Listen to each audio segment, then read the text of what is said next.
The third volume. Chapter 1. An Old Friend.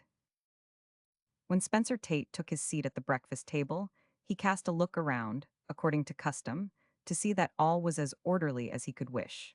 The neatest and most methodical of men, he was positively old maidish in his love of regularity and tidiness. His valet, Dormer, with him for over 15 years, had been trained by such long service into the particular ways of his master, and was almost as exacting as Tate himself in the matter of domestic details.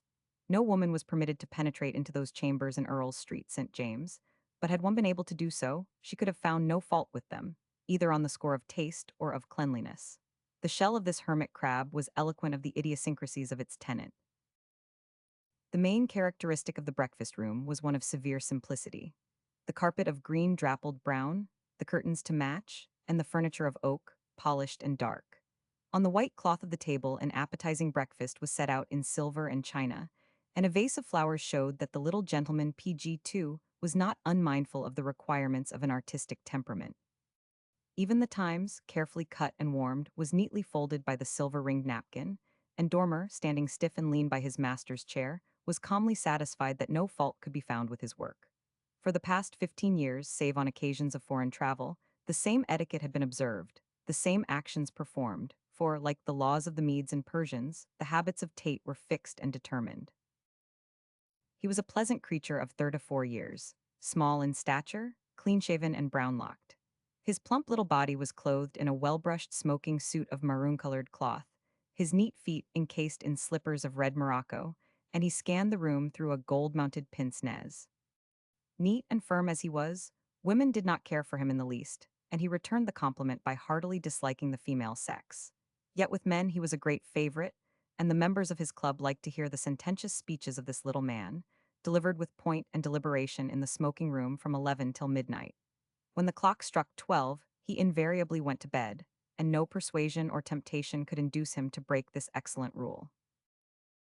Dormer, a tall, thin man of Kent, who adored his precise master, was equally as misogynistic as Tate, and silent on all occasions save when spoken to. Then he replied in dry monosyllables, and stood bolt upright during such replies, in a military fashion, which he had picked up many years before in the army. Tate humored his oddities on account of his fidelity, knowing that this ugly, rough-hewn specimen of PG3 humanity was as true as steel, and entirely devoted to his interests. Nowadays it is unusual to meet with such equal appreciation between master and servant. "I think," Dormer said Tate, while the man ministered to his wants, "that you might call at Muty's this morning and get me a copy of the new novel, A Whim of Fate, by John Parver. I heard last night that it contained a description of Thorsten." "Very good, sir," replied Dormer, noting the name in his pocketbook. "And take a seat for me at the Curtain Theatre, in the 5th row of the stalls, not too near the side." "Anything else, sir?" "I think not," said his master, taking a morsel of toast.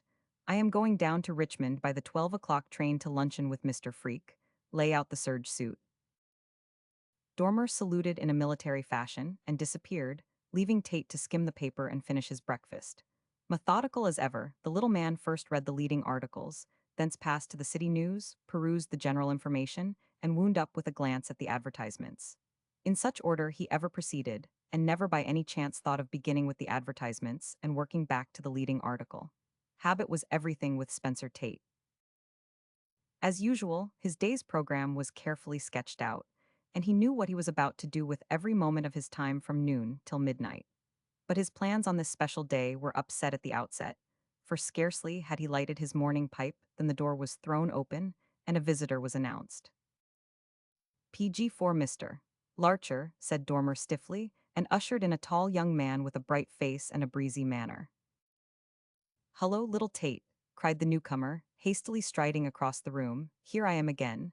Come from wandering up and down the earth, sir, like a certain person whom I need not mention." "Dear me," said Tate, welcoming his guest with prim kindliness, "it is Claude Larcher. I am very glad to see you, my dear fellow, and rather surprised, for I assure you I thought you were at the Antipodes." "I have just returned from that quarter of the globe." "Yes, landed at the docks yesterday from one of the Shaw-Saville line, had a capital passage from New Zealand, sea like a mill pond from Wellington Heads to the Lizard." Have you had breakfast, Larcher? Asked Tate, touching the bell. A trifle, I could eat another. What have you? Bacon and eggs, watercress, coffee, and the best of bread and butter. Egad, Spencer, you had the same victuals 2 years ago when I last called here. I am a creature of habit, Claude, replied Tate sententiously, and when Dormer made his appearance gave grave directions for fresh coffee and another dish of eggs and bacon. Larcher drew in his chair, and with his elbows on the table eyed the little man with friendly eyes. They were old schoolfellows and fast friends, though a greater contrast than that which existed between them can scarcely be imagined. Tate, a prim, chilly misogynist. Larcher, a hot-blooded, impetuous lover of PG-5 women. The one a stay-at-home and a slave to habit, the other a roaming engineer, careless and impulsive. Yet by some vein of sympathy the pair, so unlike in looks and temperament, were exceedingly friendly, and always glad to meet when circumstance threw them together.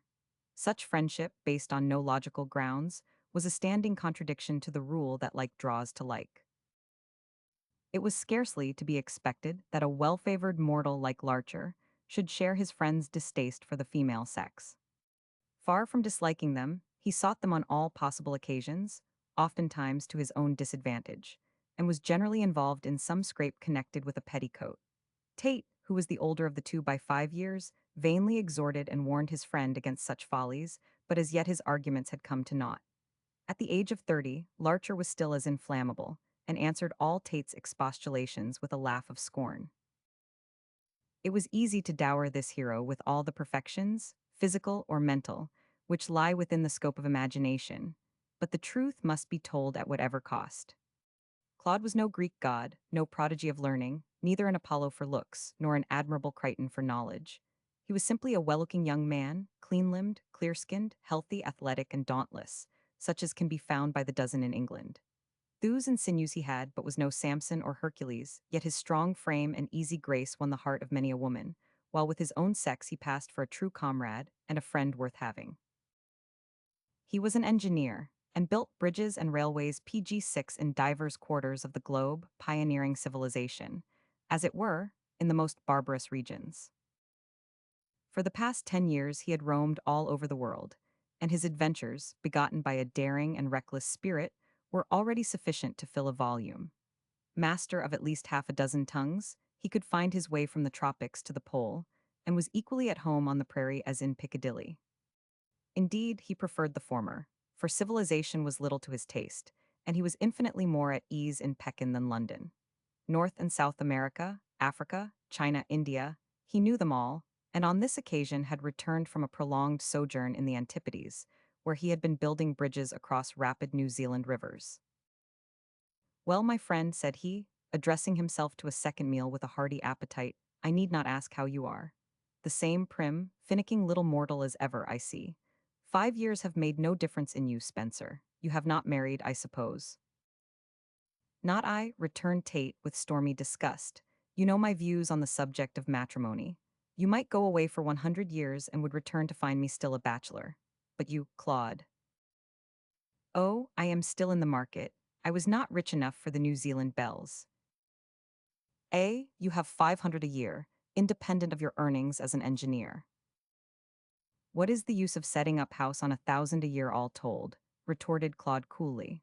But the fact is, despite my inflammability, which you are pleased to PG-7 reproach, I have not yet seen the woman I care to make Mrs. Larcher. Perhaps it is just as well for the woman, answered Tate dryly. I do not think you are cut out for a domestic life. I have had no experience of it, so I cannot say, said Larcher, a shade passing over his face. You must not forget that I was left an orphan at 5 years of age, Tate. If it had not been for old Hilliston, the lawyer, who looked after me and my small fortune, I do not know what would have become of me. All things considering, I think I have turned out fairly decent. I have worked hard at my profession, I have not spent my substance in riotous living, and have seen much more of life than most young men. All of which is self-praise, and that we know being no recommendation. Give me another cup of coffee. Tate laughed and obeyed. What are you going to do now? He demanded after a pause. Stay in town or make another dash for the wilds? I will be here for a few months till something turns up, said Larcher carelessly. I did very well out of that Mary land business and bought some land there with the proceeds. I suppose I will go and look up Mr. Hilliston, see all the theaters, worry you, and hunt for a wife. I shall not assist you in the last, retorted Tate testily. However, as you are here, you must stay with me for the day. What are your immediate plans? Oh, I wish to call at the club and see if there are any letters. Then, I am at your disposal, unless you have a prior engagement. PG 8 I have a luncheon at Richmond, but I will put that off. It is not very important, and a wire will arrange matters. Finish your breakfast while I dress. Go, you effete dandy of an exhausted civilization. I saw you looking at my rig out, and I dare say it is very bad. It has been packed away for the last 5 years. However, you can take me to your tailor, and I will get a fresh outfit. You will not walk down Bond Street with me unless I assume a tall hat, patent leathers, and a frock coat. Oh, by the way, would you like to go to the Curtain Theatre tonight? Asked Tate, vouchsafing no reply to this speech. They are playing a good piece, and I sent for a seat for myself. You selfish little man, just send for two while you are about it. With pleasure, replied Tate, who permitted Larcher more freedom of speech than he did any other of his friends. I will not be more than 10 minutes dressing. Very good, I will smoke a pipe during your absence, and see with what further fribbles you have adorned your rooms. Then we will go to the club, and afterward to the tailor's. I do not suppose my letters will detain me long. In this Larcher was wrong, for his letters detained him longer than he expected. This opened the way to a new course of life, of which at that moment he knew nothing. Laughing and jesting in his friends' rooms, heart-whole and untrammeled, he little knew what fortune had in store for him on that fateful morning. It is just as well that the future is hidden from men. PG 9 else they would hardly go forward with so light a step to face juries. Hitherto Larcher's life had been all sunshine, but now darknesses were rising above the horizon, and these letters, to which he so lightly alluded, were the first warnings of the coming storm. PG 10. Chapter 2, A Mysterious Communication. The Athenian Club was the most up-to-date thing of its kind in London. Although it had been established over 8 years, it was as new as on the day of its creation, and not only kept abreast of the times, but in many instances went ahead of them. The Athenians of old time were always crying out for something new, and their prototypes of London, following in their footsteps, formed a body of men who were ever on the lookout for novelty. Hence the name of this club, which adopted for its motto the classic cry, "Give us something new," and acted well up to the saying. The Athenian Club was the pioneer of everything. It would take a long time to recount the vagaries for which this coterie had been responsible. If one more daring spirit than the rest invented a new thing or reinstated on old one, his fellows followed like a flock of intelligent sheep and wore the subject threadbare, till some more startling theory initiated a new movement. The opinion of the club took its color from the prevailing fad of the hour, and indeed, many of the aforesaid fads were invented in its smoke room. It should have been called the Ephemeral Club, from the rapidity with which its fanciers rose to popularity and vanished into obscurity. PG 11 after all, such incessant novelty is rather fatiguing. London is the most exhausting city in the world in which to live. From all quarters of the globe news is pouring in, every street is crowded with life and movement. The latest ideas of civilization here ripen to completion. It is impossible to escape from the contagion of novelty. It is in the air. Information salutes one at every turn. It pours from the mouths of men. It thrusts itself before the eye in countless daily and weekly newspapers. It clicks from every telegraph wire until the brain is wearied with the flood of ephemeral knowledge. All this plethora of intellectual life was concentrated in the narrow confines of the Athenian clubhouse. No wonder its members complained of news. What is the prevailing passion with the Athenian at present? Asked Larcher as he stepped briskly along Piccadilly beside Tate. The new literature. What is that? Upon my word, I can hardly tell you, replied Tate, after some cogitation. It is a kind of impressionist school, I fancy. Those who profess to lead it insist upon works having no plot and no action or no dramatic situations. Their idea of a work is for a man and woman both vaguely denominated he and Sheeto talk to one another through a few hundred pages. Good Lord, how they do talk, and all about their own feelings, their own woes, their own troubles, their own infernal egotisms. The motto of the new literature should be talk, talk, talk, for it consists of nothing else. Why not adopt Hamlet's recitation? Suggested Larcher laughingly. Words, words, words. PG 12:0, the new literature wants nothing from the past. Not even a quotation, said Tate tartly. Woman's new womanies greatly to the fore in this latest fancy. She writes about neurotic members of her own sex and calls men bad names every other page. The subjects mostly discussed in the modern novel by the modern woman are the regeneration of the world by woman, the failure of the male to bridle his appetites, and the beginning of the millennium which will come when women get their own way. Have not they got their own way now? I should think so. I do not know what further freedom they want. We live in a world of petticoats nowadays. Women pervade everything like microbes. And they are such worrying creatures, pursued Tate plaintively. They do not take things calmly like men do, but talk and rage and go into hysterics every other minute. If this sort of thing goes on, I shall retire with Dormer to an uninhabited island. It is easily seen that you are not a friend to the new movement, said Larcher, with a smile, but here we are. Wait in the smoke room like a good fellow while I see after my correspondence. You will find me in the writing room, replied Tate. I have lost my morning pipe, and do not intend to smoke any more till after luncheon. I do not believe you are a man, Tate, but a clockwork figure wound up to act in the same manner at the same moment. And you are such a horribly vulgar piece of mechanism. Tate laughed, gratified by this tribute to his methodical habits. So, leaving Larcher to see after his letters, he vanished into the writing room. Here he wrote an PG-13 apologetic telegram to his friend Freak, and sent it off so that it might reach that gentleman before he started for Richmond. Then he scribbled a few notes on various trifling matters of business which called for immediate attention, and having thus disposed of his cares, ensconced himself in a comfortable armchair to wait for Claude. In a few minutes, Larcher made his appearance with a puzzled expression on his face and 2 open letters in his hand. Taking a seat close to that of Tate, he at once began to explain that the news contained in the letters was the cause of the expression aforesaid. My other letters are nothing to speak of, said he, when seated, but these 2 fairly puzzle me. Number 1 is from Mr. Hilliston, asking me to call. The other is from a Margaret Bezel with a similar request. Now I know Mr. Hilliston as guardian, lawyer, and banker, but who is Margaret Bezel? Tate shook his wise little head. Well informed as he was in several matters, he had never heard of Margaret Bezel. She lives at Hampstead, I see, continued Claude, referring to the letter. Clarence Cottage, Hunt Lane. That is somewhere in the vicinity of Jack Straw's castle. I wonder who she is and why she wants to see me. You have never heard of her? Asked Tate dubiously. He was never quite satisfied with Larcher's connections with the weaker sex. Certainly not, replied the other with some heat. If I had, I would assuredly remember so odd a name. Bezel, bezel, something to do with a ring, is not it? PG-14, it might have something to do with a wedding ring, said Tate, with a grim smile. The lady may have matrimonial designs on you. Bah, she may be a washerwoman for all you know, or a wife, or a widow, or heaven only knows what.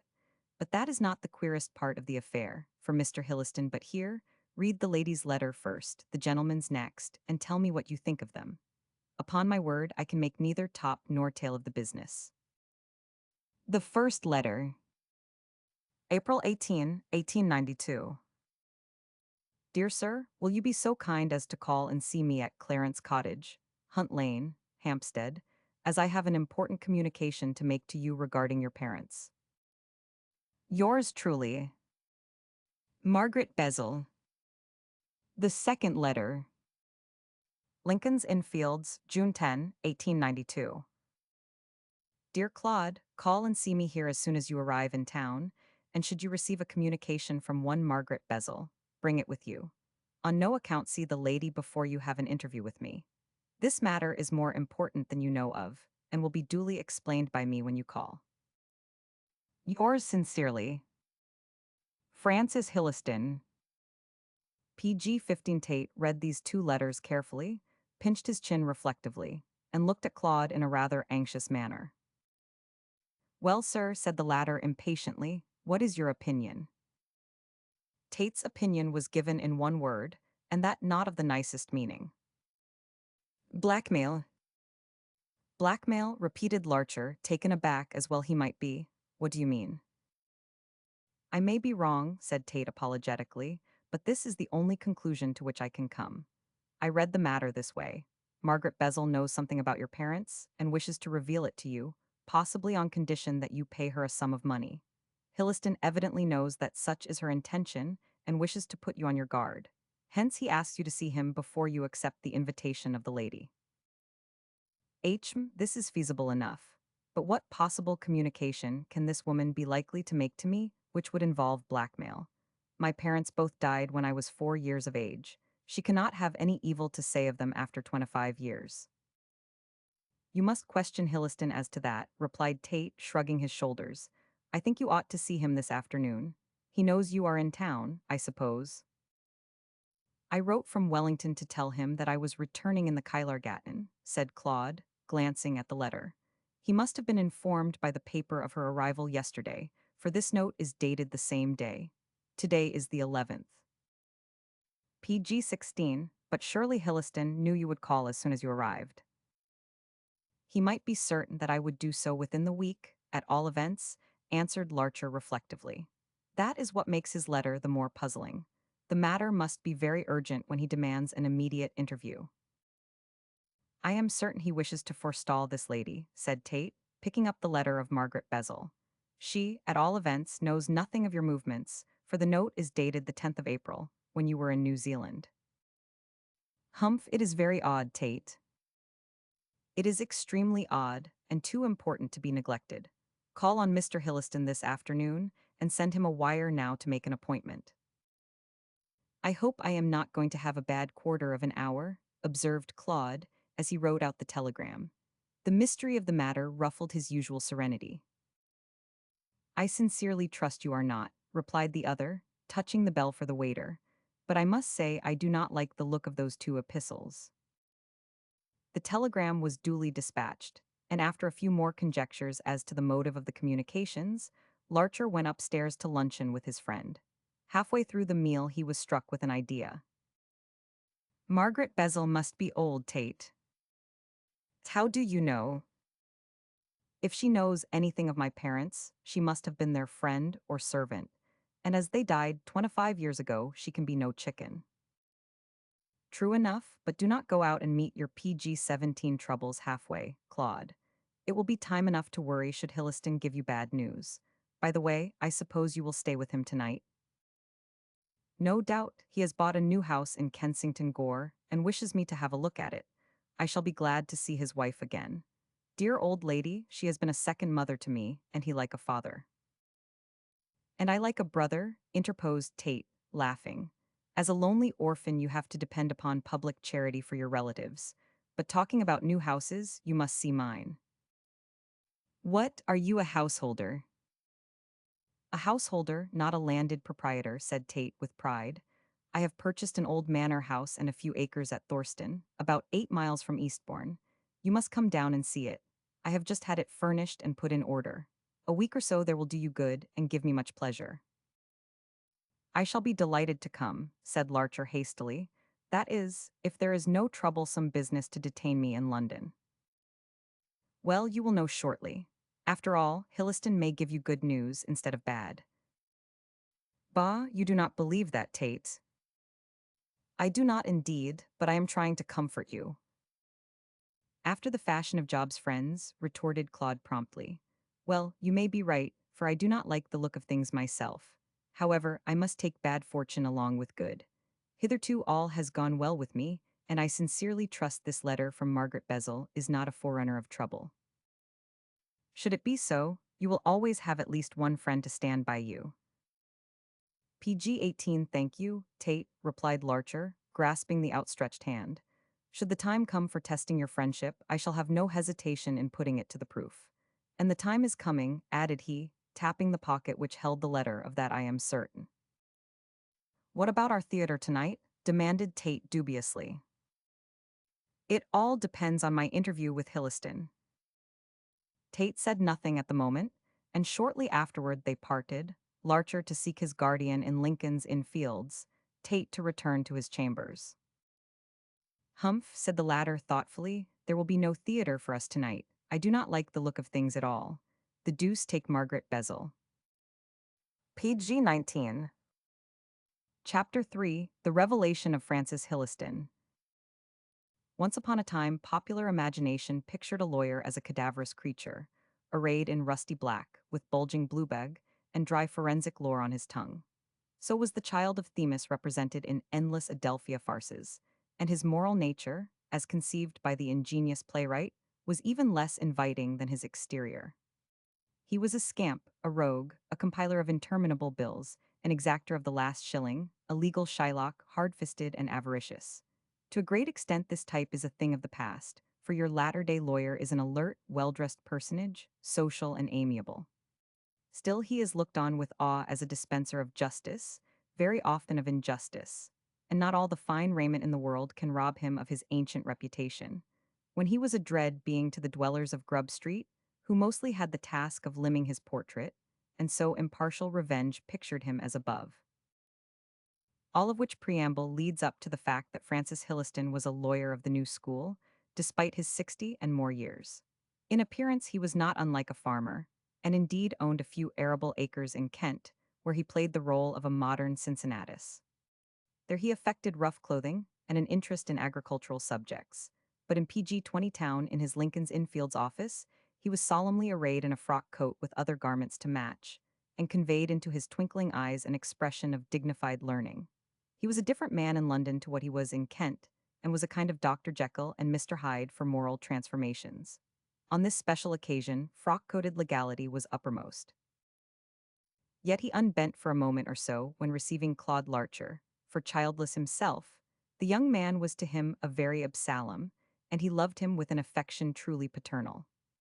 No one can have the conduct of a child up to the age of 20 at which period Claude made his debut in the engineering world, without feeling a tugging at the heartstrings.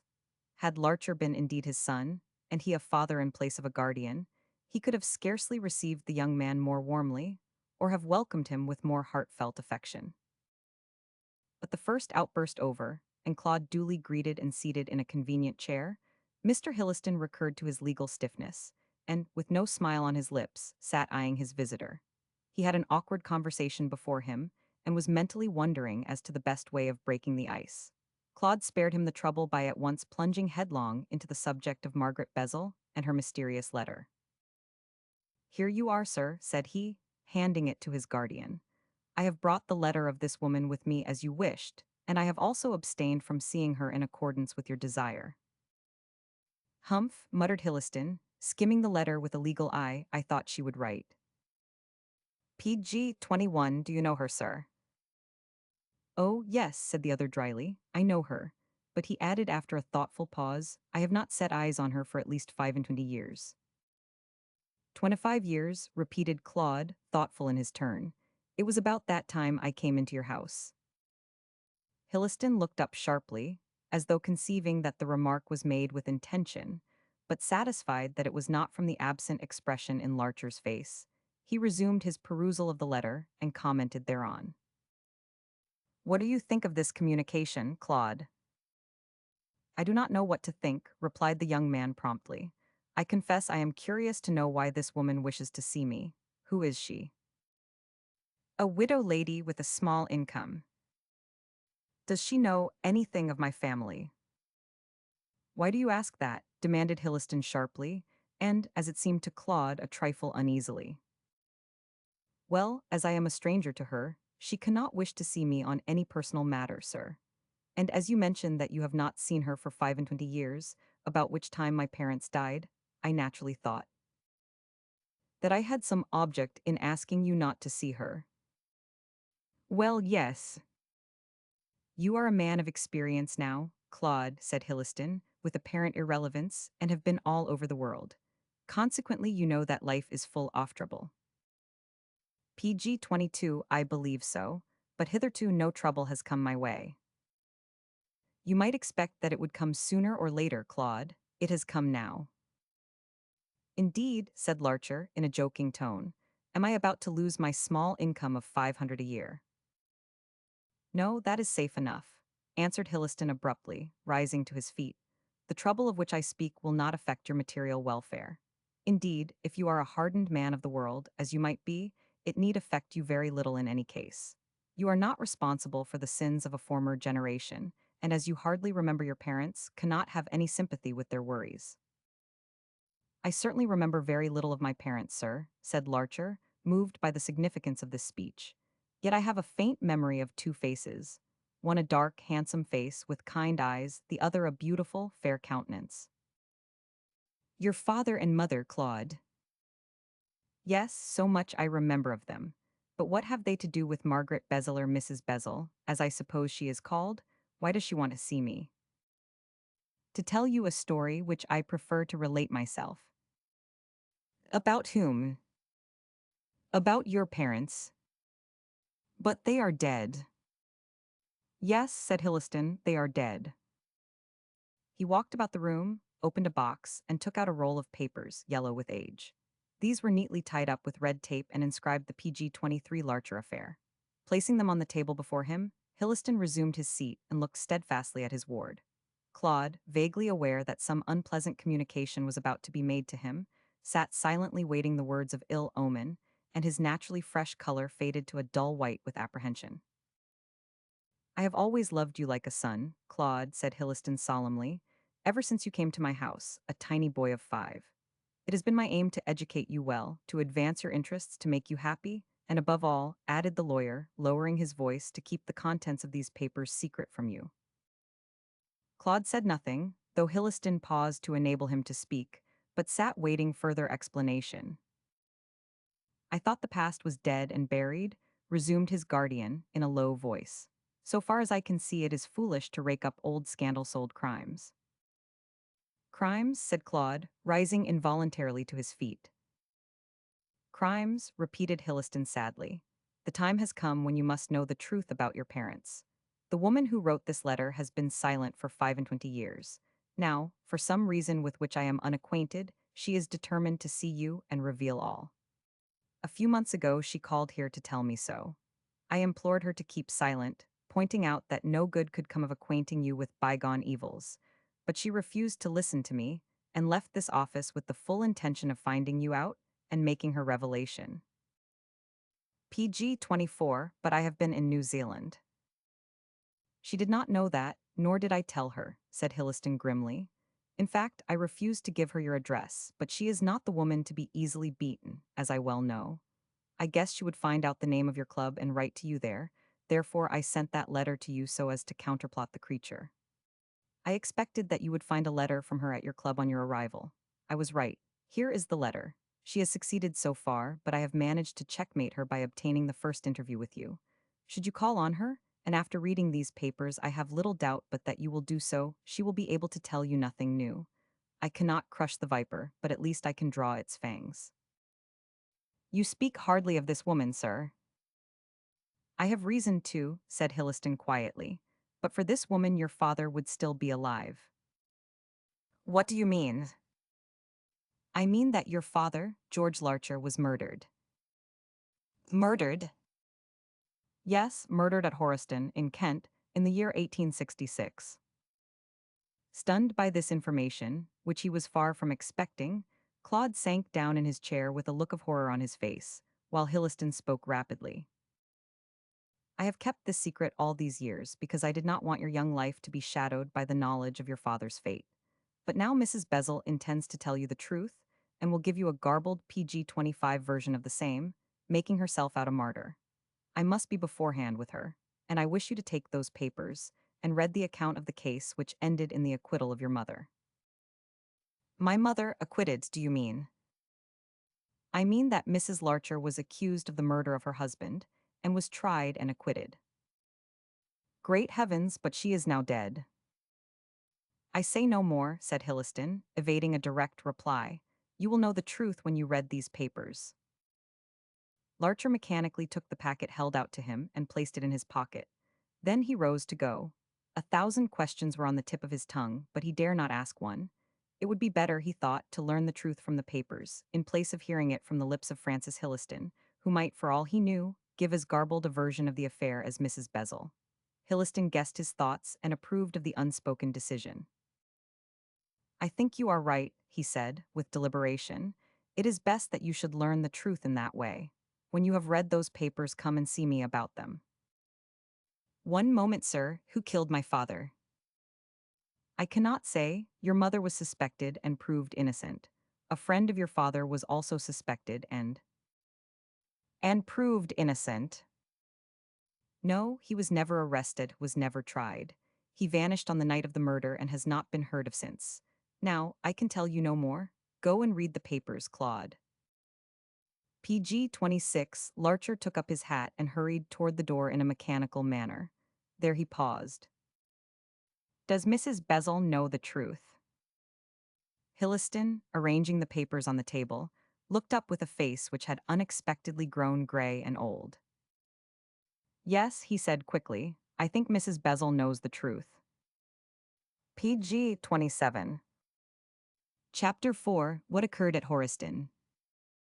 After that fatal interview, Claude went neither to the house at Kensington Gore nor to the chambers of his friend Tate. With the papers given to him by Hilliston in his pocket, he repaired to a quiet hotel in Jermyn Street, where he was well known, and there secured a bedroom for the night.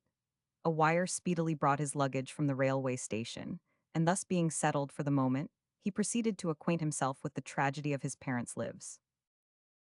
It was some time before he could make up his mind to read the papers, and, dreading the disagreeable relation, he put off the perusal till such time as he retired to bed. A note dispatched to the club intimated to Tate that the second seat at the Curtain Theatre would be unoccupied, and then Claude tried to rid himself of distracting thoughts by a rapid walk in the park. So do men dally with the inevitable and vainly attempt to stay the march of fate.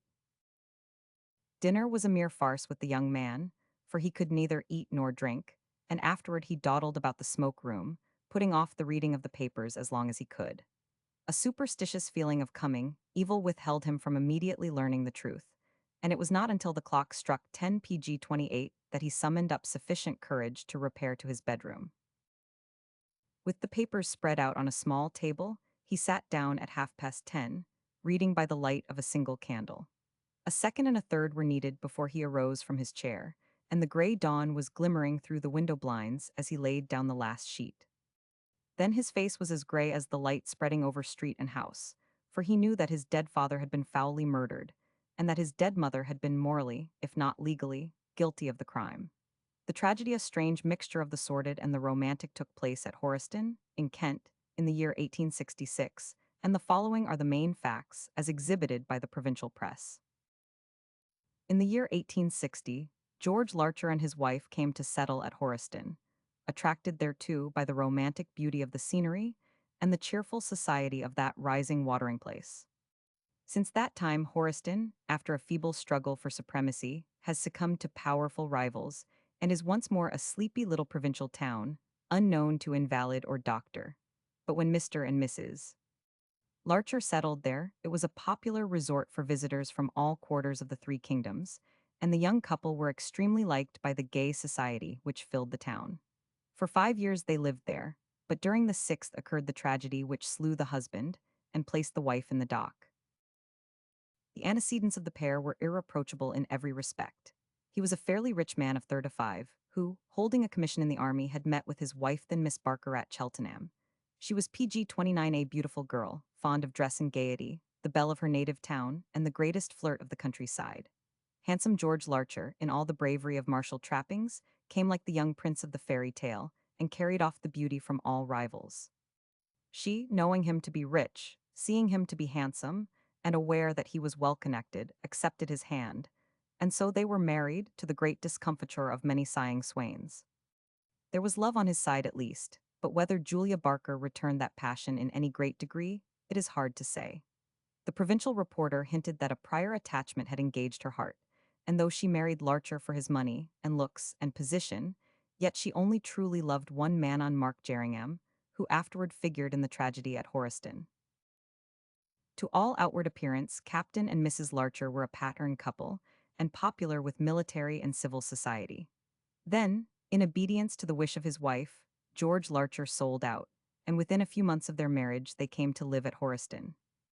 Here they took a house known as the Laurels, which was perched on a cliff of moderate height, overlooking the river Sarway, and proceeded to entertain the gay society of the neighborhood. One son was born to them a year after they took up their abode at the Laurels, and he was 5 years of age when the tragedy took place, which caused the death of his parent.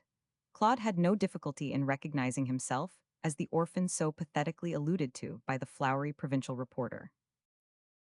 The household of George Larcher consisted of 6 servants, among whom 2 were particularly interesting. PG-30, the one was the captain's valet, Denny's Bantry, an Irish soldier in the same regiment as his master, who had been bought out by Larcher when he took leave of military glory. Attached to the captain by many acts of kindness, Denny's was absolutely devoted to him and was no unimportant personage in the new home. The other servant was Mona Bantry, the sister of Denny's, a handsome, bright-eyed lass from County Kerry, who acted as maid to Mrs. Larcher. The remaining servants call for no special mention, but this Irish couple must be particularly noted as having been mixed up with the tragedy. For some months all went well at the Laurels, and it seemed as though the Larchers were devoted to one another. But this was only outwardly, for the character of Julia developed rapidly after marriage into that of a vain, frivolous woman, eager of admiration, extravagant as regards dress, and neglectful of the infant son. Larcher, a thoroughly domesticated man, greatly resented the attitude taken up by his wife, and the resentment led to frequent quarrels. He was annoyed by her frivolity and continuous absence from home, while she began to dislike her grave husband, who would have made Harris, she expressed, eat a mere domestic drudge. But the pair managed to hoodwink the world as to their real feelings to one another, and it was only when the trial of Mrs. Larcher came on that the truth was revealed. In all Kent, there was no more unhappy home than that at the Laurels. To make matters worse, Mark Jerningham paid a visit to Horiston, and having known Mrs. Larcher from childhood, naturally enough became a frequent visitor. He was everywhere at the heels of the former belle of PG-31 Cheltenham, who encouraged him in his attentions. Larcher remonstrated with his wife on her folly, but she saucily refused to alter her line of conduct. But for the scandal of the thing, Larcher would have forbidden Jerningham the house, and, to mark his disapprobation, gave him the cold shoulder on every occasion. Nevertheless, this inconvenient person persisted in thrusting himself between husband and wife, to the anger of the former and the delight of the latter. The introduction of this third element only made matters worse. The house was divided into camps, for Mona supported her mistress in her frivolity, and indeed seemed herself to have an admiration for handsome Mark Jerningham, who was very generous in money matters. Denny's, in whose eyes his master was perfect, hated the interloper as much as Larcher, and loudly protested against the attention of Mona and his mistress. Another friend who supported Larcher was Francis Hilliston, then a gay young lawyer of 35, who often paid a visit to Horiston. He also frequented the Laurels, but was much disliked by Mrs. Larcher, who greatly resented his loyal friendship for her husband. Things were in this position on the 23rd of June, 1866, when events occurred which resulted in the murder of Captain Larcher, the disappearance of Jerningham, and the arrest of Mrs. Larcher on a charge of murder. A masked ball in fancy dress was to be given at the town hall on that night, and hither Mrs. Larcher was going as Mary, Queen of Scots, accompanied by Jerningham in the character of Darnley. George Larcher refused to be present, and went up to London on the PG-32 night in question, leaving his faithful friend Hilliston to look after his matrimonial interests at the ball. Before he left, a terrible scene took place between himself and his wife, in which he forbade her to go to the dance, but she defied him, and said she would go without his permission. Whereupon Larcher left the house and went up to London, swearing that he would never return until his wife asked his pardon and renounced the friendship of Jerningham. Now here began the mystery which no one was able to fathom. Mrs. Larcher went to the ball with Jerningham, and having, as she said to Hilliston, who was also at the ball, enjoyed herself greatly, returned home at 3 in the morning. The next day she was ill in bed, although she had left the town hall in perfect health, and Mark Jerningham had disappeared. Larcher was not seen in the neighborhood for 5 days, and presumably was still in London. So during his absence, Mrs. Larcher kept her bed. Then his body, considerably disfigured, was found at the mouth of the river Sarway, some 4 miles down. Curious to state, it was clothed in a fancy dress similar to that worn by Jerningham on the night of the ball. On the discovery of the body, public curiosity was greatly excited, and 1,000 rumors flew from mouth to mouth. That a crime had been committed no one doubted for a moment, as an examination proved that George Larcher had been stabbed to the heart by some slender, sharp instrument. The matter passed into the hands of the police, and they paid a visit to the Laurels for the purpose of seeing what light Mrs. Larcher could throw on the matter. At this awful period of her frivolous life, Francis Hilliston, PG 33, stood her friend, and it was he who interviewed the officers of the law when they called. Mrs. Larcher was still in bed, and, under the doctor's orders, refused to rise therefrom or to receive her visitors. She protested to Hilliston, who in his turn reported her sayings to the police that she knew nothing about the matter. She had not seen her husband since he left her on the 23rd of June, and no one was more astonished or horror-struck than she at the news of his death. According to her story, she had left the ball at 3 o'clock and had driven to the Laurels with Jerningham. He had parted from her at the door of the house and had walked back to Horiston. His reason for not entering and for not using the carriage to return was that he did not wish to give color to the scandal as to the relations which existed between them, which Mrs. Larcher vowed and protested were purely platonic. Furthermore, she asserted that her illness was caused by a discovery which she had made on the night of the ball, that Mona Bantry was about to become a mother, and to all appearance she believed that the father of the coming child was none other than her husband. Far from thinking that he had been murdered, she had been waiting for his return in order to upbraid him for his profligacy and to demand a divorce. Mona Bantry had disappeared immediately after the discovery of her ruin, and Mrs. Larcher professed that she did not know where she was. This story, which was feasible enough, satisfied the police authorities for the moment, and they retired, only to return 3 days later with a warrant for the arrest of Mrs. Larcher. In the interval, a dagger had PG 34 been found in the grounds of the Laurels, on the banks of the river, and as it was stained with blood and exactly fitted the wound, it was concluded that with this weapon the crime had been committed. Inquiry resulted in the information being obtained that Mrs. Larcher, in her character of Mary, Queen of Scots, had worn this dagger on the night of the ball. Hence it was evident, so said the police, that she had killed her husband.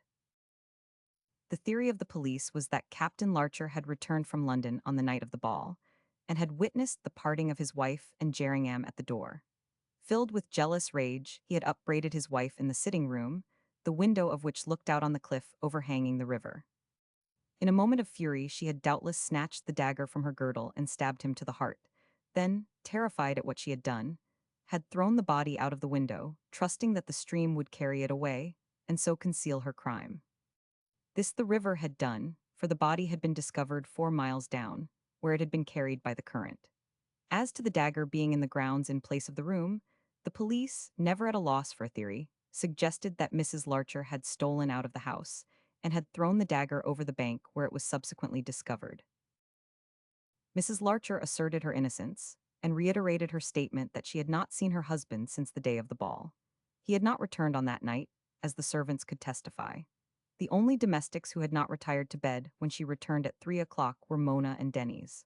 Of these, the PG 35 first had gone away to hide her shame, and all inquiries and advertisements failed to find her. But at the trial, Dennis Much, broken down at the ruin of his sister, swore that Captain Larcher had not returned from London on that evening, and that Mrs. Larcher had gone straight to the sitting room, where she first made the discovery of Mona's iniquity, and then had afterward retired to bed. Mrs. Larcher asserted that the dagger had been lost by her at the ball, and she knew not into whose hands it had fallen. The trial, which took place at Canterbury, was a 9 days' wonder, and opinions were divided as to the guilt of the erring wife. One party held that she had committed the crime in the manner stated by the police, while the others asserted that Jerningham was the criminal, and had disappeared in order to escape the consequences of his guilt. Doubtless, said they, he had been met by Larcher after leaving the house, and had killed him during a quarrel. The use of the dagger was accounted for by these wiseacres by a belief that Mrs. Larcher had given it to Jerningham as a love token when she parted from him at the door of the Laurels. The evidence of Denny's that he had been with or near Mrs. Larcher till she retired to bed, and that the captain had not set foot in the house on that evening, turned the tide of evidence in favor of the unfortunate woman. She was acquitted of the crime and went to London, but their dietas appeared from the newspapers a few weeks afterward, killed by anxiety and shame. The child Claude was taken charge of by Mr. Hilliston, who had been a good friend to Mrs. Larcher PG 36 during her troubles, and so the matter faded from the public mind. What became of Jerningham no one ever knew. His victim is some supposed Larcher to Boaz duly buried in the Horiston Cemetery, but all the efforts of the police failed to find the man who was morally, if not legally, guilty of the crime. Denny's also was lost in the London crowd, and all those who had been present at the tragedy at the Laurels were scattered far and wide. New matters attracted the attention of the fickle public, and the Larcher affair was forgotten in due course. The mystery was never solved. Who was guilty of the crime? That question was never answered. Some accused Mrs. Larcher despite her acquittal and death. Others insisted that Jerringham was the criminal, but no one could be certain of the truth. Hilliston, seeing that Mr. and Mrs. Larcher were dead, that Mona, Denny's, and Jerringham had disappeared, wisely kept the matter secret from Claude, deeming that it would be folly to disturb the mind of the lad with an insoluble riddle of so terrible a nature. So for 25 years the matter had remained in abeyance. Now it seemed as though it were about to be reopened by Mrs. Bezel.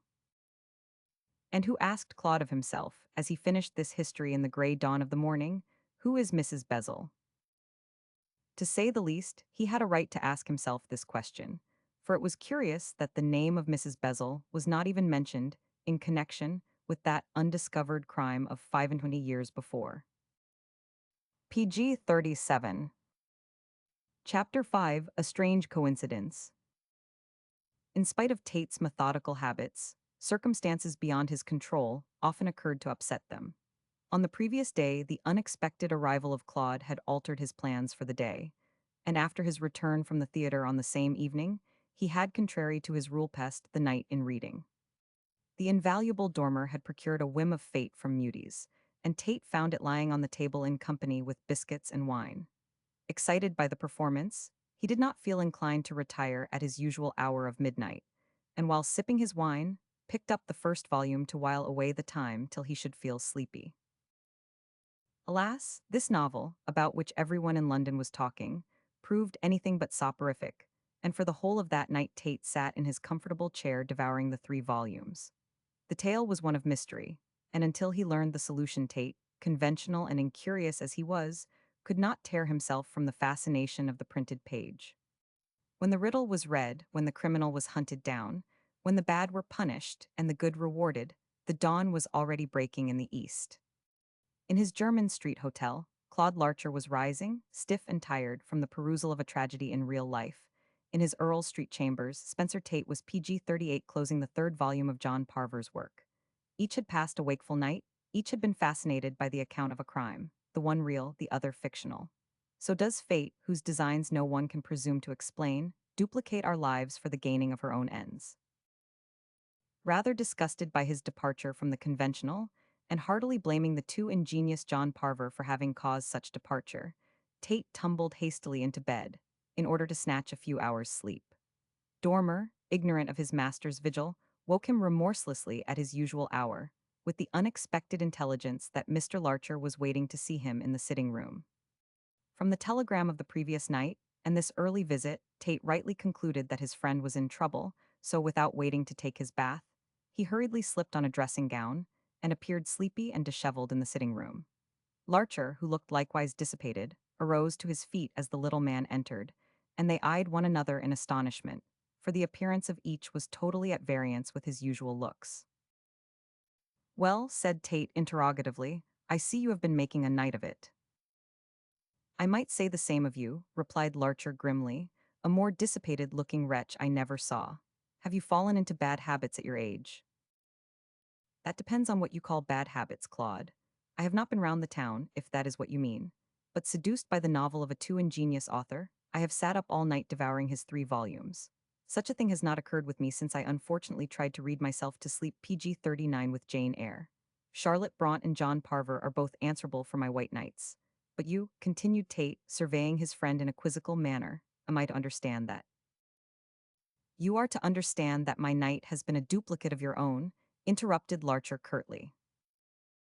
"What, have you been reading A Whim of Fate?" "No, my friend, I have not.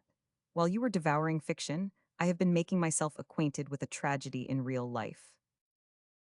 Larcher thereupon savagely threw on the breakfast table a roll of papers and looked defiantly at his friend. Tone and expression failed to elicit surprise. "Oh," said Tate reflectively, Then Hilliston gave you bad news, after all. I guessed he had from your refusal to accompany me to the theater last night. You guessed rightly. He gave me such news as I never expected to hear.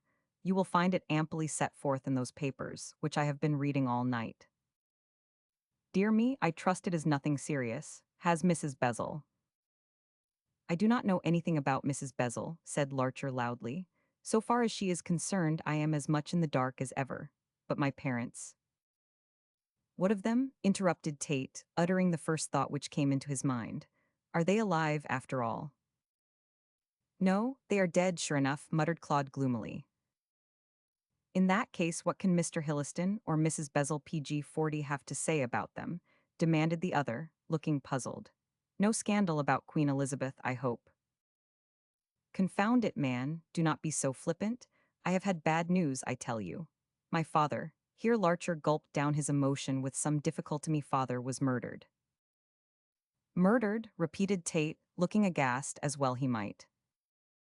Yes, and my mother was accused of having murdered him. There you have it.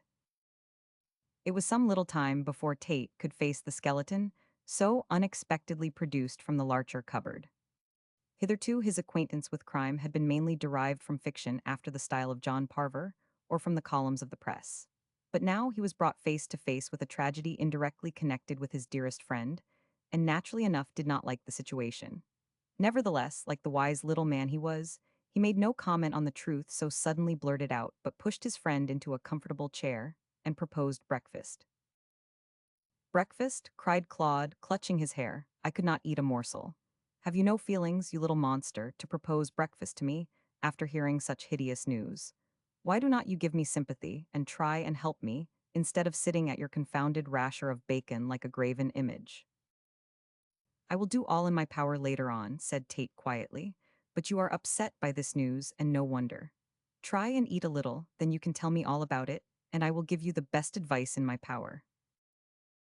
Thus adjured, Claude drew in his chair, and managed PG-41 to eat a morsel of toast and drink a cup of coffee, after which he lighted his pipe and smoked furiously, while Tate, anxious that his friend should regain his self-control, made a lengthened meal and talked of divers matters. Breakfast over, he also filled his favorite pipe, and drawing a chair close to that of Larcher's, waited for an explanation. Well, Claude, said he, after a pause, during which the other showed no disposition to speak, tell me your trouble. I have told you, grumbled Larcher angrily. If you want to know any more about it, read those papers. It would take too long, and, as it happens, I am already tired with reading. Tell me about the affair as shortly as possible, and then we can go through the papers together. You say your father was murdered. Who committed the crime? No one knows, the criminal is still at large. After 25 years, he is likely to remain so.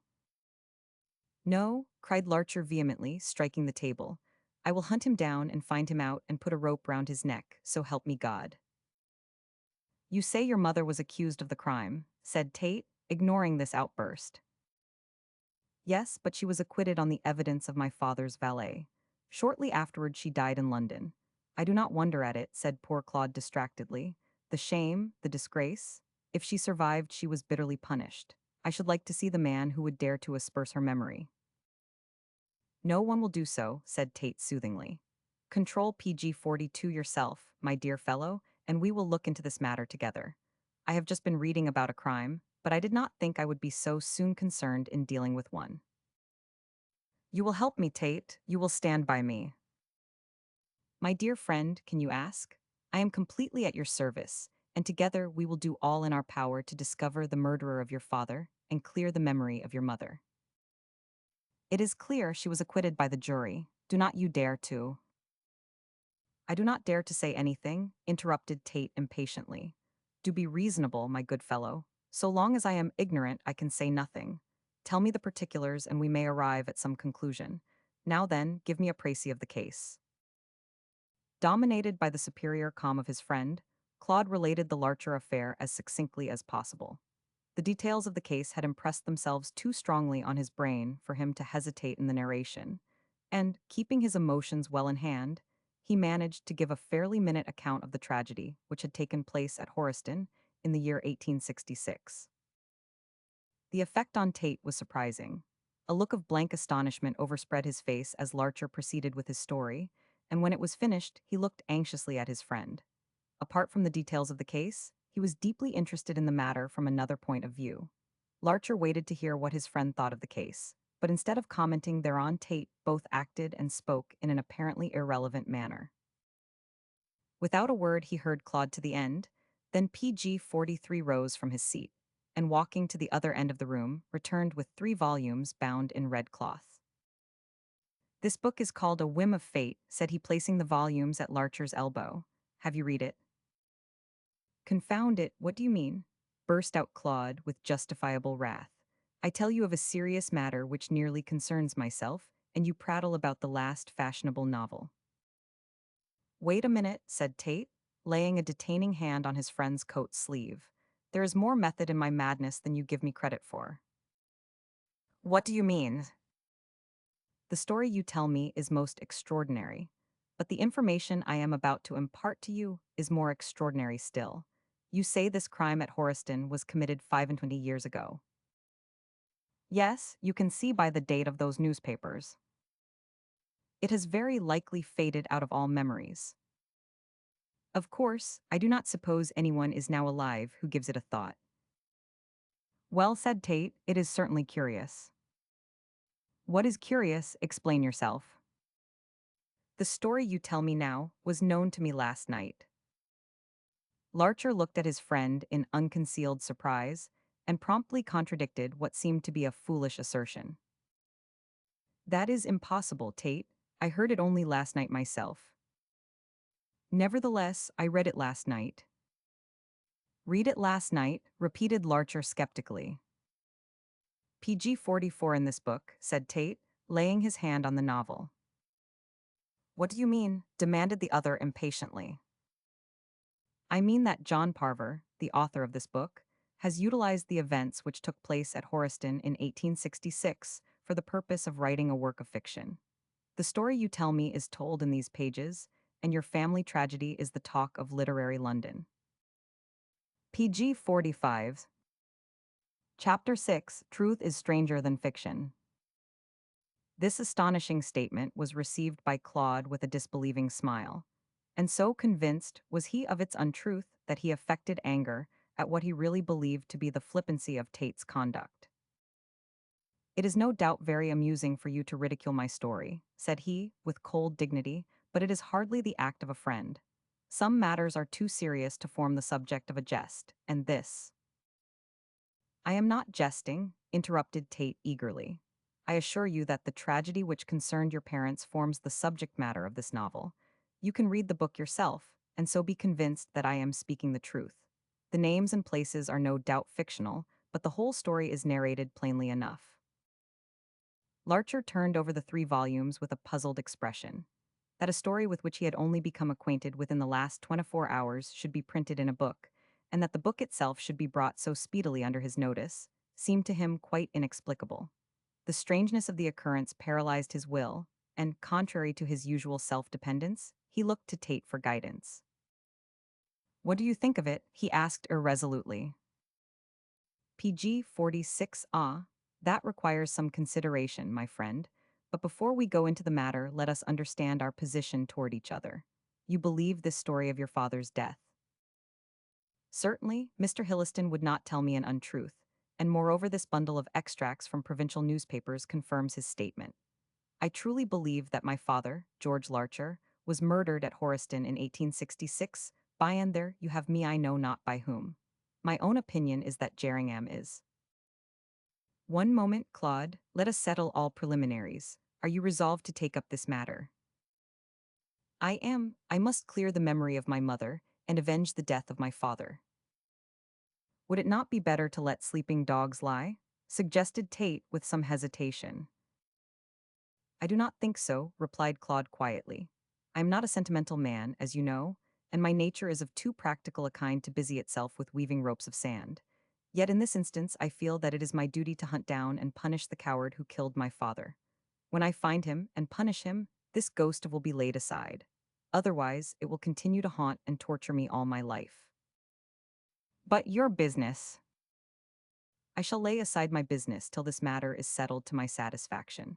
As you know, I have a private income and am not compelled to work for my daily bread. Moreover, the last 4 years have brought me in plenty of money so that I can afford to indulge my fancy. And my fancy, added Claude in a grim tone, is to dedicate the rest of my life to discovering PG 47 the truth. Do you not approve of my decision? Yes and no, said Tate evasively. I think your hunt for an undescribed criminal whose crime dates back 25 years is rather a waste of time. All clues must have disappeared. It seems hopeless for you to think of solving the mystery. And if you do, continued the little man earnestly, if you do, what possible pleasure can you derive from such a solution? Your father is a mere name to you, so filial love can have nothing to do with the matter. Moreover, the criminal may be dead, may be. You have 1,001 objections, said Larcher impatiently, none of which have any weight with me. I am in the hands of fate. A factor has entered into my life which has changed my future. Knowing what I now know, I cannot rest until I learn the truth. Do you know the story of Mozart? He added abruptly. I know several stories of Mozart, but this special one I may not know. It is told either of Mozart or Mendelssohn. I forget which, pursued Larcher half to himself. When Mozart, let us say Mozart was ill in bed, one of his friends struck a discord on the piano, which required what is technically known as a resolution for its completion. The omission so tortured the sensitive ear of the musician that, when his friend departed, he rose from his bed and completed the discord in accordance with musical theory. Till that was done, he could not rest. And the point of your parable? Can you not see? This incomplete case of murder PG 48 is my discord. I must complete it by discovering the criminal, and so round off the case, or submit to be tortured by its hinted mystery all my life. It is not filial love, it is not sentiment, it is not even curiosity, it is simply a desire to complete a matter hitherto left undone.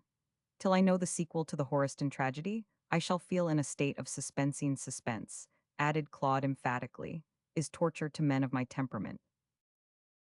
Your reason is a trifle whimsical, said Tate, smiling at the application of this musical theory to the present instance, but I can understand your feelings. Indeed, I feel the same way myself. You? Why not? In reading A Whim of Fate, I could not go to rest without knowing the end, and I feel a like curiosity toward this tragedy of real life. I shall not be content till I learn the truth. My feelings are precisely the same as your own. Therefore, pursued Tate, with emphasis, I propose to assist you in your search. We will discuss the matter calmly, and see what is best to be done. In spite of the lapse of 25 years, who knows but what we may lay hands on the murder of your father, who is no doubt now living in fancied security. Unless he is dead. Who is making the objections now? Said Tate, smiling. Well, Claude, will you accept me as your brother detective in this matter? Willingly, and I thank you for this proof of your friendship. I am afraid there is an element of selfishness mixed up in my offer, said Tate, shrugging his shoulders. PG 49, it is not every day that one can find an interesting case like this to dissect. Excitement is the joy of life, and I rather think we will be able to extract a great deal from this investigation. Come, we now understand one another. Larcher grasped the hand held out to him, and gratefully accepted the aid thus offered. From that moment the two dedicated themselves to hunt down the criminal at whose hands George Larcher had met his death. It was as strange a compact as had ever been made. Halting Nemesis, who had rested all these years, once more resumed her stealthy progress, and before her ran these two young men, as ministers of her long-delayed revenge. This junction of unforeseen circumstances savored of the dramatic. The first thing to be done, said Tate, when the compact was thus concluded, is to read both cases. Both cases, repeated Claude curiously. Yes, you remember how Browning gives half a dozen aspects of the same case in his Ring and the Book. In a minor degree, we benefit in the same manner. There, said Tate, pointing to the roll of newspapers, is the case from the real point of view, and here, in these 3 volumes, we will find the same case as considered in a fictional fashion by the novelist. By reading both we may come to some conclusion whence to start in our talk. Last night you read the newspapers, I the novel. Today we will reverse the process. I will view the affair as set forth by the provincial press, and you will devour the 3 volumes of John Parver as I did last night. And afterward. Who can say? Replied Tate, shrugging his PG 50 shoulders. Several sojourns in Paris had left their trace in Gallic gestures and possibly in Gallic flippancy. We must know what foundation we have before we build. Claude nodded. He was of the same way of thinking himself, and commented on his friend's speech after his own fashion. Yes, said he a trifle vindictively, we must build our gallows staunch and strong. You can proceed with your toilet, and afterward we will read novels and newspapers, as you suggest. The result of our reading must appear in our actions. I rather think, he added slowly, that the result will be a visit to Mr. Hilliston. Without doubt, he was an eyewitness, and it is always preferable to obtain evidence firsthand. Then, said Claude reflectively, there is Mrs. Bezel. Quite so, the enterprising lady who started the whole thing. Was she also an eyewitness? I cannot say, her name does not appear in the newspapers. Humph, muttered Tate, scratching his chin. Nor in those 3 volumes can I find a character likely to develop into Mrs. Bezel of Hampstead. I wonder who she can be, said Claude curiously, or what she can have to do with the case. That we must find out. Depend upon it, there is more in this case than in newspapers or novel. We must find out all about Mrs. Bezel, and, said Tate, with emphasis, we must learn all that is to be learned concerning John Parver. Who is John Parver?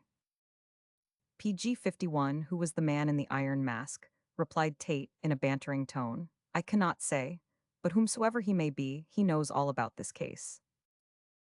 There is that possibility, certainly, assented the other smoothly, but I think it hardly likely. A man of today would not readily come across the account of a tragedy occurring in a little-known town 25 years ago. Do you know, he added, after a pause, that it occurs to me that the publication of this book, containing an account of the case, may have been the cause which incited Mrs. Bezel to write the letter. I thought so myself. Mrs. Bezel may think that John Parver is a nom de plume assumed by Claude Larcher. Or another alternative. Mrs. Bezel may be John Parver herself. It is the fashion nowadays for women to write under the names of men. There was a few minutes' silence, during which each man was intent on his own thoughts. Tate, whose brain turned quicker than that of Larcher, was the first to break the silence. Well, said he, moving briskly toward his bedroom door, before we can say or do anything we must learn the facts of the case. As he vanished into his room, Claude laid his hand on the first of the 3 volumes. Page 52. Chapter 7, Let Sleeping Dogs Lie. On the journey of life we sometimes come to a dead stop. Obstacles arise which bar our further progress, and circumstances, impossible to do away with, confront us on all sides. We cannot go back, for in life there is no retrogression. We cannot proceed, owing to blocked paths, and so stand hopeless and powerless, waiting for the word or action of fate. She, unseen but almighty deity, alone can remove the hindrance which prevents our progress, and until she speaks or acts, we can do nothing but wait. It is on such occasions that we feel how truly we are the puppets of some unknown power. Francis Hilliston had arrived at some such stoppage. Hitherto his keen brain, his strong will, his capability for decisive action had carried him onward from past to present, through present to future. When obstacles had arisen, they had been easily swept away, and with his own life in his hands, he was perfectly satisfied of his power to mold it to his liking. Possibly fate, who is a somewhat jealous deity, felt angered at the egotistic self-reliance of the man, for without warning she brought him to a dead stop, then grimly waited to see how his boasted cunning would outwit her. As she probably foresaw, the man did nothing but await her decision. It was the only thing he could do. PG 53, for 25 years the Horiston tragedy had been unmentioned, unthought of. Hilliston deemed that it was relegated to the category of unknown crimes, and having in mind his friendship for the parents and his love for the son, was not unwilling that it should be so. He did not wish Claude to know of the matter. He was not desirous that he should come in contact with Mrs. Bezel, and hitherto had managed so well that neither contingency had eventuated. Congratulating himself on his dexterity, he remained lulled in fancied security, when fate, observant of his complacency, sent a bolt from the blue and brought him up short. Now, Hilliston, forced by circumstances to tell the truth to Larcher, did not know what to do. He could only wait for the fiat of the higher power. Grimly satisfied that she had brought home his fault, and had shown him his moral weakness, fate made the next move, and sent Larcher and his friend to Lincoln's Inn Fields to again set Hilliston on his former journey. The paralysis of will which had seized the elder man did not extend to the younger, for Claude arrived full of anxiety to begin the search for the undiscovered criminal. The first result of his compact with Tate was this visit to the lawyer. Claude Larcher, Spencer Tate, muttered Hilliston, glancing at the cards brought in by his clerk. I thought as much. The matter is out of my hands now. Show the gentleman in, he added sharply. The clerk departed, and Hilliston walked quickly to the window, where he stood biting his nails. All geniality had vanished from his face. He looked older than his years, and an unaccustomed frown wrinkled his expansive forehead. A crisis had come which he PG-54 knew not how to meet, so, after the fashion of men when they feel thus helpless, he left the decision in the hands of fate, which was precisely what fate wanted. Good morning, Claude. Good morning, Mr. Tate, said Hilliston, welcoming the young men with artificial enthusiasm. I expected to see you today. Surely you did not expect to see me? Said Tate in a silky tone as he placed his hat on the table. Indeed, I did. Where Damon is Finch's is sure to be. That Claude's perusal of those papers would result in your accompanying him to this office, I felt sure. I was right. Here you are. Mr. Hilliston affected a cheerfulness he was far from feeling. With increasing age, a distaste had come for violent excitements, and with one of Claude's temperament, he knew that the chances were that the ensuing quarter of an hour would be somewhat stirring. Contrary to his expectations, however, Larcher was eager, but calm, and Hilliston, assuring himself that the calmness was genuine, began to hope that the interview would pass off better than he expected. Still, none of us like to reopen a disagreeable chapter of the book of life, and this Mr. Hilliston, against his will and inclination, was about to do. Well, sir, said Claude when they were all seated, and the hush of expectancy was in the air, I have read those papers. Yes, said Mr. Hilliston interrogatively, and what do you think of the matter? I think it is a very black case. You are quite right, Claude. It is a very black PG-55 case indeed.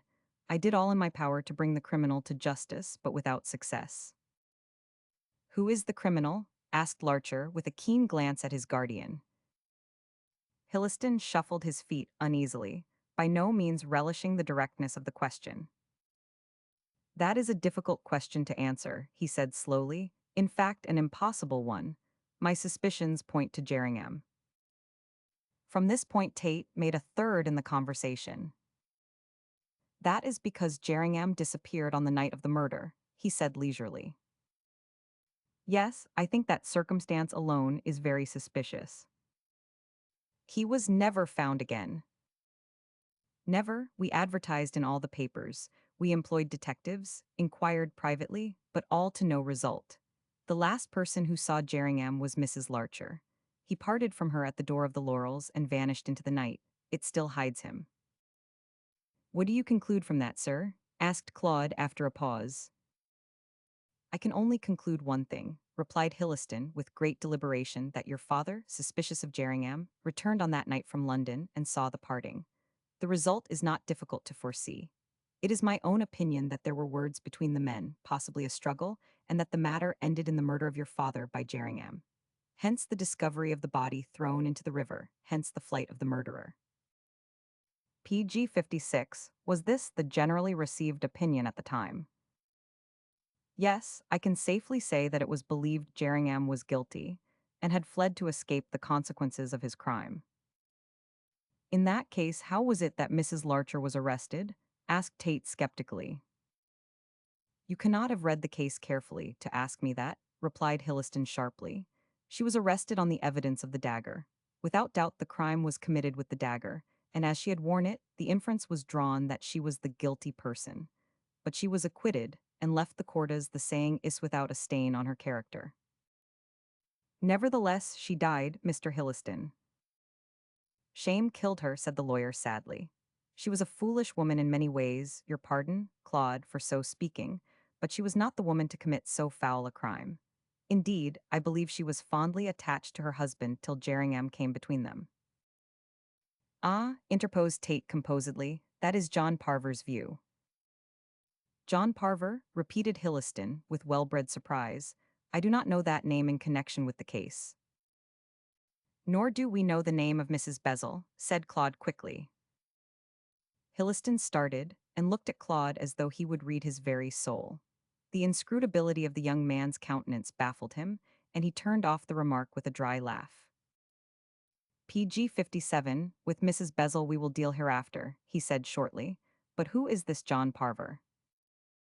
He is the author of a book called A Whim of Fate. A novel? Yes, a novel which embodies the whole of this case.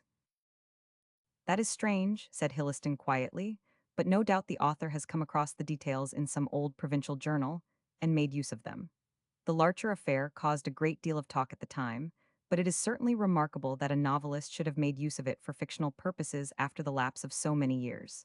I must read the book. Just note the name of it here, Mr. Tate, if you please. Tate did so, and Hilliston continued.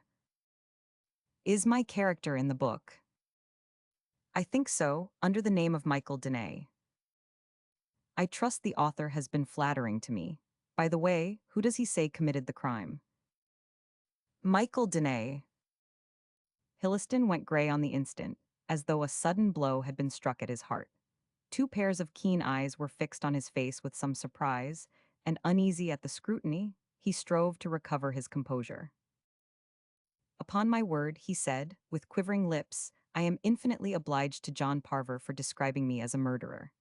And what motive does he ascribe to me, or rather to Michael Denay, for the committal of the crime? Love for the wife, said Tate, smiling. That is rather the role of Jerningham, IPG 58 should say, replied Hilliston, the color coming back to lips and cheek. I must read this novel, and if possible discover the identity of the author. Oh, we will do that. Claude, cried the lawyer in astonishment. I and Tate, we intend to follow out this case to the end. It is useless, 25 years have elapsed. Nevertheless, I am determined to hunt down the murderer of my father, said Claude decisively. Besides, we have two eyewitnesses to the tragedy, yourself and Mrs. Bezel. Ah, Mrs. Bezel, I forgot her. Certainly, I will do all in my power to help you, Claude. Your father was my dearest friend, and I shall only be too glad to avenge his fate. But if I could not do it at the moment, how can I hope to do so now after so long a period has elapsed? Leave that to us, sir. Tate and I will attend to the active part of the business. All we ask you to do is to give us such information as lies in your power. I will do that with pleasure, said Hilliston, who by this time was thoroughly master of himself. What is it you wish to know? We wish to know all about Mrs. Bezel. Who is she? What has she to do with the case? Why is not her name mentioned in these pages? For answers to these questions, you had better apply to the lady herself. You have her address. Why not call on her? I intend to do so tomorrow. The old man rose from his seat and took a turn up and down the room. Then he paused beside Claude, PG 59, and laid a trembling hand on the young man's shoulder. I have been a good friend to you, Claude. You have been my second father, me real father, said Larcher gently. I shall never forget your kindness. I would return it if I could. Then do so by letting sleeping dogs lie. What do you mean by that, Mr. Hilliston? Asked the other with a subtle change in his tone. Abandon this case. Do not call on Mrs. Bezel. You can do no good by reopening the affair. It was a mystery years ago. It is a mystery still. It will remain a mystery till the end of time. Not if I can help it. I am sorry to disoblige you, sir, but my mind is made up. I am determined to find out the truth. Hilliston sighed, passed his hand across his forehead, and returned to his seat, hopeless and baffled. He was sufficiently acquainted with Claude's character to know that he was not easily turned from his purpose, and that his resolution to solve the mystery would be resolutely carried out. Yet he made one more attempt to bend the young man to his will. If you are wise, you will not call on Mrs. Bezel. Why not, sir? It will give you great pain. All my pain is past, replied Claude quickly. I can suffer no more than I did when reading these papers. I must call on Mrs. Bezel. I must know the truth, and, added he significantly, I have your promise to assist me. I will do all in my power, answered Hilliston PG 60 wearily, but you do not know what are you doing. I am older and more experienced than you, and I give you my best advice. Do not see Mrs. Bezel and leave the Larcher affair alone. The result of this well-meant advice was that Claude called the next morning on Mrs. Bezel. PG 61. Chapter 8. Both Sides of the Question. Man's life has frequently been compared to a river. In childhood, it is a trickling thread, in youth, a stream, in manhood, a majestic river, and finally, in old age, is swallowed up in the ocean of death. A very pretty parable, but somewhat stale. It is time that life was indicated by a new metaphor. Let us therefore compare the life of man to the ocean itself. Like the ocean, life has its calms and storms, its sullen rages, its caressing moments, and like the ocean, for this is the main point of the illustration, it has its profound depths, containing 100 secrets unknown to the outer world. Francis Hilliston was like the ocean. All knew the surface, few were acquainted with the depths below. A man who leads a double life need never feel dull. He may be nervous, anxious, fearful lest his secret should be discovered, but the constant vigilance required to hide it preserves him from the curse of ennui. He ever keeps the best side of his nature uppermost. His smiles are for the world, his brow is smoothed to lull suspicion. But to continue the simile of the ocean, in the depths lie many terrible things which never come to the surface, things which he scarcely dare admit even to himself. Francis Hilliston was one of these men. PG 62. Everyone knew Hilliston of Lincoln's Inn Fields, or thought they did, which is quite a different thing. He was widely respected in the profession. He was popular in society, hand and glove with prominent and wealthy personages. His house at Kensington Gore was richly furnished. His wife was handsome and fashionable. He gave splendid entertainments, at which none was more jocund than the host himself. He was, outwardly, all that was prosperous and popular. In his professional capacity, he was the repository of 1,000 secrets, but of all these none was more terrible than the one locked up in his own breast. Long years of training, constant necessity, had taught him how to control his emotions, to turn his face into a mask of inscrutability, yet he succeeded ill at times, as witness his interview with the two young men. Not all his powers of self-repression could keep his face from turning gray, nor prevent the perspiration beading his brow, nor steady his voice to well-bred indifference. Usually he succeeded in masking his emotion. This time he had failed, and worst of all, he knew that he had failed.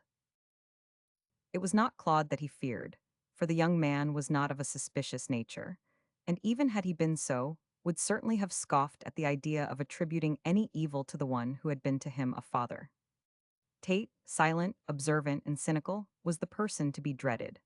Accustomed by his profession to read faces, Hilliston had seen that the quiet little man was possessed of one of those inquisitive, penetrative natures, which suspect all men, and from a look, a gesture, a pause, can draw evidence to support any suspicion they may entertain.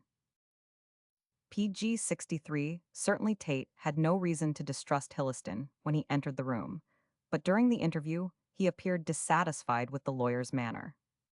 That Hilliston should attempt to dissuade Claude from prosecuting a search for his father's murderer seemed strange, but that he should betray such marked agitation at the idea of such searching taking place was stranger still.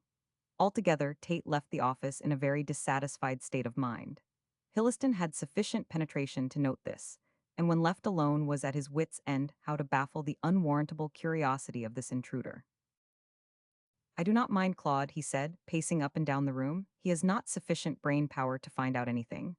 I do not want him to know, but this Tate is dangerous. He is one of those dogged creatures who puts his nose to the scent and never leaves the trail till the prey is captured. It is with him I have to deal, not with Claude." His agitation almost mastered him, and he hurriedly took a small bottle from a drawer in his desk. Dropping the contents of this into a glass of water, he drank off the draught, and in a short space of time regained his composure, in some measure. Then he sat down to think and plot and plan how to baffle the vigilance of Tate. "That infernal woman has done it all," he muttered savagely. "She has lighted the fire. Let us see how she will put it out. But she cannot put it out," he added, striking his forehead with his clenched fist. "It will blaze and burn. I shall burn with it unless—" There was a strange smile on his lips, as an idea entered his mind, and he glanced quickly at his watch. PG 64. 4 o'clock. Claude cannot possibly call on Margaret today, so I have yet time to prepare her for his visit. I must silence her at any cost. She must hold her tongue or ruin us both. Great heavens, to think that she should break out like this after 25 years. It is enough to drive me mad. By this time he had put on his gloves and stretched his hand toward his hat, which stood on a side table. A glance in the glass showed him how old and gray he looked, and the sight was so unexpected that he started in dismay. Bah, I look as though I were going to fail, he said to himself, but I must not fail, I dare not fail. At 60, rich, honored, respected, I am not going to fall from the pedestal I have reached. I shall reassure Claude. I shall baffle Tate. I shall silence Margaret. The first move in the game is mine. Calm, dignified, easy, he left his office and stepped into the brougham waiting at the door. To judge by appearance, one would have thought him the most respectable and upright man in London. No one knew what lurked behind that benevolent expression. His mask had fallen for the moment when Tate was present. Now it was on again, and he went forth to deceive the world. Yet he had an uneasy consciousness that one man at least guessed his real character. Never mind, he thought, as the footman closed the door of the brougham, it will be strange if, with my age and experience and reputation and money, I cannot baffle him. He did not go direct home, as it was yet early, and he had one or two things to do in connection with his new task. First, he drove to Tate's chambers, and PG 65 ascertained from the porter that the two young men were within. Never mind sending up my name, I will not disturb them, he said, when the porter requested his card. I only wish to speak to Mr. Tate about a box at the theater. If it is the Lyceum you mean, sir, I have just got 2 stalls for Mr. Tate. Ah, I may see them there, replied Hilliston negligently, and as he drove away reflected. Good, they have not yet been to Hampstead, nor do they intend to go tonight. Mr. Tate has yet to learn the value of time. Driving through Piccadilly, he stopped at a bookshop, and with some difficulty, for the demand was large, obtained a copy of A Whim of Fate. He began to read it in the brougham, and skimmed its pages so rapidly that by the time he reached Kensington Gore, he had nearly finished the first volume. He did not recognize himself in the character of Michael Denay, and became more convinced than ever that the coincidence of the Larcher affair forming the plot of a novel was due to the author's reading the case in some old provincial newspaper. On every page it betrayed that, to him, the story was hearsay. Fortunately, Mrs. Hilliston was driving in the park, so the lawyer shut himself up in his library and went on reading the story. He did not see his wife till dinner, which took place at 8 o'clock, and then descended in his ordinary clothes, looking ill and pale. Something he had read in the novel had startled him more than he cared to confess even to himself. You must excuse my dress, Louise, he said, on PG 66 taking his seat, but I have been so engrossed with a novel that I did not hear the dressing bell. It has not had a pleasant effect on you, replied his wife, smiling. You do not look at all well. I am not well, said Hilliston, who merely trifled with his food. You must excuse me going with you to the Lamberts tonight, as I think I shall call in and see my doctor. Are you so bad as all that? Questioned Mrs. Hilliston anxiously. Why not send for Dr. Bland? I prefer going to see him, Louise. You will probably not be back till 3 in the morning, so I will go to bed immediately on my return. Have no fear, my dear, it is only a trifling indisposition. After these plain statements, it was rather strange that Hilliston, in place of driving to Dr. Bland's, who lived in Hill Street, should direct the cab, which he picked up by the park railings, to drive to Hampstead. PG 67. Chapter 9, Mrs. Bezel.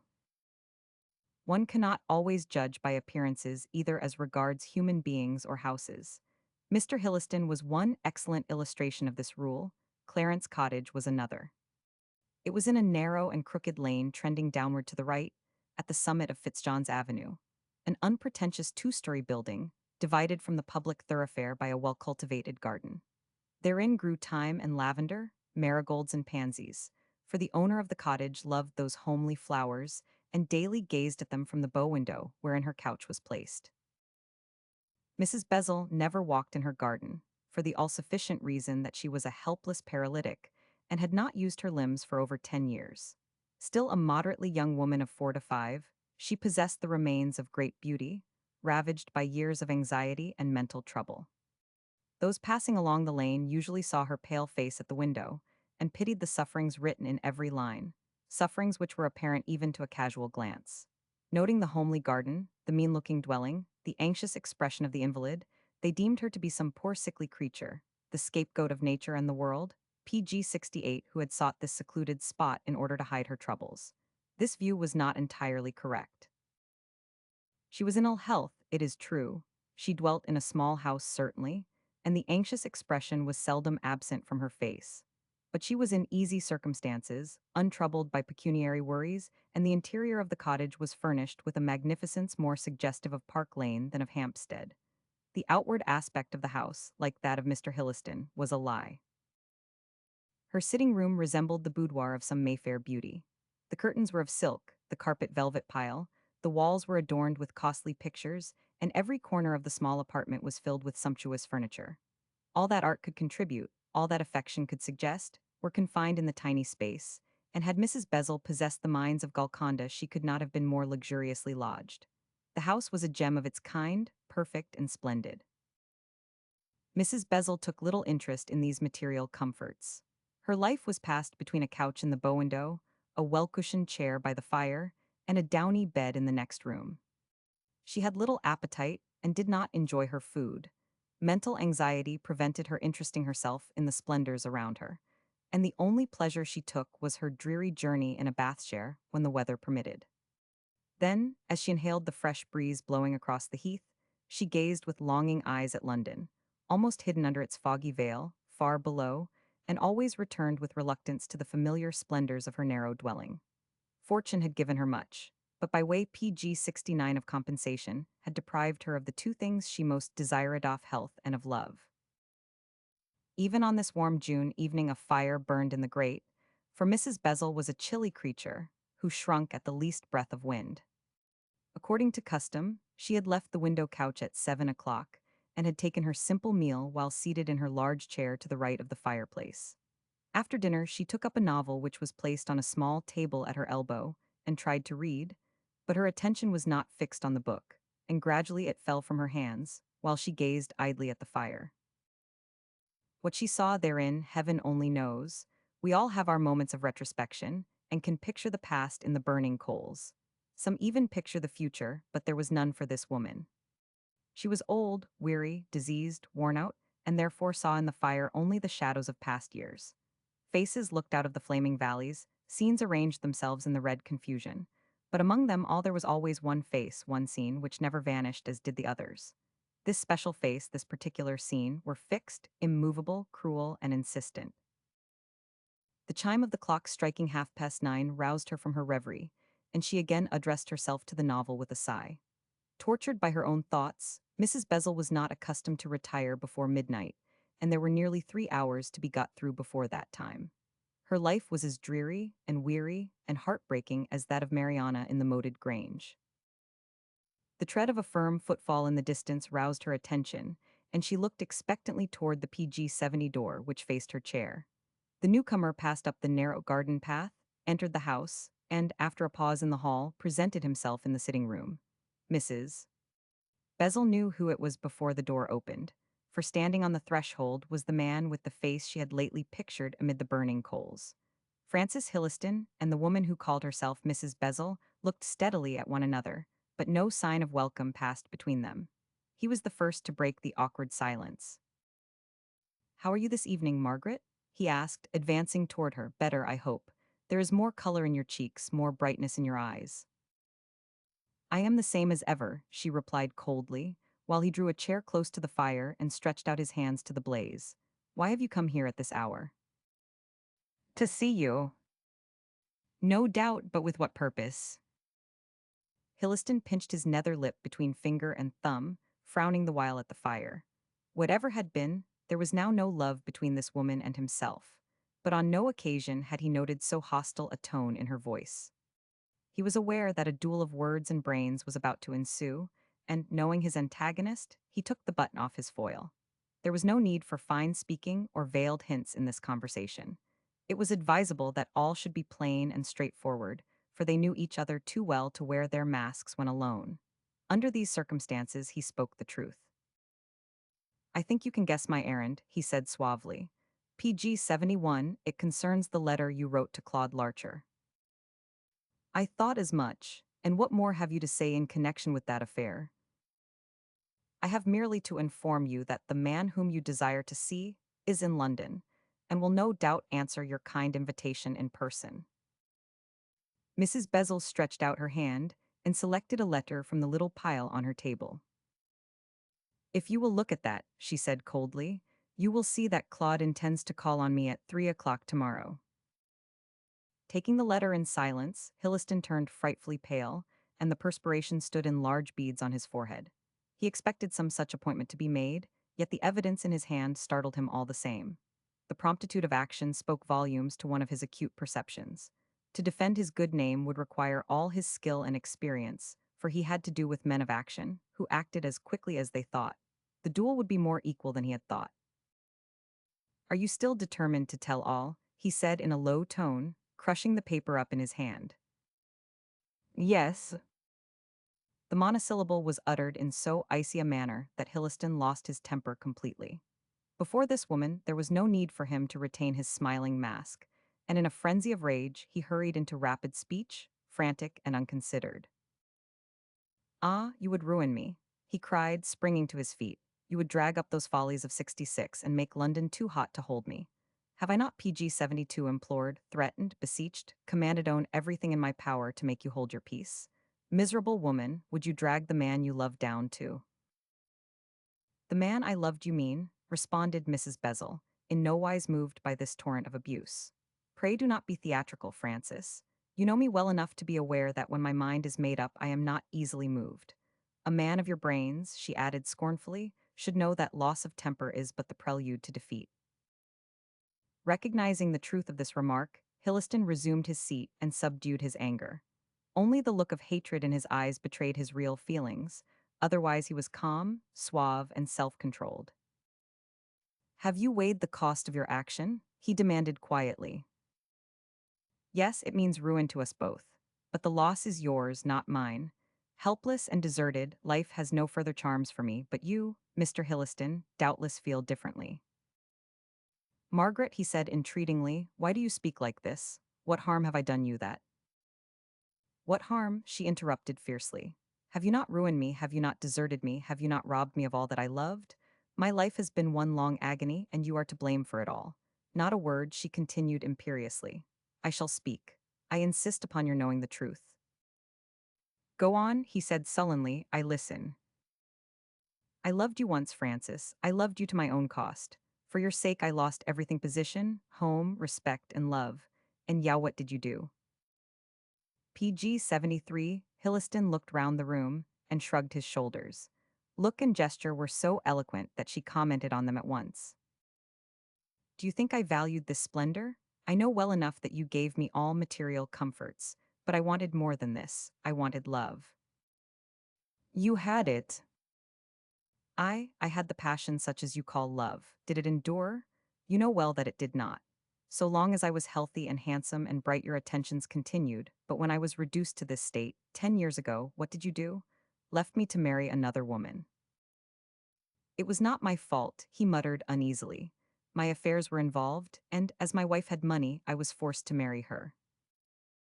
And you did marry her, and no doubt neglect her as you do me.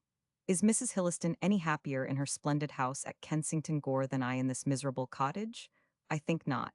I waited and waited, hoping your love would return. It did not, so I took my own course of revenge. And so wrote to Claude Larcher. Yes, listen to me. I wrote the first letter on the impulse of the moment. I had been reading a book called A Whim of Fate, which contained. I know, I read it myself this evening. Then you know that someone else is possessed of your secret. Who is John Parver? I do not know. I intend to find out. Meanwhile, I am waiting to hear the conclusion of your story. Mrs. Bezel drew a long breath and continued. The book, which contained an account of the PG 74 tragedy at Horiston, brought the facts so visibly before me that I wrote on the impulse telling you that I wished to see Claude and reveal all. You came and implored and threatened. Then my impulse became a fixed determination. I saw how I could punish you for your neglect, and so persisted in my scheme. I wrote to Claude, and he is coming here tomorrow. What do you intend to tell him? So much of the death of his father as I know. You must not, you dare not, said Hilliston with dry lips. It means ruin. To you, not to me. Impossible, he said curtly. Our relations are too close for one to fall without the other. So you think, rejoined Mrs. Bezel coolly, but I know how to protect myself. And of one thing you may be assured, I will say nothing against you. All I intend to do is to tell him of his father's death. He knows it already. What? Yes, did you think I was not going to be beforehand with you? Sneered Hilliston triumphantly. I guessed your intention when you wrote me that letter, and when Claude arrived in town, I saw him before he could call here. I did not intend to tell him of the matter till your action forced me to do so. He has read all the papers in connection with his father's death, and intends to hunt down the murderer. Now, do you see what you have done? Apparently, the brutal plainness of this speech strongly affected Mrs. Bezel. It seemed as though she had not comprehended, till that moment, what might be PG 75 the result of her actions. Now an abyss opened at her feet, and she felt a qualm of fear. Nevertheless, I intend to go on now that I have begun, she said gloomily. I will answer any questions Claude may ask me. You will put him in possession of a clue. It is not improbable, but, as I said, life has no charms for me. You do not think of my sufferings, said Hilliston bitterly, rising to his feet. Did you think of mine during all these lonely years? She retorted with a sneer.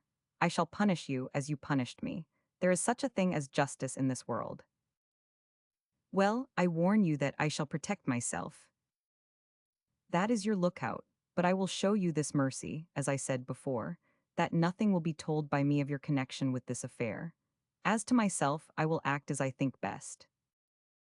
You will tell him who you are. Yes, I will tell him my real name. Then I am lost. Surely not, she rejoined scornfully. Francis Hilliston is old enough in villainy and experience to protect himself against a mere boy. It is not Claude I fear, but his friend, Spencer Tate. He is the dangerous person. But enough of this, added Hilliston, striking the table imperiously. I forbid you to indulge in these follies. You know I have a means whereby to compel your obedience. It is your possession of that means that has turned me against you, she retorted dauntlessly. If you give me back my PG 76 Margaret, not a word more, let things remain as they are. I have said what I intend to do. Hilliston ground his teeth. He knew that nothing he could say or do would shake the determination of this woman. He had already experienced her resolute will, and not even the means of which he spoke would shake her immovability. There was nothing more but to retire and protect himself as best he could. At all events, she promised to remain neutral so far as he was concerned. That was something gained. Before leaving the house, however, he made one final effort to force her to his will. I will not give you any more money. I do not care, Francis. This cottage and its contents are settled on me. A sale of this furniture will produce sufficient money to last my life. I cannot live long now. I will deny all your statements. Do so. I will have you declared insane and shut up in an asylum. Mrs. Bezel laughed scornfully and pointed toward the door. If that is all you have to say, you had better go, she said jeeringly. You know well enough that you cannot harm me without jeopardizing your own position. They looked at one another fiercely, each trying to outstare the other. Hilliston's eyes were the first to fall, and he hastily turned toward the door. So be it, he said, with his hand on the knob. PG 77, you want war, you shall have it. See Claude, tell him all. I can defend myself. On leaving the house a few minutes later, he paused irresolutely by the gate and looked back. If I could only find the paper, he muttered, she could do nothing. As it is. He made a gesture of despair and plunged into the darkness. PG 78. Chapter 10. A few facts connected with the case. When the two young men left Lincoln's Inn Fields after the momentous interview with Hilliston, they walked on in silence for some distance, each busied with his own thoughts. Like most solitaries, Tate had a habit of speaking aloud, and, unmindful of the presence of Claude, he stopped short at the gate of the new law courts to give vent to his feelings. It is decidedly suspicious, he said in a low tone and quite inexplicable. What are you talking about? Asked Claude irritably, whereupon Tate became aware that he was not alone, but nevertheless showed no disposition to balk the question. I was thinking of Mr. Hilliston, he returned quietly. I am not at all satisfied with his conduct. He is hostile to us, Claude. Hostile? Impossible. He is doing all in his power to help us. So it appears, answered Tate dryly. Nevertheless, I think that he intends to thwart us in our plans if he can. Now you are talking nonsense, said Claude, as they resumed their walk. Why, he first brought the case under my notice. And why? Because he wanted to be beforehand PG 79 with Mrs. Bezel. If he had not told, she would have done so, and naturally enough he wished to be first in the field. But I cannot think ill of him, protested Larcher. He has been a second father to me. No doubt there is such a thing as remorse. Remorse, you are mad. Not at all, I am suspicious. We will discuss Mr. Hilliston later on, when I will give you my reasons for speaking thus. Meanwhile, he has decided to play a game against us. Nonsense, he has no motive. Pardon me, I think he has, but what it is I am unable to say as yet. However, he will make 2 moves in the game within the next 24 hours. Indeed, said Claude ironically, perhaps you can tell me what those 2 moves will be. Certainly, answered Tate serenely. As to the first, he will call at my rooms to find out if we have gone to see Mrs. Bezel tonight, and... Why at your rooms? Because he thinks you are staying with me. And moreover, knowing that we are acting together, he knows your movements will coincide with mine. Ah, and the second move. He will write you a letter asking you to stay with him at Kensington Gore. I do not see what there is suspicious about that, said Claude petulantly. I know you do not, but it is my belief that he is afraid of your investigations in this case and wishes to keep you under his eye. PG 80, but good heavens, man, he advised me to pursue the matter. On the contrary, he advised you to let sleeping dogs lie. So he did, cried Claude with a sudden recollection of the interview. But why? What harm can my investigations do to him? Ah, that is a difficult question to answer, said Tate reflectingly. To my mind, they will show that Hilliston was not the friend of your father he pretended to be. But according to those papers, he acted like a friend throughout. Yes, according to those papers. Larcher faced round suddenly, struck by the significance of the remark. He was a clever young man, but could not see clearly before him, and honest himself, was far from suspecting dishonesty in others. Instead of agreeing with Tate in his estimate of Hilliston, he vehemently defended the lawyer. You must not speak like that, Tate, he said angrily. Mr. Hilliston is an honest man and has been like a father to me. I owe all to him. Perhaps you do, retorted Tate significantly. However, we need not quarrel over the matter. I am content to wait, and will bet you £5 that the inquiry is made tonight and the letter is sent tomorrow. Larcher did not accept the bet thus confidently offered, but walked on stiffly with his head in the air. He was seriously annoyed with Tate for daring to cast an imputation on the character of a man to whom he owed all. Never could he bring himself to believe PG that Hilliston intended him evil, and deemed that the lawyer, despite his manifest reluctance, would help him by all the means in his power to discover the assassin. Nevertheless, Tate proved to be in the right. As the 2 young men passed down the stairs on their way to the theatre whence, Tate insisted on taking Claude with a view of distracting his mind. They were met by the porter. Beg pardon, sir, addressing himself to Tate, but a gentleman called some time ago and asked for you and Mr. Larcher. Who was he? Why did you not show him up? He would not give his name, sir, and did not wish to come up. He only asked if you had a box for the theatre, and when I said you had stalls, drove off. Ah, can you describe his appearance? Not very tall, sir, clean-shaven with white hair and a red face. Looked like a country gentleman, sir. Thank you, that will do, replied Tate quietly and left the house with Claude. For a few minutes, he enjoyed his companion's astonishment at this proof of Hilliston's double-dealing, and it was not till they were in the cab that he spoke. Well, he said, smiling, was I not right when I said that he would make the first move? You are right so far, muttered Claude, who looked ill at ease, but I cannot bring myself to suspect my guardian. You want another proof, perhaps? Well, we will wait for your invitation to Kensington Gore. Claude shook his head and seemed so indisposed to PG-82 talk that Tate judged it wise to humor his silence. The young man's thoughts were anything but pleasant. He had been accustomed to look up to Hilliston as the model of an English gentleman, honest, honorable, upright, and noble.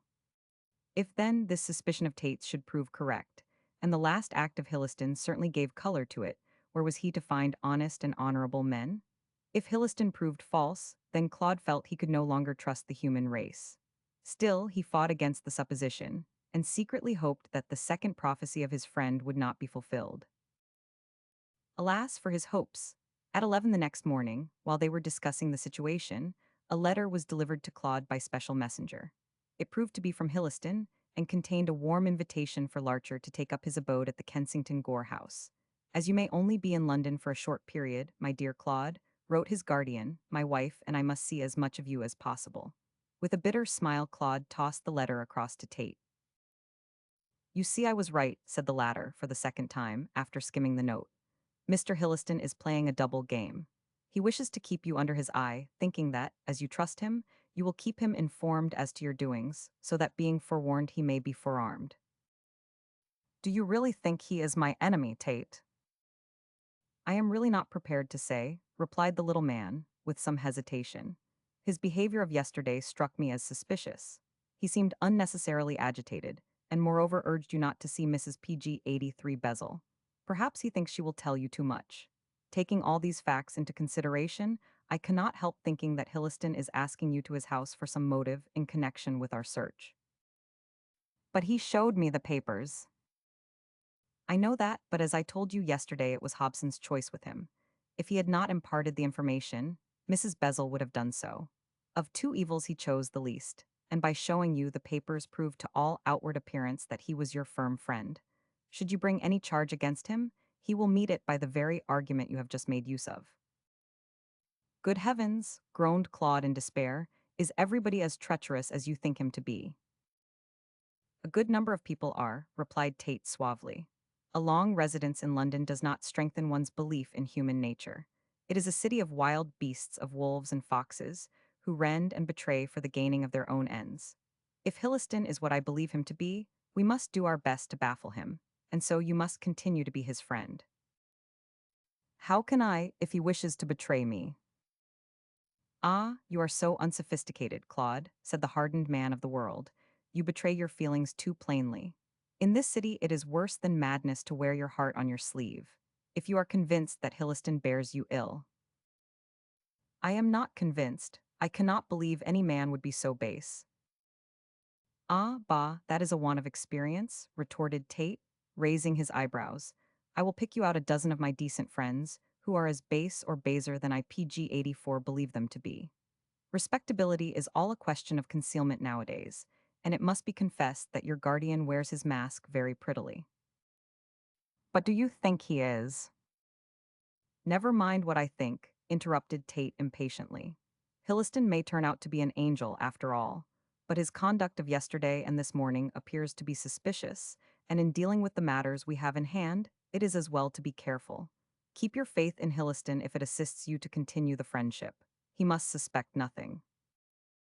Do you then wish me to accept this invitation? No, why go into the lion's den? Write and thank him and decline. I have no excuse. Indeed, then I will provide you with one. You are engaged to stay with me at Thorston for a month. By the end of that time, you will know sufficient of Hilliston to decide for yourself as to the wisdom of accepting or declining his invitation. But if we go to Thorston, we cannot prosecute our inquiries. Yes, we can. I tell you that book, which contains the story of your father's murder, also contains a description of Thorston. I recognize every scene. Well, well, repeated Tate sharply, cannot you see? The author of that book must either live at Thorston or have stayed a few months there. Else he could not have described the village so accurately. We must make inquiries about him there, and should we be fortunate enough to discover him, we must extract his secret. PG 85. What secret? Upon my word, Claude, you are either stupid or cunning. Why, find out where he got his material from. That may put us on the right track. Now, write to Hilliston, and then go up to Hampstead and find out what Mrs. Bezel has to say. Will not you come too? Said Claude, going to the writing desk. No, I have my own business to attend to. Is it connected with our enterprise? I should think so. It is my intention to call on the firm who published A Whim of Fate and find out all I can concerning the author. When you return from Mrs. Bezel, we will compare notes, and on what information we obtain will depend our future movements. PG 86. Chapter 11. A Startling Discovery.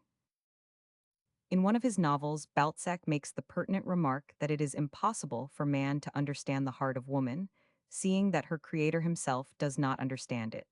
These are not the precise words, but the sentiment is the same. And who, indeed, can understand a woman's heart? Who can aver that he has a complete comprehension of her character? Very young men lay claim to such knowledge, but as they grow older, and the vanity of youth gives way to the modesty begotten by experience, they no longer pretend to such omniscience, and humbly admit their inability to solve the riddle of femininity. Had the Sphinx proposed such an enigma to Dippus, he would not have been able to guess it, and so, meeting the fate of other victims, would have deprived Thebes of a king and Sophocles of a tragedy. Yet, if we bear in mind that women work rather from impulse than from motive, we may arrive at some knowledge of the organ in question. If a woman is impulsive, and most women are, she acts directly on those impulses, and so startles men by paradoxical actions. As a rule, the male intellect has logical reasons wherefrom it deduces motives upon which to act. Not so with women. They obey the impulse of the moment, reckless of the consequence to themselves, PG 87, or to anyone else. Consequently, it is impossible to foretell how a woman will act in a given circumstance, but it may be asserted that she will obey the latest thought in her mind. Even from this point of view, the feminine mind is still a riddle, but one which is more capable of explanation. For example, Mrs. Bezel read A Whim of Fate, and thus, after 25 years, the Horiston tragedy was freshly impressed on her brain. Seized with remorse, terrified by the memory of the crime, she, acting on the impulse, wrote to Hilliston stating that she intended to see Claude Larcher and reveal all. The dismay of the lawyer at this mad proposal, and his steady opposition thereto, turned what was originally a mere whim into a fixed idea. She saw a way of punishing the man for the withdrawal of his love 10 years before, when she lost her beauty and became paralyzed. Delighted at learning that she had still some power to wound him, she persisted in her project, and so wrote the letter to Larcher, which he received the day after his arrival in London. To baffle Hilliston, and prevent him from intercepting the letter, she was obliged to use all her wits, and so hit on the idea of learning the name of the young man's club. How she managed to obtain it is best known to herself. But Hilliston, never dreaming of this pertinacity, was unable to thwart her schemes, and, beyond writing to Claude, telling him to call, could do nothing. Had he guessed that she would address her invitation to the club, he might have called and obtained it in the character of Larcher's guardian. But, knowing her helpless condition, the thought that it might be there never entered his mind. So the letter PG 88 arrived, was duly answered, and Claude was coming today at 3 o'clock to hear what Mrs. Bezel had to say. The visit, though due to her own action, was a source of considerable anxiety, for she was not at all certain of what she would say. It was impossible to tell all without inculpating Hilliston, and this, for reasons of her own, Mrs. Bezel was unwilling to do. All her talk of the previous night had been so much rhodomontade to frighten the man she hated, but she was too well aware of her dependent position to think of doing him an injury. Her impulse had led her into deep water, as she knew instinctively. She was a woman who had lived every moment of her life, but now, stretched on a bed of sickness, she missed her former triumphs and excitements. This visit promised a great deal of amusement, and the use of much diplomacy, therefore she was unwilling to abandon her plans. At the same time, she determined to give the young man as little information as she possibly could. It would not be through her agency that the mask would be torn from Hilliston's face. She was resolved on that point. Yet the matter, starting originally from an impulse, had now gone too far for her to draw back. Claude had seen the papers, and therefrom must have guessed that she desired to impart certain information with regard to the crime which had cost him a father. Mrs. Bezel therefore compromised the matter, and settled in her own mind to tell him half the truth, or, at all events, only sufficient to interest him without aiding him.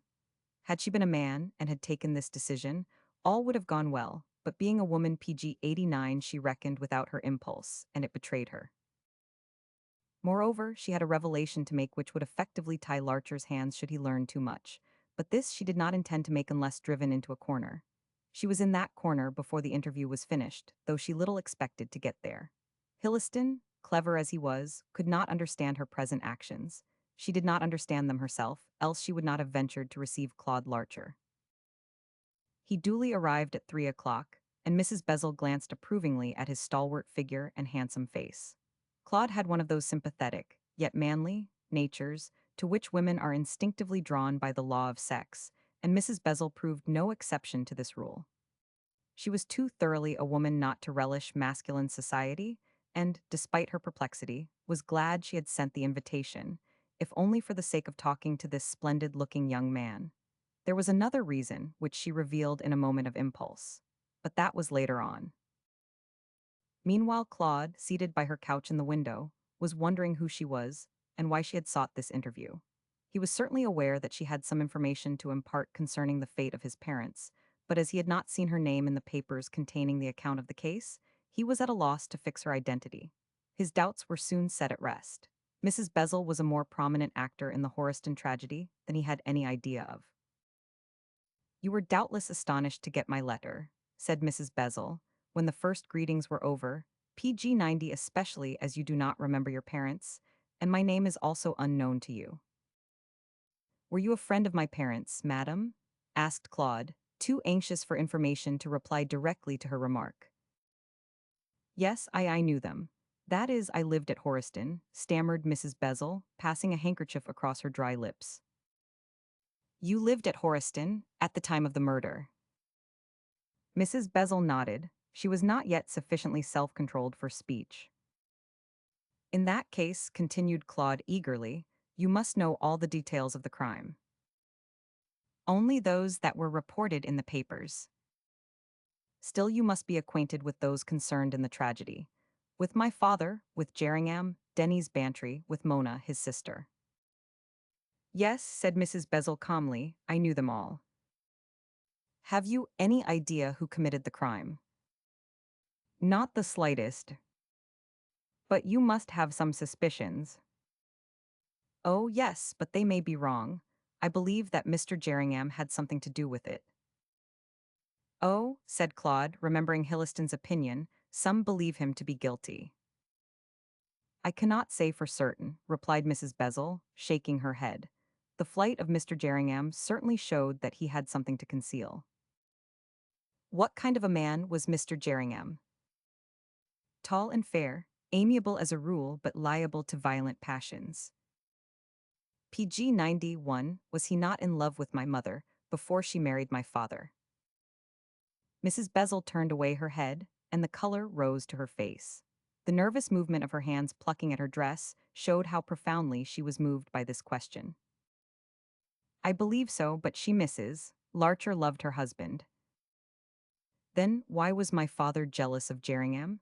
said Claude, who could not reconcile this statement with the evidence given at the trial. "How should I know?" cried Mrs. Bezel, turning on him with sudden passion. "If George Larcher had not been so blinded by jealousy, he would have seen that there was nothing between them. Your mother knew Jerringham all his life. They were like brother and sister. It is true he wished to marry her, but when he saw that her heart was given to your father, he bowed to her decision. He came to Horiston as her friend, not as her lover." "But he was constantly with her." "Do you dare to speak thus of your mother, sir?" I cannot help doing so," stammered Claude, startled by the anger in her voice. "God knows I wish to revere the memory of my mother, but I cannot help seeing that she was morally responsible for the tragedy." She was not," said Mrs. Bezel vehemently. "How dare you speak thus? Your father neglected her. He left her to the companionship of Mark Jerringham, while he indulged in his predilection for literary work. All day long he shut himself up in his study, and let his wife sit alone, and PG 92 miserable. Was it any wonder, then, that she should turn to her old friend for consolation? There was nothing between them, nothing to which any Pharisee could have taken exception. But surely my father was sufficiently sensible to see all this. He saw nothing, or what he did see was distorted by his jealousy. The police, in their endeavors to fix the crime on your mother, took the same view of the relations between her and Jerringham. Oh, I know what you read in those papers shown to you by Mr. Hilliston. So surprised was Claude by this unexpected introduction of his guardian's name that he could not suppress a start. How do you know that Mr. Hilliston showed me the papers? Mrs. Bezel saw that she had said too much, but, unable to go back on her words, rapidly resolved to make that revelation, which she had hitherto intended to keep as a last resource. Mr. Hilliston told me that he had done so. Do you know him? Yes, said Mrs. Bezel, seizing her opportunity to lead up to the revelation. I know him as the best and kindest of men.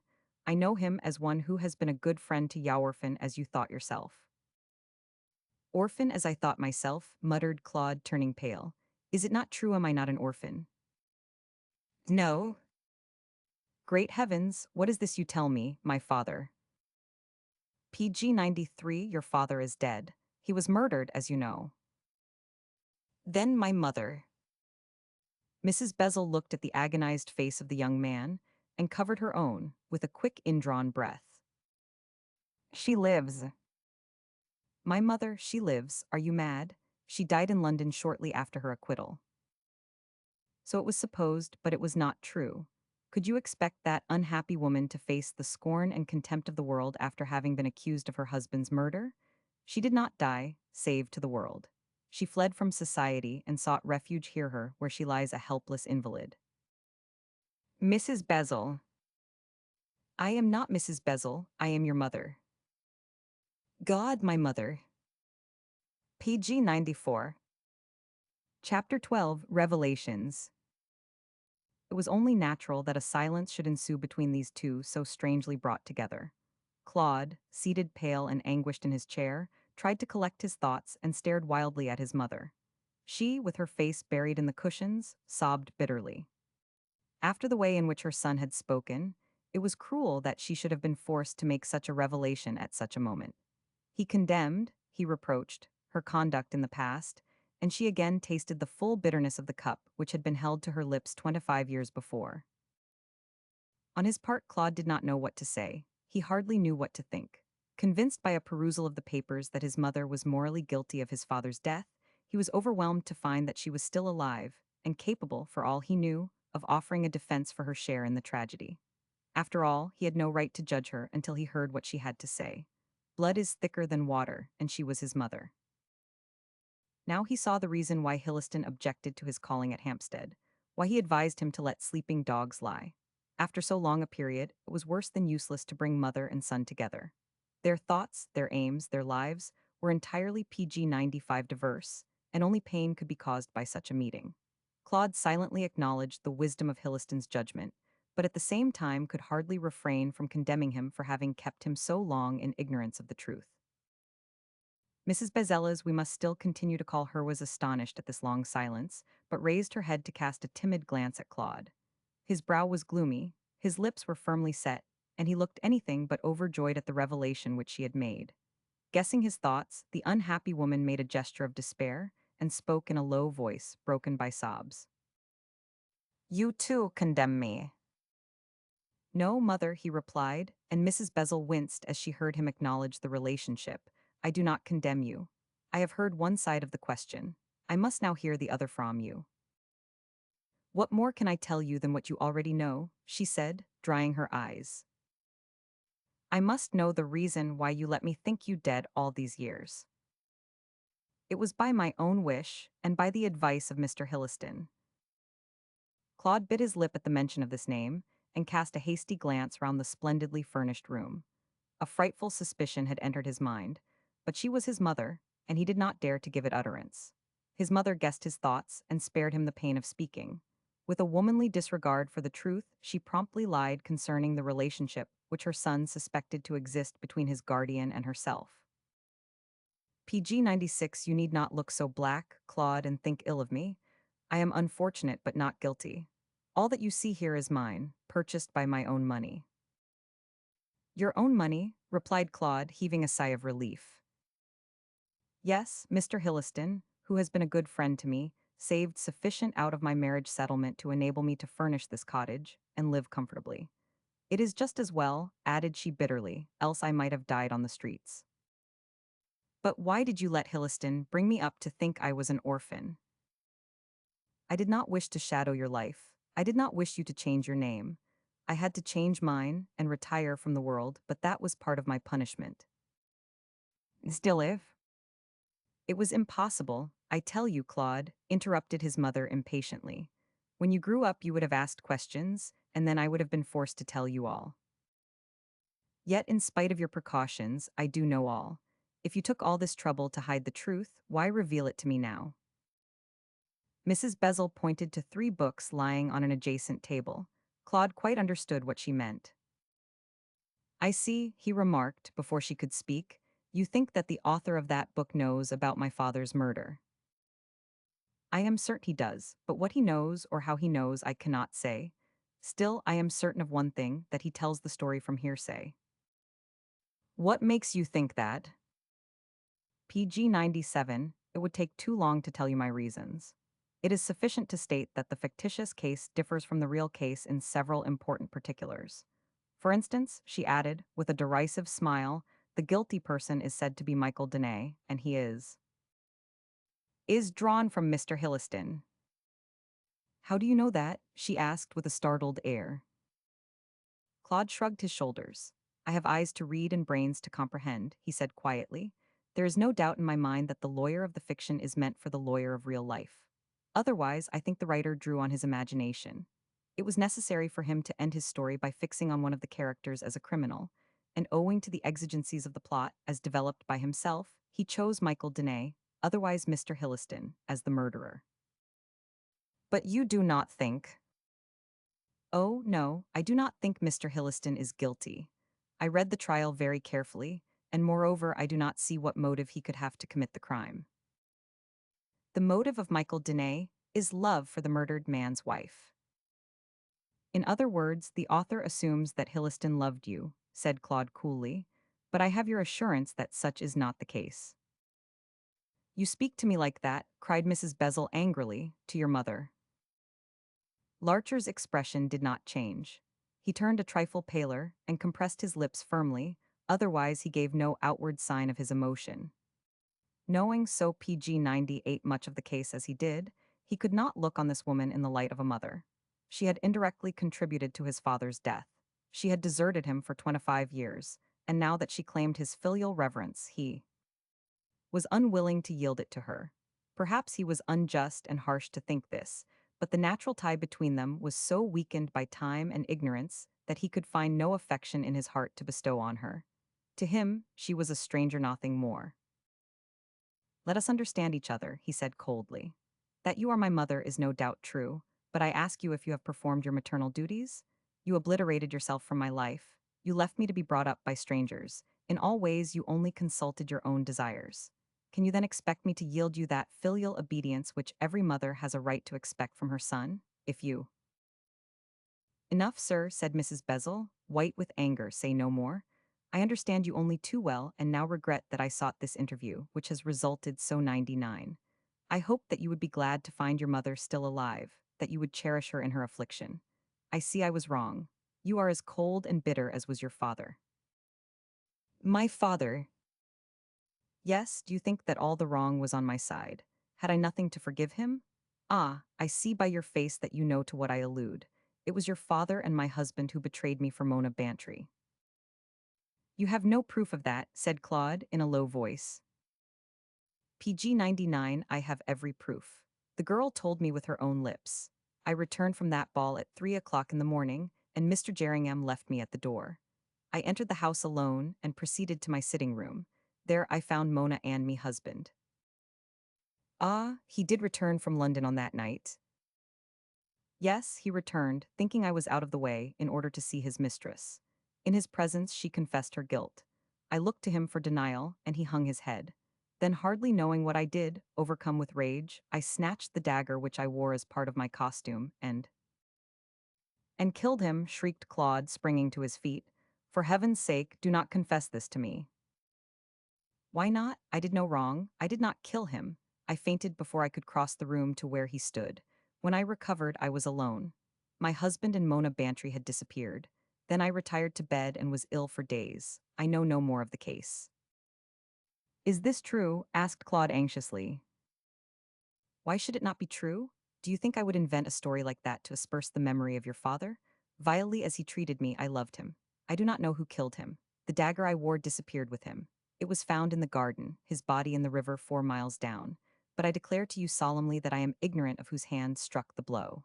It might have been Mona or Jerringham or Hilliston. You are wrong there, replied his mother coolly, or else your judgment has been perverted by that PG 100 book. Mr. Hilliston was still at the ball when the tragedy occurred. His evidence at the trial proved that. Do not say a word against him.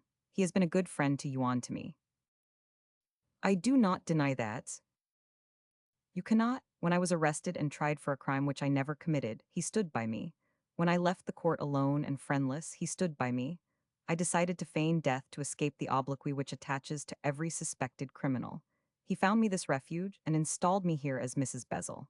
He took charge of you and brought you up and looked after your money and mine. Do not you dare to speak against him. Exhausted by the fury with which she had spoken, the unfortunate woman leaned back in her chair. Claude, already regretting his harshness, brought a glass of water, which he placed to her lips. After a few minutes she revived and feebly waved him away, but he was not to be so easily dismissed.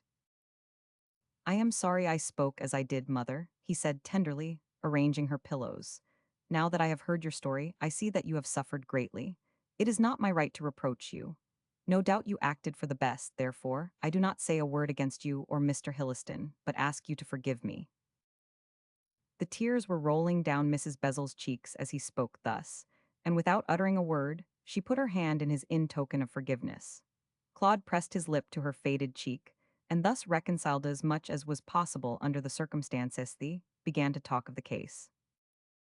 PG 101, what do you intend to do? Asked Mrs. Bezel weakly. Find out who killed my father. It is impossible after 25 years. I have told you all I know, and you see I cannot help you. I do not know whom to suspect. You surely have some suspicion, mother. No, I have no suspicions. Whomsoever killed your father took the dagger out of my sitting room. Perhaps Mona. I think not, she had no reason to kill him. He had wronged her. And me, cried Mrs. Bezel vehemently. Do not talk any more of these things, Claude. I know nothing more, I can tell you nothing more.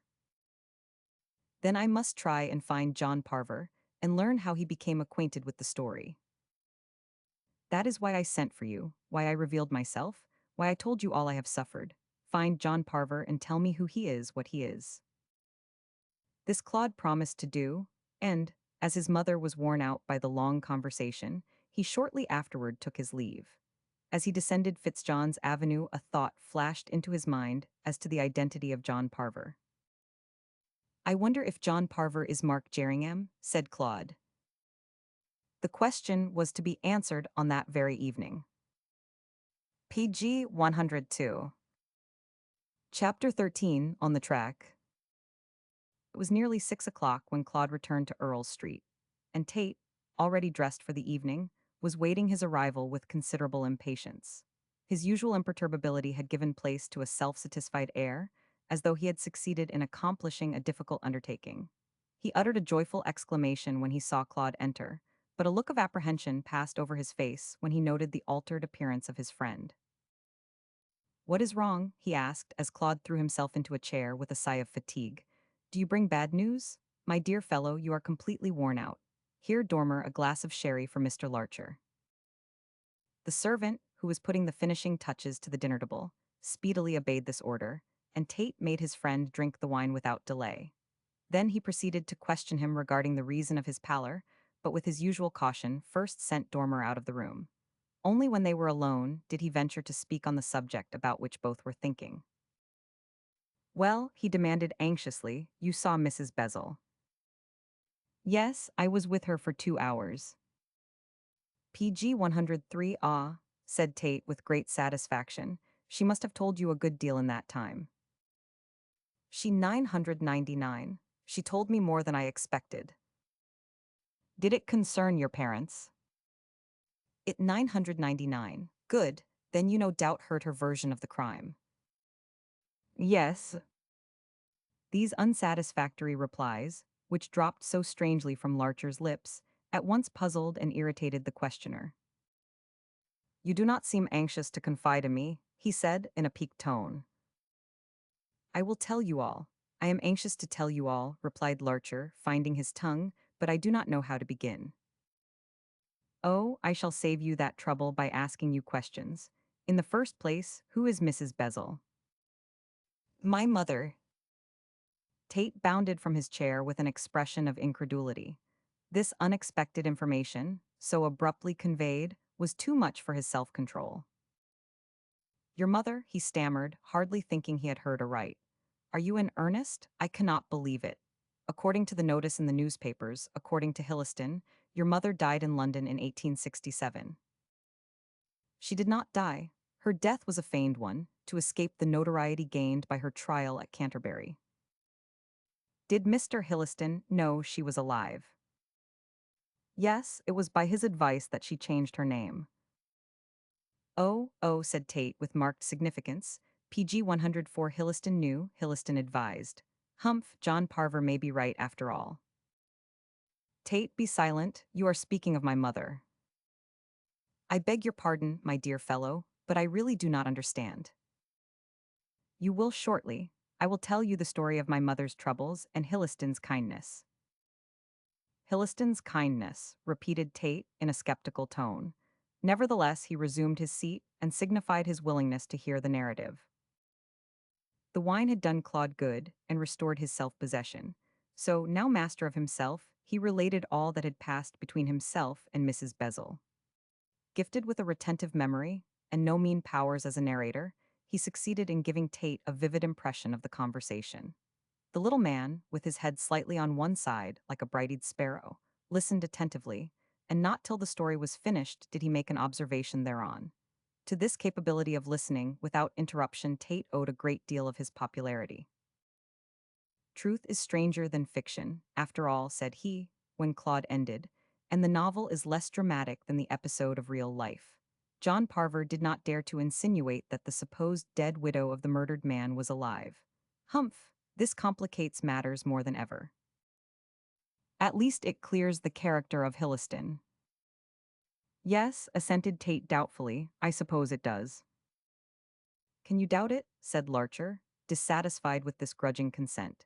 You can now see why Hilliston was agitated at our interview, why he asked me PG 105 not to see Mrs. Bezel, so-called, why he called here the same evening to find out if I had gone, and finally why he wished to prepare me before seeing her, by telling of the tragedy. Oh, I see all that, said Tate quietly. 9 men out of 10 would consider Hilliston a most disinterested person, but I am the 10th man, and am therefore skeptical of his motive. But what motive can he have for? That is just it, interrupted Tate vivaciously. I cannot see his motive, but I will find it out some day. Well, you can speak for yourself, said Claude, frowning. After what my mother has told me, I believe Hilliston to be an upright and honorable man. You are quite right to do so on the evidence. Still, if I were you I would not keep him informed of all our movements, unless do you intend to go on with the matter? He asked abruptly. Assuredly, I am determined to find out who killed my father. Tate walked to the fireplace and took up his position on the hearthrug. An idea had entered his mind, which he did not intend to put into words. Nevertheless, it was indirectly the reason for his next speech. I think, after all, it would be best to take Hilliston's advice and let sleeping dogs lie. He had not calculated the effect of these words on his hearer, for Claude also arose from his chair and looked at him with angry surprise. I do not understand you, he said coldly.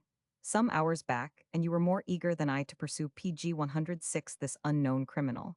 Now you wish to withdraw. May I ask the reason of this sudden change? It seems to be useless to hope to find the assassin, replied Tate, shrugging his shoulders. One cannot discover a needle in a haystack. Oh, yes, you can be patient research. Well, even that would be easier than to hope to solve a mystery, which has been impenetrable for 25 years.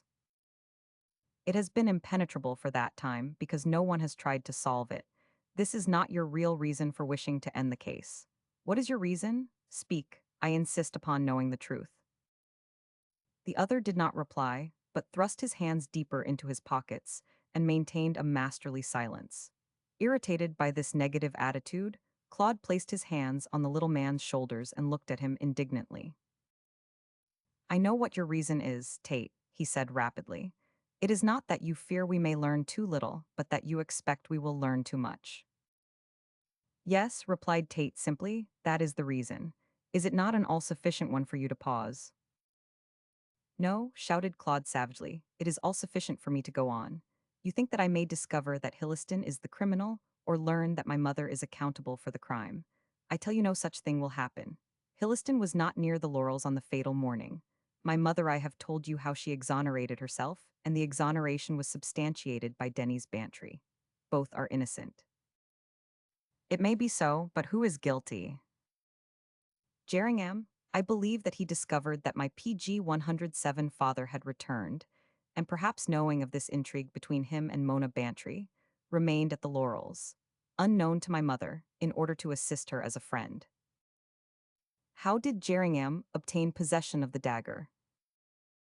I cannot say, we must find out, but he did obtain possession of the dagger, and during a quarrel with my father killed him with it. He fled to avoid the consequences. Oh, yes, I swear that Jerringham is guilty, but I will hunt him down if I have to do it alone. You will not do it alone, said Tate quietly. I am with you still. But you said. I know what I said. I think it is best to leave well alone. But since you are set on learning the truth, I will help you to the best of my ability. Only, added Tate explicitly, should you discover the truth to be unpalatable, do not blame me. I will not blame you. I am certain that you will find that I am right, and that Hilliston and my mother had nothing to do with the affair. Help me, that is all I ask. I will bear the consequences. Very good, then we had better get to work, said Tate dryly. Just go and dress, my dear fellow, or you will keep dinner waiting. Why should I dress? I am not going out tonight. Indeed you are. We are due at Mrs. Durham's at home at 10 o'clock. I shall not go. I am in no mood for frivolity. I would rather stay at home and think over the case. PG 108, it is only by hard work that we can hope to learn the truth. Very true. At the same time, it is necessary for you to go out tonight, if only to meet with John Parver. The author of A Whim of Fate asked Claude eagerly, is he in town? Yes, and he will be at Mrs. Durham's tonight. We must see him and find out where he obtained the materials for his novel. Do you think such information will lead to any result? Asked Claude dubiously. I do not think, I am sure of it, retorted Tate impatiently. Now go and dress. Larcher departed without a word. PG 109. Chapter 14, The Upper Bohemia. The name Bohemia is suggestive of unknown talent starving in garrets, of obdurate landladies, of bacchanalian nights and shabby dress. Murger first invested the name with this flavor, and since his time the word has become polarized and indicates nothing but struggling humanity and unappreciated genius. Yet your true Bohemian does not leave his country when he becomes rich and famous. It is true that he descends from the garret to the first floor, that he fares well and dresses decently, but he still dwells in Bohemia. The reckless air of the hovels permeates the palaces of this elastic kingdom of fancy. Mrs. Durham was a Bohemian, and every Thursday received her confers in the drawing-room of a very elegant mansion in Chelsea. She had written a novel, I Cling to Thee with Might and Main, and this having met with a moderate success, she posed as a celebrity and set up her salon on the lines of Lady Blessington. Everyone who was anyone was received at her at homes, and by this process she gathered together a queer set of people. Some were clever, others were not. Some were respectable, others decidedly disreputable. but one and all to use an expression usually connected with crime had done something. Novelists, eschists, painters, poets, and PG 110 musicians were all to be found in her rooms, and a more motley collection could be seen nowhere else in London. Someone dubbed the Chelsea mansions the zoo, and certainly animals of all kinds were to be found there, from monkeys to peacocks. It was considered rather the thing to be invited to the zoo, so when brothers and sisters of the pen met one another there they usually said, "What? Are you here?" As though the place were heaven, and the speaker justifiably surprised that anyone should be saved except himself or herself. Literary people love one another a degree less than Christians.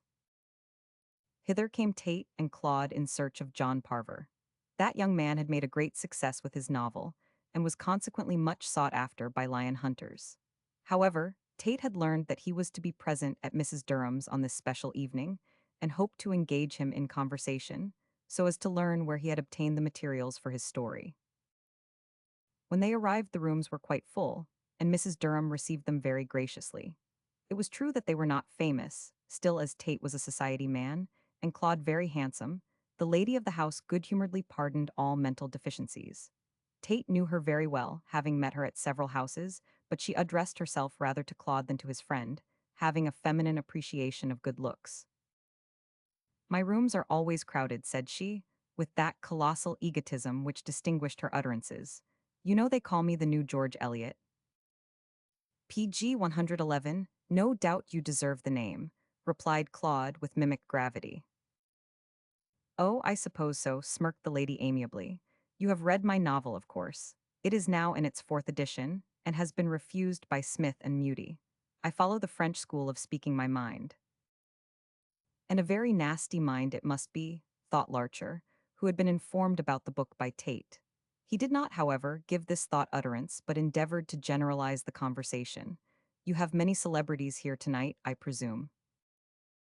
"My dear sir," exclaimed Mrs. Durham in capitals, "every individual in this company is famous. Yonder is Mr. Padsop, the great traveler, who wrote Mosques and Mosquitoes. He is talking to Miss Pecksworth, the writer of those scathing articles in the Penny Trumpet entitled Man, the Brute. She is a modern woman." "Oh, indeed," said Claude equably, and looked at this latest production of the 19th century. "She is rather masculine in appearance." "It is her pride to be so, Mr. Larcher. She is more masculine than man. That is her brother, who designs ladies' dresses and decorates dinner tables." "Ah, he is not masculine. I suppose nature wanted to preserve the balance in the family. The law of compensation, eh?" "Oh, you are severe. Tommy Pecksworth is a dear little creature, and so fond of chiffons. He knows more about women's dress than his sister." "So I should think," replied Claude dryly. He took an instant and violent dislike to Mr. Pecksworth, PG 112, who was one of those feminine little creatures, only distinguished from the other sex by wearing trousers. "A charming pair," he added, smiling. "I do not know which I admire the most, the sister who is such a thorough gentleman, or the brother who is a perfect lady." "You are satirical," smiled Mrs. Durham, enjoying this hit at her friends. "Now you must take me down to have some refreshment. Really, you must." Thus inspired, Claude elbowed the hostess through the crush, and escorted her to a bare counter in the dining room, whereon were displayed thin bread and butter, very weak tea, and fossil buns. Mrs. Durham evidently knew her own refreshments too well to partake of them, for she had a mild brandy and soda, produced from its hiding place by a confidential waiter.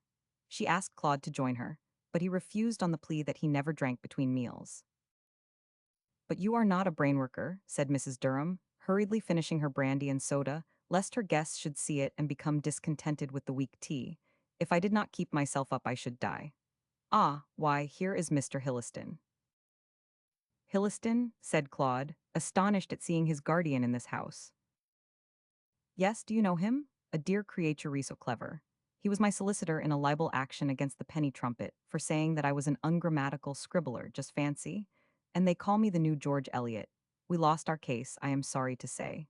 Judges are such brutes. Miss Pecksworth says they are, ever since she failed to get damages for her breach of promise case." "PG 113, here comes Mr. Hilliston," said Larcher, rather tired of this long-tongued lady. "I know him very well, he is my guardian." "How very delightful," said Mrs. Durham with the accent on the very. Oh, Mr. Hilliston, she continued, as the lawyer approached, we were just talking about you. I trust the absent were right for once, replied Hilliston, with an artificial smile and a swift glance at Claude. I have just come to say goodbye.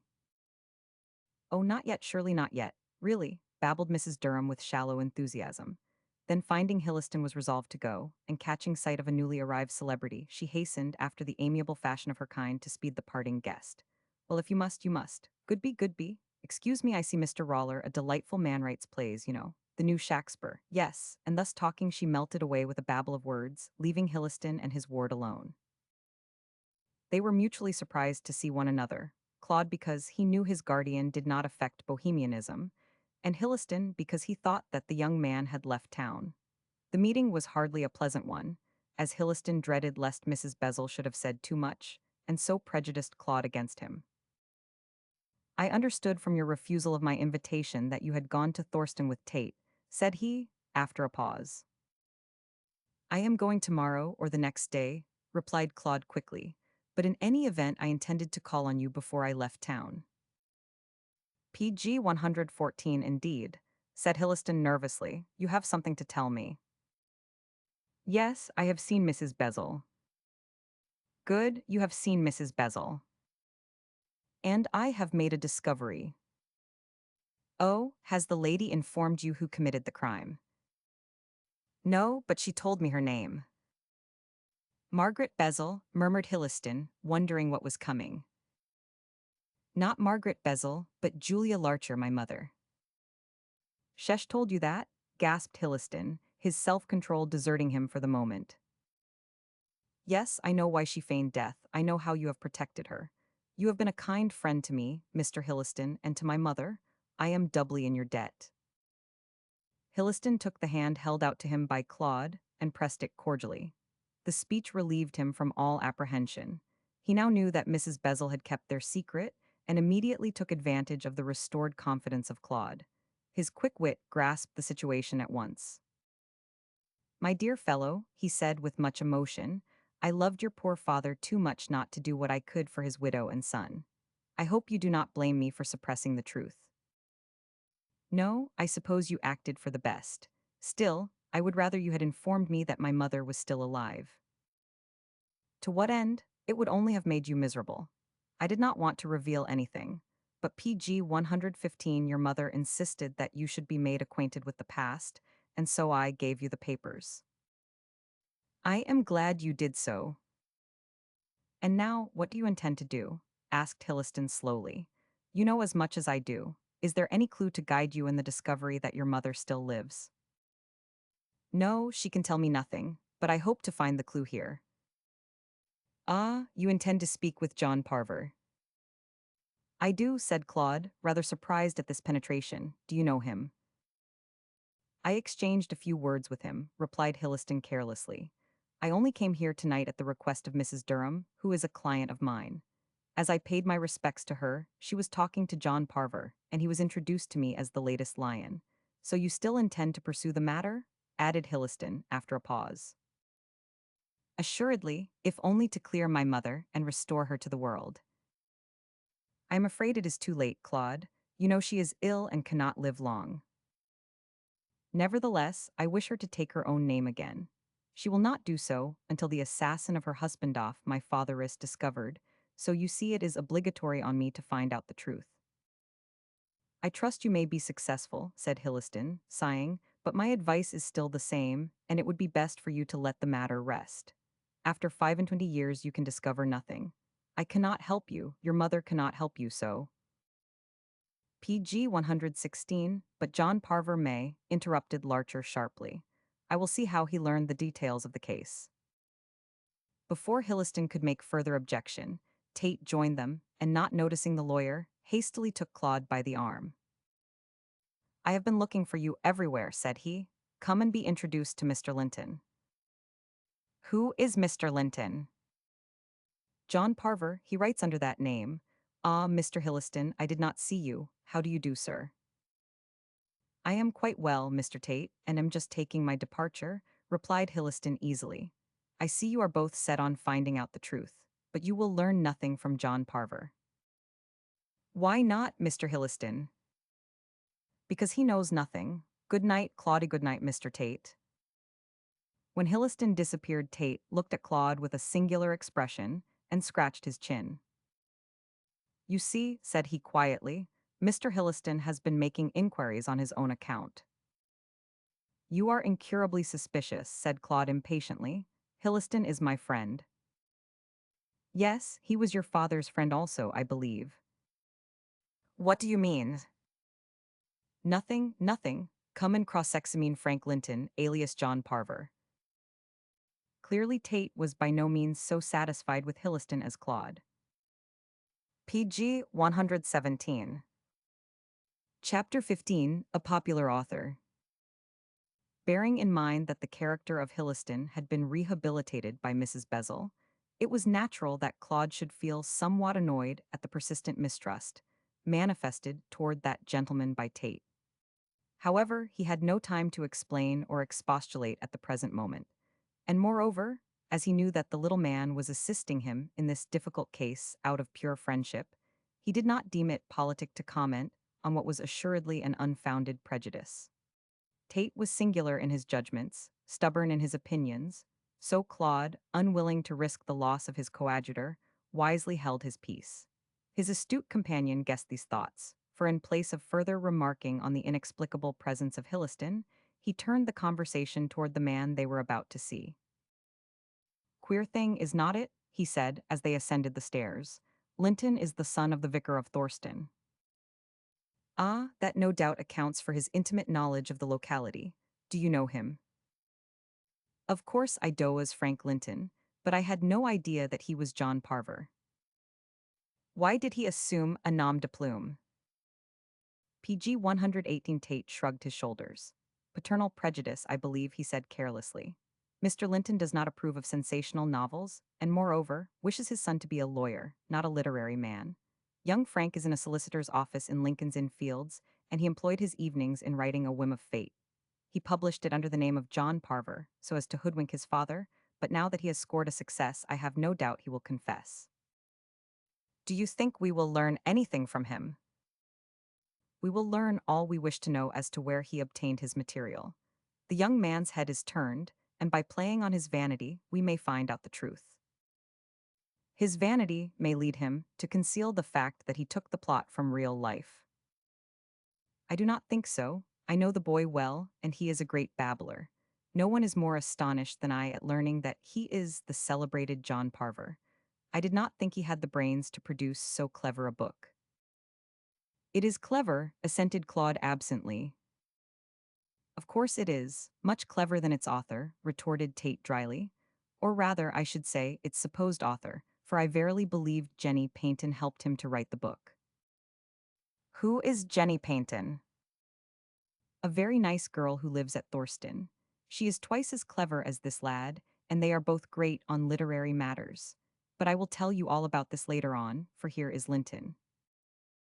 The celebrated author was a light-haired, light-complexioned young man of 26, with PG 119 bowed shoulders, a self-satisfied smile, and a pince-nez, which he used at times to emphasize his remarks.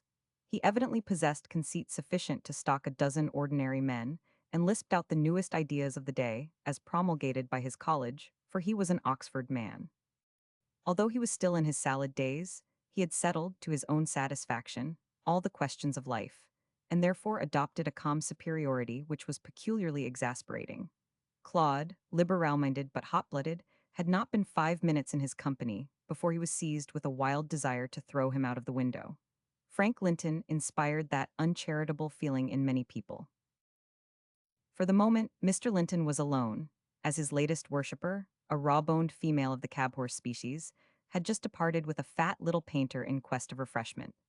Therefore, when he turned to greet Claude, he was quite prepared to assume that fatigued, self-conscious air with which he thought fit to welcome new votaries. Linton, this is Mr. Larcher, said Tate abruptly. Claude, you see before you the lion of the season. It is very good of you to say so, Mr. Tate, simpered the lion, in no wise disclaiming the compliment. I am pleased to make your acquaintance, Mr. Larcher. And I yours, Mr. Linton, or shall I say Mr. Parver?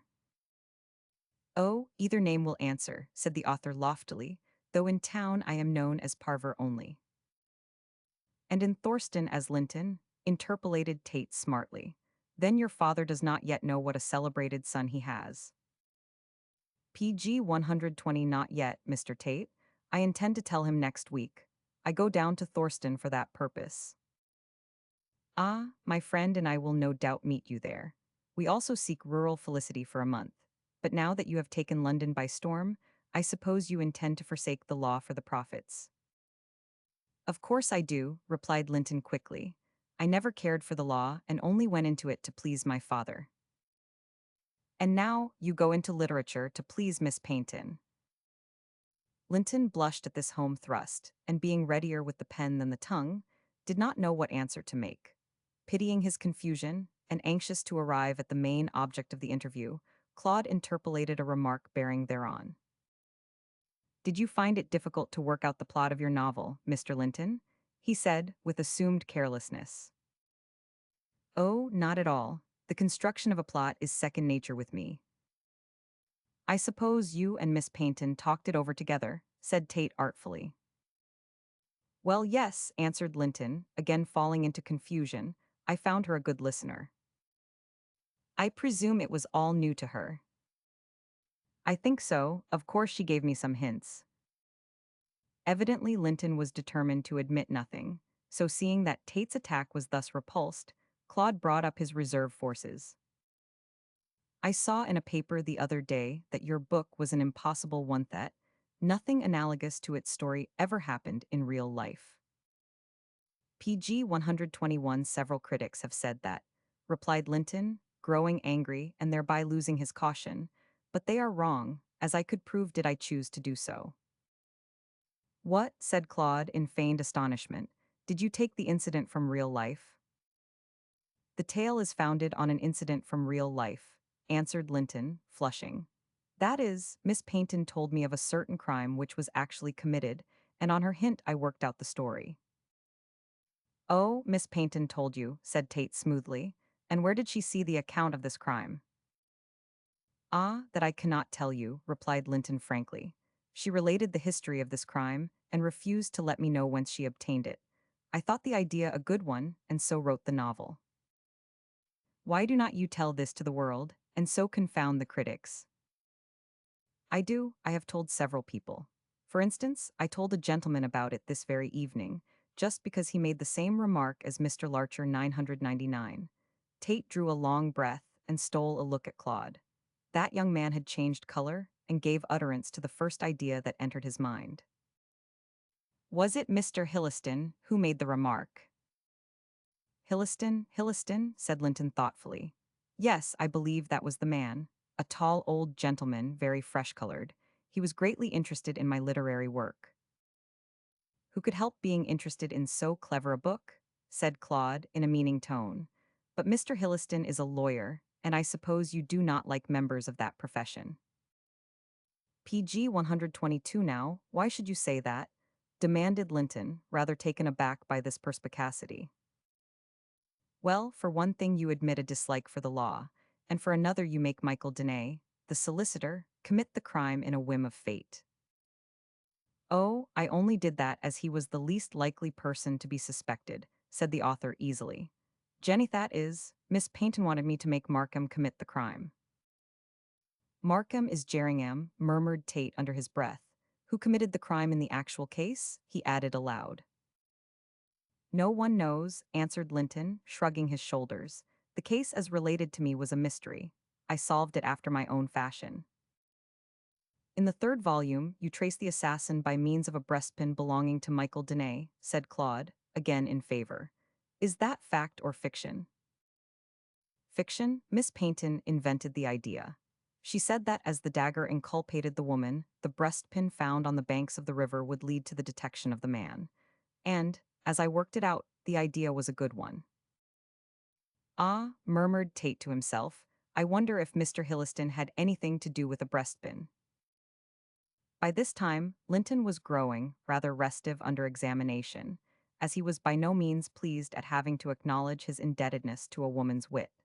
Seeing this, Tate abruptly closed the conversation, so as to avoid waking the suspicions of Linton. A very interesting conversation, he said heartily. I like to get behind the scenes and see the working of a novelist's brain. We will say goodbye now. PG 123 Linton, and I hope you will call at the Manor House next week, when we will all three be at Thorston. Delighted, I am sure, replied the author, and thereupon melted into the crowd, leaving Claude and Tate looking at one another. Well, said the former, after a pause, we have not learned much. On the contrary, I think we have learned a great deal, said Tate, raising his eyebrows. We know that Linton got the whole story from Jenny Paynton, and that Mr. Hilliston is in possession of the knowledge. What use can it be to him? He will try and frustrate us with Miss Paynton, as he did Mrs. Bezel with you.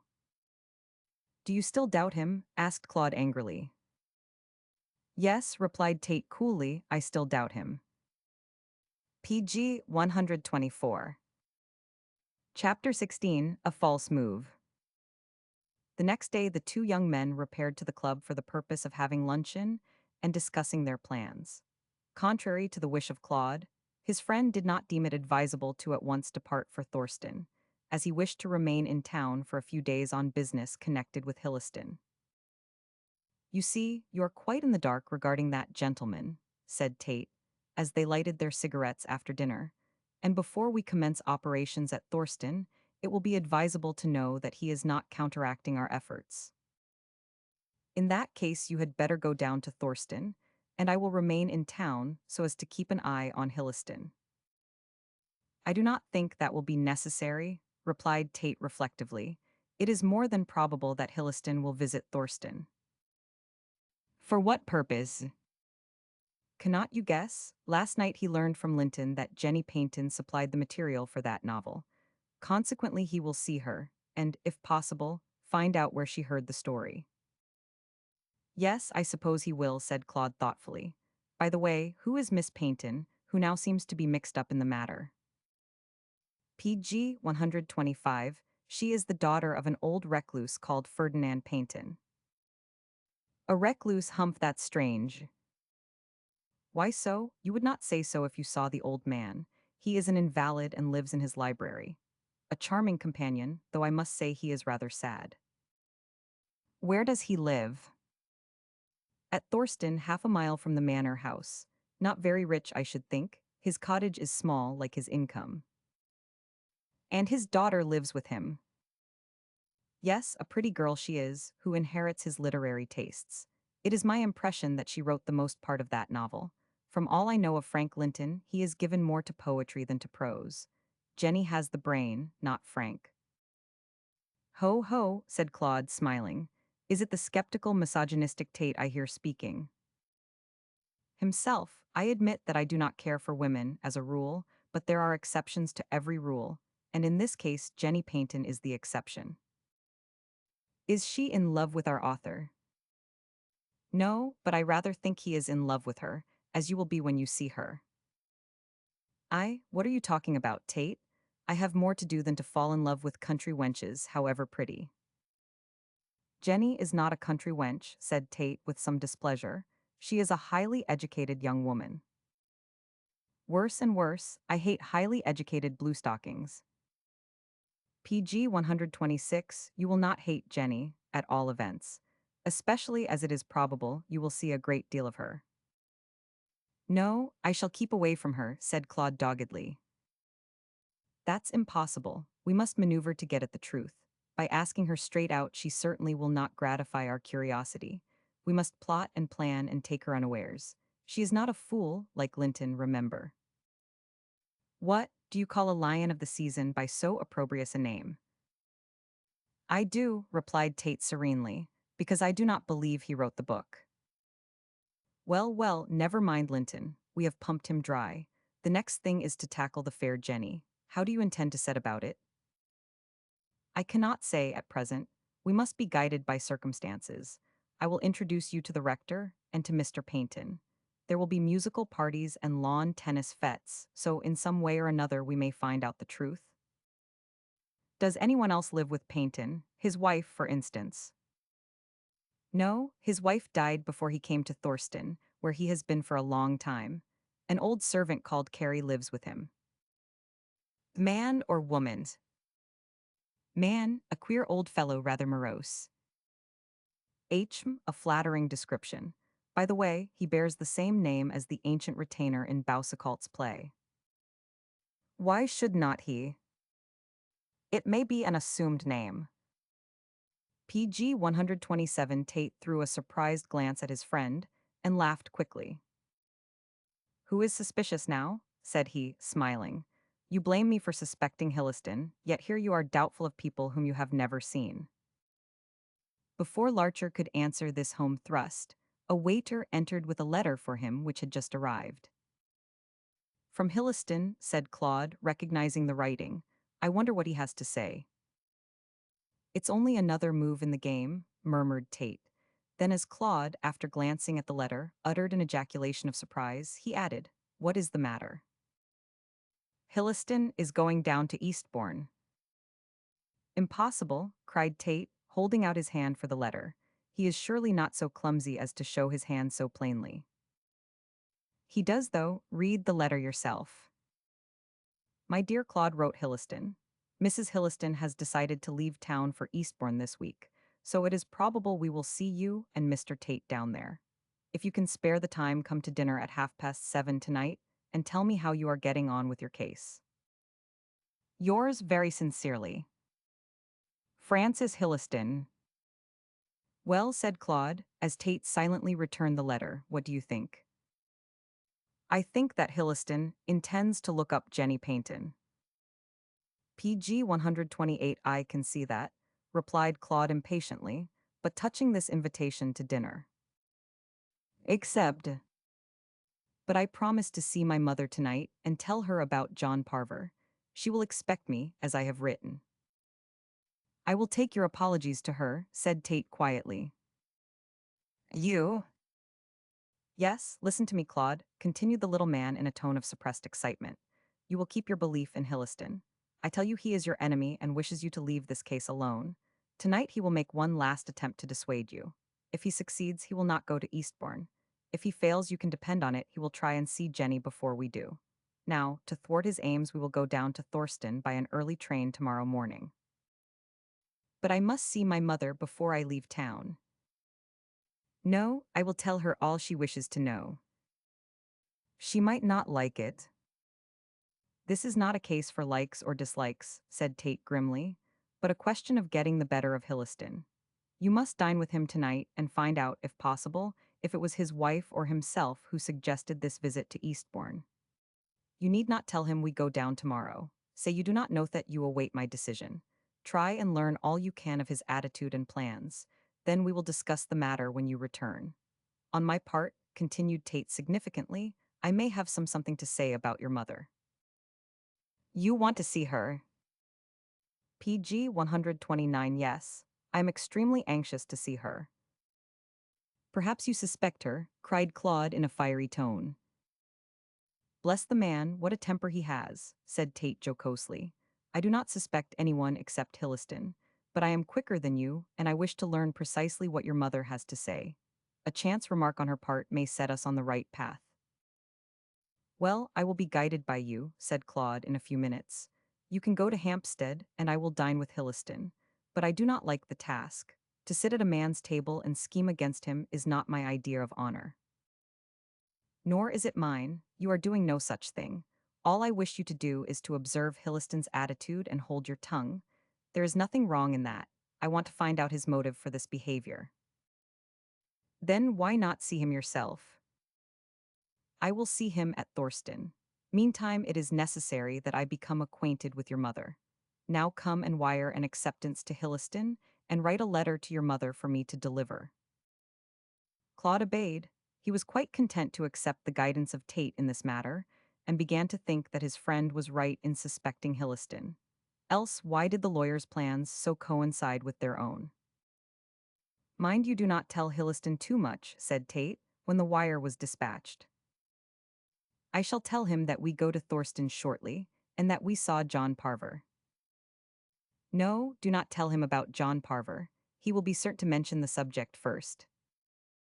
Well, and if he does? PG 130. You must use your brains, replied Tate ironically. Baffle his curiosity, and above all, make no mention of the breastpin episode related in the third volume. Why not?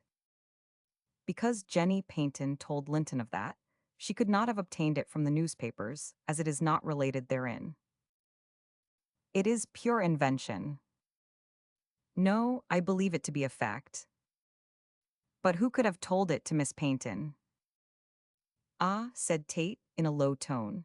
Find me the person who told her that, and I will find the man who murdered your father. PG 131. Chapter 17. The Husband at Kensington Gore. To a woman who rules by right of beauty, it is a terrible thing to see her empire slipping from her grasp by reason of gray hairs and wrinkles. What desperate efforts does she make to protract her sway? How she dyes and paints and powders and tight-lace all to no end, for time is stronger than art, and finally he writes his sign manual too deep to be effaced by cosmetics. Mrs. Hilliston was not yet beaten in the fight with the old enemy, but she foresaw the future when she would be shamed and neglected close at hand. Perhaps it was this premonition of defeat that made her so unamiable, sharp, and bitter on the night when Claude came to dine. She liked Claude and had stood in the place of a mother to him, but he was a man, and handsome, so when she saw his surprised look at her changed appearance, all the evil that was in her came to the surface. Yet she need not have felt so bitter a pang, had she taken the trouble to glance at her image in the near mirror. It reflected a tall, stylish figure, which, in the dim light of the drawing room, looked majestic and beautiful. It was all very well to think that she appeared barely 30 in the twilight, but she knew well that the daylight showed up her 4 to 7 years PG 132 in the most merciless manner. Velvet robes, diamond necklaces, and such like aids to beauty would not make up for lack of youth, and Claude's ill-advised start brought this home to her. 10 years before she had married Hilliston in utter ignorance of the house at Hampstead. Though she did not know it, she was not unlike her rival. There was the same majesty, the same imperious beauty, the same passionate nature, but Mrs. Bezel was worn and wasted by illness, whereas Mrs. Hilliston, aided by art, looked a rarely beautiful woman. People said she had not done well to marry Hilliston. She was then a rich widow from America and wanted to take a position in society. With her looks and her money, she might have married a title, but handsome Hilliston crossed her path, and though he was then 50 years of age, she fell in love with him on the spot. Wearied of Mrs. Bezel, anxious to mend his failing fortunes, Hilliston accepted the homage thus offered. He did not love her but kept that knowledge to himself, so Mrs. Derrick, the wealthy widow, secured the man she idolized. She gave all wealth, beauty, love, and received nothing in return. During all their married life, her love had undergone no abatement. She loved her husband passionately, and her one object in life was to please him. At the time of the marriage, she had rather resented the presence of Claude in Hilliston's house, but soon accepted him as an established fact, the more so as he took up his profession shortly afterward and left her to reign alone over the heart of her husband. When the young man called, she was always kind to him, she constantly looked after his welfare, and playfully PG 133 styled herself his mother. Claude was greatly attached to her, and spoke of her in the highest terms, but for the life of him he could not suppress that start, though he knew it wounded her to the heart. During his 5 years of absence she had aged greatly, and art seemed rather to accentuate than conceal the truth. You find me altered, I am afraid, said she bitterly. Age is robbing me of my looks. By no means, answered Claude with a desire to please her. At the worst, you are only growing old gracefully. Small comfort in that, sighed Mrs. Hilliston. I do not want to grow old at all. However, it is no use fighting the inevitable, but I hope I will die before I become a hag. You will never become one. I am not so sure of that. I am one of those large women who turn to bones and wrinkles in old age. In my eyes you will always be beautiful, Louise, said Hilliston, who entered at this moment. You are an angel ever bright and fair. You have not lost the art of saying pretty things, Francis, replied his wife, greatly gratified, but there is the gong. Claude, take your mother in to dinner. The young man winced as she said this, thinking of his real mother who lay sick and feeble at Hampstead. Hilliston saw his change of countenance, and bit his lip to prevent himself remarking thereon. He guessed what Claude was thinking about, and thus his thoughts were turned in the same direction. At the present moment, the memories thus evoked were most unpleasant. PG 134. During dinner, Mrs. Hilliston recovered her spirits and talked freely enough. No one was present save Claude and her husband, so they were a very pleasant party of three. While in the full flow of conversation, Claude could not help thinking that Tate was unjust to suspect the master of the house of underhand dealings, for Hilliston was full of smiles and geniality, and did his best to entertain his guest. Could Claude have looked below the surface, he would have been considerably astonished at the inward aspect of the man. Yet a hint was given him of such want of concord, for Hilliston showed the cloven hoof before the meal ended. "So you are going to Eastbourne," said Claude, addressing himself to Mrs. Hilliston. "I hope you will come over to Thorston during your stay." "It is not unlikely," replied the lady.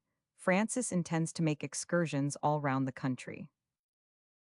"Only for your amusement, my dear," said Hilliston hastily. "You know how dreary it is to pace daily up and down that parade."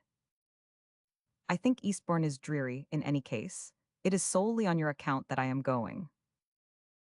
Hilliston did not answer, but stole a glance at Claude to see what he thought.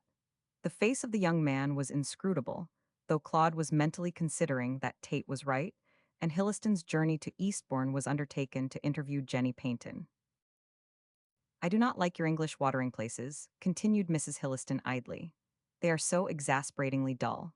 In America, we can have a good time at Newport, but all your south coast is devoid of amusement. PG 135 Trouville or Deep are more enjoyable than Eastbourne or Folkestone." "The fault of the national character, my dear Louise. We English take our pleasures sadly, you know."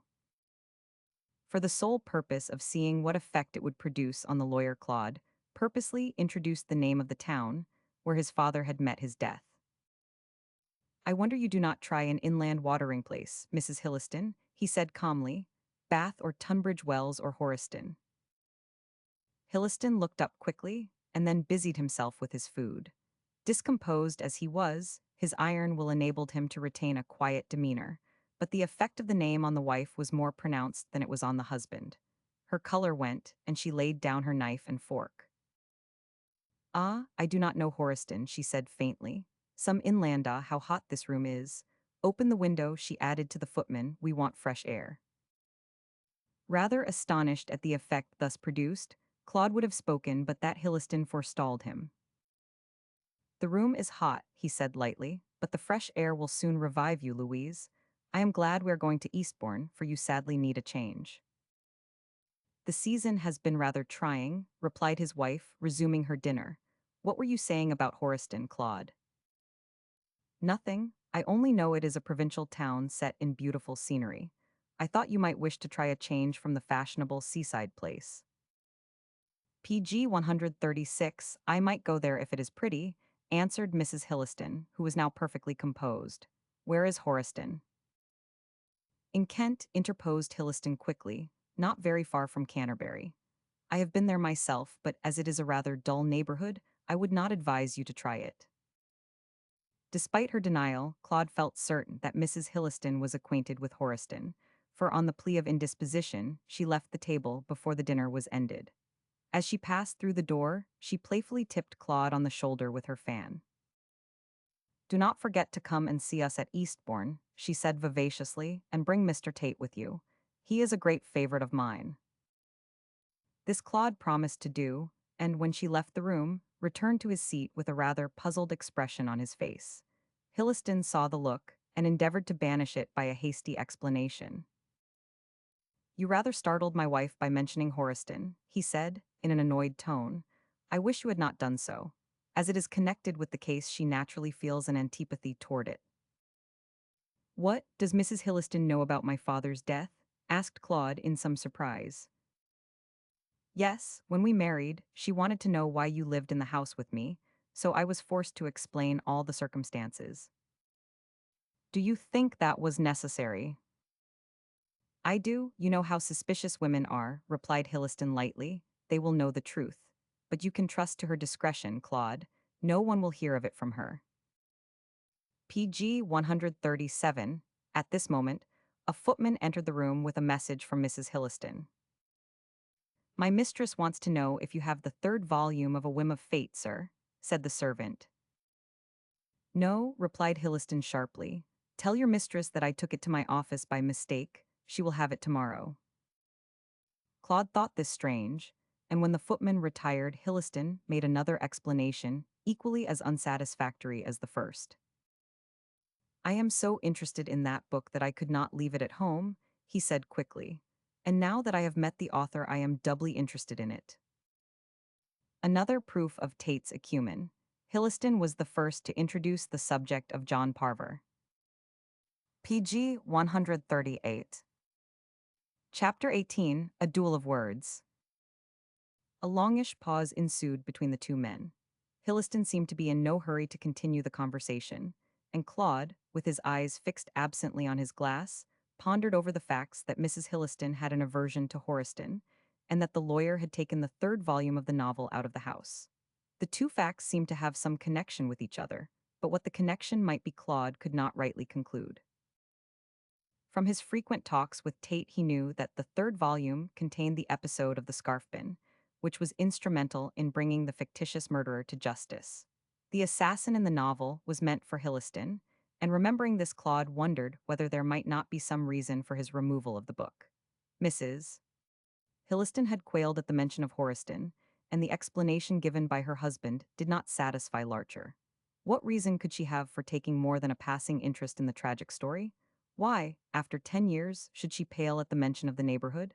Claude asked himself these two questions, but could find no satisfactory answer to either of them.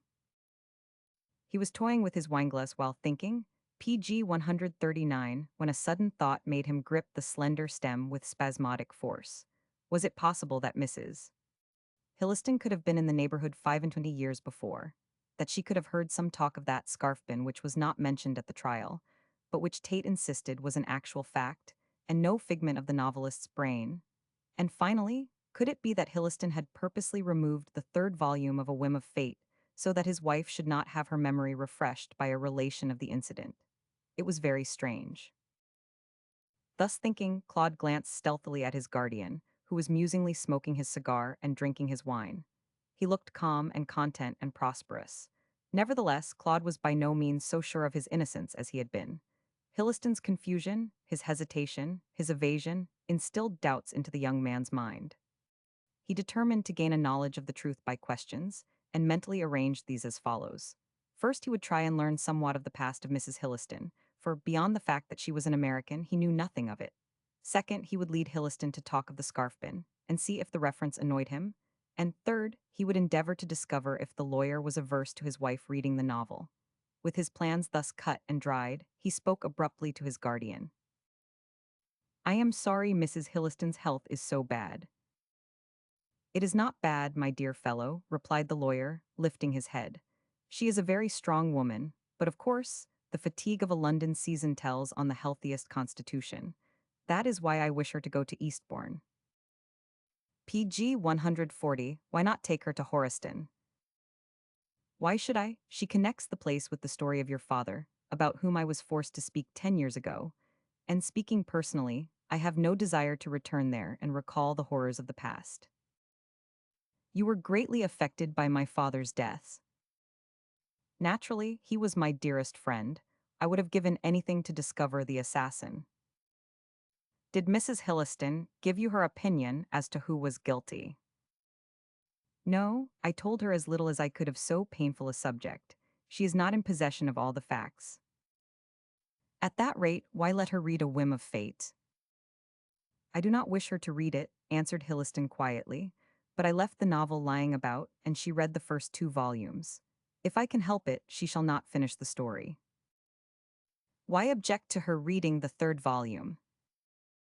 Because it would recall the past too vividly to her mind. I hardly follow you there, said Claude with a keen look. The fact to which you refer cannot exist for your wife. To her, the novel can only be a second telling of the story related by you, when she wished to know who I was. That is very true. Nevertheless, it made so painful an impression on her excitable nature that I am unwilling that her memory should be refreshed. Take another glass of wine, my boy. Hilliston evidently wished to turn the conversation, but Claude was too determined on learning the truth to deviate from his course. Slowly filling his glass PG 141 with claret, he pushed the jug toward Hilliston and pursued his questioning. The American nature is rather excitable, is not it? By the way, is Mrs. Hilliston a pure-blooded Yankee? Yes, said Hilliston, with suspicious promptitude.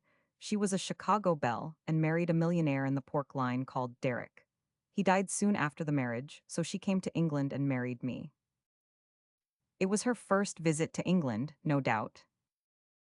Her first visit, replied Hilliston gravely. All her former life was passed in New York, Boston, and Chicago. But what odd questions you ask, added the lawyer, in a vexed tone. Surely you do not think that my wife was at Horiston 25 years ago, or that she knows aught of this crime save what I have told her. Of course, I think nothing of the sort, said Larcher hastily, and what is more, he believed what he said. It was impossible that Mrs. Hilliston, American-born and bred, who had only been in England 12 years, should know anything of an obscure crime committed in a dull provincial town 13 years before the date of her arrival. Hitherto his questionings had eventuated in little, so he turned the conversation into another groove, and tried to learn if Hilliston knew anything of Jenny Paynton. What do you think of John Parver? He seemed an intelligent young fellow. Is that his real name? No, his name is Frank Linton, the son of the vicar of Thorston. What? He belongs to the place whither you go with Tate, exclaimed Hilliston, with a startled air. PG 142, that is strange. You may learn there whence he obtained the materials for his novel. I know that, he obtained them from Miss Paynton. Who is she? A literary young lady who lives at Thorston with her folks. But I fancy Linton mentioned that he had told you about her. Well, he did and he did not, said Hilliston, in some confusion. That is, he admitted that the story was founded on fact, but he did not tell me whence he obtained such facts. I suppose it is your intention to question this young lady. Yes, I want to know how she heard of the matter. Pooh, read it in a provincial newspaper, no doubt. I think not, replied Claude, with some point. It is next to impossible that she should come across a paper containing an account of the trial. People do not keep such gruesome matters by them, unless they have an interest in doing so. Well, this young lady cannot be one of those persons. How old is she? 24. Ah, said Hilliston with a sigh of relief, she was not born when your father was murdered. You must see she can know nothing positive of the matter. Then, how did she supply Linton with the materials for this book? I can only answer that question by reverting to my theory of the newspaper. Well, even granting that it is so, said Larcher PG 143 quickly, she knows details of the case which are not set forth in the newspaper. How do you know this? Asked Hilliston, biting his lip to control his feelings. Because in the third volume. Nonsense, nonsense, interrupted Hilliston violently. You seem to forget that the hard facts of the case have been twisted and turned by the novelist's brain. We do not know who slew your father, but the novelist had to end his story. He had to solve the mystery, and he has done so after his own fashion. Rising from his seat, he paced hurriedly to and fro, talking the while with an agitation strange in so hard and self-controlled a man. For instance, the character of Michael Denay is obviously taken from me. It is not a bit like me, of course, either in speech or looks or dress. All the novelist knew was that I had given evidence at the trial, and that the dead man had been my dearest friend. The circumstances suggested a striking dramatic situation that the dear friend had committed the crime for the base love of the wife. Michael Denay is guilty in the novel, but the man in real life. Myself, you know all I know of the case. I would give 10 years of my life, short as the span now is, to find the man who killed George Larcher. This was strong speaking, and carried conviction to the heart of Claude, the more so when Hilliston further explained himself. On the night of the murder, I was at the ball 3 miles off. I knew nothing of the matter till I was called upon to identify the corpse of your father. It was hardly recognizable, and the face was much disfigured. PG 144, but I recognized him by the color of his hair and the seal on his finger. How was it that my father was dressed as Darnley? John Parver explains that, said Hilliston sharply. Jerringham, I forget his name in the novel, was dressed as Darnley, and I believe, as is set forth in the book, that George Larcher assumed the dress so that under his mask your mother might mistake him for Jerningham. Evidently she did so, as he learned that she loved Jerningham. One moment, interposed Claude quickly, my mother denies that Jerningham was her lover. Your mother. Mrs. Bezel. True, I forgot for the moment that you knew she was alive. No doubt she is right, and Jerningham was only her friend. But in the novel, he is her lover. Michael Denay, drawn from myself, is her lover. You see, fact and fiction are so mixed up that there is no getting at the truth. I shall get at the truth, said Claude quietly. Never, after such a lapse of time, you can discover nothing. Better let the dead past bury its dead. I advised you before, I advise you now. You will only torture your life, cumber it with a useless task. George Larcher is dead and buried and dust by this time. No one knows who killed him, no one ever shall know. I am determined to learn the truth. I hope you may, but be advised. Leave this matter alone. You do not know what misery you may be laying up for yourself. Why, you have not even a PG 145 clue to start from. Unless, added Hilliston with a sneer, you follow the example of the novelist and elucidate the mystery by means of the scarf pin. Again, Tate was right. Hilliston had himself introduced the subject of the scarf pin. Claude immediately took advantage of the opening. I suppose that episode is fiction. Of course it is. No scarf bin was found in the garden. Nothing was found but the dagger. You know that Michael Denay is supposed to drop that scarf bin on the spot. Well, I am the living representative of Michael Denay, and I assure you I never owned a garnet cross with a central diamond. Is that the description of the scarf bin? Yes, do you not remember? A small Maltese cross of garnets with a diamond in the center. The description sounds fictitious. Whoever saw such an ornament in real life? But in detective novels, the solution of the mystery turns on such gewgaws. A scarf pin, a stud, a link, a brooch, all these go to hang a man in novels. This assertion that the episode of the scarf pin was fiction was in direct contradiction to that of Tate, who declared it to be true. Claude was torn by conflicting doubts, but ultimately put the matter out of his thoughts. Miss Paynton alone could give a correct opinion as to whether it had emanated from her fertile brain or was really a link in the actual case. Judging from the speech of Hilliston and the silence of the newspaper reports, Claude believed that Tate was wrong. The lawyer and his guest did not go to the drawing room, as Mrs. Hilliston sent word that she was going PG 146 to bed with a bad headache. Under the circumstances, Claude took his leave, having, as he thought, extracted all necessary information from Hilliston. Moreover, he was anxious to get back to Tate's chambers and hear what the little man had to tell him about Mrs. Bezel. Hilliston said goodbye to him at the door. I shall see you at Eastbourne, I suppose, he said genially. Yes, I will drive over and tell you what Miss Paynton says. The door closed, and Hilliston, with a frown on his face, stood looking at the floor. He was by no means satisfied with the result of the interview. I wish I could stop him, he muttered, clenching his fist. Stop him at any price. If he goes on, he will learn the truth, and if he learns the trutha. He drew a long breath and went upstairs to his wife. As he ascended the stairs, it seemed to him as though he heard the halting step of Nemesis following stealthily behind. PG 147. Chapter 19, Tate Brings News. As quick as a fast hansom could take him, Claude drove to Earl Street and found Tate impatiently waiting his arrival. The little man had a look of triumph in his eyes, which showed that his interview with Mrs. Bezel had been to some purpose.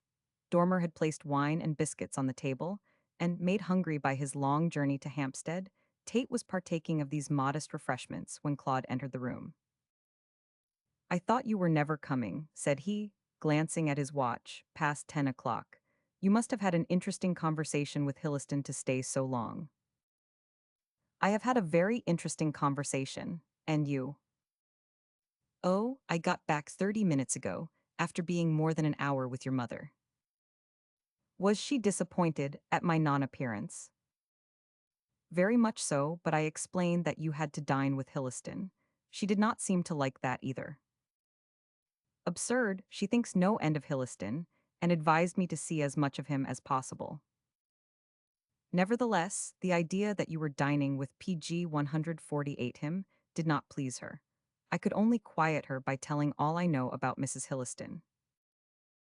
When Tate made this remark, Claude was taking off his cloak, but he paused in doing so to ask a question. What possible interest can my mother have in Mrs. Hilliston? I do not know, but she asked me who she was and where she came from, insisted on a description of her looks, and altogether pumped me dry on the subject. I suppose she wished to know something of Hilliston's domestic felicity, and, as he has not enlightened her on the subject, applied to me.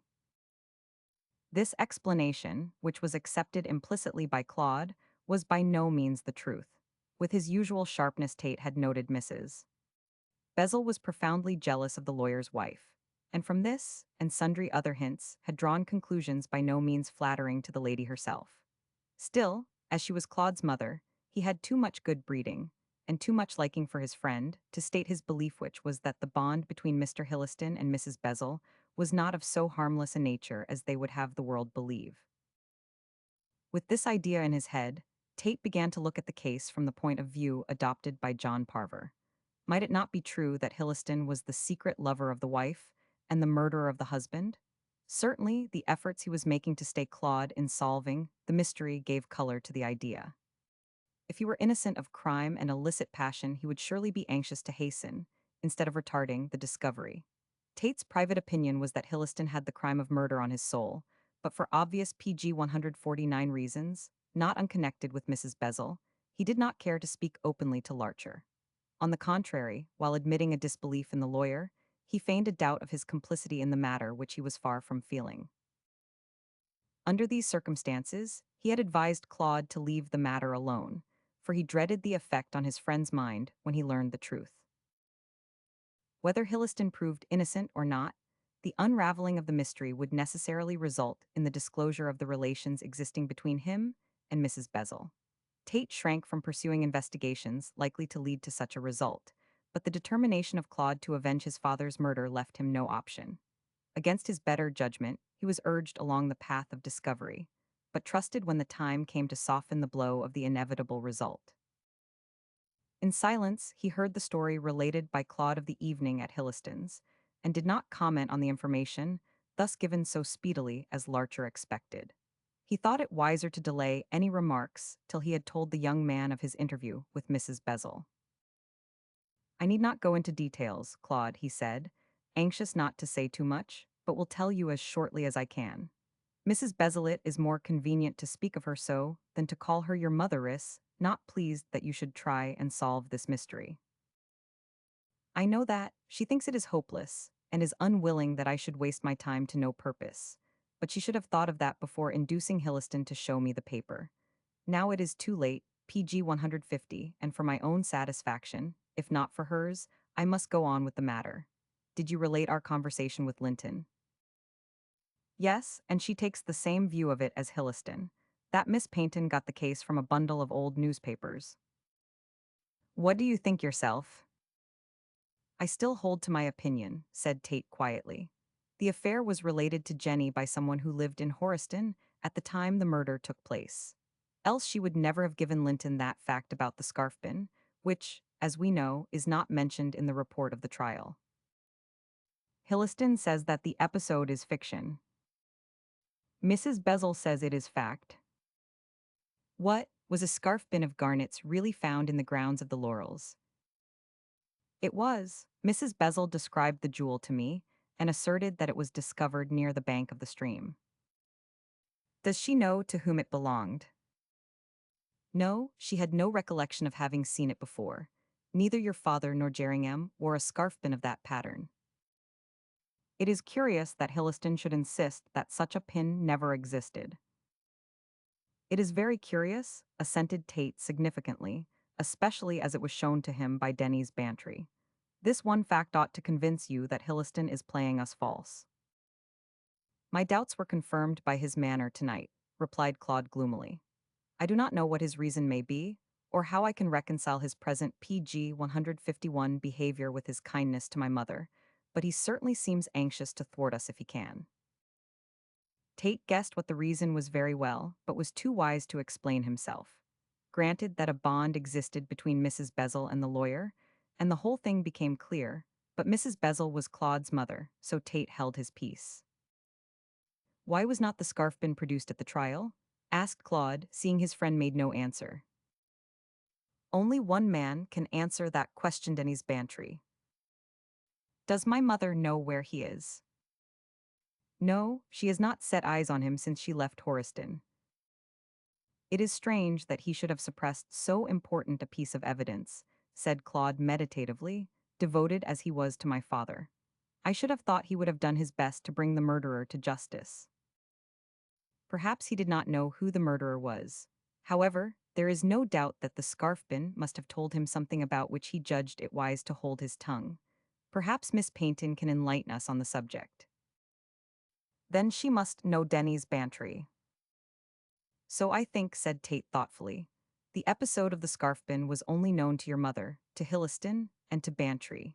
Jenny Paynton does not know your mother, who denied all knowledge of her. She cannot be acquainted with Hilliston, or he certainly would not have let her make use of the affair for Linton's book, even if he had told her. There only remains Denny's Bantry. Now, I know that PG 152 Jenny has lived all her life at Thorston, so if she saw this man anywhere it must have been there. Is there anyone in the neighborhood you think is he? Asked Larcher, greatly excited. None that I can call to mind. But then, I do not know the neighborhood very well. We must make a thorough exploration of it when we are down there. Certainly, but it seems to me that the only one who can put us in the right track is the girl. True enough, I only hope she will be amenable to reason. Larcher poured himself out a glass of wine and drank it slowly. Then he lighted his pipe and returned to his chair with a new idea in his head. I wonder why Hilliston told that lie about the scarfpin, Tate. Ask me something easier. I cannot say, we will learn nothing from him. My dear fellow, it is no use asking further questions of your guardian or of your mother. We have found out all from them that we can. Nothing now remains but to see Jenny Paynton. Quite right, and we go to Thorston tomorrow. By the ordinary train. I have written for the dog cart to meet us. By this time next week we may know a great deal, we may know the truth. That is, if Hilliston does not thwart us. He is going down to Eastbourne, remember. I know, but I intend to get what the Americans call the inside running, by seeing Jenny tomorrow evening. The whole case turns on her explanation of the scarfpin episode. PG 153 well, said Claude, knocking the ashes out of his pipe, we found Linton through his book. We found Jenny through Linton. Through her we may find Denny's bantry. And through Denny's bantry, we may find the man who killed your father, finished Tate triumphantly. Well, I know what the name of the man will be. What will it be? Jerringham. Tate shrugged his shoulders. Knowing what he did, he was by no means certain on that point. PG 154. Chapter 20, A Précis of the Case. A month ago had anyone prophesied that I, Spencer Tate, would be engaged in playing the part of an amateur detective, I should have flatly contradicted his prognostication. Yet here I am doing my best to solve the mystery which hangs round the death of my friend's father. I cannot say that I object to the task, for there is something tremendously exciting in this manhunt.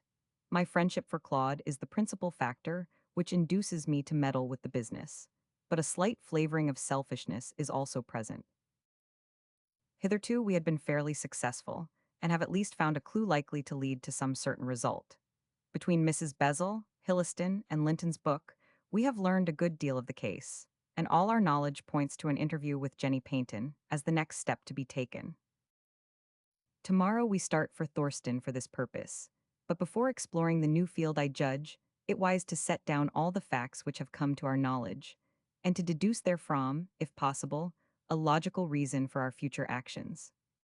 I have my suspicions, but these are vague and intangible. Claude has his suspicions, but these do not coincide with mine. He believes Jerringham to be guilty of the crime. I think PG 155 Hilliston is likely to prove the assassin. Both of us may be wrong. To take the case of Mr. Hilliston. His attitude is decidedly aggressive at the present moment, and he is doing his best to dissuade Claude from investigating the case. Why should he do so? George Larcher was his dearest friend, and met with a cruel fate. If there is any chance of his fate being avenged, surely Hilliston should be the first to prosecute the inquiries.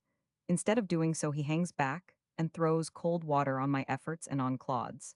He must have some reason for his actions. Is that reason to be found at Clarence Cottage in Hampstead? This question brings me to a delicate point.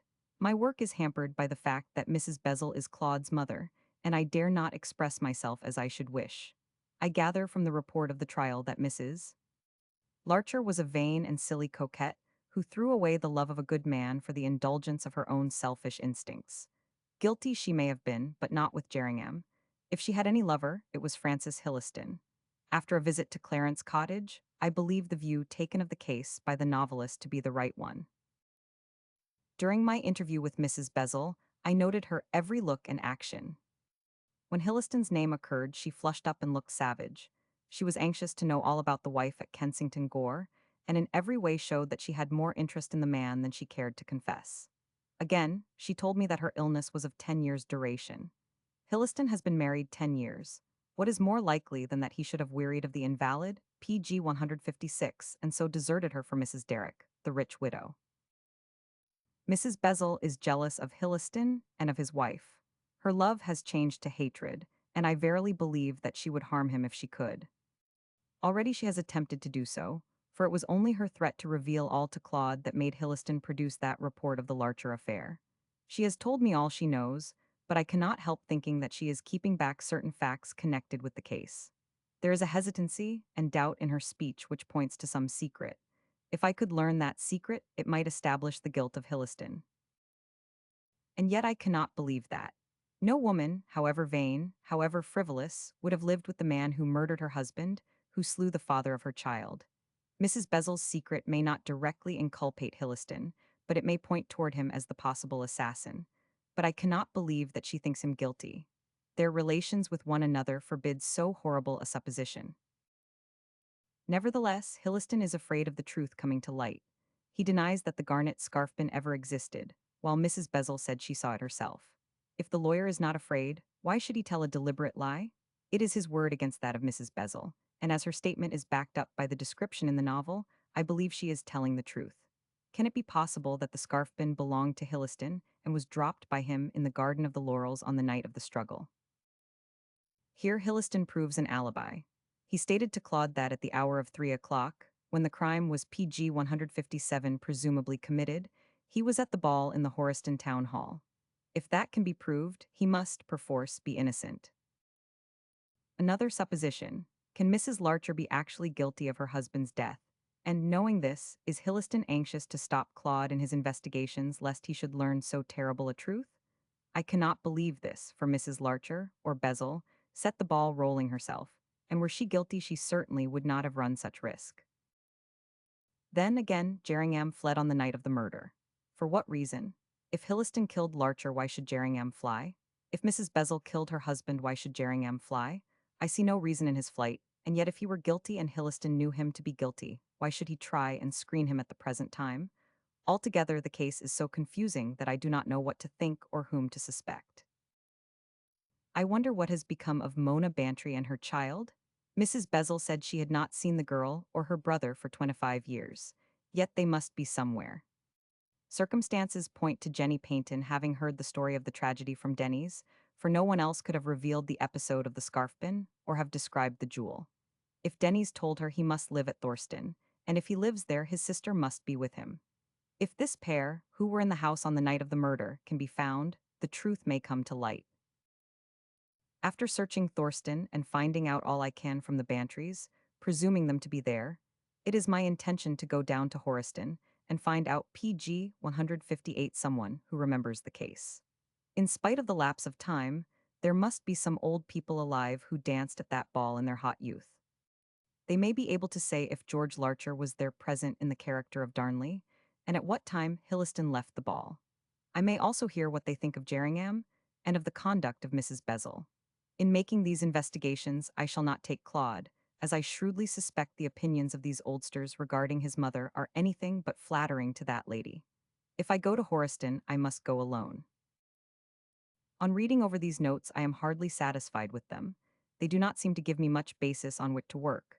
I suspect this person and the other, but I have very little evidence to back me up in such suspicions. The only thing that seems clear to me is that Hilliston has some object in thwarting our plans. What the object is, I must find out. Perhaps I shall do so at Thorston, where I am certain to meet both Hilliston and his wife. And that reminds me of what Claude related about her emotion this evening. It is certainly curious, but the worst of dabbling in detective business is that one is apt to get over-suspicious. In this case, I think there is no ground for suspicion. Mrs. Hilliston is an American and came to England 12 years ago. I know this for certain, for I remember when she made her debut in society. This being the case, she cannot possibly have any connection with Horiston, and her emotion must have been merely the recollection of the story related by her husband when he told her of Claude. Well, it is past midnight, and I had better end these PG 159 unsatisfactory notes. Detective business is harder than I thought. How am I to evolve order out of all this chaos I hardly know, save to trust to luck and Jenny Paynton? And so to bed, as saith worthy Samuel Pepys. PG 160. Chapter 21, Thorston. It is astonishing how closely one village resembles another in appearance. The square-towered church, the one-winding street, the low-roofed inn and red-tilled cottages, isolated by narrow alleys, corn lands and comfortable farms around, and still further the mansions, more or less stately, of the county families. Go where you will in the southern countries, all the villages are so constituted. One description serves for all, though on occasions the expanse of the channel introduces a new feature into the landscape. Thorston was of the same class, but, in its own opinion, had more pretensions to grandeur than its neighbors. Before the conquest, it had been a considerable Saxon town, and, as its name indicates, had flourished before the introduction of Christianity into England. There, according to tradition, a temple to Thor the Thunderer had stood on the hill now crowned with the church, hence the name of Thor's town. Report said that Edward the Confessor had built the church, but of his work little remained, and the present building was due to the piety or fears of a Norman baron, who wished to expiate his sins after the fashion of those times, by erecting a house to some interceding saint. In the present instance, this church was dedicated to St. Elfrida, the holy daughter of Athelstan, PG 161, who renounced her father's court to found a nunnery by the winding river Lax, famous for salmon, as is plainly hinted by its Scandinavian appellation. Yet notwithstanding church and tradition, Thorston had never since been of much importance, and it was now but an ordinary rural village, quaint and sleepy. From Eastbourne the road, winding, dipping, rising and curving like a white snake, ran over hill, through dale, along plain, till it ultimately formed the high street of Thorston. Thence it ran again into the country, but at this point it made its way between houses, thatched and old, and toward the center opened into a marketplace adorned by an antique cross. The Inn of St. Elfrida, with an effigy of the saint for a sign, stood on the right of this square, fronting the battered cross. Directly opposite a narrow road led on to the village green, at the end of which rose the low hill whereon the church of St. Elfrida stood amid its trees. Lower down by the Lax could be seen the ruins of her nunnery, and a well frequented by her was to be inspected in the near neighborhood. Here, said the legend, she fought with the devil, who strove to carry away the tower of the church, and being worsted, as the demons always were by Mother Church, he dropped the tower a few yards off the main building. As a matter of fact, the square tower is detached from the church, but, as has before been stated, it was built by the Normans long after Elfrida was laid to rest. But the legend took no account of dates, nor did the natives of Thorston, who would have been highly offended had anyone denied the authenticity of their story. In confirmation thereof they referred to the guide book a notable authority truly. PG 162, the whole neighborhood was full of St. Elfrida, who must have been a busy saint in her day, and numerous tourists came to view church and tower and holy well. The village derived quite an income from her reputation, and valued the saint accordingly. Amid ancient oaks stood the grey church with its detached tower. Around lichened tombstones leaned over one another, and rank grass grew up to the verge of the low stone wall, which ran like a battlement round the crest of the little hill. A flight of rugged steps led up to the lich gate, and here stood a pretty girl in converse with Frank Linton, alias John Parver. It was a hot summer's day, and the golden light, piercing through the foliage of the trees, enveloped the girl in a glittering haze. She was extremely pretty, dark-eyed, dark-haired with a complexion of roses and lilies, and as neat a figure as was ever seen. Envious people said that Miss Paynton pinched her waist, but such was not the case, for she was too careless of her appearance and too careful of her health to sacrifice the latter to the former. As a matter of fact, she appreciated brains more than beauty, and much preferred to exercise the first in clever conversation than to be complimented on the second. Linton, who had known her for many years, skillfully combined the two modes of paying homage to his divinity. That he received hard words in return was to be expected, for Jenny knew her power over the youth and liked to exercise it. She was the least vain of mortals, but could not hide from herself that she was clever and pretty, and therefore entitled to indulge in coquetry. "You grow more beautiful every day, Jenny," said PG 163 Linton, who had lately arrived from town and was making up for lost time. "And you more stupid," retorted Miss Paynton, climbing up on the low wall where she sat and smiled at him from under her straw hat. "If you have come here to pay me compliments, you can go away again. I want you to talk sense, not nonsense." "What shall I talk about?" "As if there were any question of that," said she, in supreme disdain. "Are you not famous now? Tell me of your success." "You know about it already. I sent you all the papers. A whim of fate is the book of the season." "Oh, just think of that now. Oh, lucky, lucky Frank, so young and so successful, you ought to be happy." "I am happy, because I now see a chance of making you my—" "Now you are talking nonsense," cried Jenny, ruthlessly interrupting him. "I will not hear a word more, you ridiculous boy. You are my brother, nothing more." "But—" "Do not talk about it, Frank. Be sensible. Come now, you have not yet told me how your father received the news." "Oh, he is pleased, of course," said Linton, unwillingly changing the subject. "But he reserves his opinion till he has read the book. If he does not like it, he will very likely order me to stop writing." "I am sure he will not," said Jenny promptly. "You will make more as an author than as a lawyer." PG 164 no doubt, if you continue to supply me with such excellent plots. I wish I had your invention, Jenny. "It was not invention. You know that quite well. I found an account of the trial in an old bundle of provincial newspapers. I could not have made up such a story." "Jenny," asked Linton, with some apprehension, "has your father read the book?" "No, I asked him to do so, but he refuses to read novels. History is what he likeskings and dates and battles. Father would not waste a minute over fiction." "I hope he will not be angry at your giving me the plot, Jenny." Miss Paynton stared at him in surprise and burst into a merry laugh. His objection seemed supremely ridiculous to her at that moment. "My dear boy, why should he? The account of an old murder case can have nothing to do with him. I found the papers in the garret among a heap of old books. I do not suppose he knows of their existence." "It was a real case, was not it?" "Yes, it took place at Horiston in 1866, but of course the public need not know that." "Well, I told someone about it." "Oh, you are an idiot, Frank. Or else," added Jenny more graciously, "you are very honest.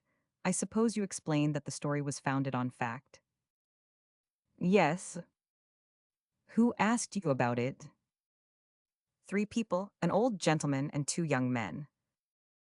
PG 165, what are their names?" asked Jenny curiously.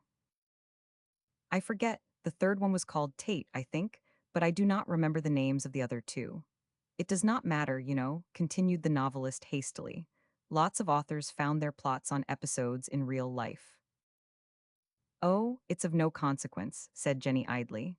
"I suppose they thought the plot was too clever for you to invent. At all events, the credit is due to you for solving the mystery." "Ah, but did I solve it properly? Do you think Michael Denay committed the crime?" "No, I do not," rejoined Jenny promptly. "I think Jerringham 999. Jerringham, who is he?" "I forgot," said Jenny, with some dismay. "I did not tell you the real names of the people. Jerringham is the man you call Markham in the book. If you remember, I wanted you to make him commit the crime." "If I had done so, no one would have read the book," protested the author. "His flight made it so patent that he was guilty, and I had to put the crime onto someone like Denay, whom no reader would suspect. Do you think that Markham Jerringham really committed the murder?" Yes, I do. If he was innocent, why did he fly? Was he ever found again? Asked Linton with some curiosity. Never. It is 25 years ago since the murder was committed, and it is a mystery to this day. I would like to read that newspaper report for myself. PG 166, said the author, after a pause. Could you not let me see it? Jenny shook her head. I am afraid not, she replied guiltily. You see, Carey found me with the papers one day and took them away. He was very angry and said I had no business to look at them. My stars, cried Linton in a startled tone. What will he say when he finds out that you and I have made use of them? He will not find out, replied Jenny, jumping down off the wall. Carey never reads novels and no one will tell him. Oh, it's quite safe, Frank, quite safe. I am not so sure of that, Jenny. My father will talk about my book to Mr. Paynton, and he will tell Carey. Well, what if he does? Cried Jenny, skipping down the steps. I am sure I do not care if Carey does know. Who cares for a musty, fusty old crime of 25 years ago? Do not trouble about it, Frank. I will take the blame. Linton walked on in silence beside her, and they entered the marketplace on their way to the vicarage. He was beginning to have some qualms about the matter. Carey had a very bad temper, and Linton was by no means anxious to encounter him. I wish we had left it alone, he said gloomily, pausing by the cross in the square. Nonsense, do not be a moral coward, said Jenny pettishly. I will take the blame on myself. Carey cannot kill me be. At this point she was interrupted by a dog-cart containing two young men, which spun past rapidly. PG 167, the driver took off his hat to Miss Paynton with a smile. Oh, said Jenny composedly, when the vehicle had vanished, there is our new lord of the manor, Mr. Tate. Why, those are the two fellows who questioned me about my story, cried Linton. Are they? Yes, you mentioned the name of Tate, said Jenny quietly, but what does it matter? What a fuss you make over nothing. Jenny, said Linton solemnly, there is going to be trouble over that story. Miss Paynton stared at him in surprise, then pointed an accusing finger at him. Francis Linton, she said slowly, you are a silly fool. If ever I help you again in your writing, I give you leave to marry me. Then she ran away and left him dumbfounded in the marketplace. But she was by no means so light-hearted as she appeared to be. Carey's anger, the questions of the two strangers, made her feel uneasy, and she thought it would have been better had she left the provincial newspapers in the garret. But fate decided otherwise, and Jenny Paynton, though she knew it not, was an unconscious instrument to revive interest in a forgotten case, to solve a mystery of 25 years, and to bring an unknown criminal to justice. Life is a chessboard, we are the puppets and fate plays the game. PG 168. Chapter 22, In the Church. Thorston Manor, built in Broad Meadow Land, about a quarter of a mile from the village, was now the property of Spencer Tate. He had purchased it lately at a small price from old Miss Felcar, the last representative of that ancient family.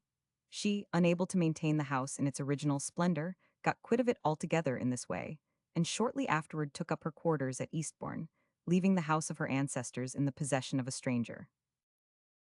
The house itself was of no great pretensions, or age, dating only from the second Georgia Square, red brick mansion, only redeemed from actual ugliness by the mellow beauty of its hues. The grounds themselves were better, and the trees best of all. An avenue curved nobly to the gate, which gave on the highroad, and to the right of this, fronting the house, was a delightful garden, laid out in the Dutch fashion. There were yew trees cut into quaint shapes, stiff and formal hedges running in straight lines, and beds of old-fashioned flowers. A fountain, a summer house, and a statue or two completed the furniture of this pleasant ground, to which Tate introduced his friend with unconcealed pride. I paid for this, he said, looking round as they PG 169 paced the broad walks. By itself the house is a monstrosity, only rendered endurable by its years, but you must confess that the garden is worth the money. It is certainly quaint, replied Larcher, looking around with an absent air, but I do not care for nature in Buckram. The formality of this place offends my eye. Ah, my dear fellow, you have been used to the wildness of New Zealand woods of late. You will find these grounds grow on you. I shall leave you alone this afternoon to make the attempt. Indeed, said Larcher, in some surprise at this cavalier treatment, and what do you intend to do? I am going to church. To church on a weekday. Oh, I am not bent on devotion, Claude, but Miss Paynton is the organist of the parish. Today is Wednesday, when she is accustomed to practice between 3 and 5. I propose to see her there. Why? Cannot you guess? To forestall her with Hilliston. That gentleman is at Eastbourne, and will probably come over today or tomorrow to ask Jenny to hold her tongue. As we cannot afford to run such a risk, I must get all I can out of her today. Can I come also? No, replied Tate promptly. It would be necessary for me to introduce you. What of that does it matter? It matters a great deal. Miss Paynton has, we believe, obtained the plot of Linton's novel from a report of the trial.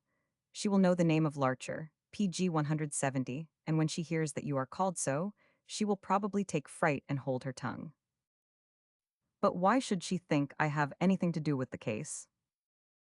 Your own name, your guardian's, answered Tate quietly. Both are mentioned in the report of the trial. Oh, I assure you, Jenny is a clever girl, and knows that 2 and 2 make 4. She will put this and that together, with the result that nothing will be gained by the interview. Well, well, go alone, said Claude crossly, though I envy you the chance. She is a pretty girl from the glimpse I caught of her. And as wise as she is pretty, laughed Tate. I will need all my wits to deal with her. Now, is it settled? Yes, you go to your organist, and I will potter about these green alleys and think myself an abb of Louis XIV. Time. Having come to this amicable understanding, they went into luncheon, after which Tate gave Claude a sketch of the people in the neighborhood. Later on he sent him into the Dutch garden with a cigar and a book, then betook himself by a short cut through the park to the church of St. Elfrida. Shortly after 4, he entered by the main door, and found himself in the aisle listening to the rolling notes of the organ. There was no attempt at decoration in that church, for the vicar was broad in his views, and hating all ritualism from his soul, took a pride in keeping the edifice bare and unadorned. The heavy arches of gray stone, the whitewashed walls, with here and there a mural tablet, the plain communion table PG 171 under the single stained glass window. Nothing could be less attractive. Only the deep hues of roof and pews, the golden pipes of the organ, and the noble lectern, with its brazen eagle, preserved the church from looking absolutely irreverent. Through the glazed windows of plain glass poured in the white light of day, so that the interior lacked the reverent gloom, most fitted to the building, and the marks of time were shown up in what might be termed a cruel manner. Of old, St. Elfrida's had been rich in precious marbles, in splendid altars, and gorgeous windows, manicured and elaborate, but the Puritans had destroyed all these, and reduced the place to its present bareness, which the vicar took a pride in preserving. It seemed a shame that so noble a monument of Norman architecture should be so neglected. The red curtains of the organ loft hid the player, but Tate knew that it was Jenny by the touch, and sat down in a pew to wait till she had finished her practicing. One piece followed the other, and the stately music vibrated among the arches in great bursts of sound, a march, an anthem, an offertory, till Tate almost fell asleep, lulled by the drone of the pipes.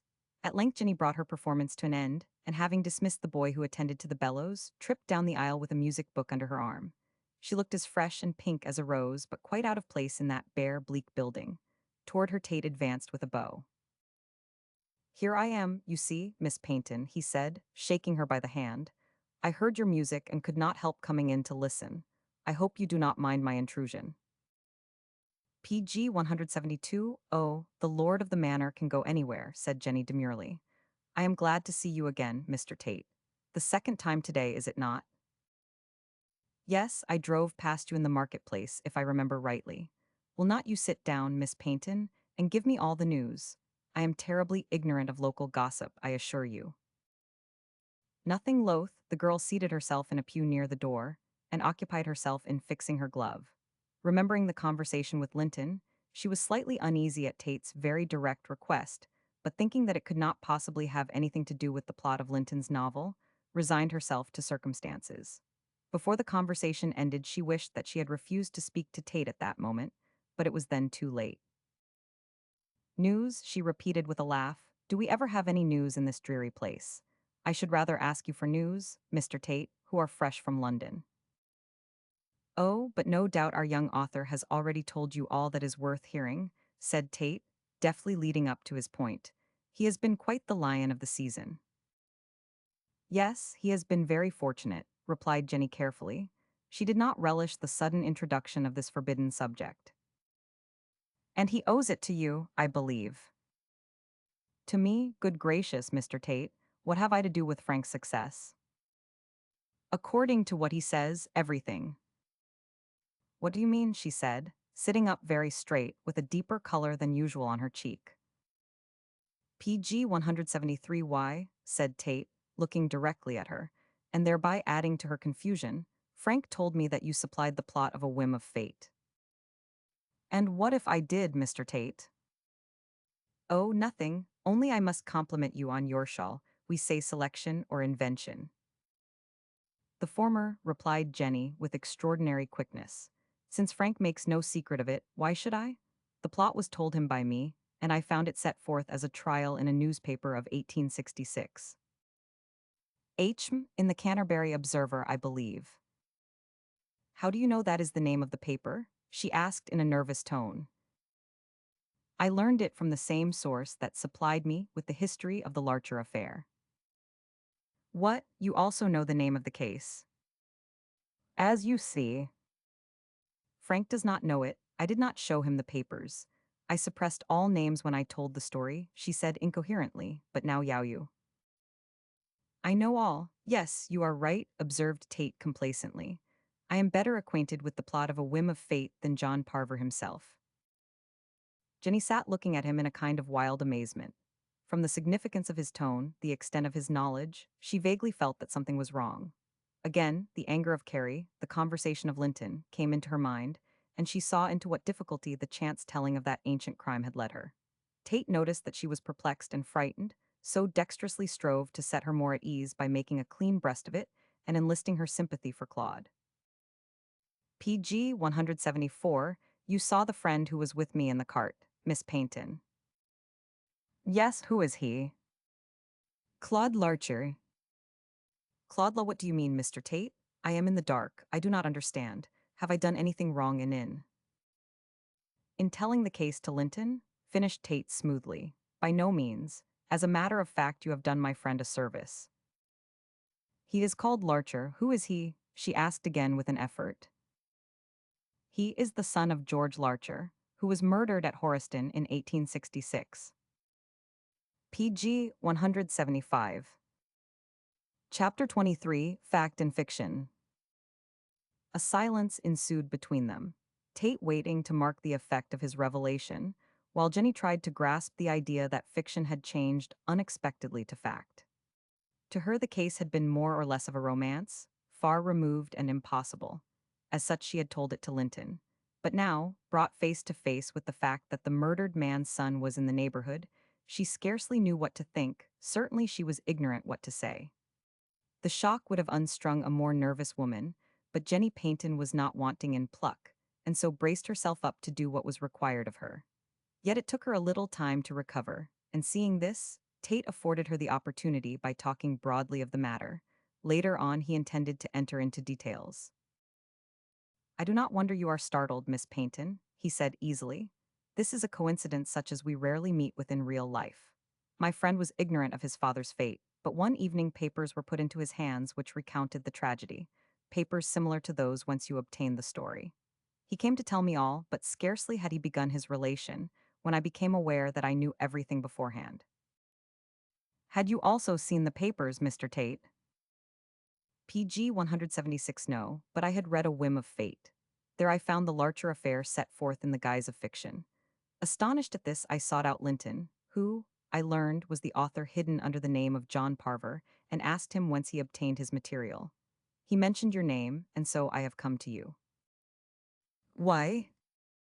Can you ask, to find out all you know of the matter. For what reason? I think you can guess my reason, replied Tate quietly. My friend Claude Larcher wishes to find out who killed his father. After 25 years, impossible. So I said at first. Now I am of a different opinion. In a short space of time we have found out a great deal. With your help, we will discover more, and so in the end, the matter may be cleared up. You want my help? Decidedly, it is solely for that reason that Larcher and I have come here. It was a pale-faced Jenny who sat considering a reply to this remark. She began to be aware that she had inadvertently set a ball rolling, the progress of which she was powerless to stop. That chance discovery in the garret had resuscitated an old scandal and brought her into contact with people of whose existence she had hitherto been ignorant. As a matter of fact, Jenny was responsible for the revival of the Larcher affair. Her narration of the plot had caused the writing of the novel, and that in its turn had freshened the memory of Mrs. Bezel, with the result PG 177 that Claude had been told the truth. Now he had come to the source to learn more. I do not see how I can help, said Jenny, fencing with the inevitable. If, as you say, Mr. Larcher saw the Canterbury Observer, he must know as much as I do about the matter. Very true, replied Tate promptly, but there are many things in the novel which are not mentioned in the report of the case. Those things are fictitious. You must go to Frank for information about them. Was that scarfpin episode fictitious? No, replied Jenny with some hesitation. Carrie told me that. Carrie? Our manservant. He has been with my father ever since I can remember, and is quite the autocrat of the household. He found me with those papers one day after I told Frank the story, and took them away from me. You have no idea how angry he was that I had read them. Yet he told you about the scarfpin. Oh, that was because I asked him who had committed the crime, said Jenny quickly. At first he would not talk about it, but when I said that no doubt Jerningham was guilty, since he had fled, Carrie denied it, and asserted that the crime was committed by the man who owned the garnet scarfpin. Did he say who owned it? No, he went away before I could ask him, and will not let me speak of the matter. In the book, Frank makes Michael Denay the owner of the pin. PG 178A, and Michael Denay is Francis Hilliston in real life. How do you know that? Asked the girl quickly with a nervous start. My dear young lady, I have read the report of the case and the novel. It is easy to see who your fictitious personages are. Do you know Mr. Hilliston? A little. He has visited my father once or twice, but we have not seen him now for many years. In fact, I had almost forgotten his name till I saw it in the case. Humph, in the novel Michael Denay, the man meant for Hilliston commits the crime. Was that your idea or Linton's? It was Frank's. Denay was the least likely person to be suspected, and it was necessary to keep up the mystery to the end. But I think he ought to have made Markham commit the crime. Markham is Jerningham, is he not? Said Tate thoughtfully. With your permission, Miss Paynton, we will use the real names, not the fictitious. It will help us to understand the matter more clearly.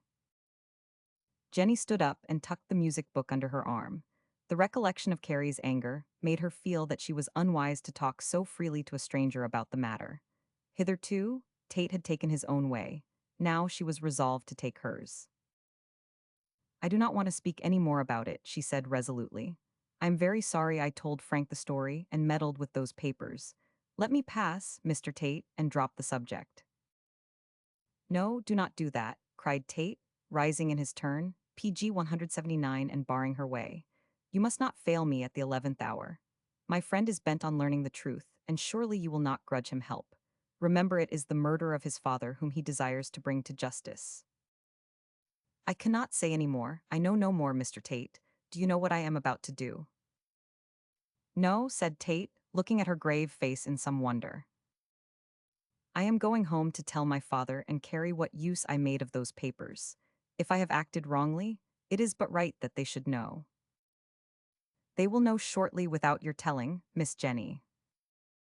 Ah, you intend to speak of the matter yourself. Perhaps, but in this case I allude to Hilliston. Hilliston, repeated Jenny in surprise. What has he to do with the matter? A great deal, I fancy. More than you or I suspect.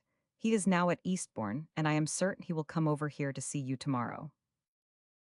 To see me, why?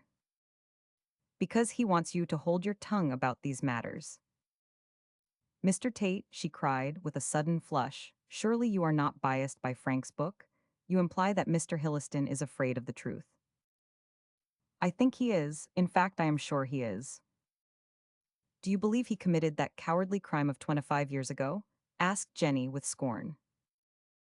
What is your own opinion? Was the counter question. I believe that Jerringham was the murderer. PG 180 yes. Captain Larcher went in disguise to that ball and learned the truth from the lips of his own wife. I believe she loved Jerringham. I believe he followed her home on that fatal night, urging her to fly. Then Captain Larcher appeared on the scene, and in the struggle that ensued he was killed. Jerringham fled and Mrs. Larcher died. That, I am certain, is the true history of this crime. You, then, think that Mrs. Larcher was privy to the murder? Oh, I do not say that, said the girl, shrinking back. It is impossible to say.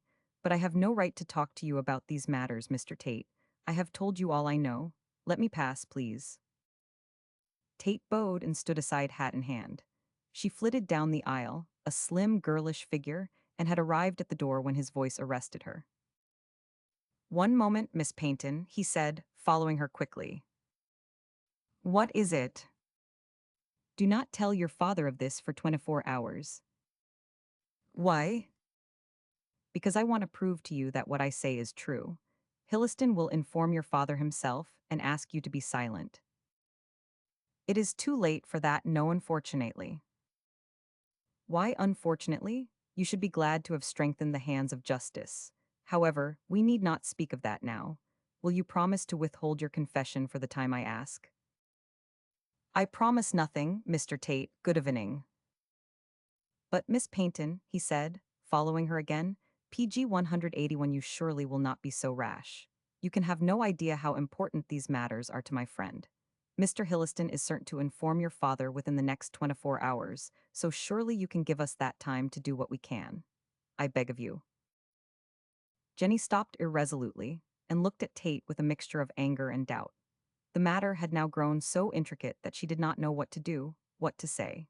She had not known Tate long enough to be guided by his advice or to rely on his judgment, and her impulse was to tell her father and receive suggestions as to what was best to be done under the circumstances.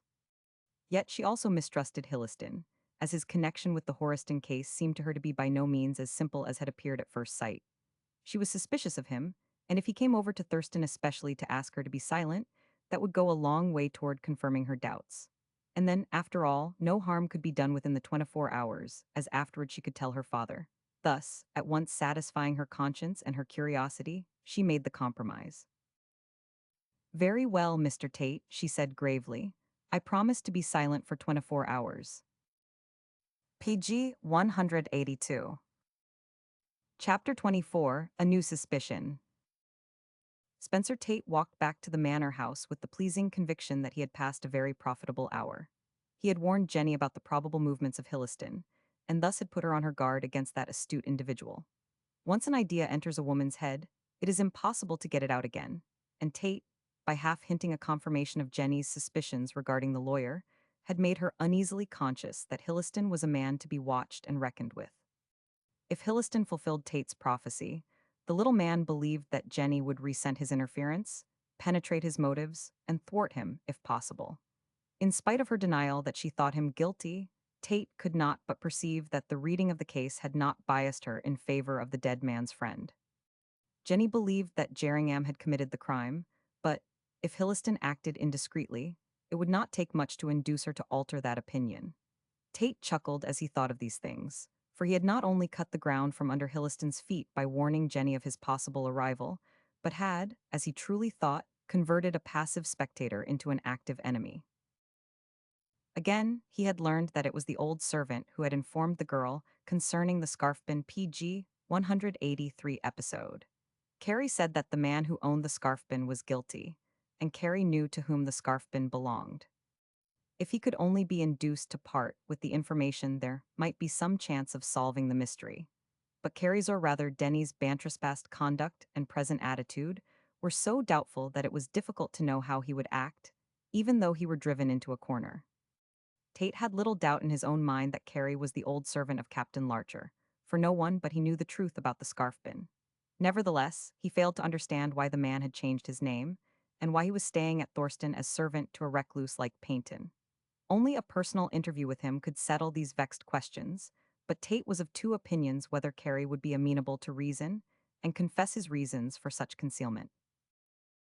Thus thinking, and trying to come to some conclusion regarding the new aspect placed upon affairs by the conversation with Jenny, the little man arrived home, and learning that Claude was still in the garden, he went there to report the result of his interview and discuss the situation.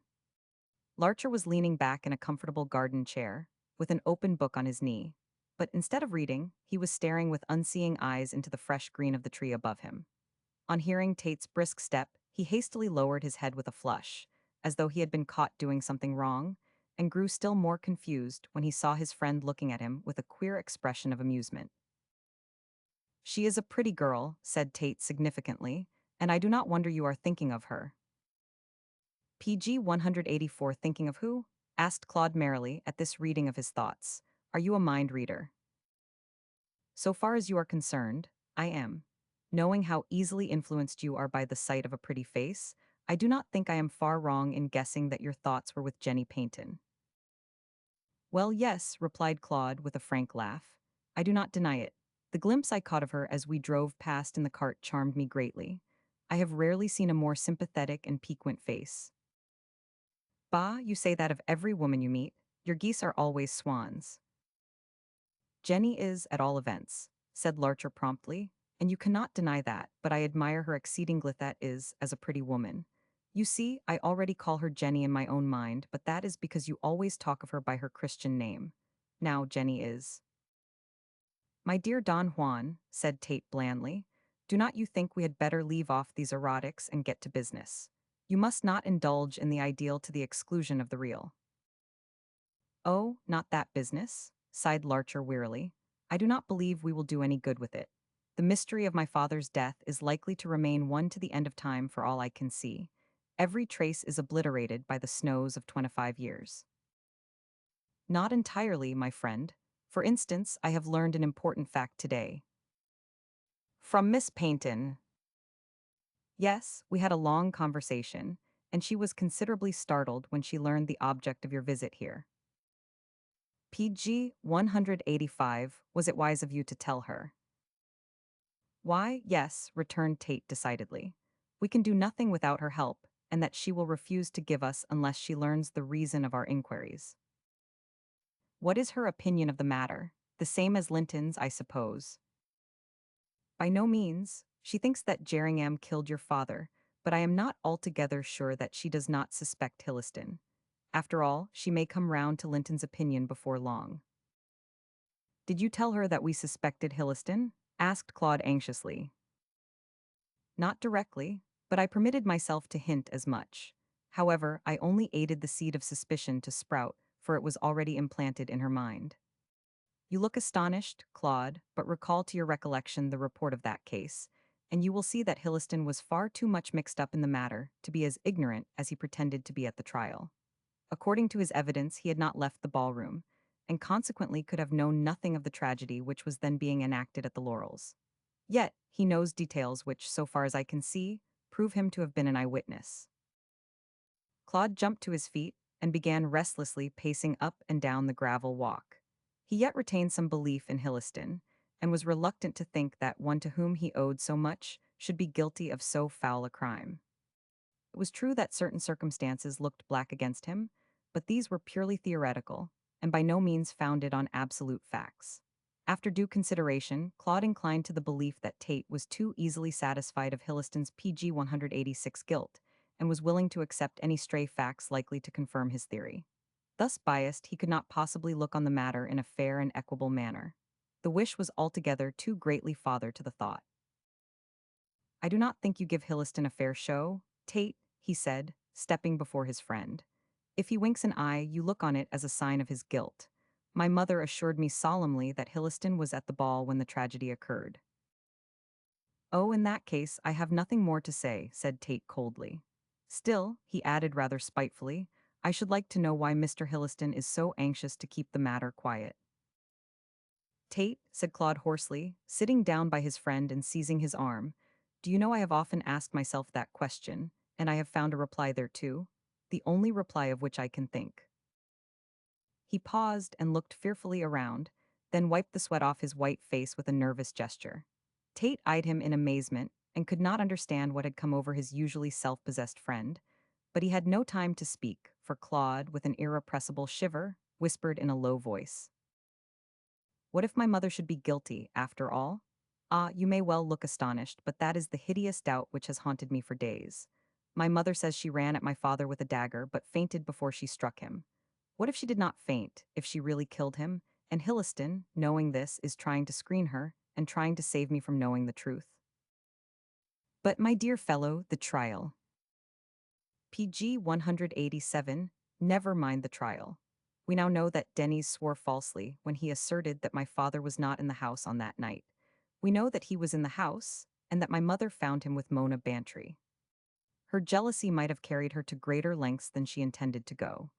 Denys saved her at the trial by telling a lie, but we know the truth, and I cannot rid myself of a doubt that she may be guilty. If so, in place of being an enemy, Hilliston is acting the part of a friend in placing obstacles in our way. Tate shook his head. I do not believe Mrs. Bezel is guilty, he said quietly. If she had been, she would certainly not have written to you and thus forced Hilliston to show you the papers. Banish the thought from your heart, Claude. I am as certain as I sit here that your mother is innocent of the crime. If I could only be certain. And why should you not be? Exclaimed Tate vigorously. An eyewitness could tell you the truth. Where can I find an eyewitness? Cried Claude with an impatient frown. Mona Bantry and Jerringham have both fled. They are probably dead by this time. My mother denies that she struck the blow, and Hilliston, she says, was at the ball when the murder took place. Who can tell me the truth? Denys Bantry, said Tate quietly. Listen to me, Claude. The episode of the garnet scarfpin, which to my mind is the clue to the assassin, is only known to your mother, to Hilliston, and to Denys Bantry. Now Hilliston denies that such a trinket exists. Your mother insists that it was found on the bank of the PG 188 river after the murder. The only person who can give the casting vote who can arbitrate, so to speak, is Denys Bantry. And where is Denys Bantry? Lost or dead years ago? Nothing of the sort, my friend. Denys Bantry is alive and in this neighborhood. Yes, Jenny Paynton admitted to me that the scarfpin episode was related to her by their old servant, Carrie. Therefore, it naturally follows that Carrie is Denys Bantry. But why is he hiding here under another name? Said Larcher, after he had digested this piece of information, with a due display of astonishment. That I cannot say, unless, here Tate hesitated before uttering his opinion, unless Denys Bantry is the guilty person. But that is impossible. That is out of the question, said Claude decidedly. He was devoted to my father, as you know. Why should he turn and kill him without a cause? Ah, said Tate significantly. What if he had a cause, and a very good one, to kill your father? Recall your mother's confession. She returned at 3 o'clock in the morning and found her husband alone with Mona, the sister of Denys. She accused Mona of being her husband's mistress, and the girl confessed her guilt, which your father evidently could not deny. Now what is more probable than that Denys, attracted by the high voices, should have followed your mother to the room? There he would hear the truth, probably while waiting at the door. What follows? With his impulsive Irish temperament he dashes in, hot to avenge the wrong done to his sister. The dagger dropped by PG 189, your mother, is at his feet. He picks it up and kills his master on the instant. Your mother, in a faint on the floor, knows nothing of what is going on, and brother and sister remove the body to the river, where they drop it in. Then Mona is sent away by Denys to hide her shame and evade awkward questions, while he remains.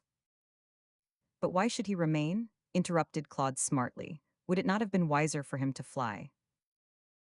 And so confess his guilt?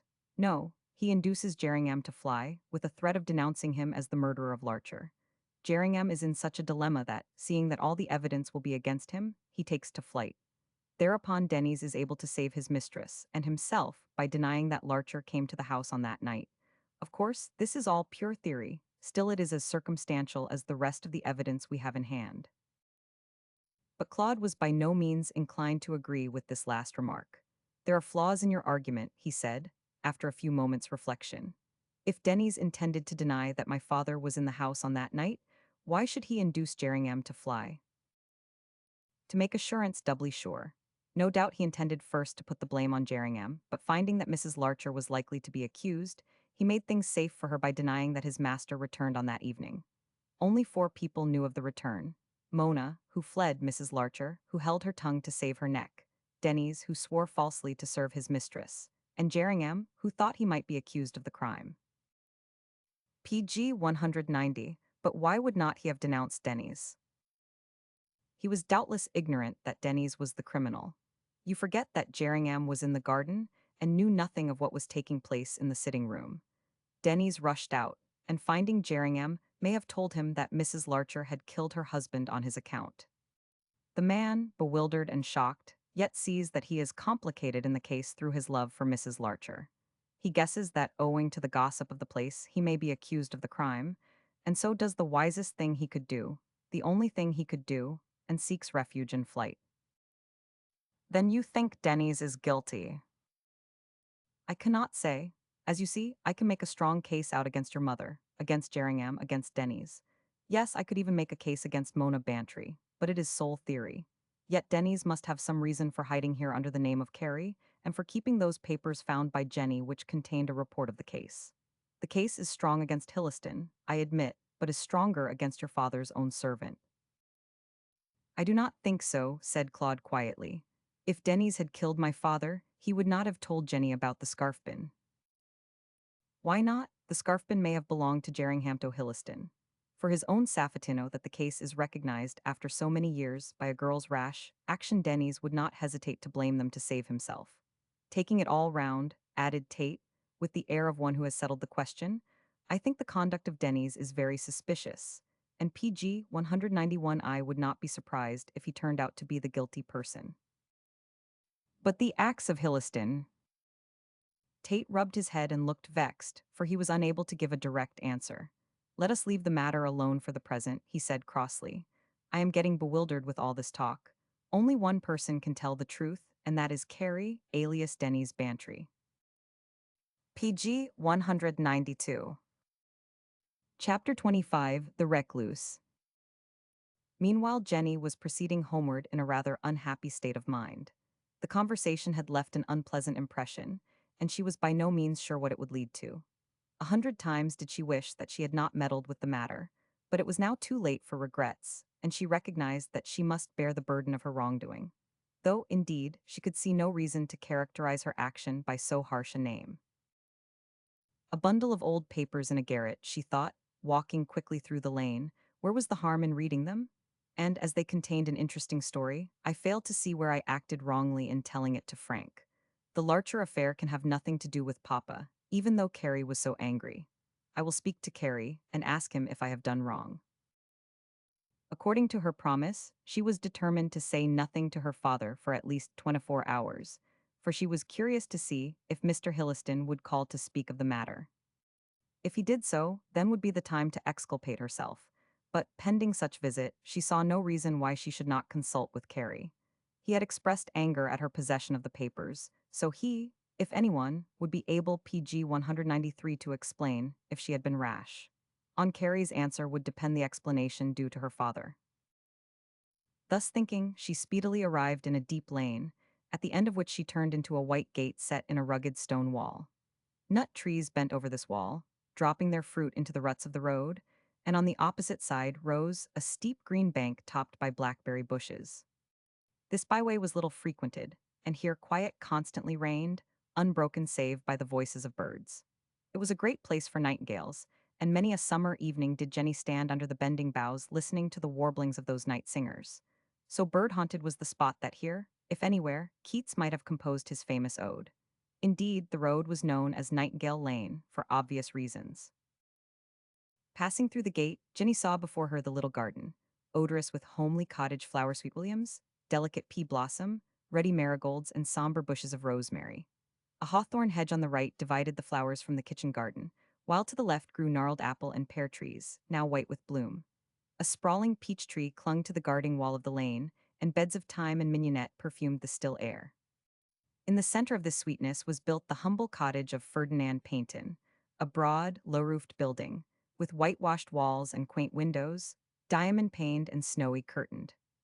Pots of flowers were set within, and under the eaves of the thatched roof twittered the darting swallows. One often sees such peaceful homesteads in the heart of England, breathing quiet and tranquility. Rose Cottage, as it was PG 194 called, from the prevailing flower in the garden, was worthy to be enshrined in a fairy tale. Here lived Ferdinand Paynton, with his only daughter and two servants, male and female. The one was Carey, a crabbed old Irishman, staunch as steel and devoted to his master. The other a withered crone who was never seen without her bonnet, yet who bore the reputation of being an excellent cook and an economical housekeeper. As Mr. Paynton was poor and spent more than he could afford on books, Maria was very necessary to him, as she scraped and screwed with miserly care, yet withal gave him good meals and kept the tiny house like a new pin. Carrie attended principally to the garden and the books, looked after Jenny, whom he was always scolding, and passed his leisure time in fishing in the lacks. Hot or cold, wet or fine, summer or winter, nothing varied in the routine of Rose Cottage.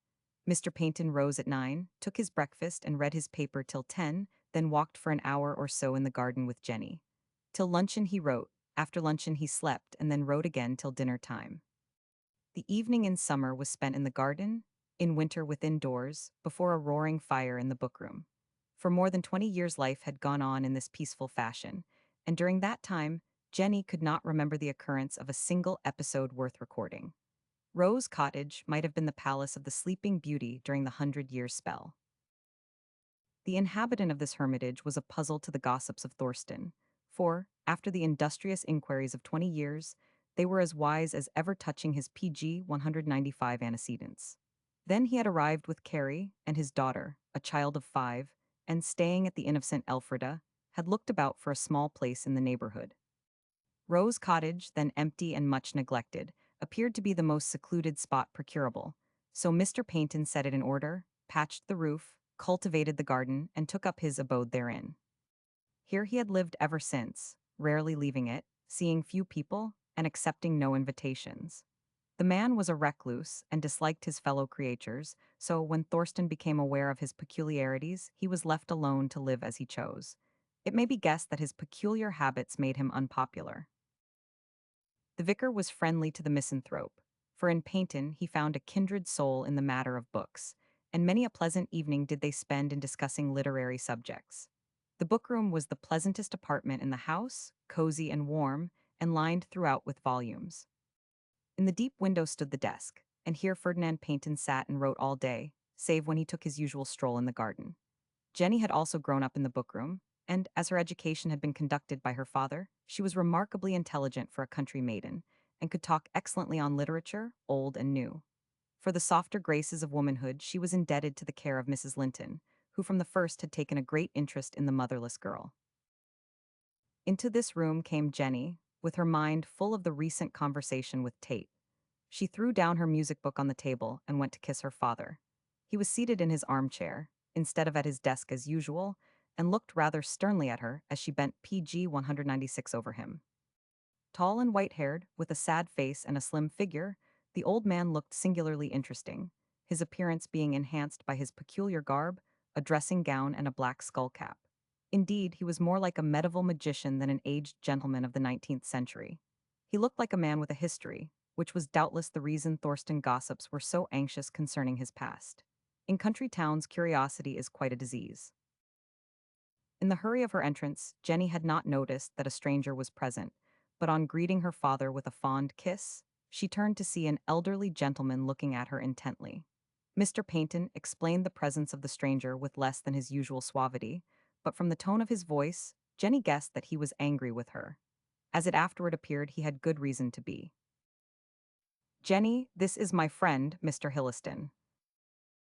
Hilliston? Jenny could not suppress a start of surprise, even of alarm. The prophecy of Tate had been fulfilled sooner than she had expected.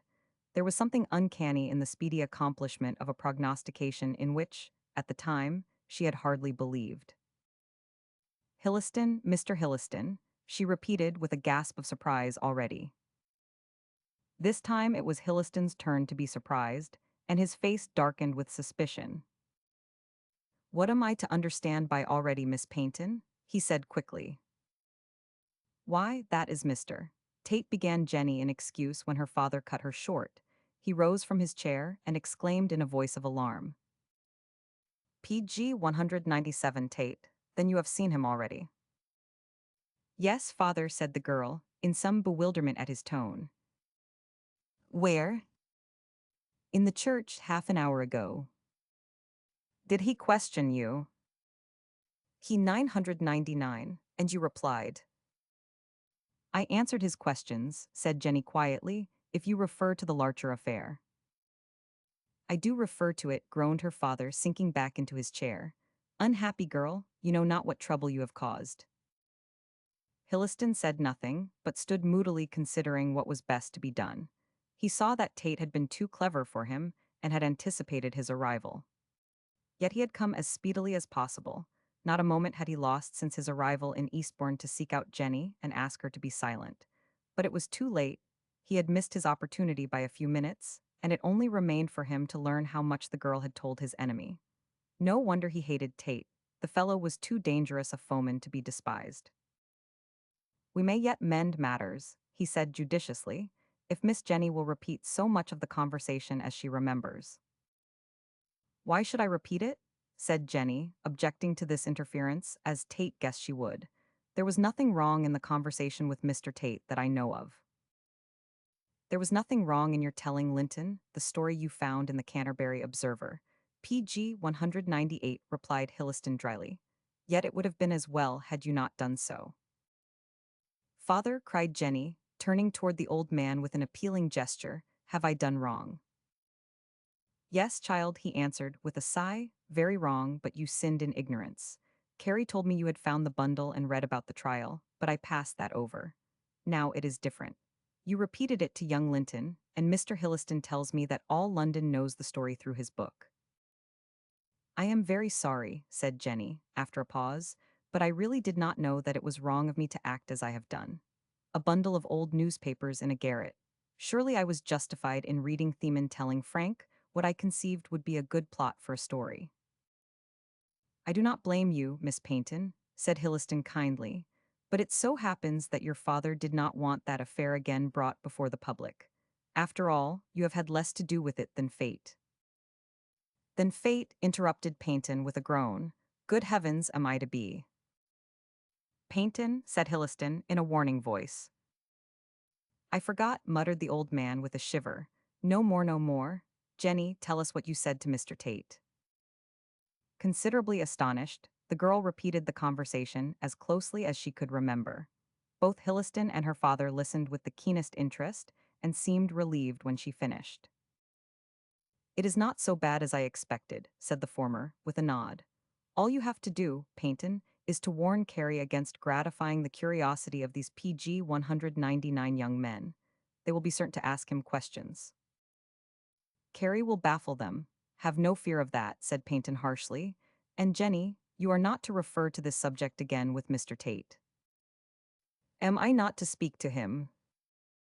Her father interrogated Hilliston with a look, received a nod, and answered accordingly.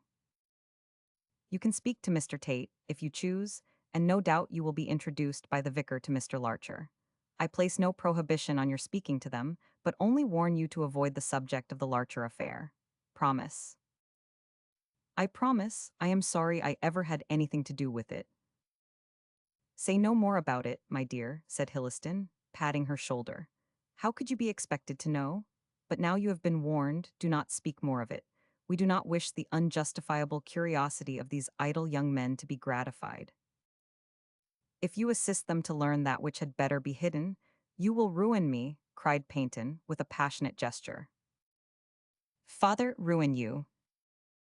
Yes, it means ruin, disgrace, perhaps death, ah. He broke down with a cry, and Hilliston, taking Jenny by the hand, led her to the door. Go away, my dear. Your father is ill, he said in a whisper, and pushing her outside the door, locked it forthwith. Jenny stood in the passage in an agony of fear and surprise. Ruin, disgrace, death, what was the meaning of those terrible words? PG 200. Chapter 26, An Old Servant. Leaving the two men to talk over their dark secrets together, Jenny went into the garden. Her brow burned as with fever, and her understanding was confused by the thoughts which filled her mind. What was the meaning of her father's words? Why had Mr. Hilliston come over from Eastbourne to request her silence? And what was the connection between him and her sole surviving parent?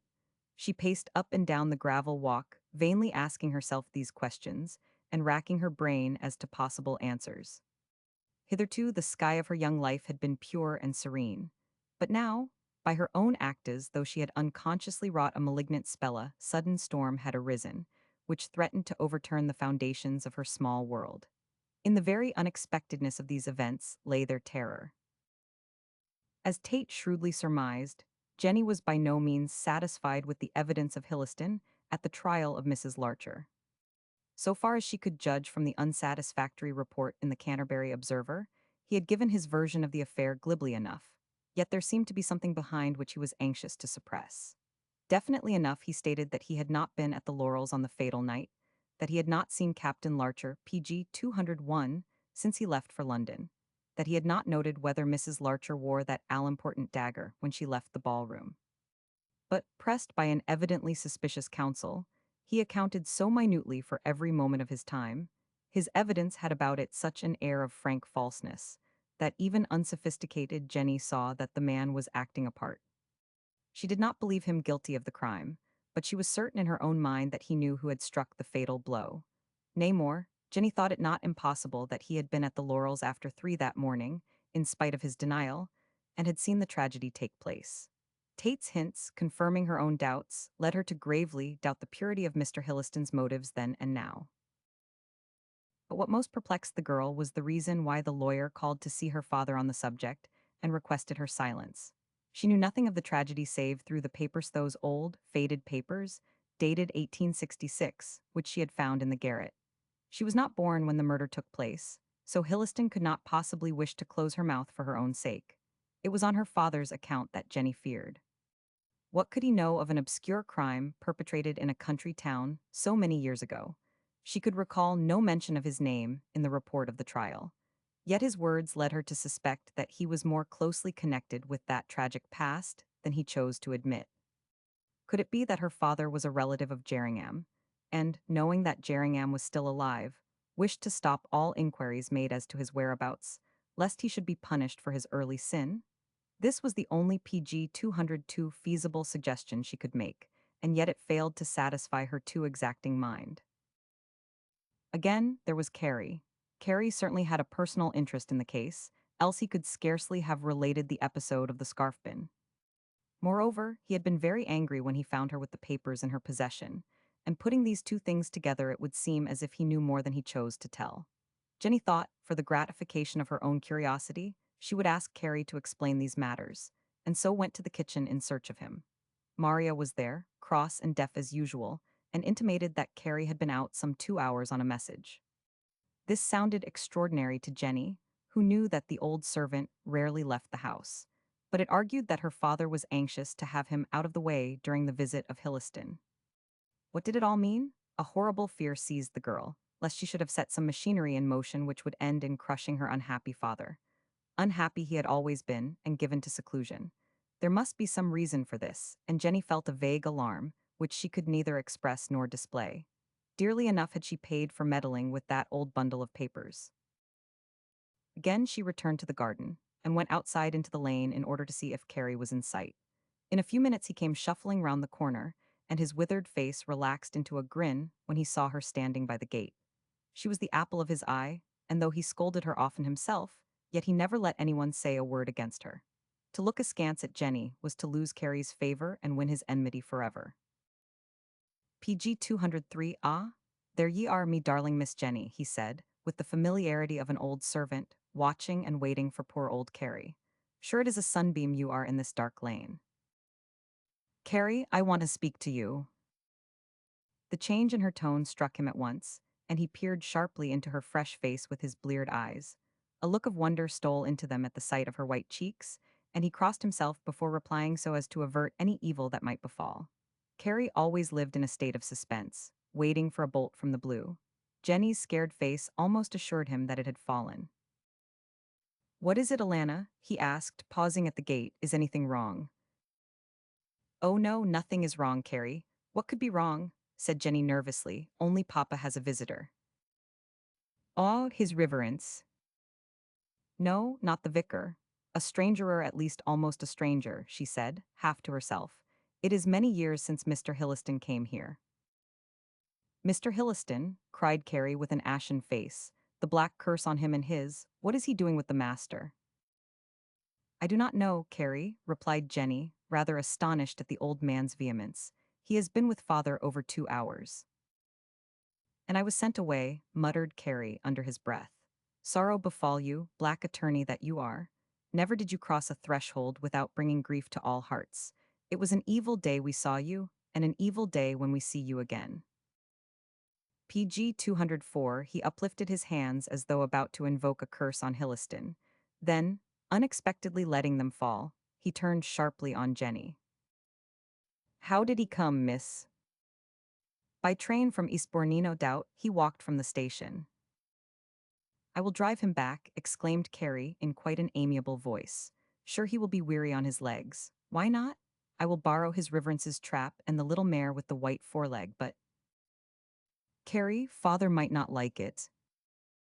Get along with ye, said Carrie cheerfully. Sure his reverence has offered the trap 100 times.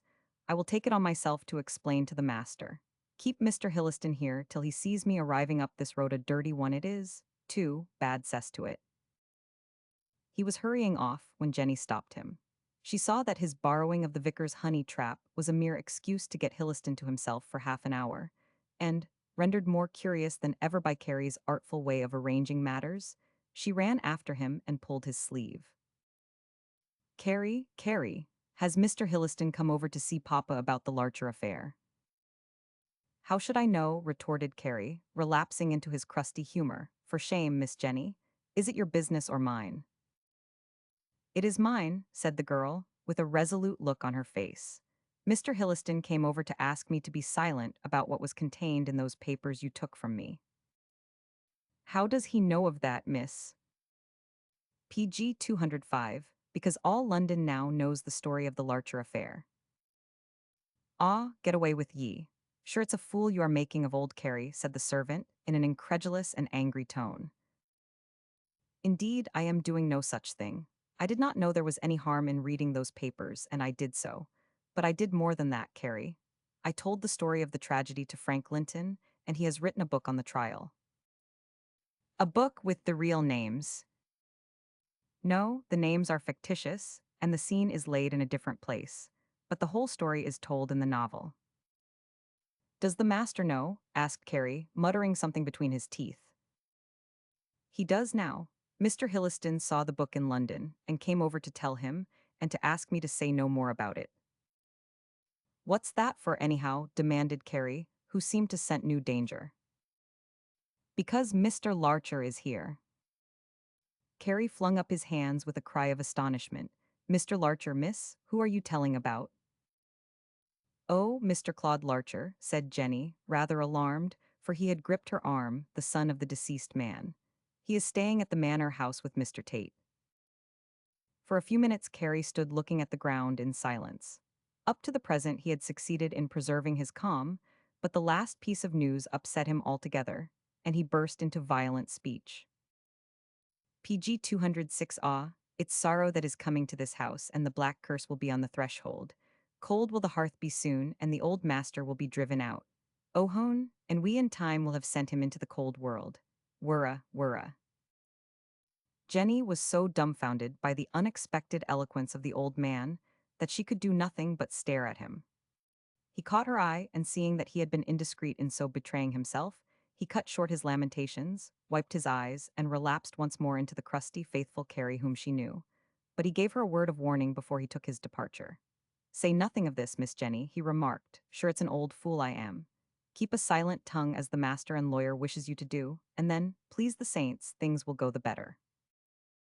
But, Carrie, before you go, tell me, what is Mr. Hilliston to my father? He is your father's best friend, miss, said Carrie, with emphasis. His best and his worst, and with that enigmatic reply, he hurried off down the lane in the direction of the vicarage, leaving Jenny in a state of bewilderment. She could understand nothing, and at that moment sorely needed some friend with whom she could consult. Carrie gave her no satisfaction, and spoke so indefinitely that his conversation mystified in place of enlightening her. It was no use to make a confidant of Frank Linton, as notwithstanding his London reputation, which she had greatly contributed to, Jenny did not consider him sufficiently steady to be told of the commotion raised by his novel in her immediate circle. PG 207, she could, therefore, discuss the matter with no one, and so annoyed was she by the whole affair that she by no means could bring herself to go back to the house while Hilliston was yet there. He would be gone, she trusted, in another half-hour or so, and pending his departure she strolled along the lane in the hope of evading him. But she only escaped Scylla to fall into Charybdis, for, as she turned the corner, Tate and Claude met her almost face to face. Jenny would have given much to escape this awkward meeting, and intimated her wish for solitude by passing the young men with a curt bow. The sight of Claude, the memory of his father's death, coupled with the suspicions she entertained, wrought her up to a pitch of excitement which she had great difficulty in concealing. She was, therefore, greatly annoyed when Tate took off his hat and placed himself directly in her path. The little man thought it was too favorable an opportunity for introduction to be overlooked. "Do not go away, Miss Paynton," he said, smiling. "I wish to introduce you to my friend Mr. Larcher.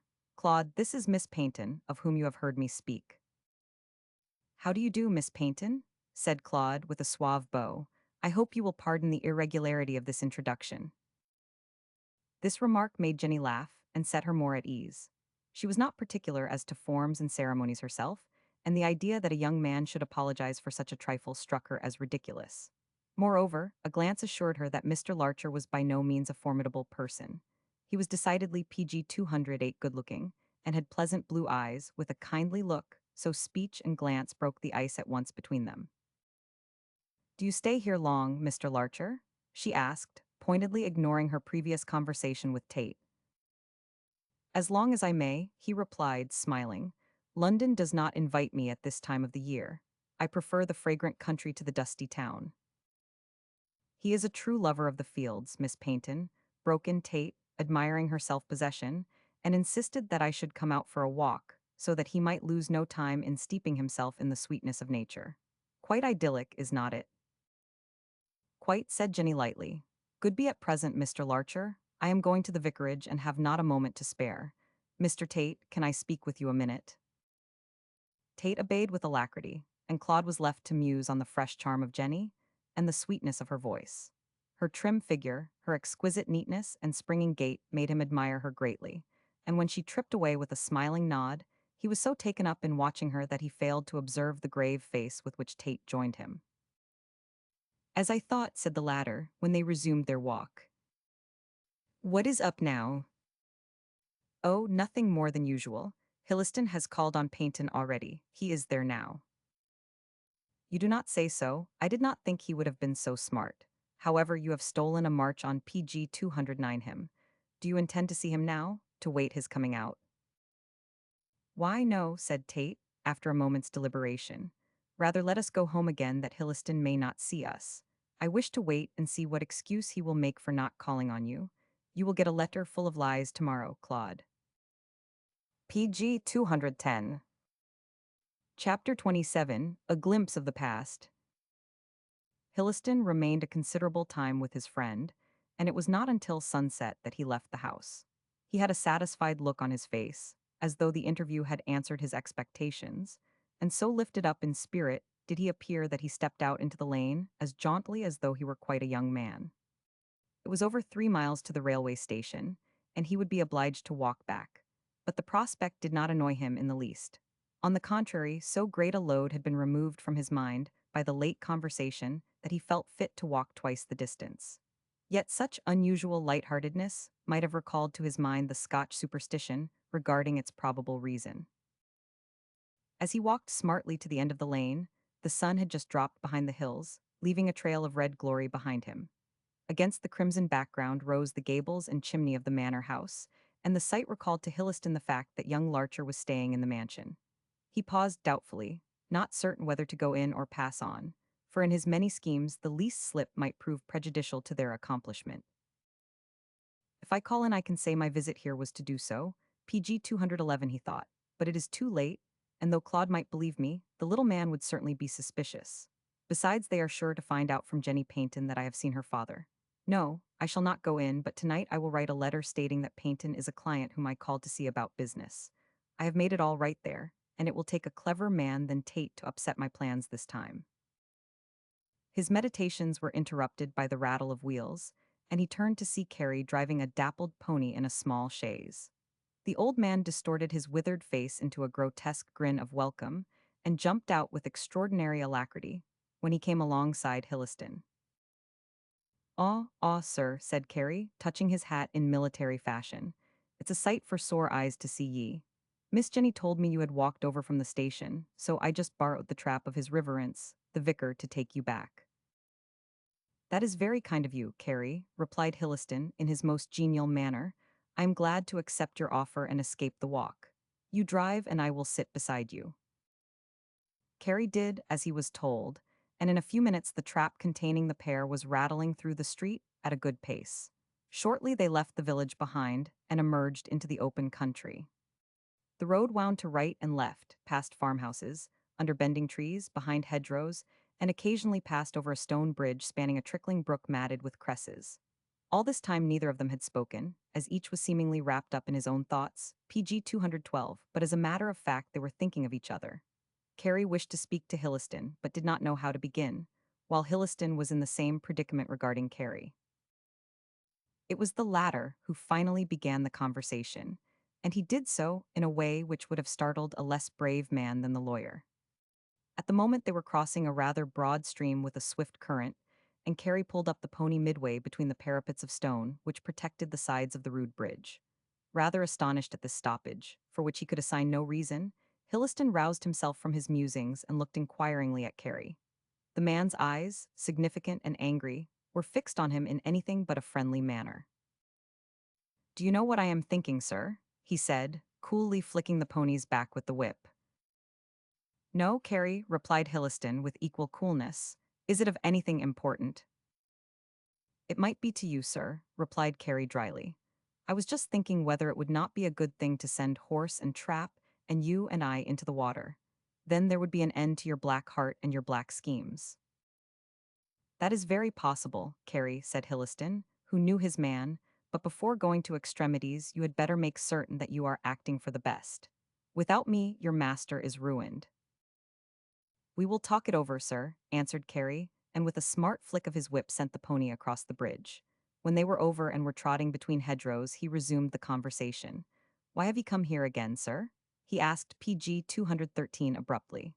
"We were quit of you 5 years ago, and now you come to harry the master once more."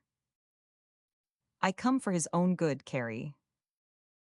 "Ah, now do not be after calling me Carrie. There's no one here, and it is Denny's Bantry I am to you, Mr. Francis Hilliston."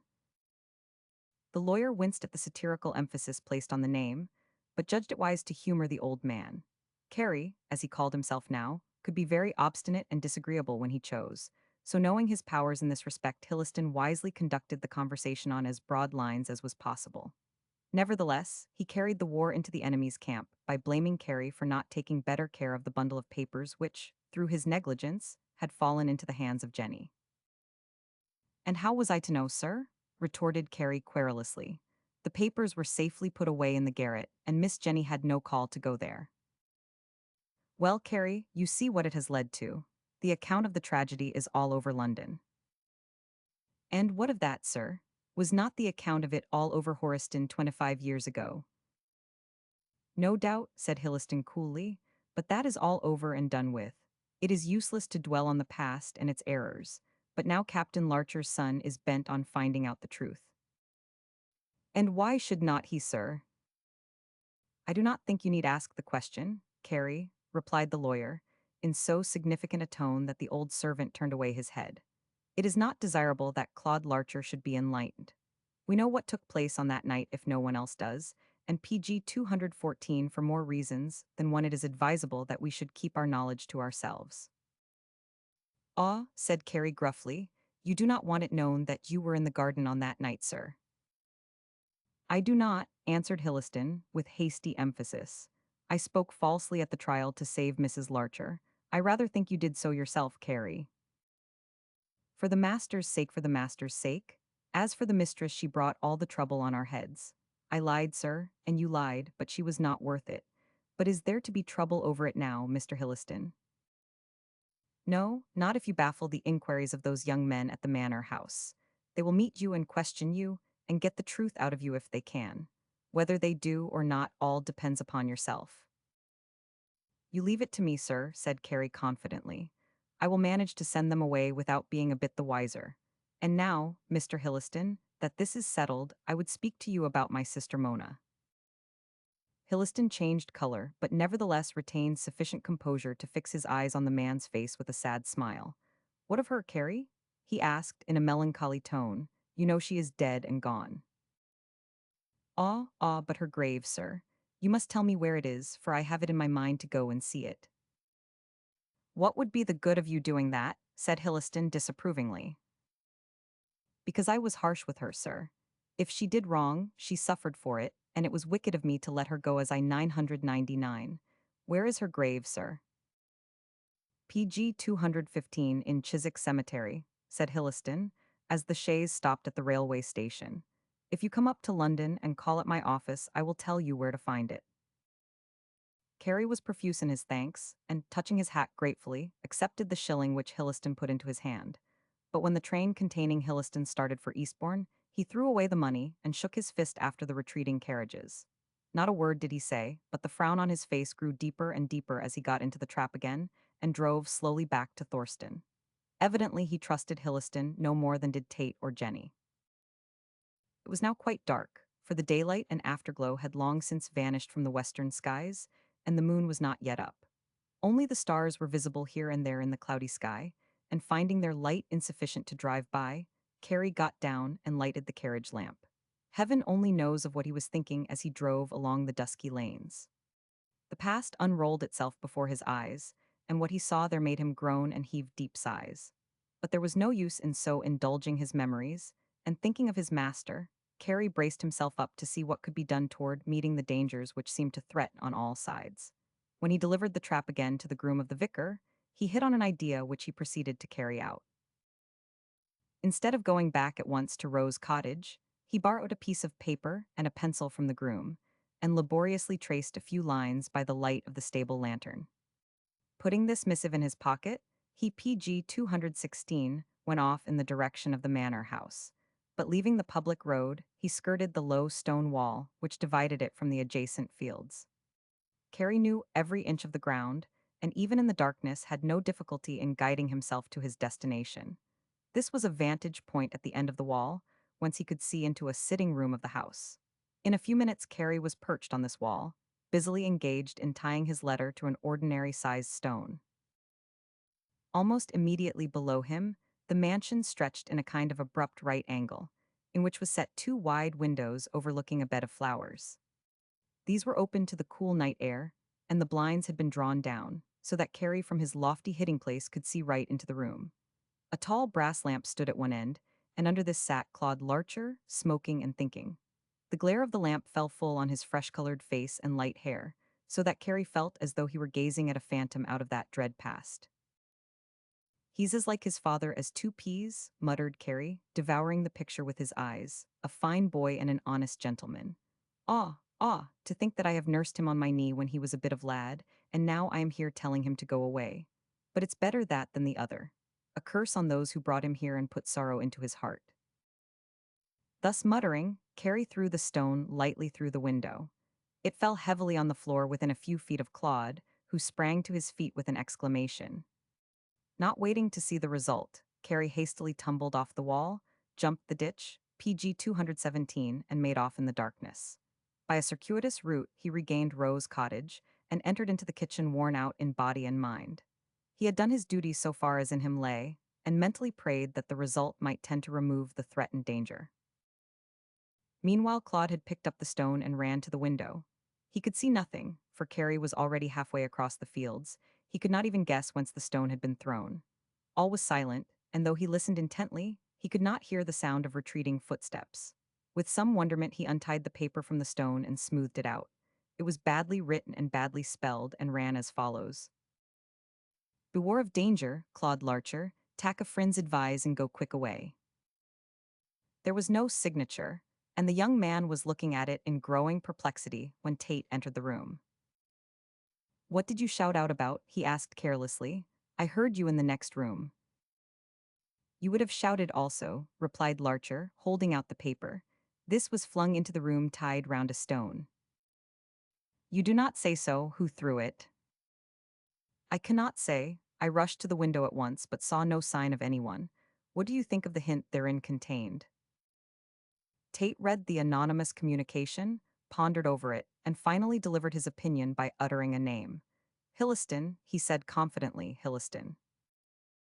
"PG 218 nonsense," said Claude sharply. "Why should he deal in underhand ways of this sort? If he wanted me to go away, he could have called and urged me to do so. But this I do not believe Hilliston would condescend to such trickery. When a man is in a fix, he will descend to anything to get himself out of it," replied Tate, placing the paper in his pocketbook. "I will keep this, and perhaps, before many days are over, I will have an opportunity of proving to you that I speak truly. Who else wants you to go away besides Hilliston?" "Carrie Denny's Bantry might." "I doubt whether Carrie knows that you are here. You must give matters time to develop themselves, as the inmates of Rose Cottage cannot know all about us within 24 hours. What between your confessions to Jenny and Hilliston's own knowledge, I think they will know a good deal in one way or another."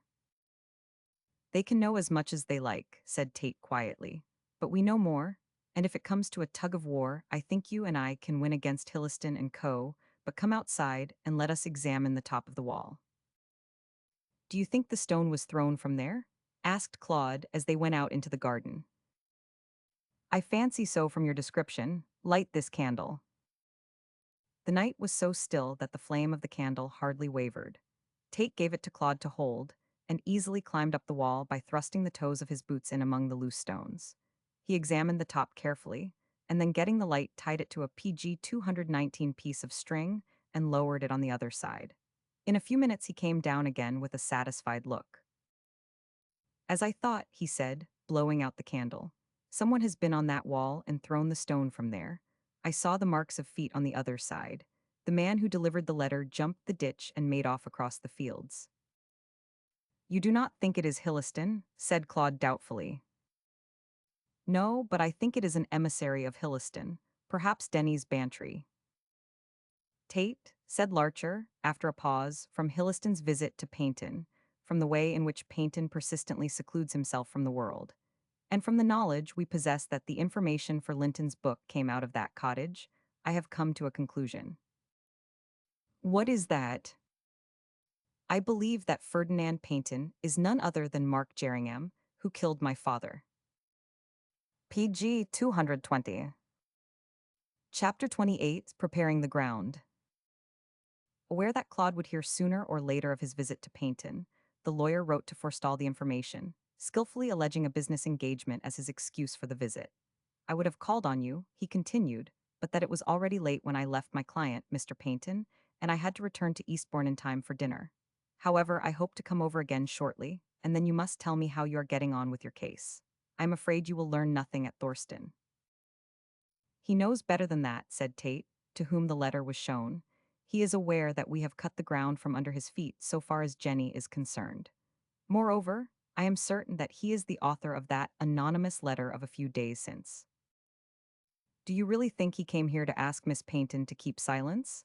asked Claude, returning the letter to his pocket. "My dear fellow, I am certain of it.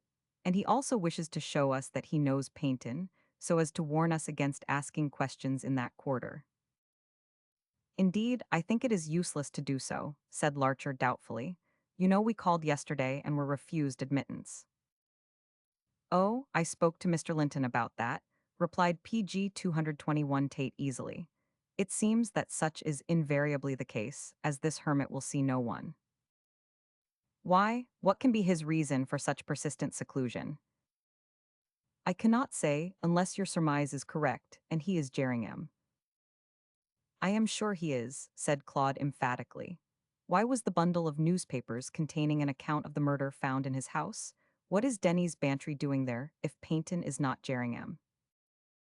"The shoe is on the other foot," remarked Tate dryly. "What is Denny's Bantry doing there if Paynton is Jerringham? You forget, Claude, that we suspect Jerringham as the criminal.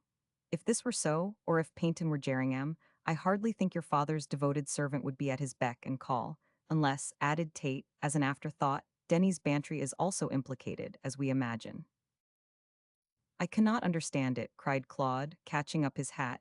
In place of growing clearer, the matter seems to become more involved. How do you intend to proceed? It seems to me that we are at a dead stop. By no means, my dear fellow. There is Carey, alias Denny's Bantry, to be examined. We must learn the truth from him. He will not tell it, particularly if our suspicions are correct. Perhaps not, but I have provided against that failure. You must appeal to him as the son of his old master, while I am absent. Absent, where are you going? PG 222, can't you guess? To Horiston, of course, in order to pick up what information I can. There are sure to be people still alive who remember your father and mother, who recollect the trial, and are still acquainted with Mr. Hilliston. I expect to learn a good deal about that gentleman there, and perhaps something about Jerringham and his disappearance. Humph, I doubt if you will be successful, replied Claude gloomily. However, there is no harm in trying. Where are we going now? I told you before we set out, to call on the vicar. As we cannot see Jenny at her father's house, we must meet her in another person's. She is like a daughter to Mrs. Linton, and is constantly at the vicarage. And no doubt young Linton loves her. I am sure he does. Have you any objection? Demanded Tate slyly. None, none, said Claude hastily. I have only met her for a few minutes, you know, but she is a remarkably pretty girl, and from what you say seems to be clever. Too good by half for that idiot. Idiot? John Parver, novelist, the lion of the season, an idiot? You forget he wrote the book of the year. So he says, responded Larcher dryly. But for my part, I believe Jenny Paynton has more to do with it than he. I have no doubt she wrote it. Further conversation was put an end to for the time being by their arrival at the vicarage. Mr. Linton, a stiff old gentleman with a severe face, received them very kindly, and unbent so far as in him lay. He had been acquainted with Tate for many years, and it was during a visit to him that the little man had seen and PG 223 purchased Thorston Manor. Knowing him to be wealthy, and being well disposed toward him for his own sake, Mr. Linton was anxious to make the lord of the manor at home in his house. Vicars cannot afford to neglect opulent parishioners. I hope, Mr. Tate, that you will shortly take up your abode altogether at the manor, said he pompously. I am not in favor of an absentee landlord. Oh, you will see a good deal of me, Mr. Linton, I assure you. I am too much in love with the beauties of the place to stay long away. Moreover, I am not a roamer like my friend Larcher here. It is necessary with me, said Claude, smiling. I assure you, sir, I am not the wandering vagabond Tate would make me out to be. It is proper to see the world, said the vicar, with heavy playfulness, and when you have made your fortune in far countries, Mr. Larcher, you may settle down in this favored spot. I could wish for nothing better, Mr. Linton, but the time is yet far off for that. My son is also fond of traveling, continued Mr. Linton. Now that he is making a good income, he tells me that it is his intention to go to Italy. You are proud of your son, Mr. Linton, said Tate genially. Without doubt, without doubt, the book he wrote is clever, although I do not care for sensational writing myself. It pays. The taste of the age is in the direction of sensationalism. Certainly, certainly. And I suppose it is only natural that Francis should write some frivolity. He PG 224 was never a deep scholar. What does astonish me, added the vicar, raising his eyebrows, is that a student like Mr. Paynton should desire to read the book. Tate and Claude glanced at one another with the same thought in their minds respecting this information. Informed by Hilliston of the use made by Linton of the Larcher affair, Paynton was anxious to see in what light the case had been placed. This curiosity argued that the recluse had been one of the actors in the tragedy. If so, he could only be Jerringham, since Captain Larcher was dead, and they knew both Denny's Bantry and Francis Hilliston. The vicar, worthy man, was quite ignorant of the effect produced by this announcement, nor was he undeceived by the artful reply of Tate. Naturally, Mr. Paynton wants to read the book, said the latter diplomatically. If I mistake not, he has a great liking for Frank.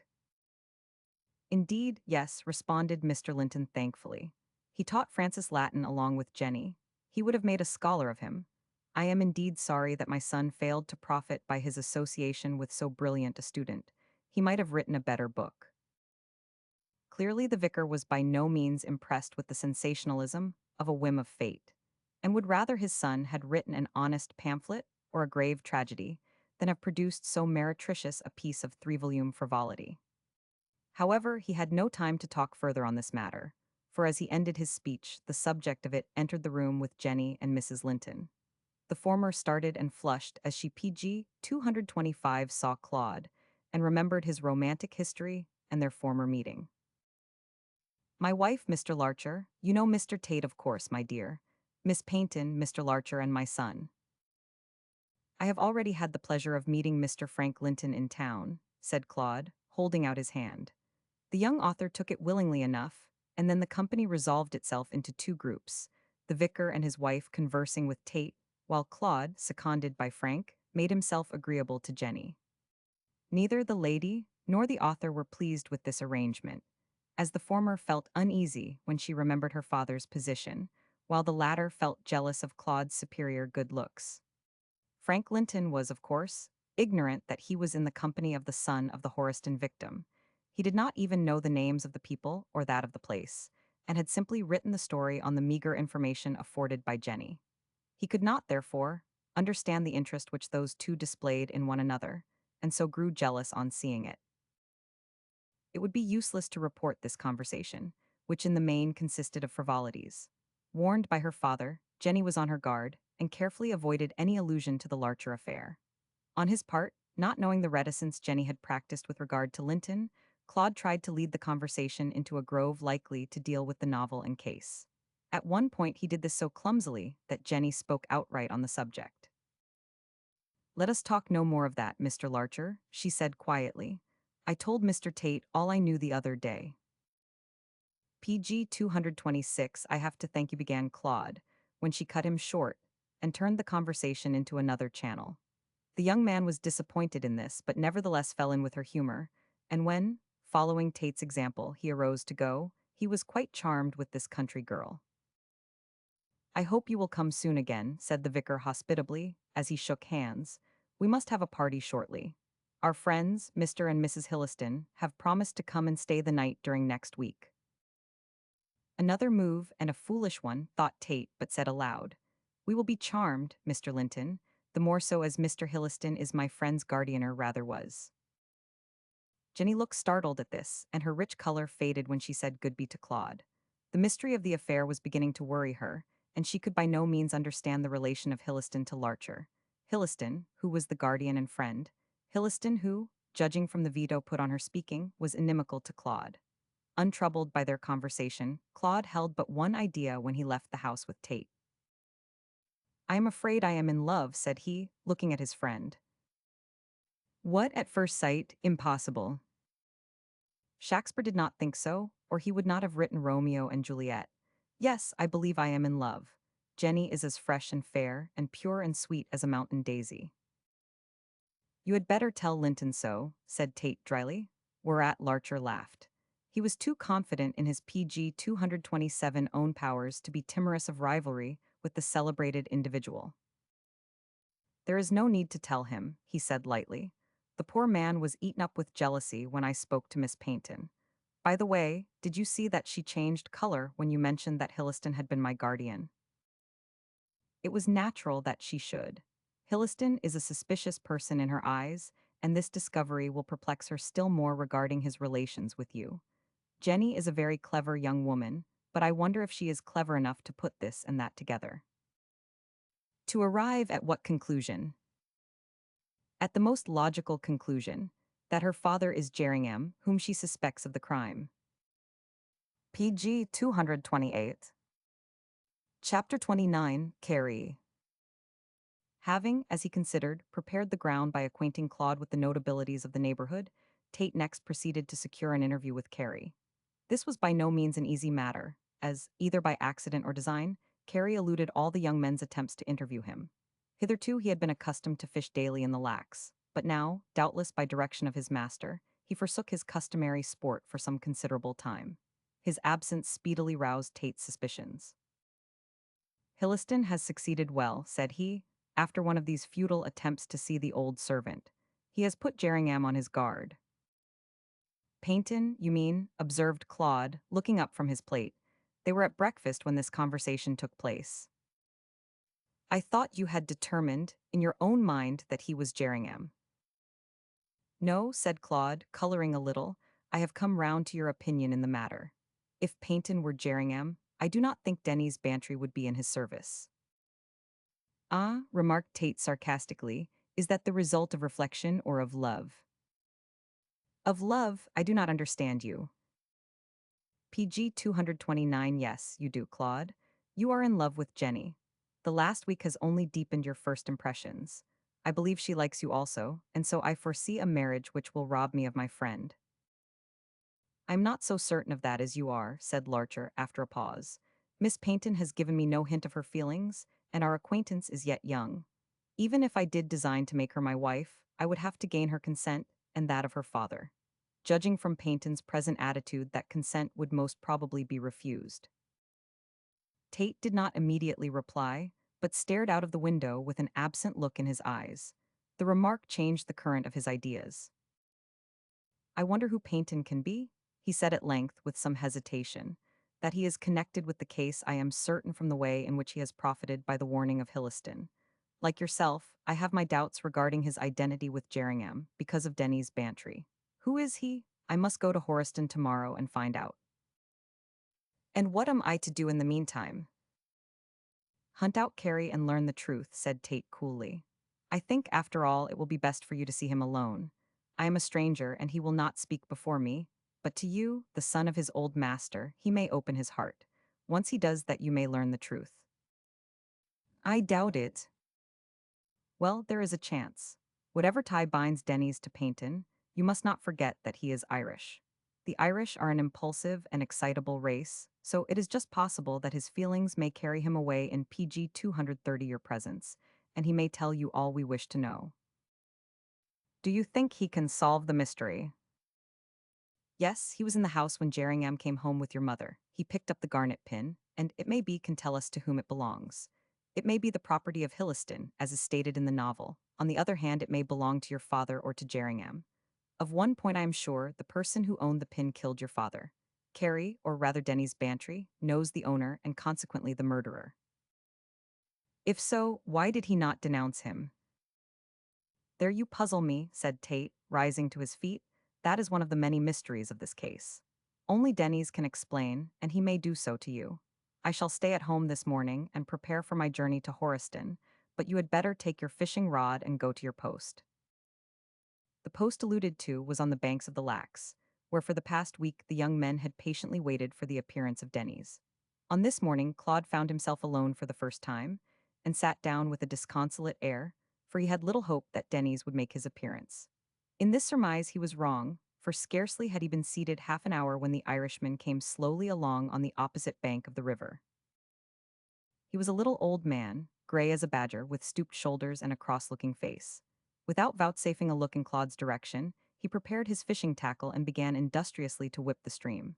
Hardly knowing how to break the ice, Larcher PG 231 silently continued his sport, and the two, divided by the water, stood like statues on opposite banks.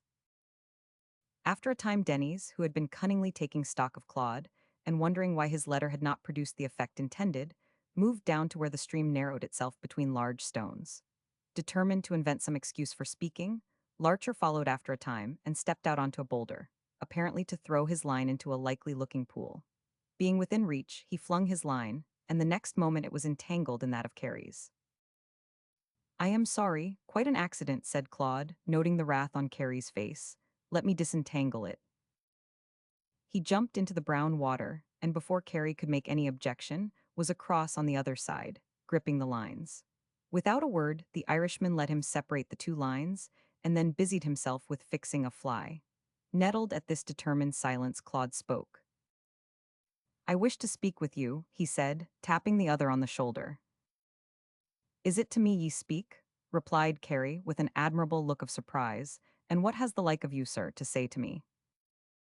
A great deal. Do you know who I am? Sure, and I do, sir. The friend of Mr. Tate, you are no less. But my name, do you know it? Bad luck to this stream, there's never a fish in it, grumbled Carrie, with a convenient attack of deafness. Claude was in no wise angered. That is very clever, Carrie, he said, but PG 232, and how do you know my name is Carrie? Are you surprised that I should know it? I am that, replied Carrie sharply. I never set eyes on you before. Oh, yes, you did 25 years ago. Begorra, that's a lie anyhow, muttered Carrie under his breath with an uneasy wriggle. It is not a lie, and you know it, my man, said Larcher firmly. It is no use your pretending ignorance. I know who you are. Devil a doubt of it, Carrie, you called me. Yes, because you are known by that name here, but at Horiston. Claude stopped. He saw the hands of the old man grip the rod so tight that the knuckles whitened. The name had produced the effect he intended. So, almost without a pause, he continued and aimed another blow at Carrie's imperturbability. At Horiston, he resumed, you were known as Denny's Bantry. Was I now, said Carrie, prepared for the attack. Ah, to think of it, and where might Horiston be, sir? You ought to know that, Denny's. Your honor will be, after giving me the name of a friend of yours. Quite right, rejoined Claude, seizing the opportunity. You Wernay, you area friend of mine. I am the little lad you carried in your armstow whom you told stories and sang songs. Children forget a great deal, but I have not forgotten you, Denny's. In dogged silence, the old man turned his head away, intently bent on his sport, but suddenly he raised the PG 233 cuff of his coat and wiped away a betraying tear. Seeing that he had touched the man's sympathy, Claude followed up his advantage. You are not going to deny me, Denny's, are you? He said entreatingly. I am down here on an errand which you must guess, if Hilliston. The curse of Cromwell on him, said Carrie under his breath. If Hilliston told you to keep silent, said Claude, affecting to take no notice of the interjection, which confirmed his suspicions, I, the son of your dead master, want you to speak. I wish to find out who killed my father. I wish to punish him, for you know his name. Carrie turned furiously on the young man, but it seemed to Claude that his anger was feigned to hide a deeper emotion. It is a dirty informer you would have me be, he cried, with a stamp of his foot to betray him whose bread I eat. I will tell you nothing, for it's that much I know. Denny's? I am not Denny's, it's Carrie I am. I know nothing of Horiston or of you, sir. Go away with ye, young gentlemen, and do not be after disgracing an old servant to play the spy and cheat. Then, still breathing fury, he rushed away, but paused some distance off to raise his hands to the sky with an appealing gesture. The impulsive Irish nature had broken through diplomatic reserve, and fearful of saying too much, Carrie saved himself by flight. Claude guessed this and forbore to follow him. PG 234 I have broken the ice at all events, he said to himself, when returning to the manor to tell Tate. The next time I may be fortunate enough to force the truth out of him. He knows it, I am certain. He hates Hilliston and loves me. I can easily guess with whom he sympathizes in spite of his master. He is Denny's, sure enough, but who is Paynton? It was impossible to say. PG 235. Chapter 30, Mrs. Bezel again. On returning home, Claude found that Tate, contrary to his expressed intention, had gone out.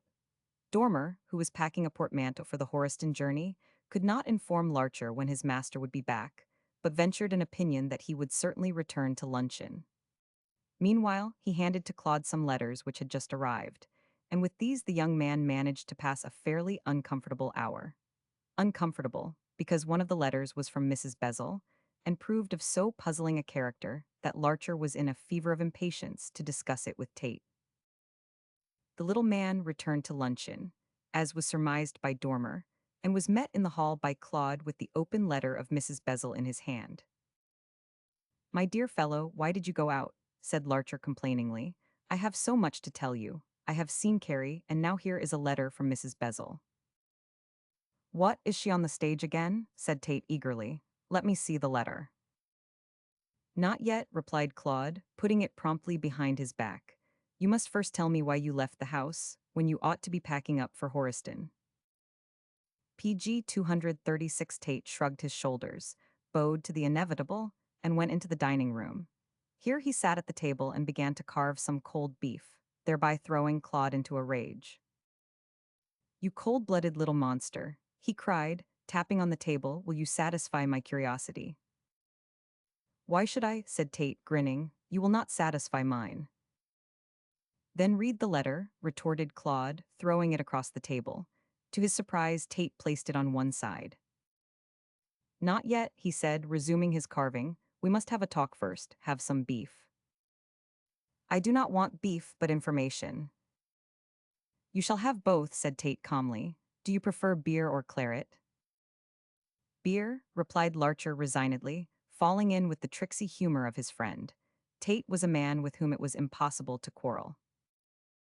"Dormer, fill Mr. Larcher's glass, put the claret jug beside me, and leave the room.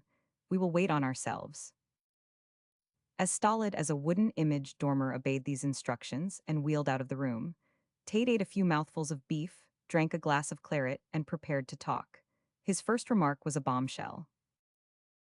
"I have seen Paynton," said he slowly. "The deuce you have," cried Claude in surprise. "And how did you manage to take his castle by storm?" "Easily enough, by the help of a lie and a little strategy. I went out to see if you were at your post and caught sight of Carrie crossing the fields. As I PG 237 knew Jenny would be at the Lintons, for she goes there to see the old lady every morning, I guessed that Rose Cottage would be undefended. So back I ran to the house, picked up a book which I had promised to lend the young lady, and went to pay my visit." "How did you get inside the gate? It is generally locked." "It was not on this occasion," replied Tate complacently. "I opened it and walked in, to find old Paynton strolling in the garden. Catching sight of me, he turned back to re-enter the house, but luckily I was between him and the door, so we met face to face."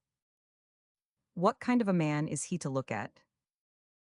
"Oh, a fine-looking old chap with white hair and beard, a skull cap and a dressing gown. Quite the get-up of a necromancer." "Did he speak to you?" asked Claude, having considered this description. "He asked me politely what my business was, whereupon I presented the book and mentioned that it was for his daughter. He replied that she was at the Lintons and would be back soon, when he would give her the book himself. Then he asked me to excuse him and bowed me out of the gate. But," added Tate with emphasis, "not before I had mentioned that Mr. Claude Larcher was staying with me." "Did my name produce any effect?" "Rather." Paynton changed color and mumbled something unintelligible. Then he turned his back and walked quickly into the house, leaving me to close the gate myself.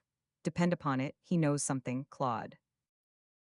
PG 238, but his name is not mentioned in connection with the case. "Of course not. Paynton is a feigned one. And as I have said before, there are, no doubt, actors in the tragedy of whom we know nothing." "There is one of that sort mentioned here," said Larcher, picking up Mrs. Bezel's letter. "Read that, Tate, and see what you make of it." It proved to be a short note, hastily written, and ran as follows. "My dear Claude, if you are still in doubt as to who murdered your father, ask Mr. Hilliston to tell you about Louisa Sinclair, who lived at Horiston 25 years ago. She knows. Your affectionate mother, Margaret Bezel." "Louisa Sinclair," repeated Tate slowly, having mastered the contents of this letter. "No, I never heard of her. It is strange that Hilliston has never mentioned her name." "No doubt he had good reasons for not doing so," said Claude bitterly. "You need not look so astonished, Tate. I have long ago come round to your opinion of my old guardian. His intimacy with Paynton and the effect of his visit on Carrie would convince me not to speak of that anonymous letter." "Ah," Carrie refused to speak. "He would not say a word, and, moreover, stated that he was not Denny's Bantry, that he had never heard of Horiston. In fact, he acted his part excellently PG 239 well till the last. Then he broke down, and, afraid of letting the cat out of the bag, he ran away." "Exactly what his master did," said Tate thoughtfully. "Depend upon it, Claude, we will learn the truth from one of those two." "If you think so, why go to Horiston?" "Because I want to learn the real name of Paynton, and, moreover, here is an additional reason. I must find out Louisa Sinclair. There is no mention of her in the case. Quite true, and there is no mention of Paynton, but for all that he knows about it. Oh, you may be sure there are circumstances to be discovered at Horiston which never came to light at the trial. My mother is anxious for the mystery to be cleared up. So I see, and I am glad of it, said Tate, with an affectation of carelessness. I thought she was too ill to take an interest in the matter. Am I to ask Hilliston about this woman? Said Claude, looking up in some doubt. No, replied his friend, after a few moments' deliberation. Our success in this depends on keeping Hilliston in the dark concerning our movements. If we tell him too much, he may thwart us, as he has done already in this Paynton business. Say nothing about Louisa Sinclair or about my visit to Horiston. Tell him I have gone to town, and let him figure out the reason for himself. By the way, when do you see him? On Friday evening. Both he and his wife are coming to dine and stop all night at the vicarage. You may be sure Hilliston will put me through a thorough cross-examination regarding your absence. PG 240 refer him to Mr. Linton, said Tate coolly. I am writing to that gentleman, telling him I am unexpectedly called to town on particular business. What that business is Hilliston will be anxious to know. I do not think he will enjoy his evening at all. A guilty conscience mars all pleasure. When do you leave? By the 4 train this afternoon. I will write you about my discoveries as soon as I find out anything worth scribbling about. You will find nothing, said Claude dolefully, after 25 years. I will find out who Louisa Sinclair is, and then astonish Hilliston with the extent of my information. Regarding Paynton, I am not so certain. That discovery rests between you and Denny's Bantry. I will do my best, but I am doubtful, replied Claude, and so the conversation terminated for the time being. It left a lasting impression on the two who took part in it. Tate duly took his departure with Dormer, leaving Claude in possession of the house. As he leaned out of the window of the smoking carriage, he said a last word to his friend. Do not tell Hilliston about my going to Horiston, he said significantly, but if you get a chance, inform his wife of the fact. Why? I will tell you that when I come back, said Tate, as the train moved slowly off. Give her the information and observe the effect. It will astonish you. But Tate counted without his host. He was ignorant of Mrs. Hilliston's powers of self-control. PG 241. Chapter 31, An Evening at the Vicarage. The vicar of Thorston was a severe man, a trifle narrow in his views, and imperious of temper, but he was also fond of good cheer and hospitality virtues which cover a multitude of sins. Those who sat at his table were sure of a capital dinner and an excellent glass of wine, for his cook and cellar were both undeniable. Report said that Mr. Linton was afraid of his cook, for that good lady had a hot temper and feared no man. Many were the battles between her and the vicar, but being a perfect mistress of the culinary art, she invariably came off victor. She had her faults, but she was a jewel of a cook and was valued accordingly. On this special evening, the vicar had assembled 10 people, including himself, round his hospitable board. Mr. and Mrs. Hilliston were the principal guests, and Claude was also honored with special attention. An old couple named Densham, garrulous and pleasant, had likewise been invited, and they, with their daughter and Jenny Paynton, completed the party. To Claude was assigned Miss Paynton, while to Frank Linton was given the Densham damsel, an arrangement which was anything but pleasing to that jealous young man, or indeed to Miss Densham, who thought the famous author a grumpy creature. He was too preoccupied to please her taste. PG 242, Claude thought he had never seen Mrs. Hilliston to such disadvantage. She appeared ill at ease, and was haggard and pale of face, looking every year of her age. Even the rich dress and splendid jewels she wore failed to conceal the ravages of time, and in the neighborhood of the fresh beauty of the two girls, she seemed an old woman. She felt this herself, for Claude noted that she threw an envious glance at the blooming faces of her rivals, and surveyed her wan looks in the nearest glass with a sigh. To her, the party was purgatory. Nor did the lawyer appear to enjoy himself. He was moody and fretful, though every now and then he forced himself to be merry, but his laugh was hollow, and the careworn expression of his face belied his untimely mirth. Sometimes he stole a furtive look at Claude and seemed to brood over the young man's changed manner, for do what he could, Larcher, deeming his old friend an enemy, could not behave with his former cordiality. He was ill-suited for a diplomat. The dinner passed off with moderate success. Frank was complimented on his book, and the prosy couple had to be told the main points of the story. This brief recital made at least 3 people uncomfortable, for Claude raised his eyes to encounter an angry glance from Hilliston and a deprecating one from Jenny. They were relieved when the vicar, who by no means approved of such attention being bestowed on a trashy novel, even though his son was the author, turned the conversation into another channel. Mr. Linton liked to lead the conversation at his own table. "I wish to speak to you particularly, Claude," PG 243 whispered Mrs. Hilliston, as he held the door open for the ladies to retire.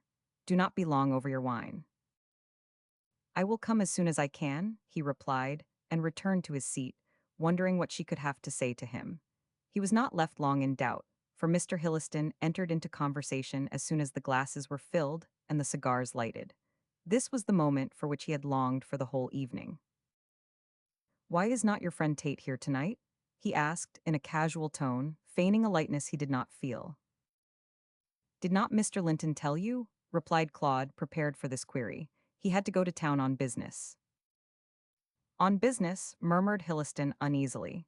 "Anything to do with this case you have taken up?" "I cannot say. Tate did not particularly state his errand." The lawyer sipped his wine, looked thoughtfully at the end of the cigar, and pondered for a few minutes. He wished to speak of Claude's changed behavior toward himself, yet did not know how to begin. At length he bluntly blurted out a question, straightforward and to the point. This was undiplomatic, but at times human nature is too strong for training. "We are not such good friends as of yore, Claude. How is that?" "I think you can guess the reason," replied Larcher, not ill-pleased to fight out the point, for he hated being forced into doubtful civility. "It is this case which has come between us. I do not think you are giving me what help you ought to, Mr. Hilliston." PG 244 "I can give you no help," said the lawyer, drawing his heavy brows together. "You know as much as I do. No doubt your meddlesome friend knows more. It is not improbable, but you can prove your honesty in the matter by doing me a favor." "My honesty, sir, has never been called into question yet," said Hilliston, injudiciously losing his temper, always a prelude to defeat. "And I have no call to defend myself to one to whom I have been a father. Still, I am willing to grant you what you wish in reason." "Very good, then introduce me to Mr. Paynton." "I am afraid that is out of my power," replied Hilliston, shaking his head. "You know the man's ways, I think. He is a hermit, a misanthrope, and does not care for company. Why do you wish to know him?" "For various reasons," answered Larcher, coloring with some embarrassment. He was by no means willing to take Mr. Hilliston into his confidence. His old guardian looked at him shrewdly, and, remembering certain small circumstances connected with Jenny, guessed, with the skill of an experienced character reader, how the land lay. At once he formed a resolution to further Claude's interests in the matter, hoping, and not unjustly, that should the lad be taken in the toils of love, he might stop further investigation of the case, an end which Hilliston much desired to gain. "Oh," said he not unkindly, "sits the wind in that quarter? Well, I will aid you. In a few days I will try and induce Mr. Paynton to see you, and then perhaps you may succeed." PG 245 "Succeed in what?" demanded Claude sharply, hardly relishing this perspicuity. "Why, in this love suit of yours. Aye, Claude, I can see what you aim at, old as I am. Well, she is a pretty girl, clever and worthy. I know of no woman who would make you a better wife. You have my best wishes for your success. And you will introduce me to her father." "I will try to, but I will not promise confidently. Paynton is a strange creature and may refuse to see you. By the way," added Hilliston, as though struck with a sudden thought, "what was my wife saying to you at the door?" "She was requesting me to speak to her in the drawing-room. There is nothing wrong, I hope? She does not look well." "Oh, nothing wrong," replied Hilliston easily, rising to his feet as the vicar moved toward the door. "She is fond of you, my dear boy, and is anxious about the case." "Anxious about the case," thought Larcher, as he followed his host into the drawing-room. "That is strange. She can have no interest in it. I will try the effect of Tate's destination on her. He said I would be astonished at the result. I am beginning to be so already. Perhaps Jenny had overheard the whisper in the dining room, and was sufficiently taken with Larcher to be jealous of his attentions to Mrs. Hilliston, old though she deemed her. For, before he could cross over to where the lawyer's wife was seated, Jenny beckoned to him with her imperious finger. He could do nothing but obey, despite the frown which darkened Mrs. PG 246 Hilliston's face, as she saw, and with womanly instinct guessed the maneuver. "Come and sit down here," whispered Jenny, under cover of the music, for Miss Densham was at the piano. "I have not seen you for several days." "That is not my fault," said Claude, delighted at the interest thus displayed. "You stay so much indoors. I have been looking for you everywhere." "Have you indeed, Mr. Larcher?" said Jenny with feigned surprise. "And why, may I ask?" "Oh, for no particular purpose, unless, indeed, it was to ask you for further information concerning the novel." "Hush, not a word of that. I cannot speak of it to you. I know who you are, Mr. Larcher, but I am ignorant of the tragedy save what I told to Frank and later on to Mr. Tate." "But you can guess." "I can guess nothing," interrupted the girl imperiously. "If you and I are to remain friends, you must cease talking on that subject." "I will do anything to remain friends with you, Miss Paynton," was the significant reply.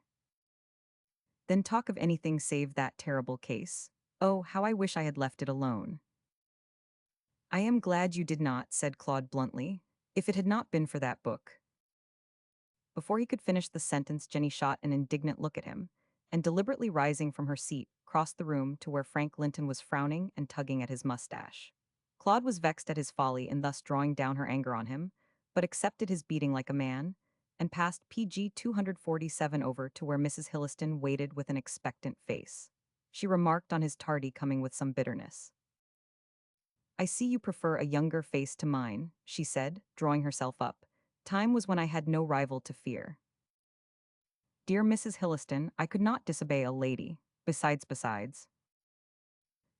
you are in love with her." "Oh, I can see that. Well, she is a pretty girl, so you intend to marry her." "It is early yet to talk of marriage. I do not even know if she likes me." Mrs. Hilliston laughed and looked at him smilingly. "Then you must be very ignorant of the way of women, my dear," she said meaningly. "A word in your ear, Claude, that girl loves you." "In 2 weeks, impossible." "I have known love to grow in 2 days," replied Mrs. Hilliston dryly. "Oh yes, she loves you, and you love her, so you can marry as soon as you choose." "First, I must get Mr. Paynton's consent." "I should not think that would be difficult," said the lady, looking at his eager face. "You are young, not a-looking, not badly off, and so I should not think Mr. Paynton would desire anything better for his daughter. So much for the first obstacle, and the second. I must solve the mystery of my father's death." Mrs. Hilliston's manner changed on the instant, and from being gay she became severe and anxious-looking. Indeed, Claude thought that she paled under her rouge, but this might have been fancy. "PG 248, it is about that I wish to speak to you," she said hurriedly. "I want you to stop investigating this case. You will learn nothing. It would be of no use to anyone if you did solve the mystery. Stop troubling yourself with slander, Claude." "Why?" he asked, astonished at her earnest tone. "Because your conduct vexes my husband. He has been a father to you in the place of the one you lost, so you ought to consider him a little. Pray leave that mystery unsolved." "If I would, Tate would not. He is now even more eager than I to find out the truth." "Horrid little man," said the lady viciously. "Where is he now?" The time had now come to try the effect of Tate's destination, and fixing his eyes on Mrs. Hilliston as she slowly fanned herself, Claude uttered the fatal words. "He is at Horiston." The fan stopped, Mrs. Hilliston paled, but preserving her self-control with a strong effort, replied quietly. "At Horiston, and why?" "To find out a person not mentioned in the case." "Man or woman?" asked Mrs. Hilliston in a low voice. "Woman." She said no more, but turned away her head to reply to her husband, who came up opportunely. He also had heard the last few words of the conversation, and, ignoring the presence of Claude, husband and wife looked at one another with pale faces. The shot had struck home, and Larcher saw that it had. PG 249. Chapter 32, The Discoveries of Spencer Tate. Horiston might fitly be compared to Jonah's gourd. It sprang up in a night, so to speak, and withered in the space of a day. In the earlier part of the Victorian era, a celebrated doctor recommended its mineral springs, and invalids flocked to be cured at this new pool of Bethesda. Whether the cures were not genuine, or insufficiently rapid to please the sick folk, it is hard to say, but after 15 or 20 years of prosperity, the crowd of fashionable valetudinarians ceased to occupy the commodious lodging houses and hotels in Horiston. Other places sprang up with greater attractions and more certain cures, so the erstwhile fashionable town relapsed into its provincial dullness. No one lived there but a few retired army men, and no one came save a stray neurotic person in search of absolute quiet. Few failed to get that at Horiston, which was now as sleepy a place as could be found in all England. Even Thorston was more in touch with the 19th century than this deserted town. As Tate drove through the streets on his way to the principal hotel, he could not help noticing the dreary look of the chief thoroughfare. Many of the shops were closed, some were unoccupied, and those still open displayed wares grimy and flyblown.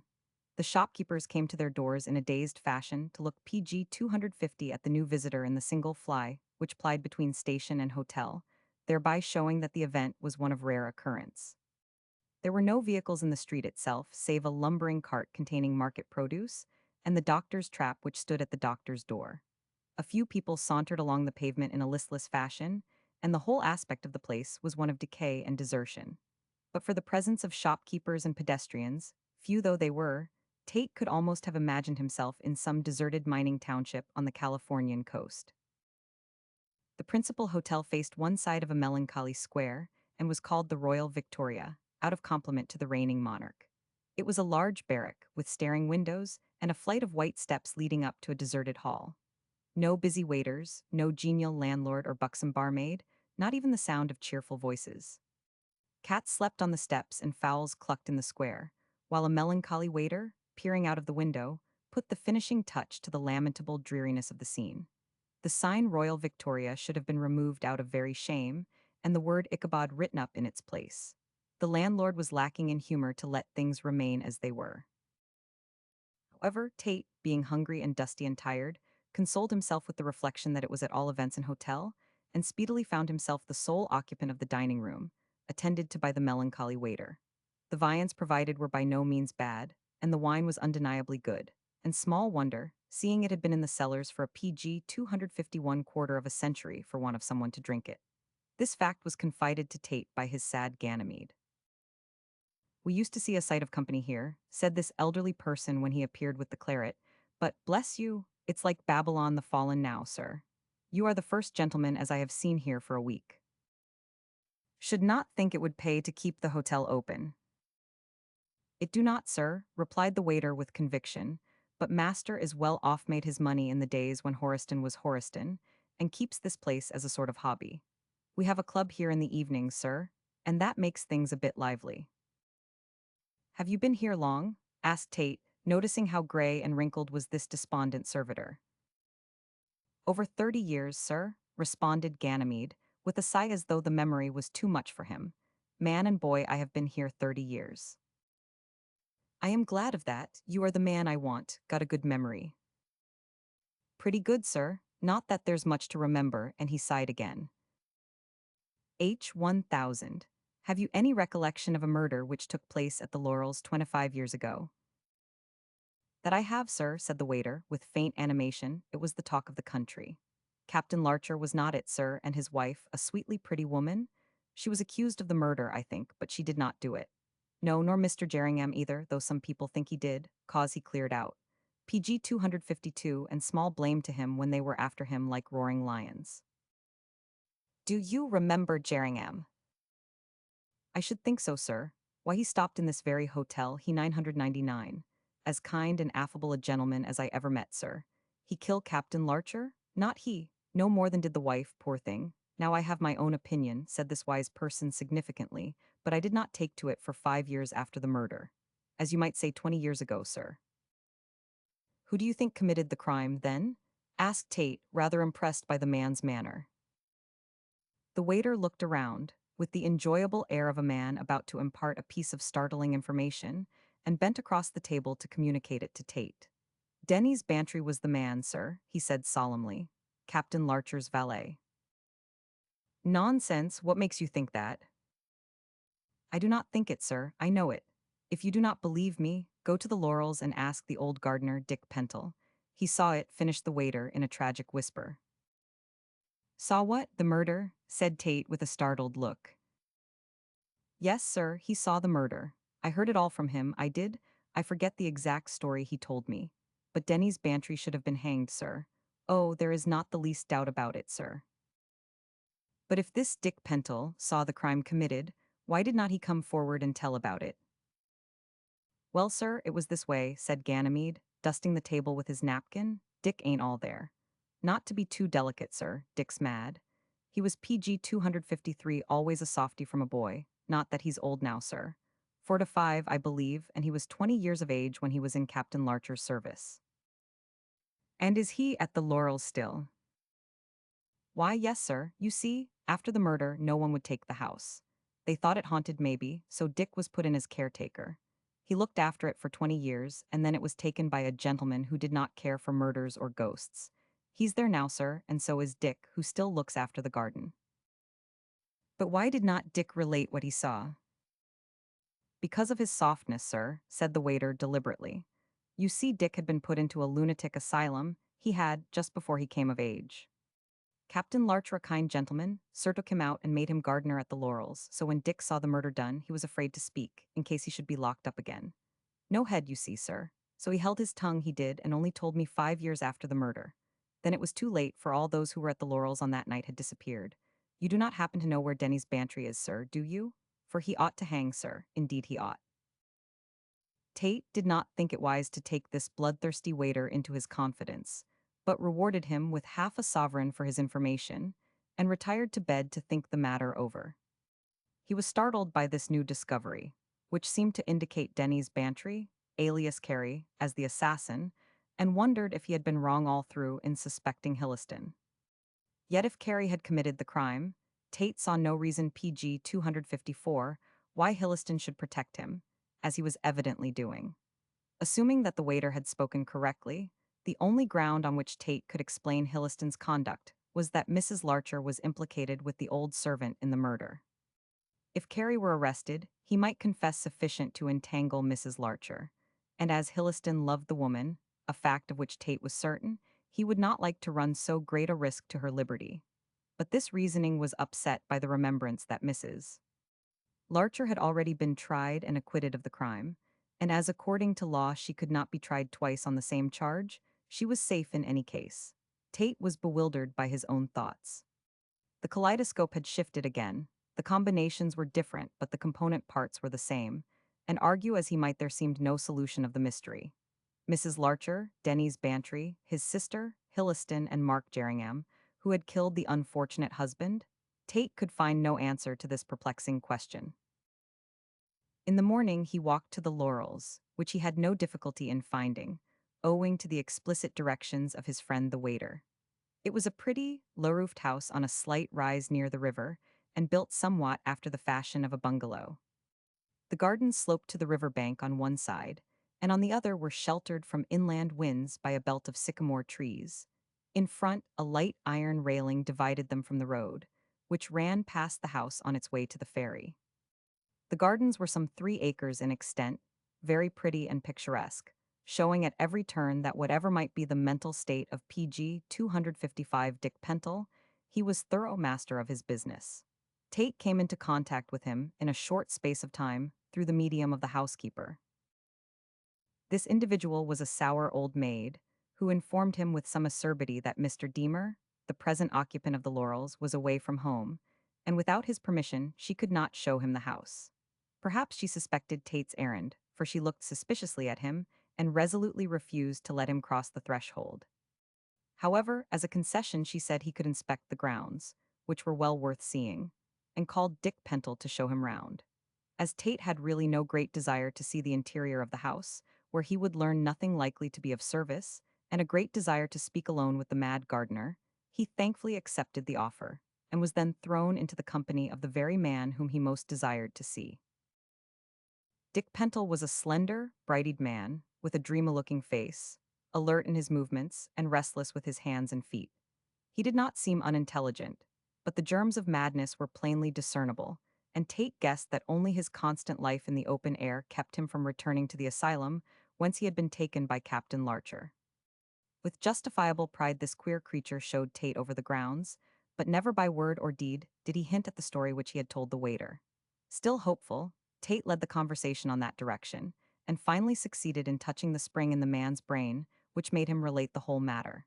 The opportunity occurred when the two men were PG 256, standing on a slight rise overlooking the river. Here Tate made a remark concerning the view. "What a peaceful scene," he said, waving his stick toward the prospect. "Corn lands, farmhouses, the square-towered church, and the ferry crossing the placid river. I can imagine nothing more homely, or so charged with pleasant memories. Here all is peace and quiet, no trouble, no danger, no crimes." Dick thoughtfully rubbed the half-crown given him by Tate, and looked dreamily at river and sky and opposite shore. To his abnormally active brain, the scene looked different to what it did to the stranger, and he could not forbear alluding to the fact. Moreover, the gentleman had given him money, and Dick was greedy, so in the expectation of extracting another coin, he hinted that he could tell a startling story about this very place. "Ain't you fond of murders, sir?" he asked abruptly, turning his bright eyes on Tate. "No, I do not think I am," replied the other, delighted to think he had succeeded in rousing the man's dormant intelligence. "Why do you ask? Murder is an ugly word, and can have nothing to do with so peaceful a scene as this." "That's all you know, sir," said Dick eagerly. "Why, I could tell you of a murder as I seed myself in this very spot where we are only a few yards from it, sir." Tate glanced at his watch with an affectation of hurry and shook his head. "I am afraid I cannot wait," he said artfully. "I must return to Horiston in a few minutes." "It will not take longer nor that to tell. Why, I have PG 257 told it in 10 minutes I have. It's freezer to the blood. A murder at night, too," added Dick, in an agony lest Tate should go away, "with a lantern and a corpse just like you read in novels." "HM," observed Tate skeptically, not yet being sure of the man. "Is it true?" "True as gospel, sir. I would not tell a lie, I would not. I have been brought up methody, you know, sir, and scorn a falsehood as a snare of the old un. You make it worth Dickie's while, sir, and he will give you goose flesh. Oh, that he will." "Very good," said Tate, throwing himself on the sward. "I do not mind hearing the legend of this place. If it is as good as you say, I will give you half a sovereign." "In gold?" asked Dick with a grasping eagerness. "In bright gold. See, here is the half sovereign. You tell the story and it is yours. Now then, what is it all about?" Dick Pentle sat down beside Tate, but at some distance away, and chuckled as he rubbed his hands. He had a chance of making 12 and sixpence that morning, and was overjoyed at his good fortune. Resolved to begin with a startling remark, he glanced down to see that they were alone, and then brought it out. "I could hang a man, I could," he said cheerfully. "I could hang him till he was a debtor." PG 258. Chapter 33, The Story of the Mad Gardener. Having made this startling announcement, Dick Pentle drew back to observe the effect on his hearer. Humoring the man's vanity, Tate expressed due surprise and requested him to narrate the circumstance to which he referred. "It is about 25 years ago, it is," said Dick, commencing his tale in a great hurry, "and I was the gardener here to Captain Larcher. You do not know him, sir, it ain't to be expected as you should. He was a grown gentleman before you were, and a kind un he was, took me out of the asylum, he 999. They said I was mad, you know, and put me into a straight waistcoat, but I was not a bit wrong in my head, sir, not one. Captain Larcher, he saw that, so he took me out and made me his gardener. And ain't I done a lot for the place? Just you look round and see." "Your work is admirable, Dick." "It is that," replied the man with naive vanity, "and you ain't the first as has said that, sir. Oh, I am fond of the garden, I am. Flowers are much nicer company than human beings, I think. Not so cross with Dickie, you know, sir." "No doubt," said Tate, seeing that the creature was following the wanderings of his poor wits.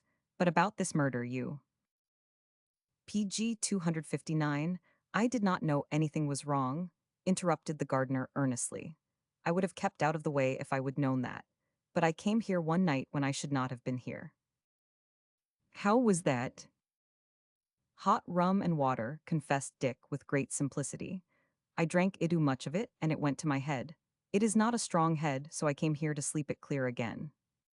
That was about 12 o'clock as near as I can tell, but, Lord bless you, my head made no account of time, when the hot rum and water was in it. I woke up and I was frightened finding myself in the dark. I hate the dark, do not you, sir? So I finished some rum that I had with me and went to sleep again. Then I woke up sudden, I did, and I saw it." "The murder being committed." "No, not quite that. But I saw a man lying on the ground just over there, and he did not move a bit. Another man was holding him in his arms, and Denny's Bantry was standing by with a lantern." "Who was the other man?" "It was a gentleman called Mr. Jerringham." "Oh, yes, my head was queer, but I knew him by his clothes, I 999. I was at the grand ball of the gentry, you know. It was there I got drunk and I saw Mr. Jerringham there in black clothes with gold trimmings. He had them on when he bent over Captain Larcher." "How did you know the man on the ground was Captain Larcher?" "I did not then," confessed Dick ingenuously. "But when I heard as they found him in the river, I knew it was him, I 999. I saw them drop him in." "PG 260 Denny's Bantry and Mr. Jerringham?" exclaimed Tate, astonished at the minuteness of these details. "Yes, they talked together for a bit, but my head was so queer that I could not make out what they said. But they picked up Captain Larcher, one at the head and the other at the heels, and they dropped him in splash. He went, he 999. I was behind a tree and they could not see me." "Ugh," said the man, with a shiver, "how I did feel afraid when he went splash into the cold water. Then I went away and held my tongue." "Why did you do that? It was your duty to have come forward and told the truth." Dick Pentle put on a cunning look and shook his head. "Not me, sir," he said artfully. "They would have said my head was queer and put me in an asylum again. No, no, Dickie was too clever for them, he was." "But you say it was Denny's Bantry who killed Captain Larcher," said Tate, after a moment's reflection. "How do you know that when you did not see the blow struck? It might have been Mr. Jerringham." Looking lovingly at the piece of gold which was now in his possession, Dick shook his head with great vigor. "It was not Mr. Jerringham," he protested. "He was a good, kind gentleman. He gave Dickie half a crown the day before. He was fond of Captain Larcher's wife, so he could not have killed Captain Larcher." Against this insane reasoning Tate had nothing to urge, as Dickie was evidently convinced that Denny's Bantry was guilty, to the exclusion of Jerringham. Had the former given him money instead of the latter, he would doubtless have accused Jerringham and sworn to the innocence of Denny's. The man's brain was too weak to be depended upon, but Tate recognized that PG 261, the report he gave of the occurrence of that fatal night, was true and faithful in all respects. Dickie was not sufficiently imaginative to invent such a story. Satisfied from the importance of the knowledge he had gained that his time had not been wasted, Tate wished to be alone to think out the matter. There was some difficulty in getting rid of Dickie, who was still greedily expectant of further tips, but in the end, he induced the man to return to his work, and set out for Horiston at a brisk walk. He always thought better when exercising his limbs, and before he reached the town, he had arrived at several conclusions respecting the case, as seen under the new light thrown on it by the gardener. For one thing, he concluded that Paynton was Jerringham. The reason for Denny's being in his service had been explained by Dick Pentle, as the two men were bound together by a common bond of guilt. Tate was inclined to think that Jerringham was innocent, for if he had killed Larcher there would have been no need for Denny's to have screened him. On the other hand, circumstantial evidence was so strong against Jerringham that, if Denny's had struck the blow, he would be forced to acquiesce in the silence of the real criminalto, become, as it were, an accessory to the crime. Denny's could have sworn that Jerringham was guilty, and so placed him in danger of his life. Thus the two men had a hold on one another, Jerringham because circumstances were against him, Denny's because he had killed Larcher. The motive for the crime was not difficult to discover after the story told by Mrs. Bezel. Bantry had killed his master as the destroyer of his sister's honor. Under the names of PG 262 Paynton and Carey, the two men were dwelling together at Thorston in loathed companionship, each afraid to let the other out of his sight. Tate could imagine no more terrible punishment than that enforced comradeship. It reminded him of a similar situation in a novel of Zola's, where husband and wife were equally culpable, equally afraid, and filled with equal hatred the one toward the other. Still, this conclusion, supported as it was by facts, did not explain the attitude of Hilliston. Assuming the guilt of Denny's Bantry, the complicity of Jerringham, there appeared to be no reason why Hilliston should protect them at Thorston and throw obstacles in the way of the truth's discovery. Tate was completely nonplussed and could think of no explanation. And then he remembered Mrs. Bezel's letter and the mention of Louisa Sinclair. Hilliston, according to Mrs. Bezel, knew this woman and she knew who had committed the crime. But how could she know unless she had been concealed, like Dick Pentle in the garden on that night? Tate was quite certain that Denny's Bantry was guilty, but the hint of Mrs. Bezel threatened to disturb this view, and yet what better evidence was obtainable than that of an eyewitness? Still, Tate remembered that Dicky confessed he had not seen the blow struck. What if Louisa Sinclair had? That was the question he asked himself. Under the circumstances, it was necessary to find out who this woman was. Tate did not judge it wise to ask Hilliston, for the simple reason that the lawyer would not admit the truth.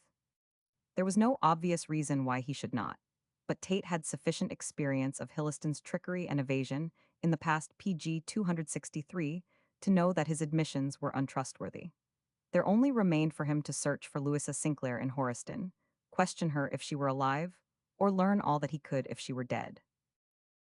And now occurred a coincidence which unwittingly put Tate on the right track. When within half a mile of Horiston, he met a clergyman swinging along at a good pace, and in him recognized a former college companion. The recognition and the delight were mutual.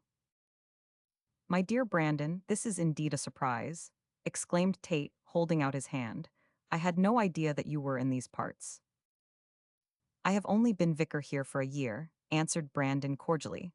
"But what are you doing at Horiston, my friend?" "Oh, I have come down partly on business and partly on pleasure." "Then dismiss business for the moment and come to luncheon with me. I am just going to my house. Where are you staying?" "At the Royal Victoria." "A dismal place. You must come frequently to see us while you stay here, and we will do what we can to cheer you up. Mrs. Brandon will be delighted to see you." "Oh, so you are married?" "For the last 5 years, 2 children. Well, I am glad to see you again. Do you stay here long?" "A few days only," replied Tate carelessly, "but it entirely depends on my business." "Anything important?" "Yes and no. By the way, you may be able to help PG 264 me, Brandon. Do you know anyone in this parish called Miss Louisa Sinclair?" The vicar reflected for a few moments and shook his head. "No, I never heard the name. She must have been here before my time. Have you any reason for wanting to see her?" "Naturally, or I should not have asked," said Tate, with faint sarcasm. "However, I must make a confidant of you, as I wish for your advice and assistance." "I shall be delighted to give both," said his friend briskly. "But here we are at my house, and there is my wife in the porch. My dear, this is an old college friend of mine, Spencer Tate. We must make him welcome for the days that have been." Mrs. Brandon, a comfortable, rosy-cheeked matron, with 2 tiny Brandons clinging to her skirts, heartily welcomed Tate and led the way to the dining room. Here an extra knife and fork were hastily produced for the guest, and they all sat down to luncheon in the best of spirits. For the moment Tate banished all thought of the case from his mind, and laid himself out to be agreeable to the vicar's wife. In this he succeeded, as she subsequently pronounced him to be a singularly charming man, while he pronounced her to be one of the most intelligent women it had been his fortune to meet. After luncheon Brandon conducted Tate to his study, and there, over an excellent cigar, the little man related the story of the Larcher affair from the time that Claude became possessed of the papers. Needless to say, the clergyman was much astonished by the recital, and agreed with Tate that it was difficult to know PG 265 which way to turn in the present dilemma. He thought that Denny's was guilty and Jerringham an accomplice by force of circumstances, but doubted whether the existence of Louisa Sinclair might not altogether alter the complexion of the case. "Of course, the difficulty will be to find Louisa Sinclair," he said thoughtfully. 25 years is a long time to go back to. She may be dead." "So she may," rejoined Tate a trifle tartly. "On the other hand, she may be alive. I found that waiter and that gardener who were at Horiston then. Both remember the case, so it is probable that I shall find this woman, or at least gain sufficient information to trace her whereabouts. I cannot recall her name, Tate. She has not been here in my time. Fortunately, I can help you in this much, that an old parishioner of mine is calling today, and, as she has lived here for the last 40 years and more, it is likely she will remember if such a person dwelt here. Who is this old lady? My dear fellow, you must not call her an old lady. It is true she is over 40, but well, she is always young and charming in her own eyes. Miss Belinda Pike is her name, and I should not like to come under the lash of her tongue. Is she such a tartar? She is, my dear fellow. You must not ask me to talk scandal about my parishioners. Moreover, I see the lady in question is coming up the garden path. Once set her tongue going, and you will learn all the history of Horiston for the last 100 years. I only want to go back 25, rejoined PG 266 Tate, smiling, and at that moment Miss Belinda Pike was announced. She was a tall, bony female with a hook nose, a false front, and an artificial smile. Dressed in voluminous raiment, she bore down on Brandon like a frigate in full sail, and proceeded to talk. All the time she remained in the study she talked, of herself, of parish work, of Dorcas meetings, of scandals new and old, and so astonished Tate by the extent of her petty information and the volubility of her tongue that he could only stare and wonder. Introduced to him, she was graciously pleased to observe that she had heard of him and his inquiries. The waiter, you know, Mr. Tate, she said, smiling at his astonishment. Sugden is his name, he told me all about you. Now, why do you wish to learn all about that Larcher crime? For amusement merely, replied Tate, rather scandalizing the vicar by this answer. The waiter began to speak of it, and I encouraged him. Later on I heard the story from a gardener. From Dicky Pentle, interrupted Miss Pike vivaciously. Oh, he can tell you nothing is mad.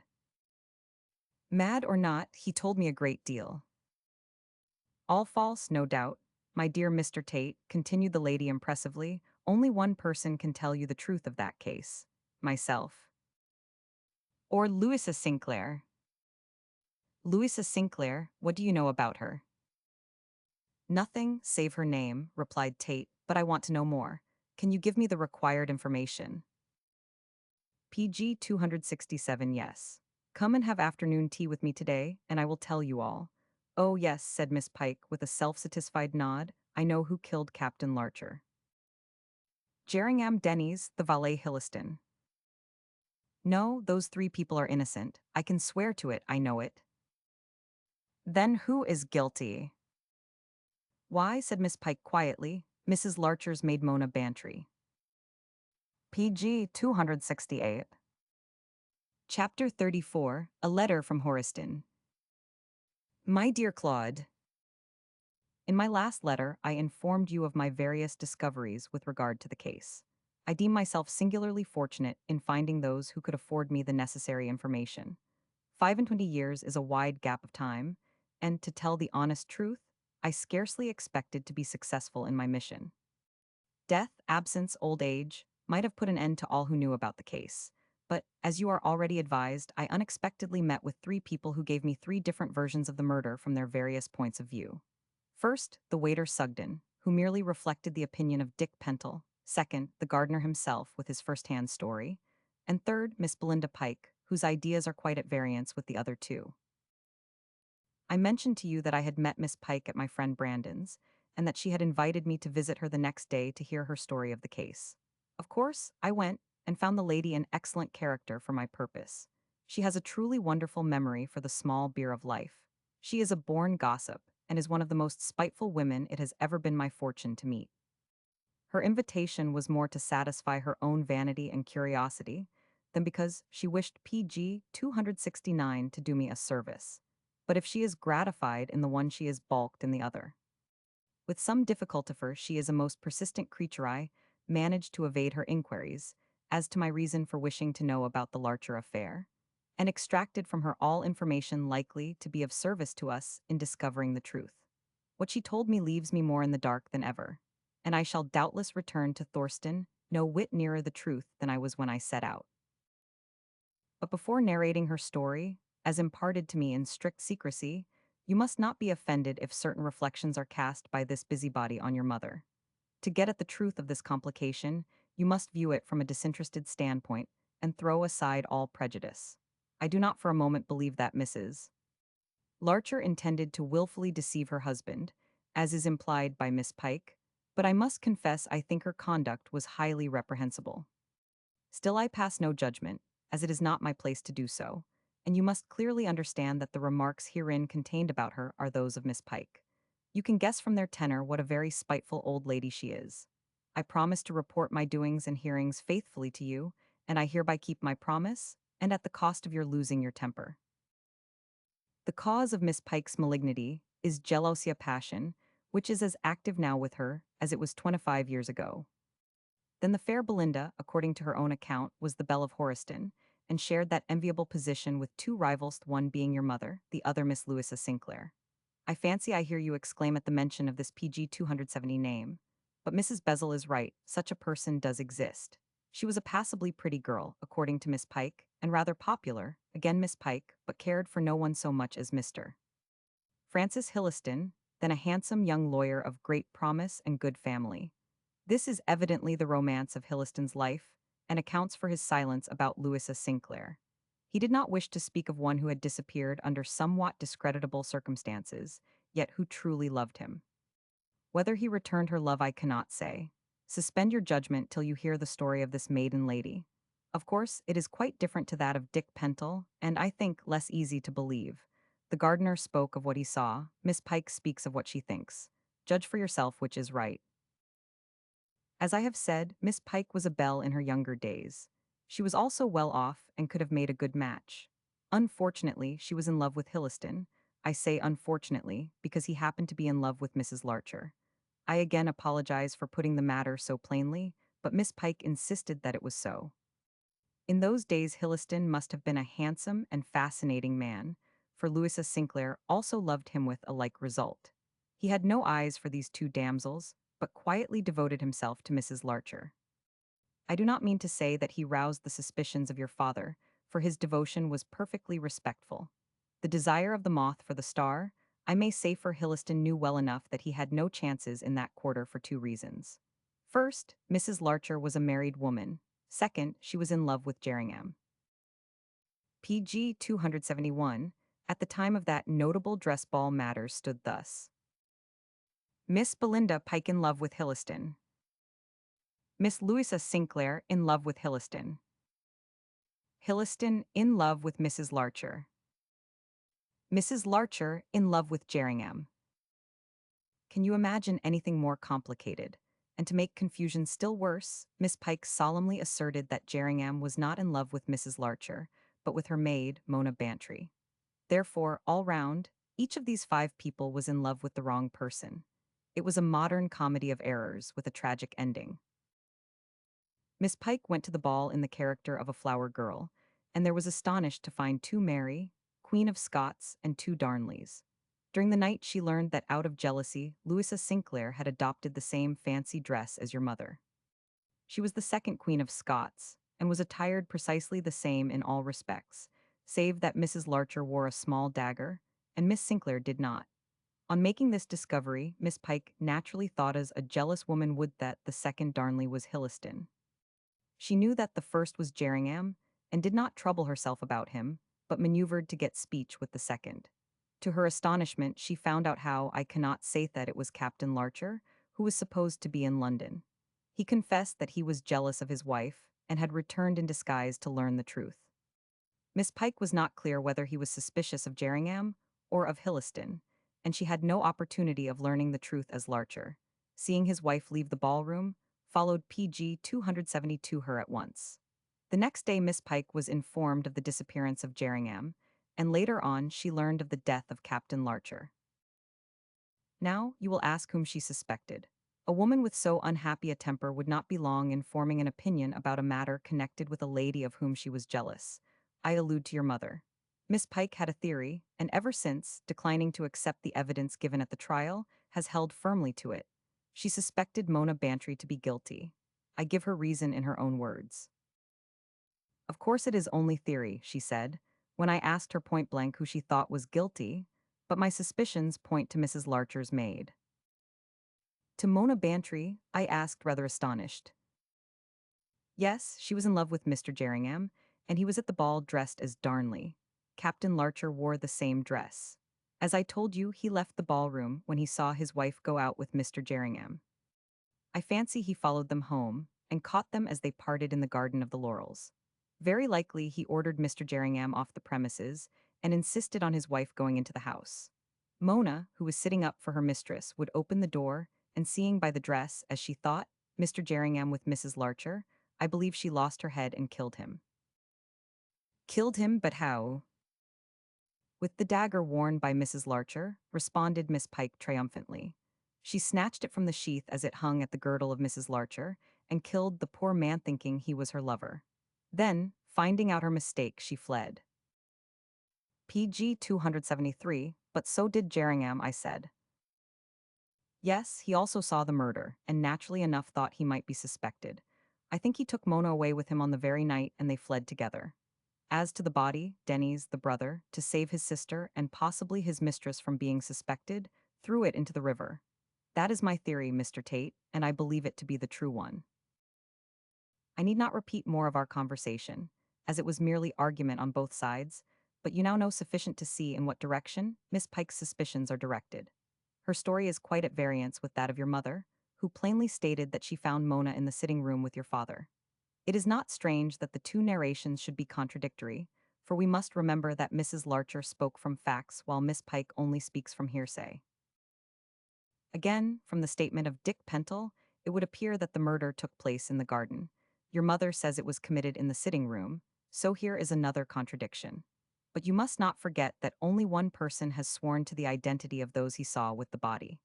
Miss Pike can prove nothing from facts, and only evolves accusations out of her own malignant nature. Your mother accuses no one, alleging that she fainted in the sitting room. Therefore, taking all facts into consideration, I believe the gardener's story to be true, and that Denny's Bantry killed your father, Jerringham, through force of circumstances, being an accessory to the deed. This view accounts for the identity of Paynton with Jerringham, of Carey with Denison, fully accounts for PG 270 for their living in seclusion at Thorston. This is my opinion. Do you think you can give a better? Regarding your mother's hint about Louisa Sinclair, I confess I cannot understand it. Miss Pike was perfectly frank about that person, and stated that shortly after the murder she went to America and had not been heard of for years. Hilliston may know of her whereabouts, but under the circumstances, I do not think he is likely to speak. At all events, we are certain of two things: that Louisa Sinclair did not marry Hilliston, that she had nothing to do with the tragedy at the Laurels.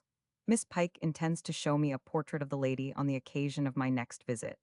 A knowledge of her looks may lead to something, but honestly speaking, I do not see how she can possibly be implicated in the matter.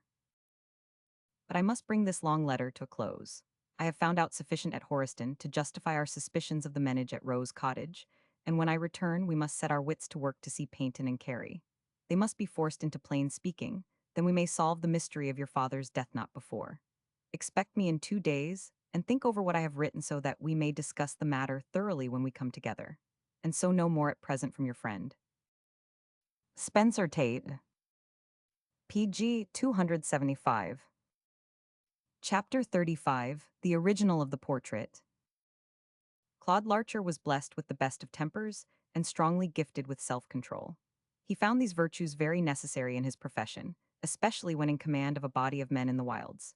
There no trouble ruffled him, no disappointment depressed his spirits. He was always serene and amiable, so that among his comrades his good temper had become proverbial. Had they seen him at this moment, they would have found reason to alter their opinion. The case wore out his patience. He saw no end to the complications arising therefrom. No sooner was one obstacle surmounted than another blocked up the path. But for Tate, he would have taken Hilliston's advice long ago and let the matter lie. But the little man was bent on solving this particularly tantalizing mystery, and so urged his friend to persevere in what seemed to be futile attempts. So far Claude had held to his resolve, but this last letter of Tate's with its budget of new complications threw him into a rage. He vowed that he would throw up the matter as soon as Tate returned. His father was dead, and there was an end of it. After 25 years, nothing whatever could be discovered, and above all there was Jenny. Claude was too clear-sighted to disguise from himself PG 276 the fact that he was in love, and now enlightened by Mrs. Hilliston regarding the feelings of the young lady, he was doubly anxious to make her his wife. Before he could do so, he had to remove an obstacle in the shape of her father, and that was no easy matter. Who Mr. Paynton was he did not know. Whether he was implicated in the Larcher affair he could not guess. But of one thing he was certain, that Mr. Paynton resented his prosecution of the case. While he continued to investigate the mystery, the recluse would continue inimical, and would therefore refuse to permit him to pay attentions to his daughter. Regarding Linton and his love, Claude had no fears.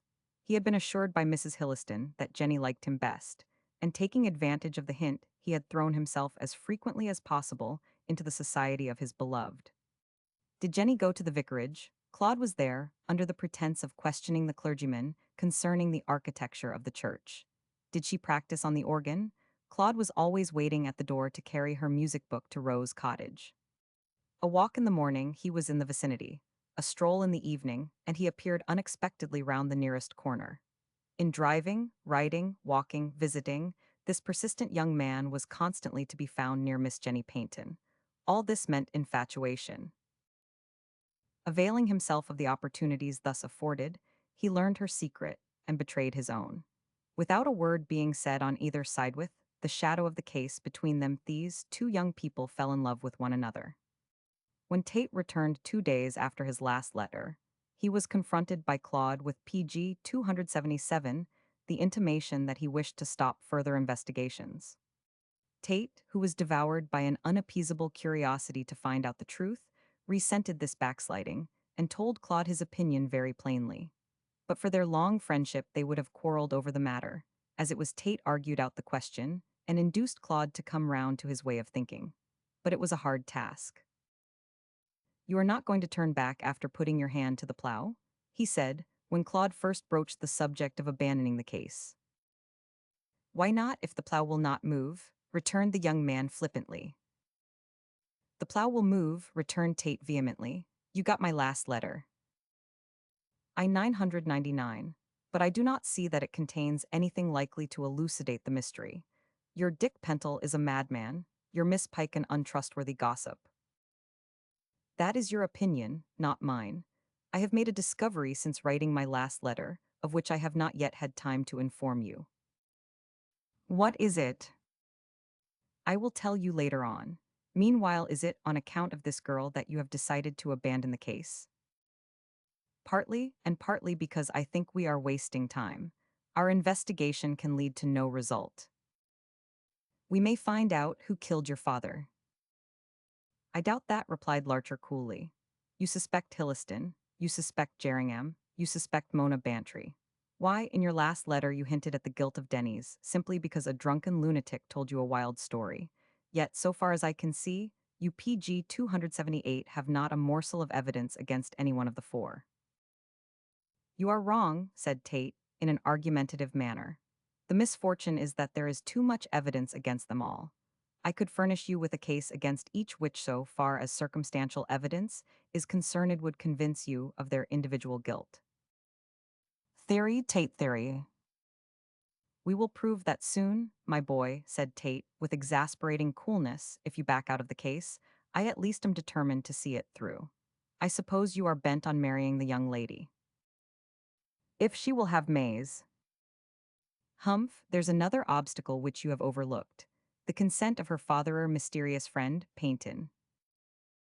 "I have not overlooked the obstacle. I will obtain his consent from his own lips." "And how do you intend to see him?" "Through the agency of Mr. Hilliston," replied Larcher calmly. "He has agreed to introduce me to Paynton tomorrow. Here is his letter." The little man fairly bounded from his chair, and he took the letter from his friend's hand with an air of bewilderment. After mastering the contents, he returned it with a satisfied nod. "I congratulate you, Claude," he said, with a good-humored air. "Though you failed with the man, you may succeed with the matter. But how in the name of Olympian Jove did you induce Hilliston to do this?" "Why, he saw that I was in love with Jenny, and for some inexplicable reason has agreed to forward my PG 279 suit by introducing me to plead my cause with the father." Not so inexplicable as you think, said Tate sagaciously. I see his idea. He thinks you will be so occupied with lovemaking as to abandon the case. I do not know that he is not right. Oh, I see you are bent on getting quit of the matter, Claude. But, and Tate shook a reproving forefinger, you will change your mind after this interview with our hermit friend. Why so? You will learn something which will astonish you. I only wish I could be present with you to see what occurs. But if I make no reference to the case, said Larcher seriously. Tate waxed indignant on the instant and spoke his mind freely. Claude, my friend, I went into this matter solely on your account, and you owe it to me to see it through. If you find further investigation a bar to your marriage, I will agree to let the matter drop. But first, added Tate, with emphasis, you must make an effort to get the truth out of this man. Swear to him that you are resolved to push the matter to the end. Tell him that I have learned something new at Horiston. Mention the name of Louisa Sinclair. Then see the result. After hearing the story of Dicky Pentle, I am convinced that this man is Jerringham. I will do all you say, replied Claude, after some hesitation, but I am afraid that my pertinacity in this matter will prejudice my wooing. If at the end of the interview you see that, withdraw PG 280 your intention to go on with the case.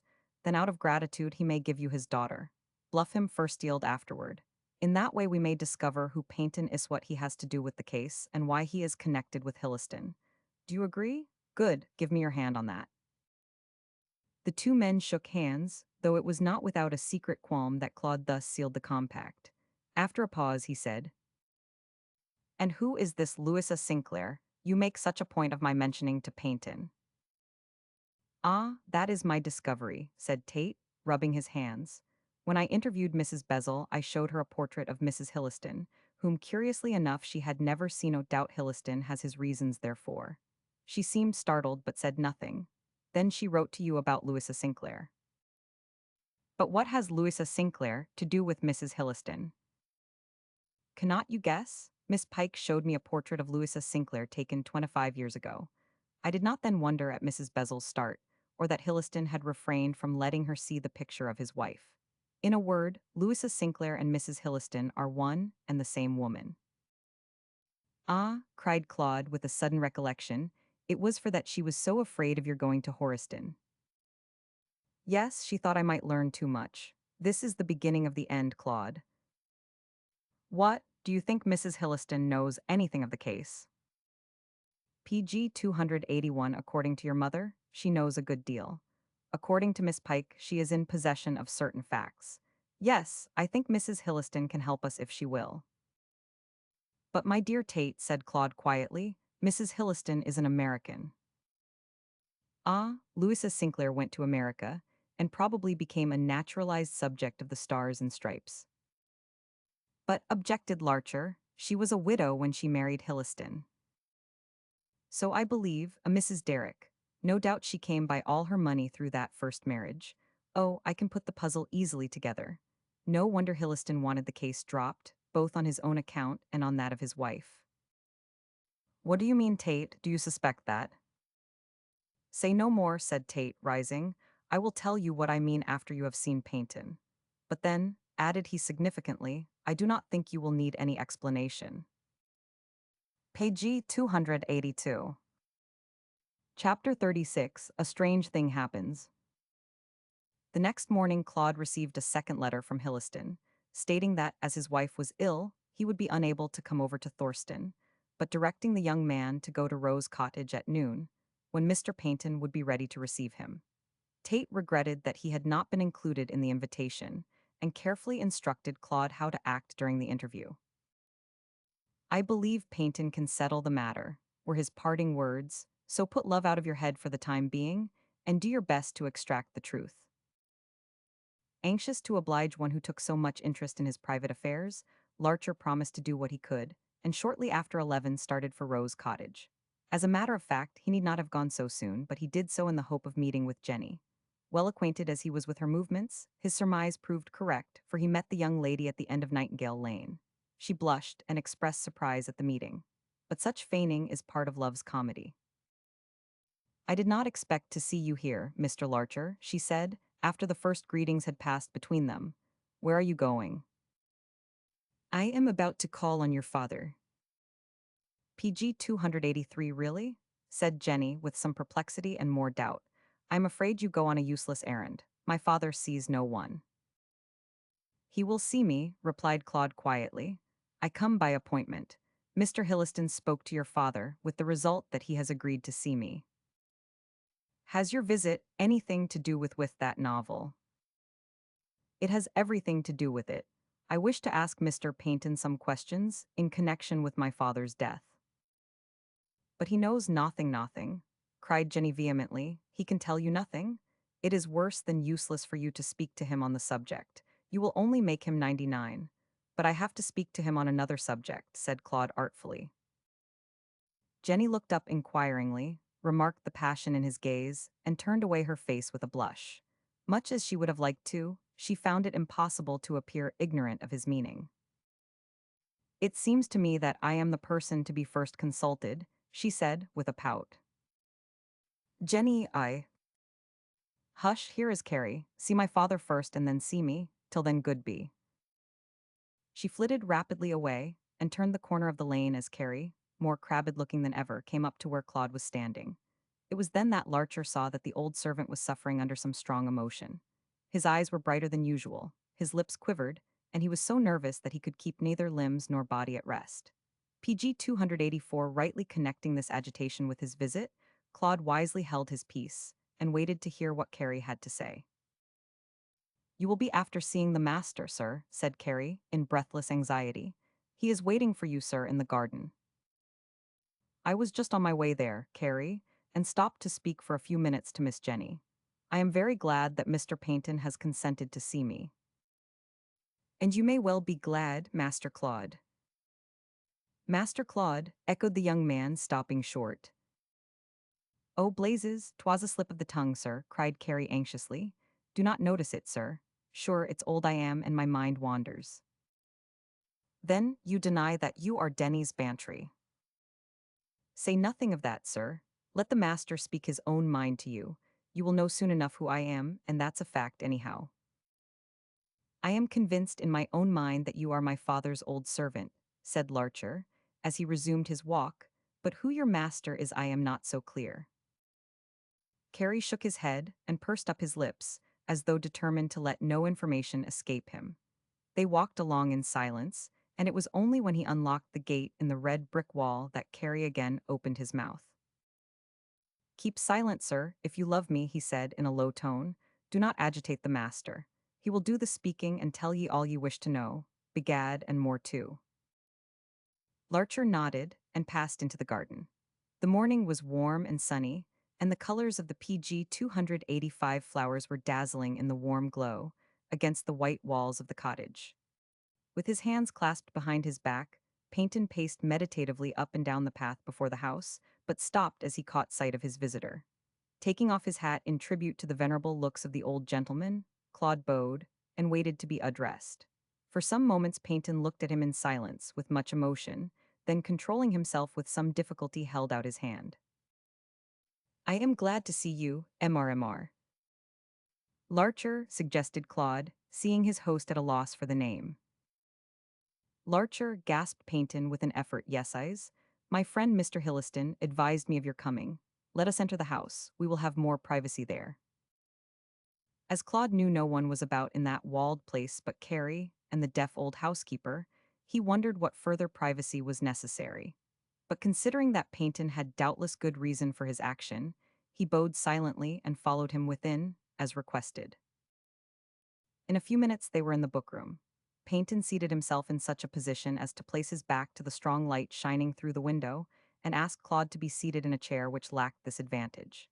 In this way Paynton could observe every change in the face of his visitor, while his own, being in the shadow, was more difficult to read. Larcher saw the maneuver, but did not think it necessary to make any objection. In his place Tate would have acted differently. "PG 286, I am greatly obliged that you have consented to see me," said Claude, breaking the silence, "for I am informed that you live a very secluded life." "That is true. I accord you this interview at the request of my friend, Mr. Hilliston, but at the same time, I may tell you that I have my own reasons for granting it. I think I can guess your reasons, Mr. Paynton. No doubt, replied Paynton, touching a book on the table. They are not unconnected with this novel. You know, of course, that my daughter That Jenny supplied young Linton with the material for his plot. I do. She found the report of my father's murder in some old newspapers in this house. Did you not think it strange that I should be in possession of such a report?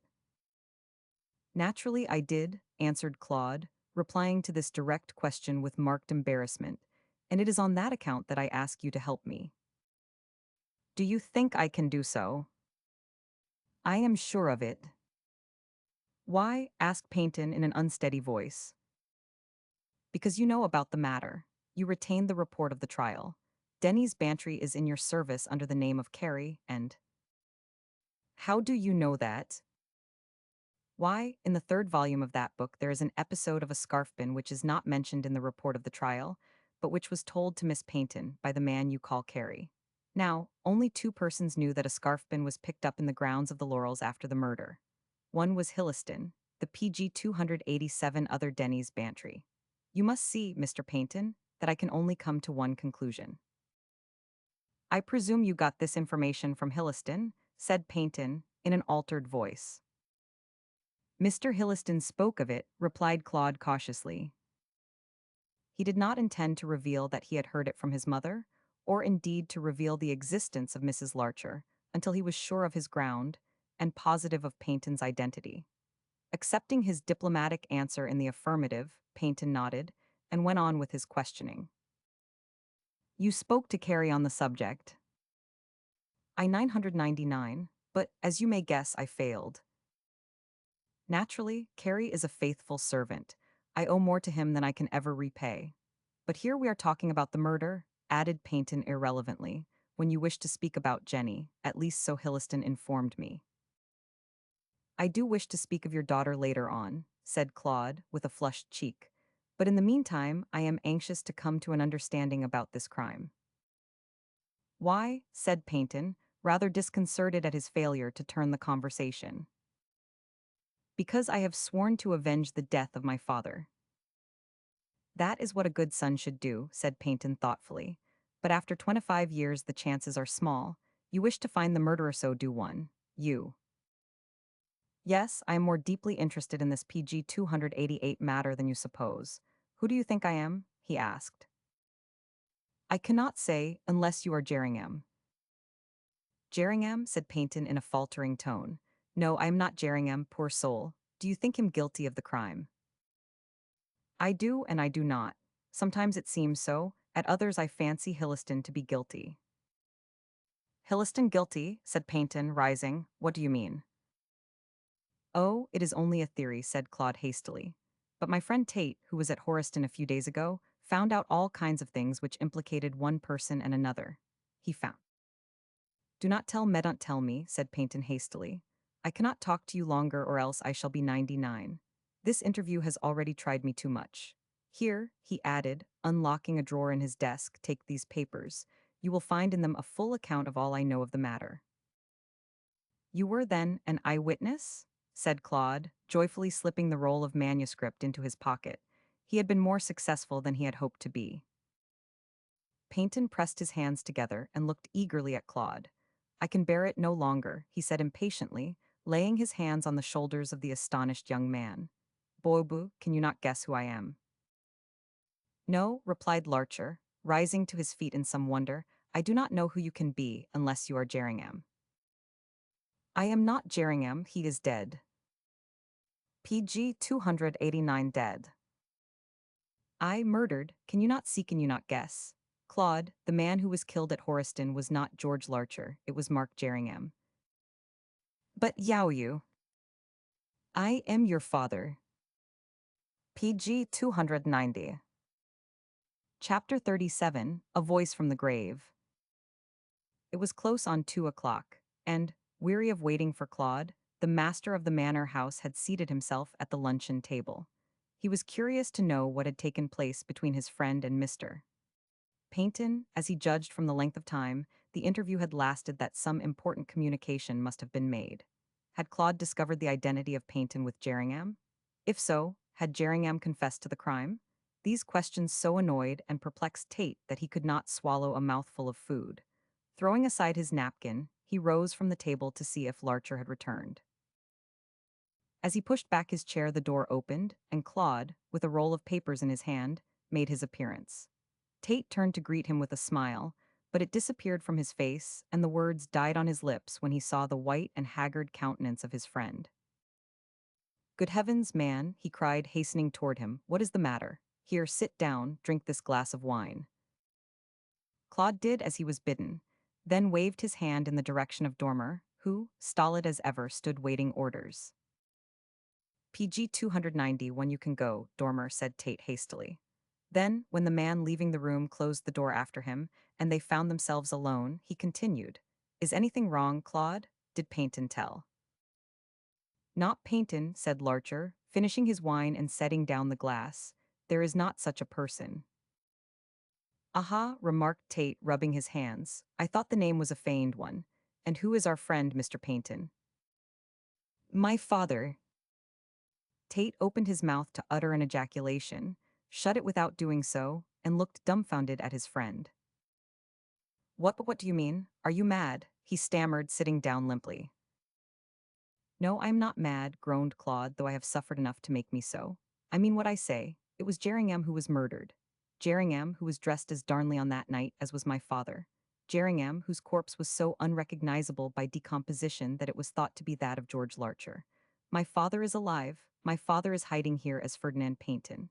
This is his story of the tragedy." He placed the roll of paper in Tate's hands and poured himself out another glass of wine. Overcome with amazement, the little man looked first at the paper, then at his friend. It was some minutes before he could collect his wits together and speak coherently. "What an extraordinary thing," he said at length. "You thought both your parents dead, but now at PG 292 seems they are alive. Your mother at Clarence Cottage, Hampstead, your father at Rose Cottage, Thorston. Did you tell your father that Mrs. Larcher was still in existence?" he asked sharply. "I had no time to do so," said Claude with an effort. "My father placed those papers in my hand and then confessed who he was. I wished to speak further to him, but he pushed me out of the room, saying, 'Read that confession and form your judgment before you accept me as your father.' I hardly knew what I was doing till I found myself in the lane outside. Then I came on here. I still feel quite bewildered." "I do not wonder at it. Take another glass of wine, did your—" "Do not ask any questions," Tate said Claude, rising impatiently. "Read me the confession at once. I cannot do it myself."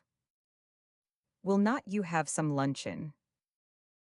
"No, every mouthful would choke me. I will lie down on the sofa, and you bring your chair close to me to read." Tate nodded and unrolled the papers, while Claude, filling himself another glass of claret, crossed over to the sofa and lay down thereon. With the glass of wine on the carpet beside him, with the untasted luncheon on the table, he closed his eyes with a weary sigh and compelled himself to listen. Tate glanced sympathetically at him, then without remark, though he was burning to speak, smoothed out the paper and began to read slowly. The writing was clear and legible, the matter interesting, so there was no difficulty in deciphering the story of the tragedy, as narrated by PG 293, the man, who, for 22 years, had been supposed to be the victim. The confession so-called was in the form of a letter from father to son. "Dear Claude, at length I have made up my mind to reveal myself to you, and to set out at length the circumstances which placed me in this position. I am led to do so by three things. Firstly, your presence in this neighborhood with the avowed intention of avenging my death. Secondly, the publication of the novel entitled A Whim of Fate, which sets out the particulars of what happened at Horiston in 1866, more or less perverted for fictional purposes. Thirdly, the advice of Francis Hilliston, an old and valued friend, who points out that the only way to stop you in the investigation is to admit my identity, and so do away with your motive, viz., the avenging of my death. On reading this, I leave it to yourself whether you will still consider me your father, and visit me accordingly, or whether you will look on me as a guilty man. Till you are acquainted with the truth, so far as I am aware of it, I swear that I will not approach you or open my mouth in your presence. On this understanding, I set forth the following facts as shortly as is consistent with clearness. Judge me as you please, but I declare before God that I am innocent of Jerringham's death, and that I know not who killed him. This for the prologue, and now for the story. You will understand that I wish to cast no aspersions on the memory of your mother, but in the present case, it is necessary that I should speak plainly. Your mother and I were ill-suited to one another, and PG 294 lived unhappily together. Even when in the army, I was addicted to literary pursuits, and when I sent in my papers, I devoted myself almost entirely to study. Your mother was gay and social. Being a beautiful woman, she liked admiration and was never so happy as when out at balls, at the theater, or at garden parties. She lived in a whirl of excitement, and she quarreled bitterly with me because I preferred a quieter life. I accompanied her sometimes, but not often enough to please her, and when we came to reside at the Laurels after my leaving the army, she frequently declared that she regretted having given up Mark Jerringham for me. Naturally enough, I resented this plain speaking, and we were estranged. Not even your birth could bridge over the abyss between us, and, while we lived at the Laurels at Horiston, I believe we were as unhappy and ill-matched a couple as existed in England.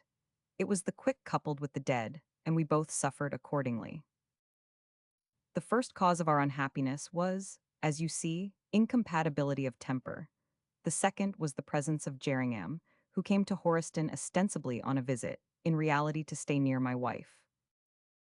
You can easily understand that I resented the presence of this young man. He was remarkably like me in height, figure, and looks, and my wife had a fancy for him before her marriage with me. That she became my wife, she laughingly avowed, was because of my uniform. So far as looks were concerned, there was nothing to choose between Jerringham and myself, but the glitter of the military trappings, so she declared, turned the balance in my favor. You may be sure I liked Jerringham none the more after such a PG 295 declaration of lukewarm affection from your mother, and when he came to reside at Horiston, 4 years after our marriage, I resented his continued presence about the house. Your mother was angry at my expostulations, and the introduction of this second element of discord into the house estranged us more widely than ever. It was a miserable and most unhappy time. It was my friend Hilliston who pointed out the real reason for Jerringham's visits. This latter was not in love with my wife, but with her maid, Mona Bantry. As Denny's, the brother of Mona, was an old servant of mine, I did not care to speak to my wife on the matter, but to keep the affair quiet, and to save the girl from the anger of her brother, I discouraged the visits of Jerringham on all possible occasions. We had a quarrel in public, and, as all the gossips of Horiston knew that he had been fond of my wife before her marriage to me, the quarrel was set down to jealousy on my part. All the neighborhood knew there was bad blood between Jerringham and myself, and foolishly enough, I admit I made use of several expressions calculated to show my hatred. These heated speeches were afterward remembered and commented upon. Things were in this position when the fancy dress ball took place at Horiston. Hearing that it was to be a masked ball, I resolved to assume a similar dress to that of Jerringham, and learn from my wife's own lips if she still cared for me. You may think I acted in an unworthy manner, but as a matter of fact, I was nearly out of my mind with anger and jealousy, and hardly knew what I was doing. My wife was going PG 296 to the ball as Mary, Queen of Scots, accompanied by Jerringham as Darnley. This was sufficiently pointed to show in what direction her affections leaned, and I took advantage of the opportunity. Feigning an excuse, I ostensibly went to London, but in reality remained at Horiston, where I obtained from the costumer a similar dress to that worn by Jerringham.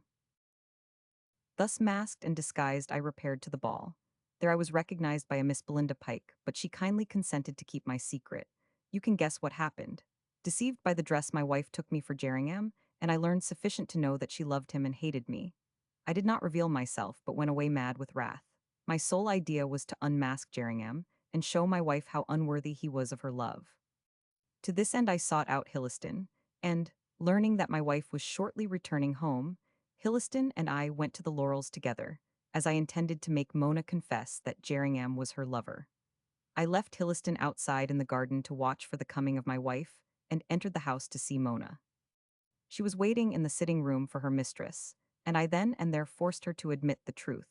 She declared that Jerringham was the father of her unborn child, and implored me not to tell her brother. Fortunately, I had directed Denny's to stay in the entrance hall, so he did not hear his sister's confession, and she was safe for the time being. While I was talking with Mona, my wife entered. She immediately accused me of having feigned a visit to London in order to stay at home with Mona. The PG 297 girl slipped out of the room, and my wife continued her ravings. She said that Jerringham had come home with her and was at that moment in the garden. There she swore to join him. I prevented her leaving the room, and ultimately she fainted. I ran out to call Mona and found that she had left the house, no doubt to join Jerringham in the garden, to tell him that the secret was known. I also went into the garden to seek for Jerringham. To my horror, I stumbled over a dead body and hastily ran back for a light to see whose it was. Denny's came with the lantern, and we found it was the corpse of Jerringham. He had been stabbed to the heart. I would have given the alarm, but that Denny's, quicker-witted than I at the moment, prevented me. He pointed out that it was well known that I was on bad terms with Jerringham, that the unhappy man had been murdered in my garden, that my hands were red with the blood, and my clothes stained owing to handling the corpse, and said that I would be accused of the murder. I saw in a flash the peril in which I stood. I do not know if Denny's suspected me of the crime, as he was not present when I first found the body, but he acted the part of a friend. We threw the body into the river, and I made my preparations for flight. No one but Hilliston and Miss Pike knew that I had returned from London on that night, for my wife would keep silence, as I thought, for her own sake, and Mona had disappeared. I left the house in charge of Denny's, and without a word to my wife, who had brought about this catastrophe, I sought safety in flight. It was cowardly, if you like, but I had no other resource. I would have been accused of the murder PG 298 had I stayed, for the evidence was strong against me. I fled and trusted to chance to hide the crime. The rest you know. My wife was accused and tried for my murder, as Jerringham's corpse was so disfigured that it was thought to be mine. I have mentioned the strong resemblance between us, and this helped the deception. I was compelled to keep in hiding as Jerringham, but I declare, had the case gone against my wife, I should have come forward and told all. As it was, I went abroad, aided by Hilliston, who acted as my friend all through. He looked after my unhappy wife till she died in London. He took charge of you and brought you up like a son. He also secured me sufficient of my own property to live quietly, so I came to Thorston under the name of Paynton, and here I have lived ever since. I thought to die in peace, but you, Claude, have reopened the case. I tell you this to show you the futility of trying to find the real murderer. I do not know who killed Jerringham, nor do I think you will ever find out. If, after reading this, you still consider me your father, come at once to a most unhappy man. Be lenient, my son, and forgive your unhappy father. George Larcher. PG 299. Chapter 38, A New Aspect of Things. Tate folded over the last sheet of this long letter with a sigh. Although he was pleased for Claude's sake that George Larcher was still in the land of the living, yet he was distinctly disappointed that no communication had been made likely to elucidate the mystery. Yet the result of this confession was an entire displacement of the point whence it was necessary to survey the case. The motives which had caused the supposed death of Larcher would not suffice to explain the death of Jerringham. The case had assumed a new aspect, but nevertheless it was as complex and inexplicable as ever. Tate thought of all this with inconceivable rapidity, but did not give utterance to his opinion in the presence of his friend. The letter is wonderful, so far, was his sole remark, but it is a great pity that it ends so abruptly. I suppose your father will personally relate all other details, Claude, when you see him again. The young man assumed a sitting position and deliberately finished his wine before replying to this remark. He looked anxious and disturbed, and now that he had recovered from the overwhelming surprise at finding his father alive, seemed less delighted than he should have been. A miracle had been wrought in his behalf. The dead had been restored to PG 300 life, but he was by no means gratified by the occurrence. I do not know whether I shall see my father again, he said shortly. But, my dear friend— Oh, I know all you would say, interrupted Claude hastily with a frown, but I am not prepared to admit your arguments. My mother is alive, my father is in existence, yet for 25 years I have looked on them as dead. Can you, then, wonder that I feel awkward toward them both, that I am by no means disposed to render them that filial affection which, you must admit, they but ill deserve? The question is so delicate that I can only hold my peace, said Tate, after a pause. I admit what you say. Still they are your own flesh and blood. I might answer you as Hamlet did on a like occasion, replied Claude with a bitter smile, but a quotation will not mend matters. What I have to consider is the advisability of seeing my father again. You must certainly see him again, said the other promptly. Why? In the first place, he is your father, whatever you may say, and in the second, you had better tell him personally that you abandon further investigation of the case. After all, your object is gone, for though you might want to avenge the death of a parent, the murder of a scamp like Jerringham can matter nothing to you. Oh, that I abandon the case goes without speaking, said Claude quickly, and you. I act in the same way. The further we go into the PG 301 case, the more perplexing does it become. It is beyond me. Only at the last day will the mystery be solved. Still, added Tate meditatively, I must admit a curiosity yet exists on my part to know who struck the blow. Of course, your father's story corroborates Dicky Pentles, but the gardener mistook him for Jerringham by reason of the fancy dress. Does this letter suggest anything to you? It narrows the field of inquiry, that is all. Your mother, your father, and Denny's Bantry must necessarily be innocent, as they were in the house when the murder took place in the garden. If they are innocent, who is guilty? We have a choice of two who were outside at the time.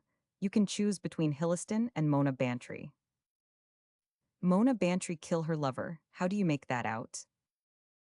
You forget your father's account of the scene in the sitting room, said Tate significantly.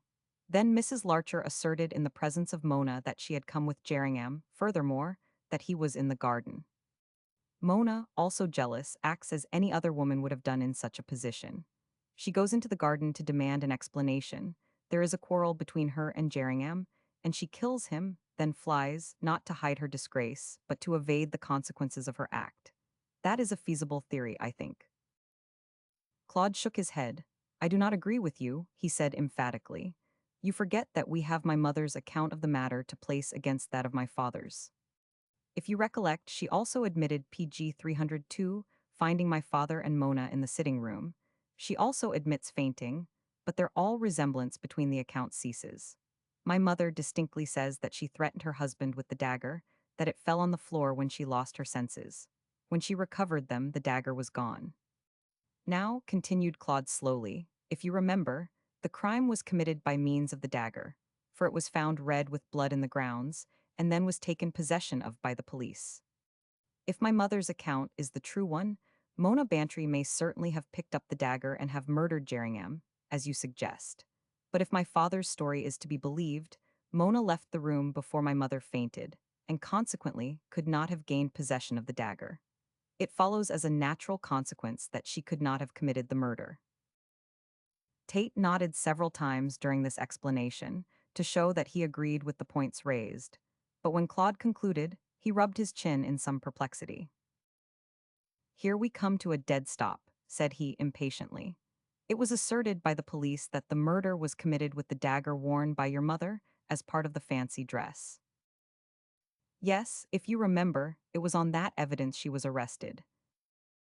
Well, if she wore that dagger in the sitting room, Jerringham could not have been killed with it, because the murder must have taken place while your father was trying to pacify your mother.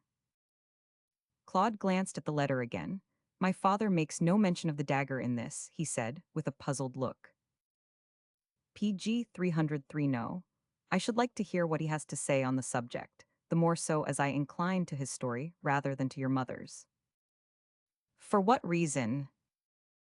In her conversation with you, Mrs. Bezeler, rather your mother, said that she had threatened your father with the dagger in the sitting room of the Laurels. Yes, well, if you remember, the evidence given by her to the police at the time of the arrest was that she had lost the dagger at the ball, and knew not into whose hands it had fallen. Claude looked nonplussed, and knew not what answer to make. That his mother had made two different statements, he was compelled to admit. He further remembered that his father had made no statement whatsoever about the dagger. Yet on the possession of that dagger turned the whole of the case. Whoever picked it up, whether at the ball or in the sitting room, must have killed Jerringham. Assuming his father's account to be true, and Claude saw no reason to doubt its accuracy, Mona could not have committed the murder, nor could Mr. or Mrs. Larcher be guilty. It therefore followed that his mother had spoken truly to the police, and for some inexplicable reason falsely to him. The dagger must have been lost at the ball and picked up by whom? I can make nothing of it, he said, after due consideration. The only way to get at the truth is to tell my father that his wife still lives and bring them together. Out of their meeting good may come. You will then call and see your father, said Tate encouragingly. PG 304. Yes, I see no way out of it. He must be informed that my mother lives and I am the proper person to tell him so. Though it is strange, added Claude suddenly, that Hilliston never told him.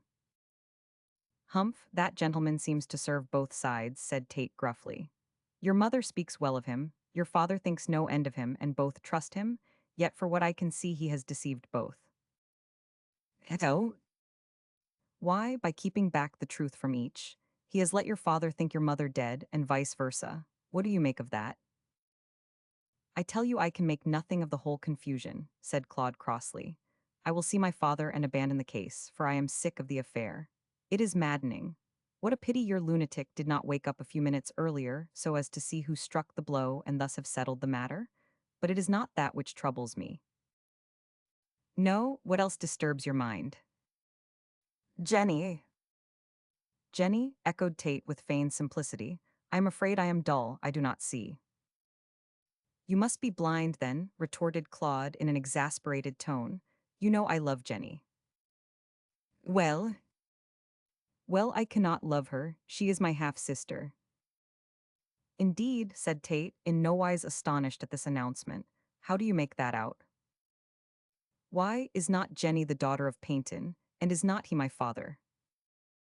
PG 305, he is your father, certainly, but I assure you Jenny is not his daughter. She is no relation to him. Tate, what do you mean? Cannot you guess? No, out with it, man. Do not keep me in suspense. Why, drawled Tate, enjoying the situation. Jenny is the niece of Denison Otherwords. She is the child of Mona Bantry and Jerringham. PG 306. Chapter 39, The Garnet Scarf Bin. That same evening, Claude called to see his father. He decided to go alone, but asked Tate to repair to Rose Cottage within the hour, so that, the meeting with his newly found parent having taken place, a consultation could be held by the three regarding the proceeding with or withdrawing of the case. Tate especially stipulated that this arrangement should be come to, as he was desirous of seeing Mr. Larcher, Sr., in order to disabuse his mind of the straightforwardness of Hilliston. Privately, Tate believed that the lawyer would yet be found guilty of the crime. On no other grounds could he explain the attitude taken up by Hilliston, since the papers had been placed in Claude's hands. The evidence of Miss Pike and Dick Pentle failed to alter his idea on this point. Tate himself was beginning to feel weary of the investigation. At every turn it took, he was baffled by some fresh obstacle, and he was not ill-pleased to find that the matter was at an end so far as Claude was concerned. That young man had sworn to avenge the death of his father, but now that his father proved to be still in existence, the oath was null and void. So that, Claude married to Jenny, he would be quite willing to leave the solution of the mystery surrounding the death of Jerringham to Tate, but Tate himself PG 307 determined to have nothing further to do with so wearisome a problem. He waited considerably beyond the hour before leaving for the cottage, as he rightly considered the father and son would have much to say to one another. Moreover, it was necessary to give Larcher time to overcome his emotion on learning that his wife was still in existence. Tate was by no means sure that the old gentleman would be pleased with this revelation. According to his own showing, his relations with his wife had been none of the best, and to renew those relations after 25 years could hardly fail to be most unpleasant. During this time Tate gave no thought to Jenny or Denny's. As to the former, he was so satisfied that she was the daughter of Jerringham by Mona Bantry that he did not think it worthwhile to give the matter the benefit of the doubt. What he was curious to know was how Paynton, or rather Captain Larcher, came to stand in the position of an adopted father. Information on this point was conveyed to him before he reached the cottage by Denny's himself. The old servant walked briskly along the road, looking quite rejuvenated. He had heard the good news, and it had transformed his life. In place of a crabbed expression, his face appeared wonderfully cheerful, and he saluted Tate with a grin of pleasure. The other could not forbear commenting on his changed appearance, so clearly apparent even in the waning light of evening. Why, Carrie, you look 10 years younger, he said, stopping short in his amazement with an afterthought of Dick Pentle's accusation. PG 308 and I do that same, sir, said Denny's, saluting in military fashion, and you know why, sir. Are they reconciled? Asked Tate, guessing what was in the mind of the old servant. Begad, they are, chattering together like two lovebirds, and my old master looking on with pride. Why, Carrie, I spoke of Captain Larcher. Ah, did you now, sir? I spoke of Master Claude, God bless him, and Miss Jenny, God bless her. God bless them both, cried Carrie, taking off his hat with a burst of affection and his honor along with them. Oh, glory be to the saints for this blessed day. But sure, I am forgetting my service, sir. The master is waiting to see you this very minute. I was just on my way, said Tate, signing to Carrie to go on. We will walk there together. By the way, does Miss Jenny know she is not the daughter of your master? She knew it all along, sir. Ah, and why should you look surprised at that, Mr. Tate? Is it because she is the niece of an old soldier like me? No, no, Carrie. But, as you are aware, Miss Jenny knows the case from those newspapers she found, and in that report Jerringham. I see what you mean, sir, said Carrie, touching his hat in a deprecating manner, but sure she does not know all. She believes herself to be the child of my sister, Manaho is dead, rest her soul, and of a Mr. Kennedy. We have invented a father for her, sir. 'Twould never do for her to know she was the daughter of the poor man who was killed. It is just as well, Carrie. Do you know who PG 309 killed him? Tate asked this question with a keen glance at the man. No, sir, how should I know? I ran out with the light when the captain called, but I do not know who struck him the cruel blow. He was a bad man, sir, deceiving my sister and disgracing the Bantry family, but he is dead, and she is dead, so we will let them rest, and the heavens be their bed. By this time they were at the garden door, and striking his hand over these sad memories, Carrie led the visitor into the house, and showed him into the bookroom. Here were assembled Claude, his father, and Jenny, all looking supremely happy, though the old gentleman appeared to be rather shaken. He rose when Tate entered and held out his hand. I am glad to see you, Mr. Tate, said he, in an unsteady voice, and I thank you for the way in which you have aided my son. I feel that an apology is due to you for my behavior on your last visit. Do not mention it, replied Tate cordially, shaking the extended hand. Under the circumstances, you could not act otherwise. Well, Miss Paynton, am I too? Do not call me Miss Paynton now, Mr. Tate, she said, smiling. There can be no need for further concealment. I can take my own name, that of Miss Kennedy, said Tate quickly. Do not look so surprised. Carrie told me all about it as I came along. I am at once astonished and delighted. I do not wonder at it, said Captain Larcher, patting Claude's hand. You see I have found a son. And soon, sir, you will lose a daughter, observed Tate significantly.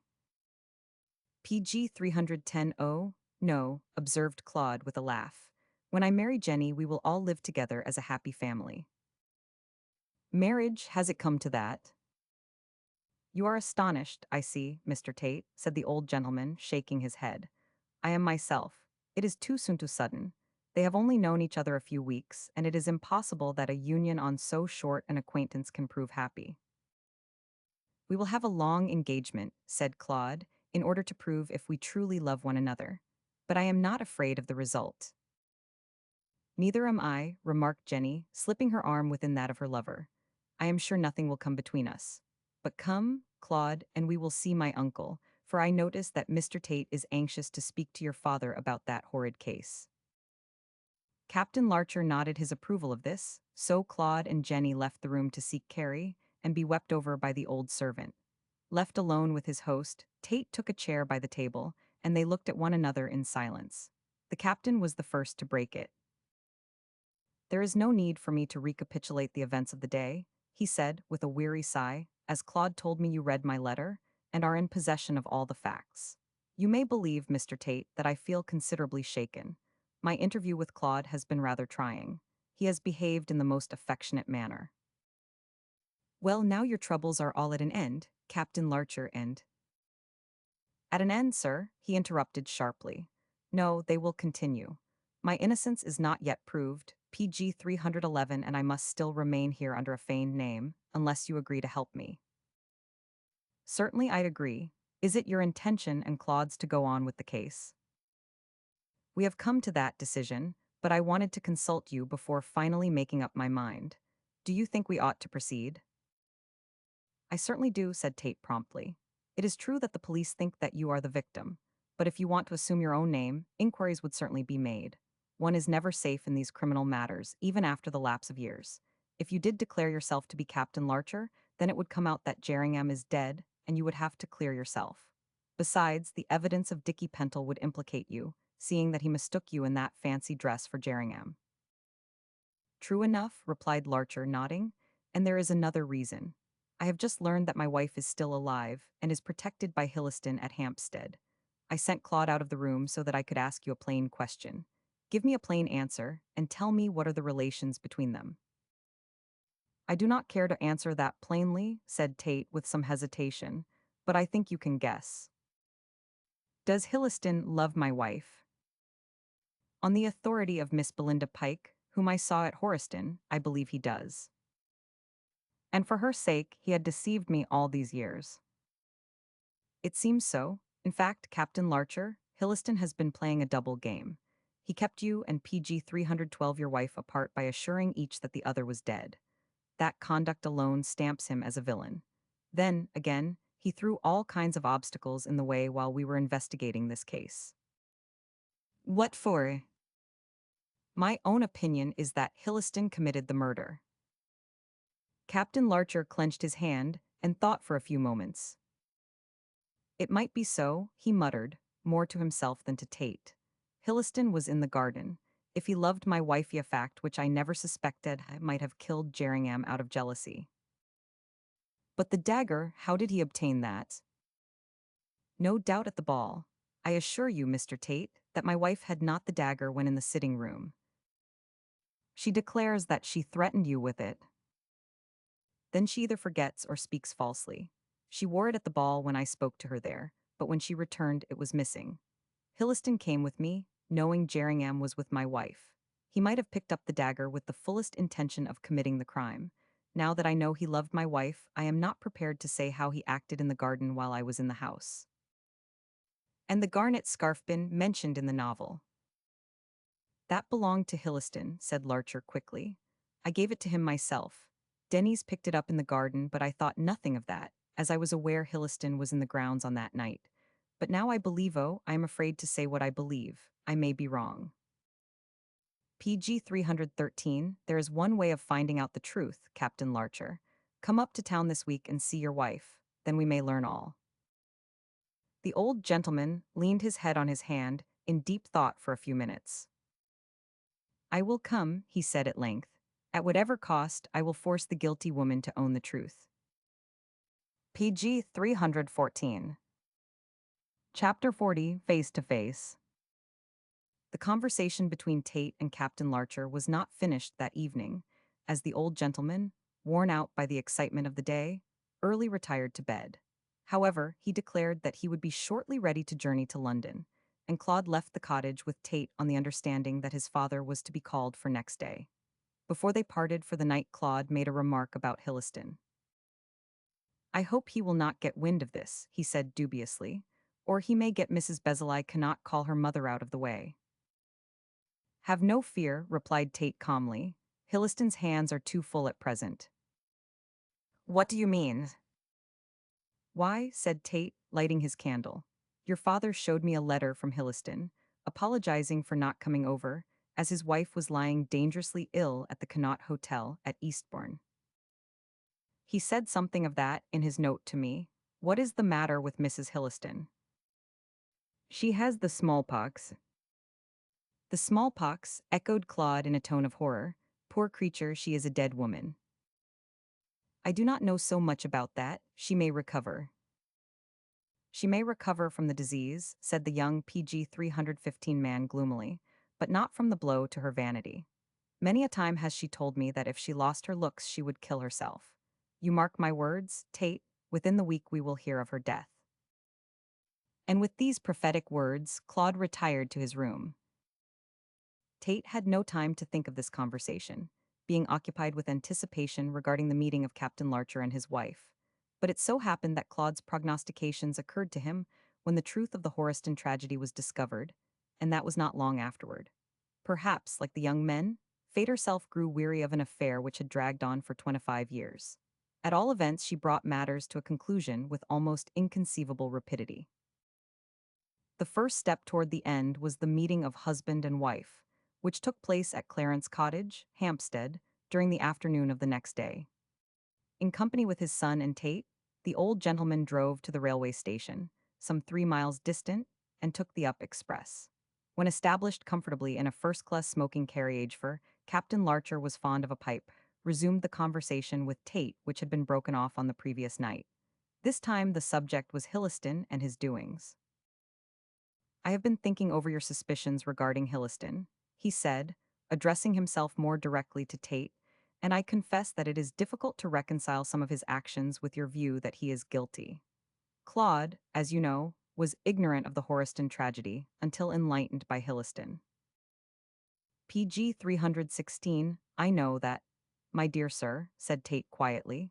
"Hilliston certainly placed the papers containing the account of the matter in Claude's hands, but he was forced to do so by the action of Mrs. Bezel. I beg pardon, Mrs. Larcher. Continue to call her Mrs. Bezel, if you please. I prefer it so. How did she force Hilliston to confide in Claude? Because she read the book A Whim of Fate, and seeing the tragedy therein described, she wrote asking Claude to see her with the intention of telling him all. As you may guess, her story differs materially from that of Hilliston's, so of two evils, choosing the least, he determined to forestall her and inform Claude of the matter. And he did so by means of the press," said Claude eagerly. "In place of telling me the story himself, he allowed me to gather what information I could from the scanty report of the Canterbury Observer. My dear father, the genesis of the whole matter springs from the finding of those papers by Jenny. Had she not read them, and told Linton the story, he would not have written the book. Had he not done so, Mrs. Bezel would not have determined to tell me her version, and but for her threat to do so, Hilliston would not have produced the papers."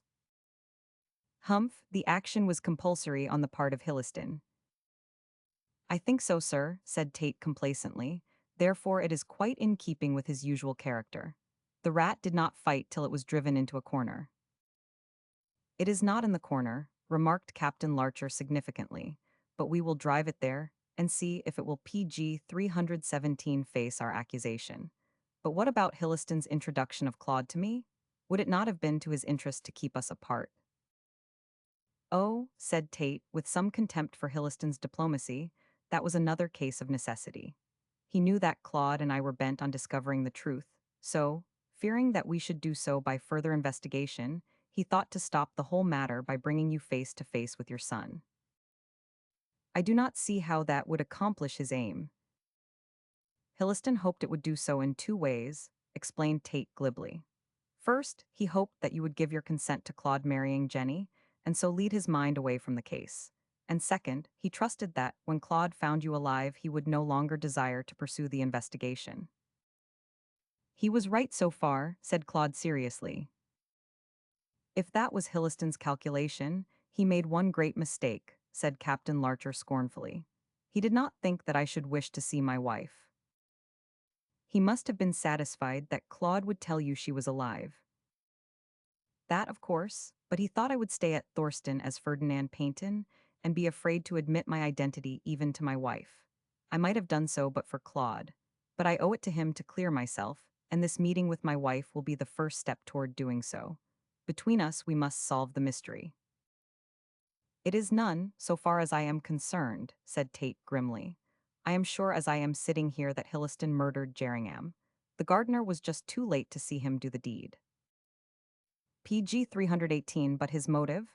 asked Claude curiously. His father and Tate stole a glance at one another. They neither of them wished to make any remarks about Mrs. Larcher and Hilliston's passion, preferring that Claude should be ignorant of that episode.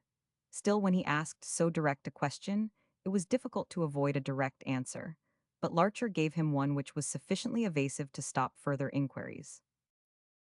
"We must try and find out his motive," he said quietly. "Depend upon it, Claude, there is a good deal of underhand work in this of which we know nothing." "Do you think Mona committed the crime?"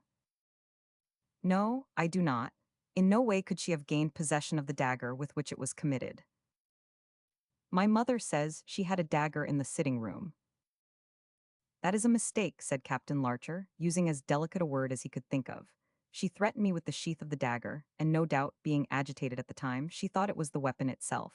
But I noticed when she entered the room that the sheath was empty. Her story to the police at the time of the trial is more likely. She lost it in the ballroom. The question is, who picked it up? Judging from the knowledge I now have of his character, I believe it was Hilliston who did so. Or Jerringham, said Tate suddenly. Impossible, how could Jerringham have found it? He was with Mrs. Larcher all the evening, and may have seen the dagger fall.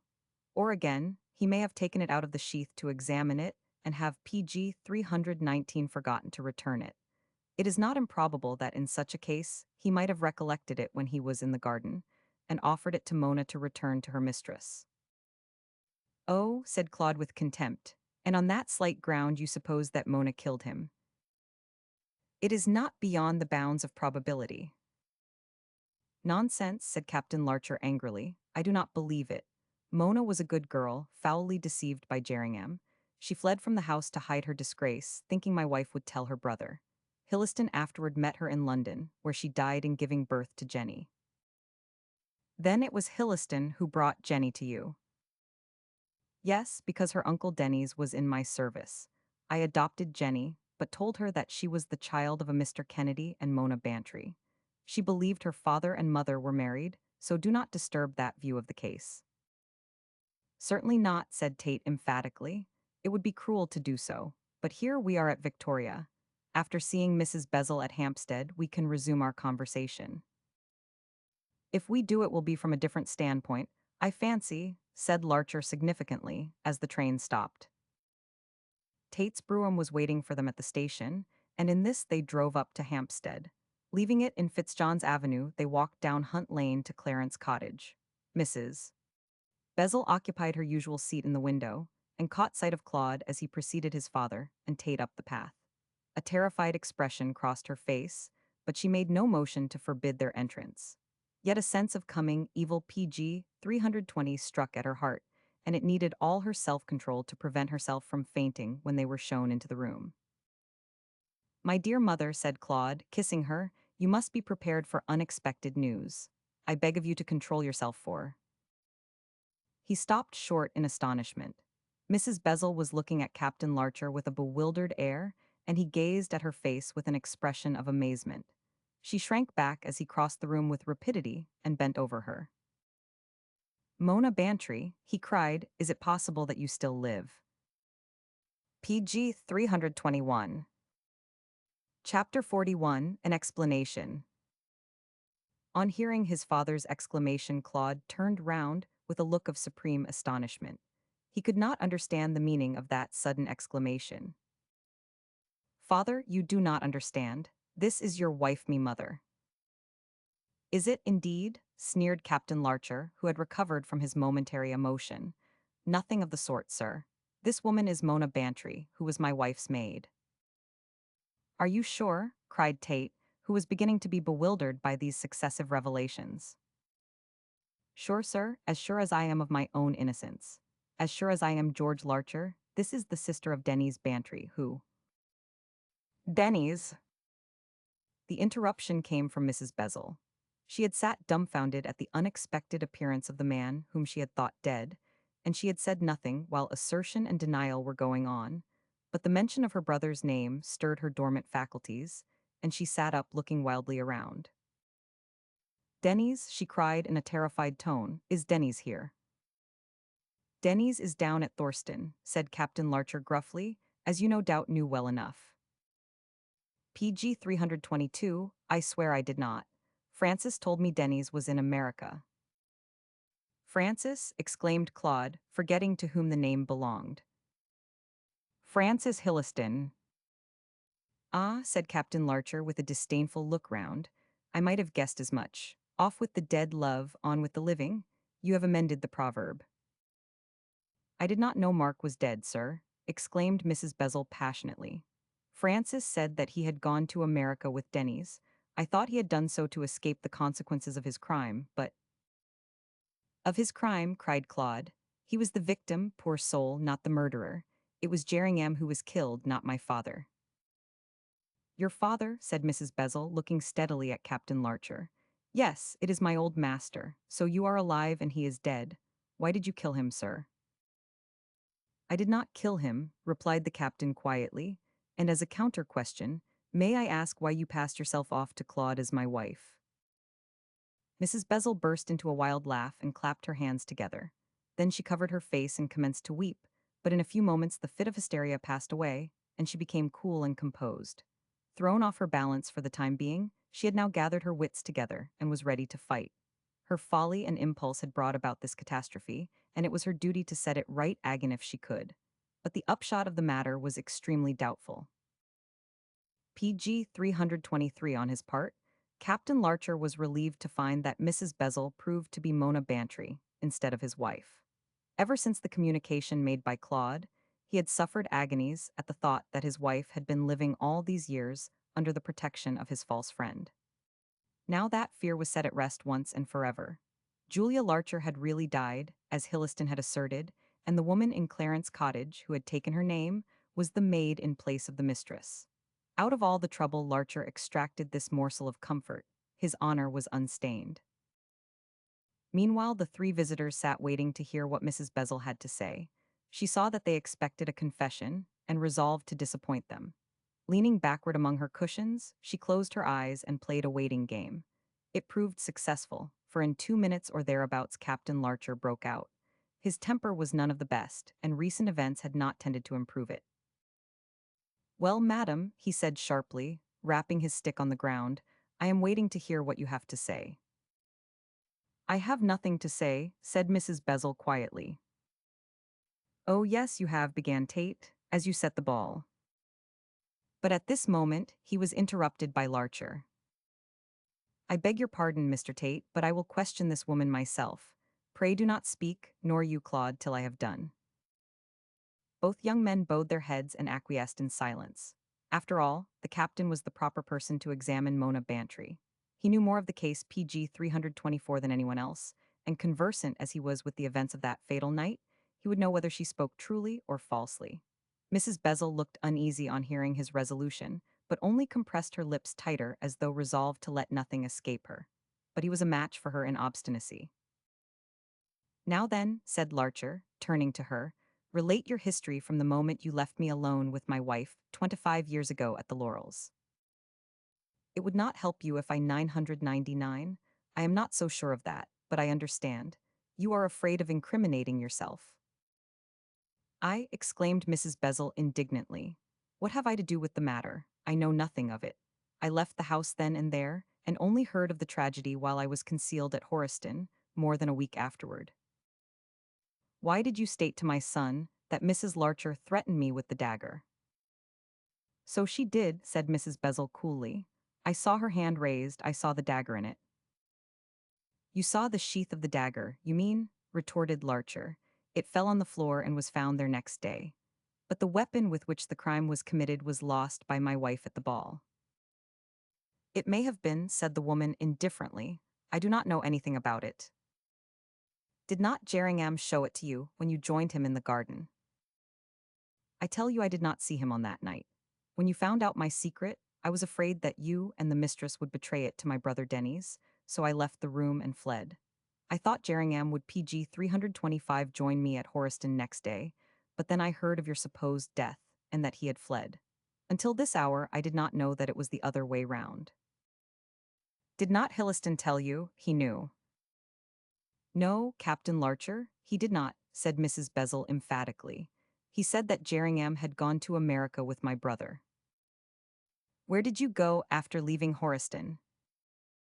I came to London and remained there till my baby was born. And then I found that my money had come to an end and called at Mr. Hilliston's office to ask him to help me. What right had you to expect help from him? I had no right, but that I knew he would assist me because of his love. His love, exclaimed Larcher sharply. Did Hilliston love you? Yes, I refused to have anything to do with him on account of Jerringham, but he did love me. Oh, yes, I know you thought he was in love with your wife, but such was not the case. He loved me and me only.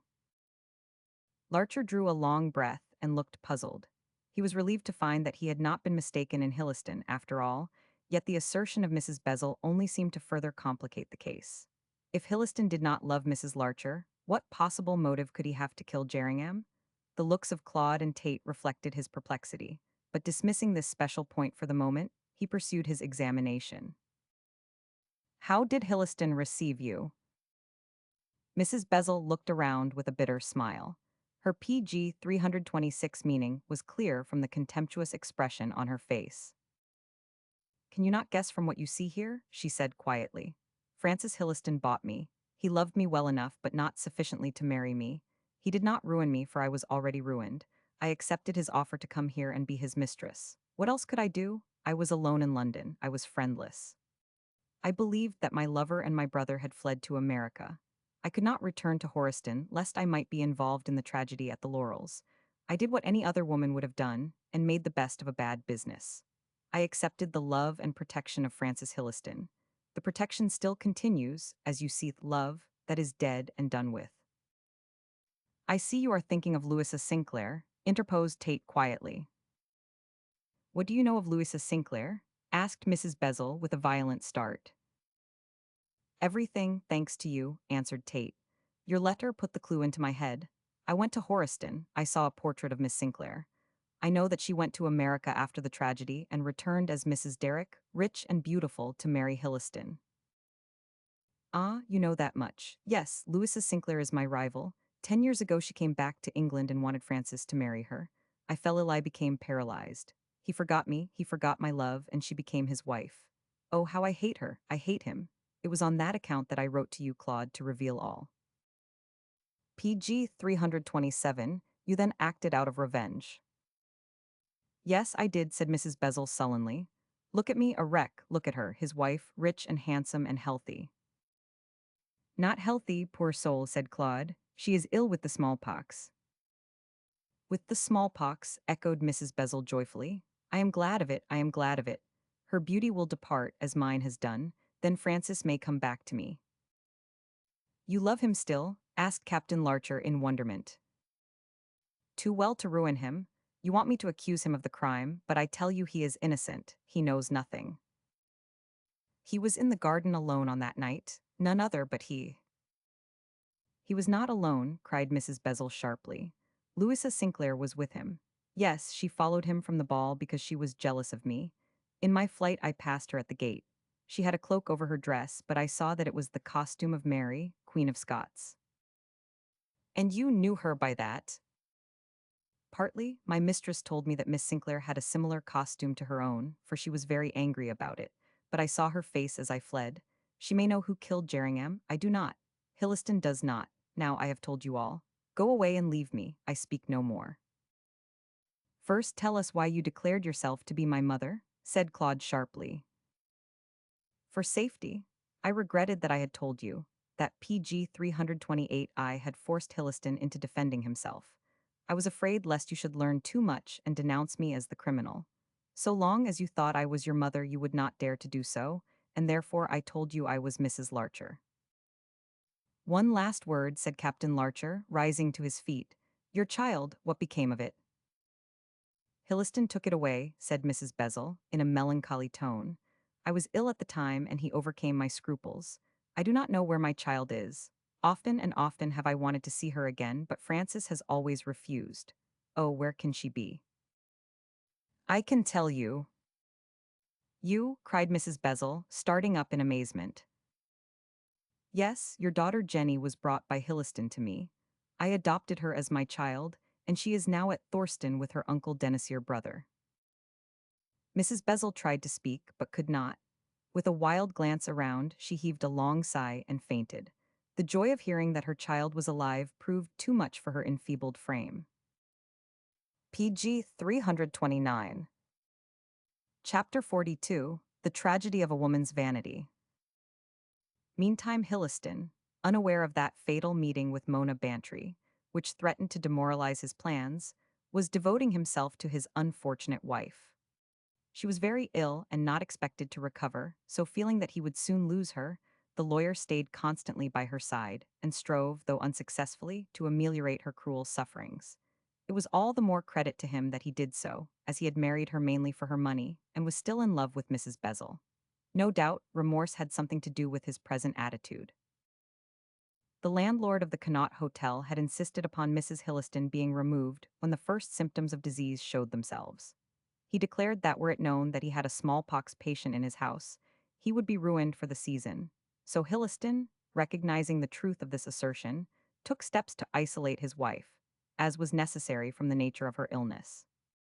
Assisted by the doctor, who attended to all details relative to the municipal authorities, he hired a small house on the outskirts of Eastbourne, and thither the wreck of what had once been a beautiful woman was removed one evening.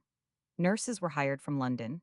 Hilliston sent word to his partner that PG 330 he would not return to business for some weeks, and then began the slow martyrdom of the sickroom. It was a fortnight since Mrs. Hilliston had been seized with the disease, and now it had taken so favorable a turn that the doctor held out great hopes that she would recover. But the beauty of which she had been so proud was gone, and with it went the hopes that she could still retain her husband by her side. Mrs. Hilliston knew well enough that it was only her persistence which had made Hilliston marry her, and now that she had lost her good looks, one hold she had on his lukewarm affection foresaw only too clearly that he would neglect her in the future. Moreover, the woman's vanity was so powerful that she could not accept calmly the possibility of surviving, a scarred and maimed object, to face looks of pity and of horror. She felt that she would rather die, and in fact resolved to do so. Meanwhile she tossed and turned, and moaned and wept on her sick bed, crying out against the stern fate which had dealt her such hard measure. Yet in her secret soul she admitted that the punishment was just. Hilliston was scarcely less unhappy than his wife. While her illness was serious, he had thought of nothing but how to save her, but now that a chance of recovery offered a respite from his arduous attendance by the sick bed, he had time to turn his thoughts toward the Horiston tragedy. He wondered that he had not heard from Paynton relative to the interview with Claude, and fearful lest some untoward event had occurred to upset his plans, he wrote to Rose Cottage asking for information. Today he had received a reply, and on reading it saw his worst fears realized. PG 331 I know, you now wrote Captain Larcher briefly. I have seen Claude, I have seen Mona. Henceforth I look upon you as an enemy, and I intend to take immediate steps to clear my name at your expense. There was no signature, but Hilliston was too well acquainted with his friend's writing to have any doubt as to the genuineness of the letter. The blow had fallen, Mona had betrayed him, and he sat there helpless with the letter in his hand, a spectacle of baffled scheming, of unmasked villainy. To clear his name at my expense, muttered Hilliston to himself. What does he mean by that? He cannot have discovered, but no, that is impossible. When they find out who picked up that dagger at the ball, they may learn the truth, but not till then. I defy them all. Larcher will remain Paynton till the end of his life. Mona? Ah, I shall punish her when I return to town for her cruel treachery. While he was thus thinking, a nurse entered the room to intimate that Mrs. Hilliston would like to see him. The lawyer obeyed the summons at once, placed Larcher's letter in his pocket, smoothed his brow, and entered the sick room. Signing to the nurse to go away, Mrs. Hilliston waited till she was alone with her husband. Francis, she said in a low voice, stretching out her hand, I wish to speak to you on that subject. I think it would be wise if you refrained from doing so, replied Hilliston, knowing to what she alluded. We understand one another on that point. You can do no good by bringing it up again. Why should you? PG 332 for Claude's sake, said Mrs. Hilliston feverishly. You owe him some reparation. I owe him none, Louisa. I have acted like a father to him, and he has turned on me. I helped Larcher to hide himself when it was dangerous for him to become known, and he tells me that I am his enemy. Have you heard from him? I received a curt note of 3 lines, intimating that he was about to assert his innocence, and clear his name at my expense. Francis, cried Mrs. Hilliston, in a tone of terror, you are lost, if all is known. All will not be known, replied Hilliston, patting her hand. Only 2 people know the truth, you and one. We can keep our own counsel. But that little man, Tate, is at Horiston. What of that? He will see Belinda Pike there. You know how she hated me because I loved you. She wanted to marry you herself. If he meets Miss Pike, she will speak against me. What of that? Said Hilliston soothingly. You forget, my dear, that your life is different now. No one can find Louisa Sinclair in Louisa Hilliston. When you went to America, you vanished and returned as Mrs. Derrick, the rich widow. Belinda Pike can never learn that. My dear, you distress yourself suddenly. We are perfectly safe. But the garnet scarf bin? Questioned Mrs. Hilliston feverishly. I am secure on that point. Larcher knew that I was in the garden on that night, and may have thought PG 333 I dropped it. He will not dare to accuse me of the crime. If he did, continued Hilliston, his brow growing black, I could turn the tables on him in a manner he little expects. There is more evidence against him than against me. But if they learn that I was with you on that night, they will never learn. No one saw you there. If they did, what does it matter? Louisa Sinclair is dead. You need have no fear of being recognized. I will answer for that. It does not matter to me if I am known or not, said Mrs. Hilliston gloomily. I have done with life. My dear, the doctor says you will recover. I shall not recover, said the sick woman, with emphasis. Oh, do not deceive yourself, Francis. I shall never rise from this sick bed to be an object of horror and pity to you. My dear, you never loved me. You only married me out of pity. At Horiston you refused to make me your wife, and it was only when I returned from America, a rich woman, that you did so. Pity, she said, with a scornful laugh. No, not pity, but necessity. You would have been ruined but for my money. I admit it, Louisa, and I am deeply grateful to you for the way in which you have helped me. I can never repay you for saving my name and credit. You can, Francis. Get me my dressing case. Louisa, you cannot. I insist upon being obeyed, she said imperiously. Get me my dressing case. PG 334, with great reluctance, he brought it from a distant table and placed it on a chair by the bedside. In obedience to her directions, he opened it and took therefrom a sealed envelope. In there, she said, as he held it in his hand, is an account of all I saw on that fatal night. You must send that letter to Captain Larcher when I am dead. Louisa, do you wish to ruin me? I wish to save you, Francis. Do not deceive yourself into a belief that the investigation is at an end. Claude may cease to meddle with the matter, for he is in love with Jenny, and will probably marry her, for by this time, according to you, he knows who she is. But I am afraid of Spencer Tate. He will hunt you down. He will urge Larcher to find out the truth. If it comes to that, send them my account of the matter. It will ruin me, he said again. It will save you, she repeated. Do not be foolish, Francis. You can read it before sending it away. But you. I shall be dead. I feel sure I shall not live. Promise me that if the worst comes you will send that letter. I promise, he said, sorely against his will, but it will not be sent. You will live. I do not think so, Francis. I know better than the doctor. Now kiss me, my husband, and leave me to myself. He did so in silence and took up the dressing case, whereupon she stopped him. Let it be, she said quietly. Some of your letters are in it, and I wish to read them. Kiss me again. PG 335 again, he kissed her, and reluctantly left the room. So quiet and self-contained was she that he had no inkling of her intention. Had he guessed her fatal resolve, little as was the love he bore her, he would surely have striven to turn her from her purpose. But he guessed nothing, and left her alone, with the devil tempting her. Good be my husband, she murmured as the door closed and then burst into tears. He had gone, she would never see him again, and she moaned over her lost beauty which failed to retain him by her side. He was coldly polite, he was affectionate out of pity, but he had no love for her, and she hungered for the want of it. Her life passed before her, episode after episode, till it stopped short at the spectacle of a closed door, and herself lying alone and deserted in that sick room. She wept and prayed, and then, with a firm hand, took out of her dressing case a small vial filled with a dark brown liquid. Twice she put it to her lips, and twice she hesitated. The third time she accomplished her purpose. The thought of her lost beauty, of her husband's neglect, of her childless home and wretched future, all these nerved her, and she drank off the contents, then quickly replaced the bottle in the dressing case. When the nurse came in to see her patient, Mrs. Hilliston was lying back with a quiet smile on her pale lips. She had found peace at last. PG 336. Chapter 43, The Last Appearance of Francis Hilliston. Unaware of the tragedy which had taken place at Eastbourne, Captain Larcher was in London brooding over his wrongs, and weaving schemes how to avenge himself on Hilliston. His eyes had been opened by Tate with regard to the conduct of that gentleman, and he now saw plainly that he had been Hilliston's dupe for all these years.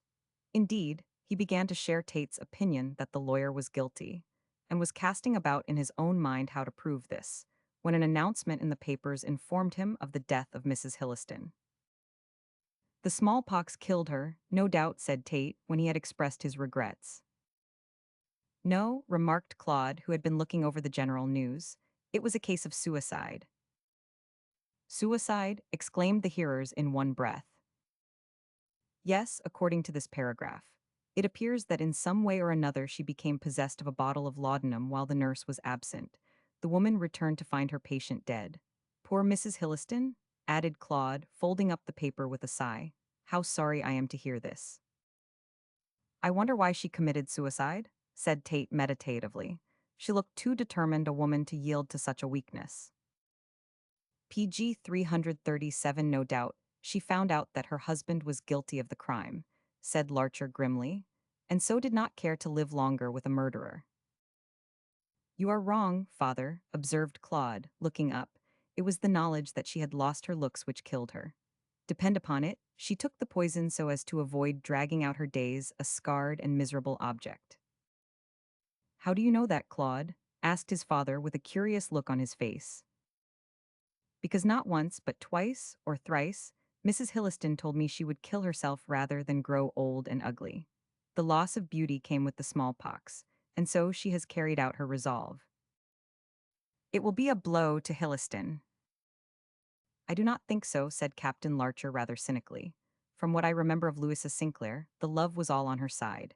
No doubt he married her when she was Mrs. Derrick purely for her money. No, no, I quite believe the story of Mona Bantry. She was and is the woman of his love. Now the wife is dead, he can console himself with the mistress. That reminds me, observed Claude suddenly. What are we to do about Jenny? Is she to be informed that her mother is yet alive? Captain Larcher shook his head. Set your mind at rest on that point, he said with a nod.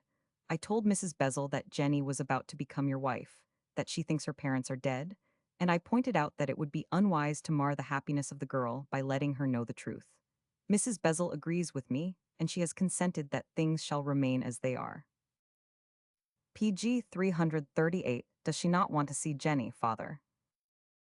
Of course she does. It is only natural, poor soul, but she loves her child sufficiently to avoid casting a shadow on her life. Jenny will never know that Jerringham was her father, or that her mother is still alive. She will marry you, Claude, as Miss Kennedy, and know no more of her connection with the matter than she does at present. And Denny's. Denny's has been told. I wrote him 2 days ago, and I have no doubt he will come up to town to see the last of his wretched sister. The last of her. Can you doubt it? Mrs. Bezel has death written on her face. Another blow for Hilliston, said Tate, in a rather regretful tone. Villain as he knew the lawyer to be, he could not help feeling sorry for his troubles.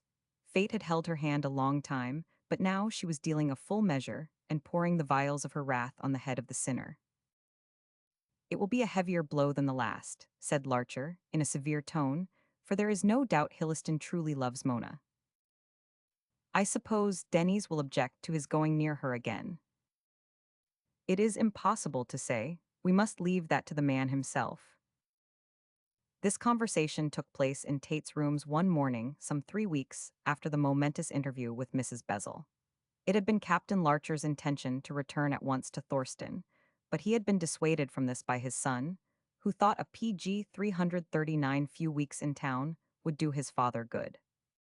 There was no doubt on this point, for Captain Larcher brisked up wonderfully in the exhilarating atmosphere of the West End. But for the unexplained mystery of Jerringham's death, he would have been quite happy in the recovered society of his son, and even while the future was still black, enjoyed himself in no small degree. It did Claude good to see that his father was at length getting some pleasure out of life, after his years of incessant trouble and wearing anxiety. The next day Denny's, looking older and grayer than ever, came up to see his sister. He saw his master for a few minutes and then went on to Hampstead. I have told Denny's how ill she is, explained Captain Larcher, as the man took his departure, and he has promised to be as lenient as possible toward her wrongdoing. By the way, Hilliston is in town. Hilliston. Yes, he came up in the same train as Denny's and had the impudence to speak to him. Asked him where I was, as he wanted to see me. To see you, father? Cried Claude in astonishment. What for? I think I can guess, interposed Tate quietly. Hilliston has been stricken by his wife's death and wants to atone for his sins by confessing the truth. I would not be surprised if he called here this afternoon. Captain Larcher looked skeptical, but said nothing, and the matter dropped for the time being. As it happened, Denny's was still ignorant that his sister had been the mistress of the lawyer, else there might have PG 340 been trouble. He had but a confused idea of Hilliston's connection with the case, and, beyond knowing that he was the owner of the garnet scarf bin, could not conceive that he had been actually present in the garden when the murder was committed. True it was that the scarf bin had been found on the spot where the corpse of Jerringham had lain, but assured by his master that Hilliston was innocent, as Captain Larcher had truly believed these many years, Denny's never gave the matter a second thought. Now he would learn the truth from Mrs. Bezel. Denny's only came back in the afternoon, looking much put out. The ruin of his much-loved sister by Jerringham had been a great blow to him, but the discovery that she was alive and had been living in sin with Hilliston startled him considerably. He could hardly reply to the questions of his master, but ultimately related that they had parted friends. Mrs. Bezel had told him that the doctor assured her she could not live much longer, and in the shadow of death Denny's had freely forgiven her all her sins and follies. And indeed, sir, what else could I do, said Denny's, wiping the tears from his eyes, when I saw the poor thing lying there like a corpse? It's a bitter time she's had of it, these last 10 years in that death-in-life state. Oh yes, Captain, I forgave her freely, poor soul. And Hilliston? Asked Larcher inquiringly. May his black soul burn, cried Denny's with a scowl. Were I or he younger, I would leave my mark on him. Mona had a letter from him saying he was calling to see her this evening, but that he had an appointment with you, sir. PG 341 with me, Denny's. It is the first I have heard of it. Where is he? At this moment, as if in response to his question, the door opened and Tate appeared, looking very disturbed. Mr. Hilliston is here, Captain Larcher, and wishes to speak with you. Claude had entered the room by another door, and, on hearing this, stepped forward looking slightly pale. He slipped his arm within that of his father, as though to protect the elder man. Then they all waited to hear what Captain Larcher had to say. The permission for the interview must come from the man who had been most deeply wronged. He thought for a moment or so with a frown on his face, then sank into a chair with a deep sigh. Denny's, stand behind me, he said in a peremptory tone. Claude, sit down yonder. Now, Mr. Tate, we are ready to see our friend. Tate anticipated this permission and was already prepared for it. Without a word, he threw open the door, and Hilliston, dressed in deep mourning, entered the room with a paper in his hand. He looked pale and worn, his fresh color was gone, and as he spoke he kept his eyes persistently on the ground. It could be easily seen that the man had received a shock from which he would not easily recover. I have called to see you and deliver this, he said, in a low tone, placing the paper he carried on the table. I do not ask your forgiveness, Larcher, for I do not consider I have done anything to justify your anger against me. You could have saved me all these years of PG 342 anguish by telling me the truth, said Larcher indignantly. Perhaps, but it was not to my interest to tell you the truth. I do not wonder at that, said Claude bitterly. You were afraid of the law. Perhaps, said Hilliston again. On the other hand, I may not be so guilty as you think me. You will find the truth in that paper. He pointed toward the table, and the eyes of all immediately turned in that direction, while Hilliston moved toward the door. Having fulfilled the promise I made to my dead wife, I now take my leave, he said quietly. I will never see any of you again, and some day you may learn that you have misjudged me. Goodby. He opened the door, but before he could pass through, Denny's sprang forward. My sister, he said, with an indignant look in his eyes. I am about to repair the wrong I did her, replied the lawyer gravely. By tomorrow she will be my wife. Page 343.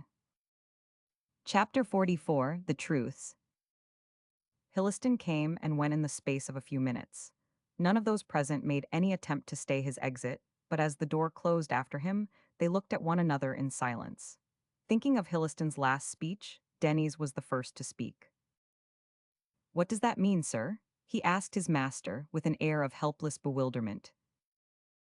"I think it can only mean one thing, Denny's," replied Larcher, rousing himself. "Mr. Hilliston has at length awakened to the fact of his dastardly treatment of your sister, and is about to make reparation for the past. He intends to marry her." "But his wife only died a few days ago, master." "I know that, but Mrs. Bezel will also die shortly, and if Hilliston desires to atone for the past, he has no time to lose. He can marry her at once, but he will again be a widower within the month." Denny's lifted a pair of shaking hands and slowly left the room, followed by the sympathetic looks of the others. He did not even pause to learn the contents of the sealed envelope left by Mr. Hilliston. Great as was his curiosity to learn all that had taken place on that fatal night, his love and grief for his sister were greater still. Bowed and gray and older-looking than ever, he departed. But in his heart there was one PG 344 comfortable thought: Mona would die an honest woman, if Mr. Hilliston was to be believed. When the three found themselves alone, Captain Larcher picked up the sealed letter with some reluctance. "Strange," he said, balancing it in his hand. "For years I have been eager to know the truth. Now that I have only to open this envelope to learn it, I feel half afraid. Nevertheless, it will be as well to lose no time in making ourselves acquainted with the contents," said Tate eagerly, for he was in a fever of impatience to know all. "It may be a confession by Hilliston." "I think not. It is directed to me in the handwriting of Mrs. Hilliston." "To Ferdinand Paynton." "No, to Captain Larcher." Said Tate with a start. "How did Mrs. Hilliston know you were Captain Larcher? Did she see you at Thorston?" "No, but her husband doubtless informed her of my real name. However, we will learn all from this," said Larcher, breaking the seal. "I believe this is a confession by Mrs. Hilliston." "But what can she have to confess?" cried Claude, as his father smoothed out a closely written letter. "She can know nothing of the tragedy." "You forget," said Tate with a sudden recollection, "Louisa Sinclair. She was at Horiston, and, according to Mona Bantry, was in the Garden of the Laurels on that night. I would not be surprised if she saw the committal of the crime."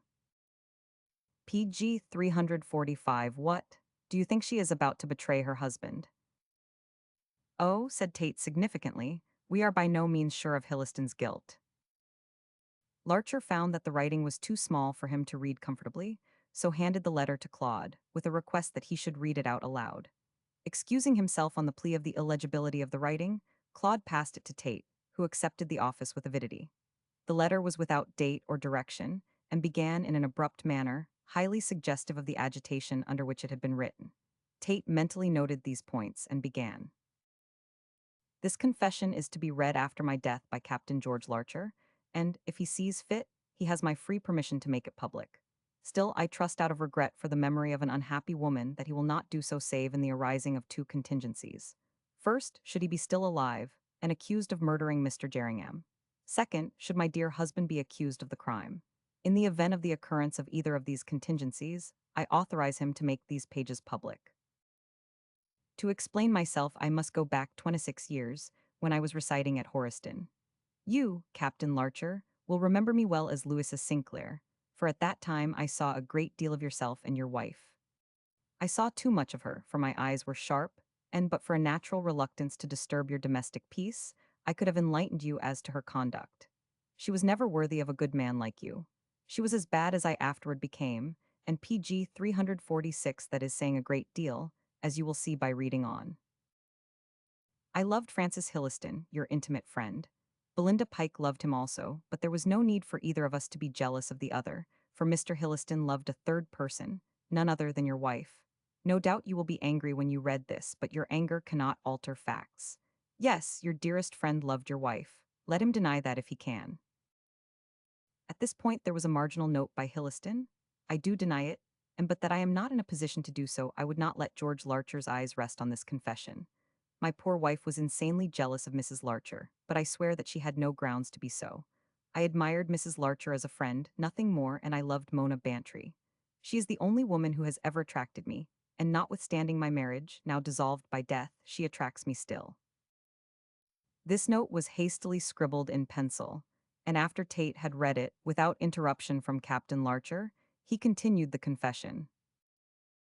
I admit that I was jealous of his attentions to your wife, continued Mrs. Hilliston, for though I did all in my power, I could not win him to my side. Regarding the efforts of Belinda Pike, I say nothing. She tried to gain his love, and she failed. I was more successful in the end, but not till the lapse of many years. Here I may say that I have gypsy blood in my veins, which at times renders me insanely jealous, and in such a state I am capable of all things. A recollection of this may enlighten you as to my acting as I did in the Garden of the Laurels. PG 347. I knew that your wife loved Jerningham and could have told you of it. I am sorry I did not now, as she would have been disgraced, and then Francis might have turned to me for consolation. But I held my peace and paid the cost of doing so. I am doing so now, you also, for if you had been forewarned, you would never have had to conceal yourself under a feigned name on account of Jerringham's death. At the fancy dress ball held at the town hall, matters came to a climax. My gypsy blood made me mad on that night, owing to the way in which I was neglected by Francis Hilliston. With some difficulty, I learned that your wife was to be dressed as Mary, Queen of Scots, and with a view to making myself attractive in Hilliston's eyes, I chose the same dress. With the assistance of the dressmaker who worked for us both, I obtained a dress similar in all respects to that of Mrs. Larcher, hoping that by doing so he would speak to me under the impression that I was your wife. My stratagem was successful. I was masked and dressed as she was. He spoke to me, thinking I was she, and I learned then how he loved her. At that moment I could have killed her. I could have killed him. Here there was another note in Hilliston's handwriting. Again, I say that the poor creature was mistaken. I did speak to her under the impression that she was Mrs. Larcher, but I said nothing that she could construe into a declaration of love. Her jealousy rendered her mad, and she distorted the idle words I spoke. She took them up in the wrong sense. My suspicions were confirmed later on, continued the confession, for I overheard them talking PG 348 together. Yes, Francis Hilliston and your wife were in a corner together, talking of love. I listened. It was mean to do so, but then I was in love and would have stooped to any degradation to have rescued him from her clutches. They talked about a dagger which he had given her to complete her dress. Aha, he did not think to complete my costume with such a gift. Mrs. Larcher took the dagger out of its sheath and together they examined it. She blamed him for putting an inscription on it, saying it would make her husband jealous. Francis laughed and said that you would never suspect him. Then Mrs. Larcher slipped the dagger back in the sheath, as she thought, but in reality it slipped down among the folds of her dress, and when she arose to go it fell on the ground. They departed, and I picked up the dagger. At once I looked at the inscription, and there it was on the gold handle to J50. From FH I was so enraged that I could have broken the dagger. I tried to, but it was too strong for me. Therefore I thrust it into my waistband and went in search of Hilliston to return it to him and reproach him for giving it to Mrs. Larcher. I saw him, wrapped in his cloak, go out with Mrs. Larcher. He was seeing her home, and in a frenzy of jealous rage I resolved to follow. Margin note by Hilliston. It was not I who went home with Mrs. Larcher, but Jerningham. I was dressed that evening as a Venetian senator and wore a long black cloak. This Jerningham borrowed from me to conceal his fancy dress when he left the town hall. My wife thought it was me, but she was mistaken. I went home with George Larcher, as he knows. PG 349. The confession continues. They left in Mrs. Larcher's carriage, and I, hastily wrapping a cloak round me, followed in a fly. When I got to the Laurels, they were talking together at the door, and the carriage had driven round to the stables. I sat back in my fly, for the driver did not know who I was, and watched. I saw Mrs. Larcher kiss Hilliston and run inside. Then I went out of my mind. I was possessed by a devil. He came down the path and turned midway to look back at the house. I had my hand on the dagger, it tempted me, and I sprang out on him. He turned sharply round, and had I not been blinded with rage, I would have then recognized him. But I hardly knew what I was doing, and before he could utter a word, I buried the dagger in his heart when he fell with a choking cry. I knelt down beside him and withdrew the dagger. Then I heard a sound, dropped the weapon, and fled. Some little distance off, I ran into the arms of Francis Hilliston. I shrieked as though I had seen a ghost, and told him I had killed a man, that I had intended to kill him. He explained the mistake of the cloak and said I must have murdered Jerningham. Then he saved my life. No one had seen me come to the laurels, no one had seen me in the garden, so Francis took me back to Horiston, and I returned to the ball without anyone having suspected my absence. The next day, the news of the disappearance of Jerringham was all over the town. Afterward, the body was discovered down the river and mistaken for that of Mr. Larcher. Francis advised me for my own sake to hold my tongue. I did so, and shortly afterward, I went on a visit to a sister of mine in America. Francis PG 350 refused to marry me on account of my crime. In America, I married Derek, the millionaire. He died, and I returned to London. I found Francis greatly in want of money, and as I still loved him, I married him. No one but us two knew who really killed Jerringham, but for your sake, Captain Larcher, I acknowledge my guilt lest you should be found out and accused of the crime. I could say much more, but this is enough. When you read this, I will be dead, and my last words I swear are true. I and none other killed Mark Jerringham in mistake for Francis Hilliston. Note by Hilliston, it will be seen that my wife was actuated all through by jealousy, but I swear she had no reason. I loved Mona, not Mrs. Larcher, nor her. I saved her life because she committed the crime for my sake. I married her because I was on the verge of pecuniary ruin. I have nothing more to add. You can blame me if you like, but I consider I have acted all through as I was forced by circumstances. PG 351.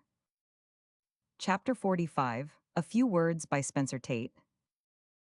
When the case has been stated, when the witnesses for and against have given their evidence, when the counsel on both sides have delivered their speeches, it is then customary for the judge to sum up the entire matter for the direction of the jury. In this instance, I am the judge, and here is the Larcher affair summed up for the understanding of the public.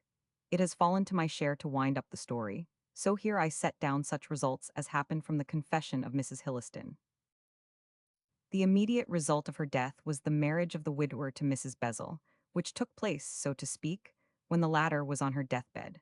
She lingered out another 2 months and died in the arms of her husband, at peace with all the world.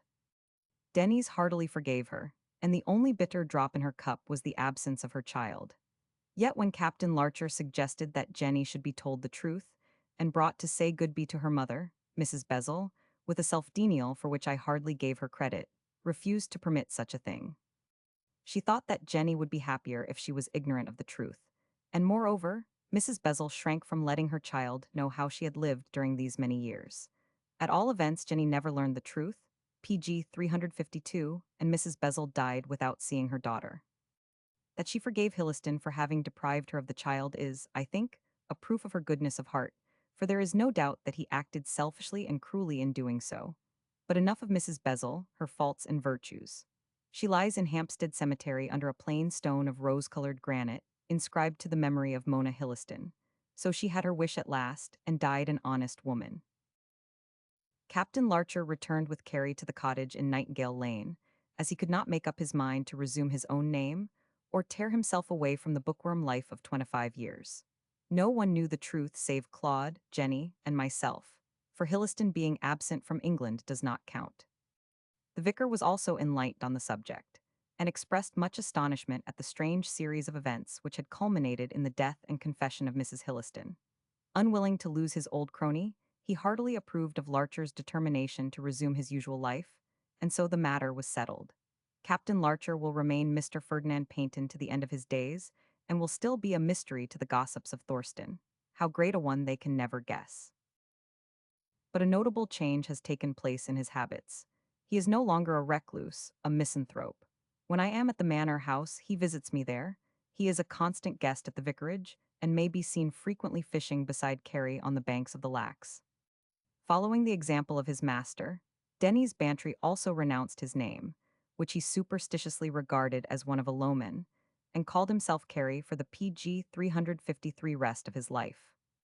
If he was grieved for his unhappy sister, her life and her death, he finds consolation in the society of Mrs. Claude Larcher, who conducts herself toward him as a niece should do. But the relationship is not known beyond the walls of Rose Cottage, lest it might lead to inquiries, and Jenny is still known as the daughter of Mr. Paynton. That Claude should call Mr. Paynton father is of course only regarded as natural by the village. Has he not married Jenny, and does he not stand in the relation of a son to the old man? Thorston gossips think he is a most perfect son-in-law, and never guess that any nearer relationship exists between them.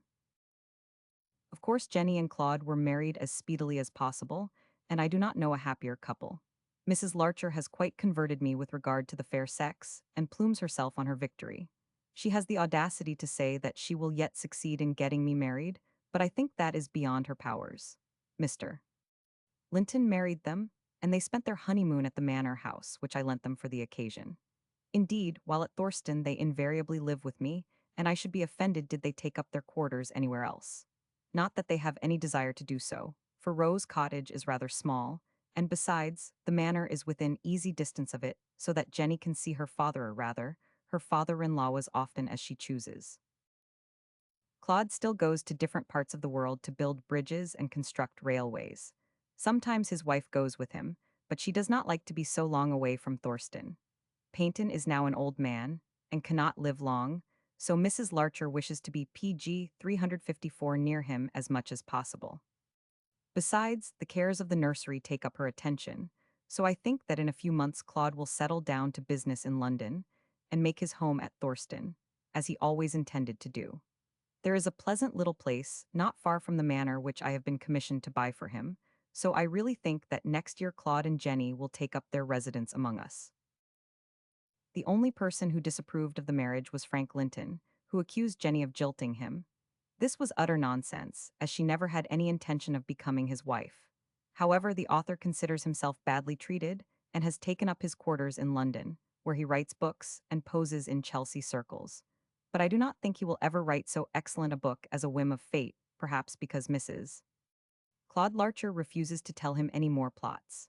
She has a good reason for so doing, as the troubles which arose out of her finding the murder papers in the garret of Rose Cottage have startled her in no small degree. Still, as I tell her, she must look on such troubles as a blessing in disguise, for, after all, they led to her marriage and present happiness. But Mrs. Claude does not see the matter in so amiable a light. Finally, Hilliston, it is hard to say what has become of that gentleman. After the death of his second wife, he withdrew from business and went abroad. There I believe he is still, and from what I hear of him at odd times, he seems to have developed into a kind of wandering Jew. France, Italy, Austria, Germany, Russia, he has seen all these places and is constantly traveling about, no doubt trying to PG 355 live down the past. Whether he will succeed in doing so it is hard to say. After some consideration I have come to the conclusion that we have been rather hard on Hilliston. He did not love Mrs. Larcher, in spite of his wife's insane jealousy on the point, and I believe he was sincerely attached to Mona Bantry. The blot on his character is that he did not marry her when she first came to London, and seeing that he was in love with her, I profess my inability to explain why he did not do so. Perhaps it was on account of her low birth, or the circumstances which connected her with Jerningham, but at all events, he did not marry her till it was too late for the poor creature's happiness. Otherwise, I do not see how he could have acted differently. Louisa Sinclair was guilty of the murder, but as she did it on his account, and was wildly in love with him, it was to his honor that he protected her as he 999. Whether he would have told the truth had Mrs. Larcher been convicted I do not know, but as Louisa Sinclair did not leave for America till Mrs. Larcher was released, I think Hilliston would have persuaded her to confess openly in the event of a conviction. It is true that he married her for her money, but I think he was touched by her devotion and gave her some love. No doubt it was Mrs. Hilliston's remorse for condemning his father to lifelong seclusion that made her so kind to Claude when he was a lad. Now it is easy to see why Hilliston was reluctant that Claude and I should investigate the case. He was afraid lest the truth should be found out, and his wife arrested. I was wrong in my surmise. Hilliston was not afraid for himself, but for the unhappy woman PG 356 who had killed Jerningham in mistake for him. The whole mystery would have been solved years ago had Dicky Pentle spoken out as he should have done. But the fear of being shut up in an asylum closed his mouth, and so the case was at a standstill for 25 long years. It was strange that Jenny, who set the ball rolling, should have been the indirect means of avenging her father's murderer, rather of solving the mystery which concealed it. Had she not discovered those papers in the garret, she would not have been able to give Frank Linton the plot of A Whim of Fate. Had that novel not been written and published, Mrs. Bezel would not have read it, and thereby have been induced to write to Claude. Had she not done so, Hilliston would not have told Claude the truth, thence we would not have taken up the investigation and solved the mystery. It was Jenny who was responsible for the whole. After 520 years, the child of the murdered man unconsciously enlightened us as to the person who had slain him. Fate works in strange ways. But I do not wish to figure further as a detective. This one experience has been quite enough for me. The thought, the anguish, the trouble is too worrying. The next criminal case in the Larcher family can look after itself. I abandon the role of detective, and thus put the last word to my only criminal case. The end.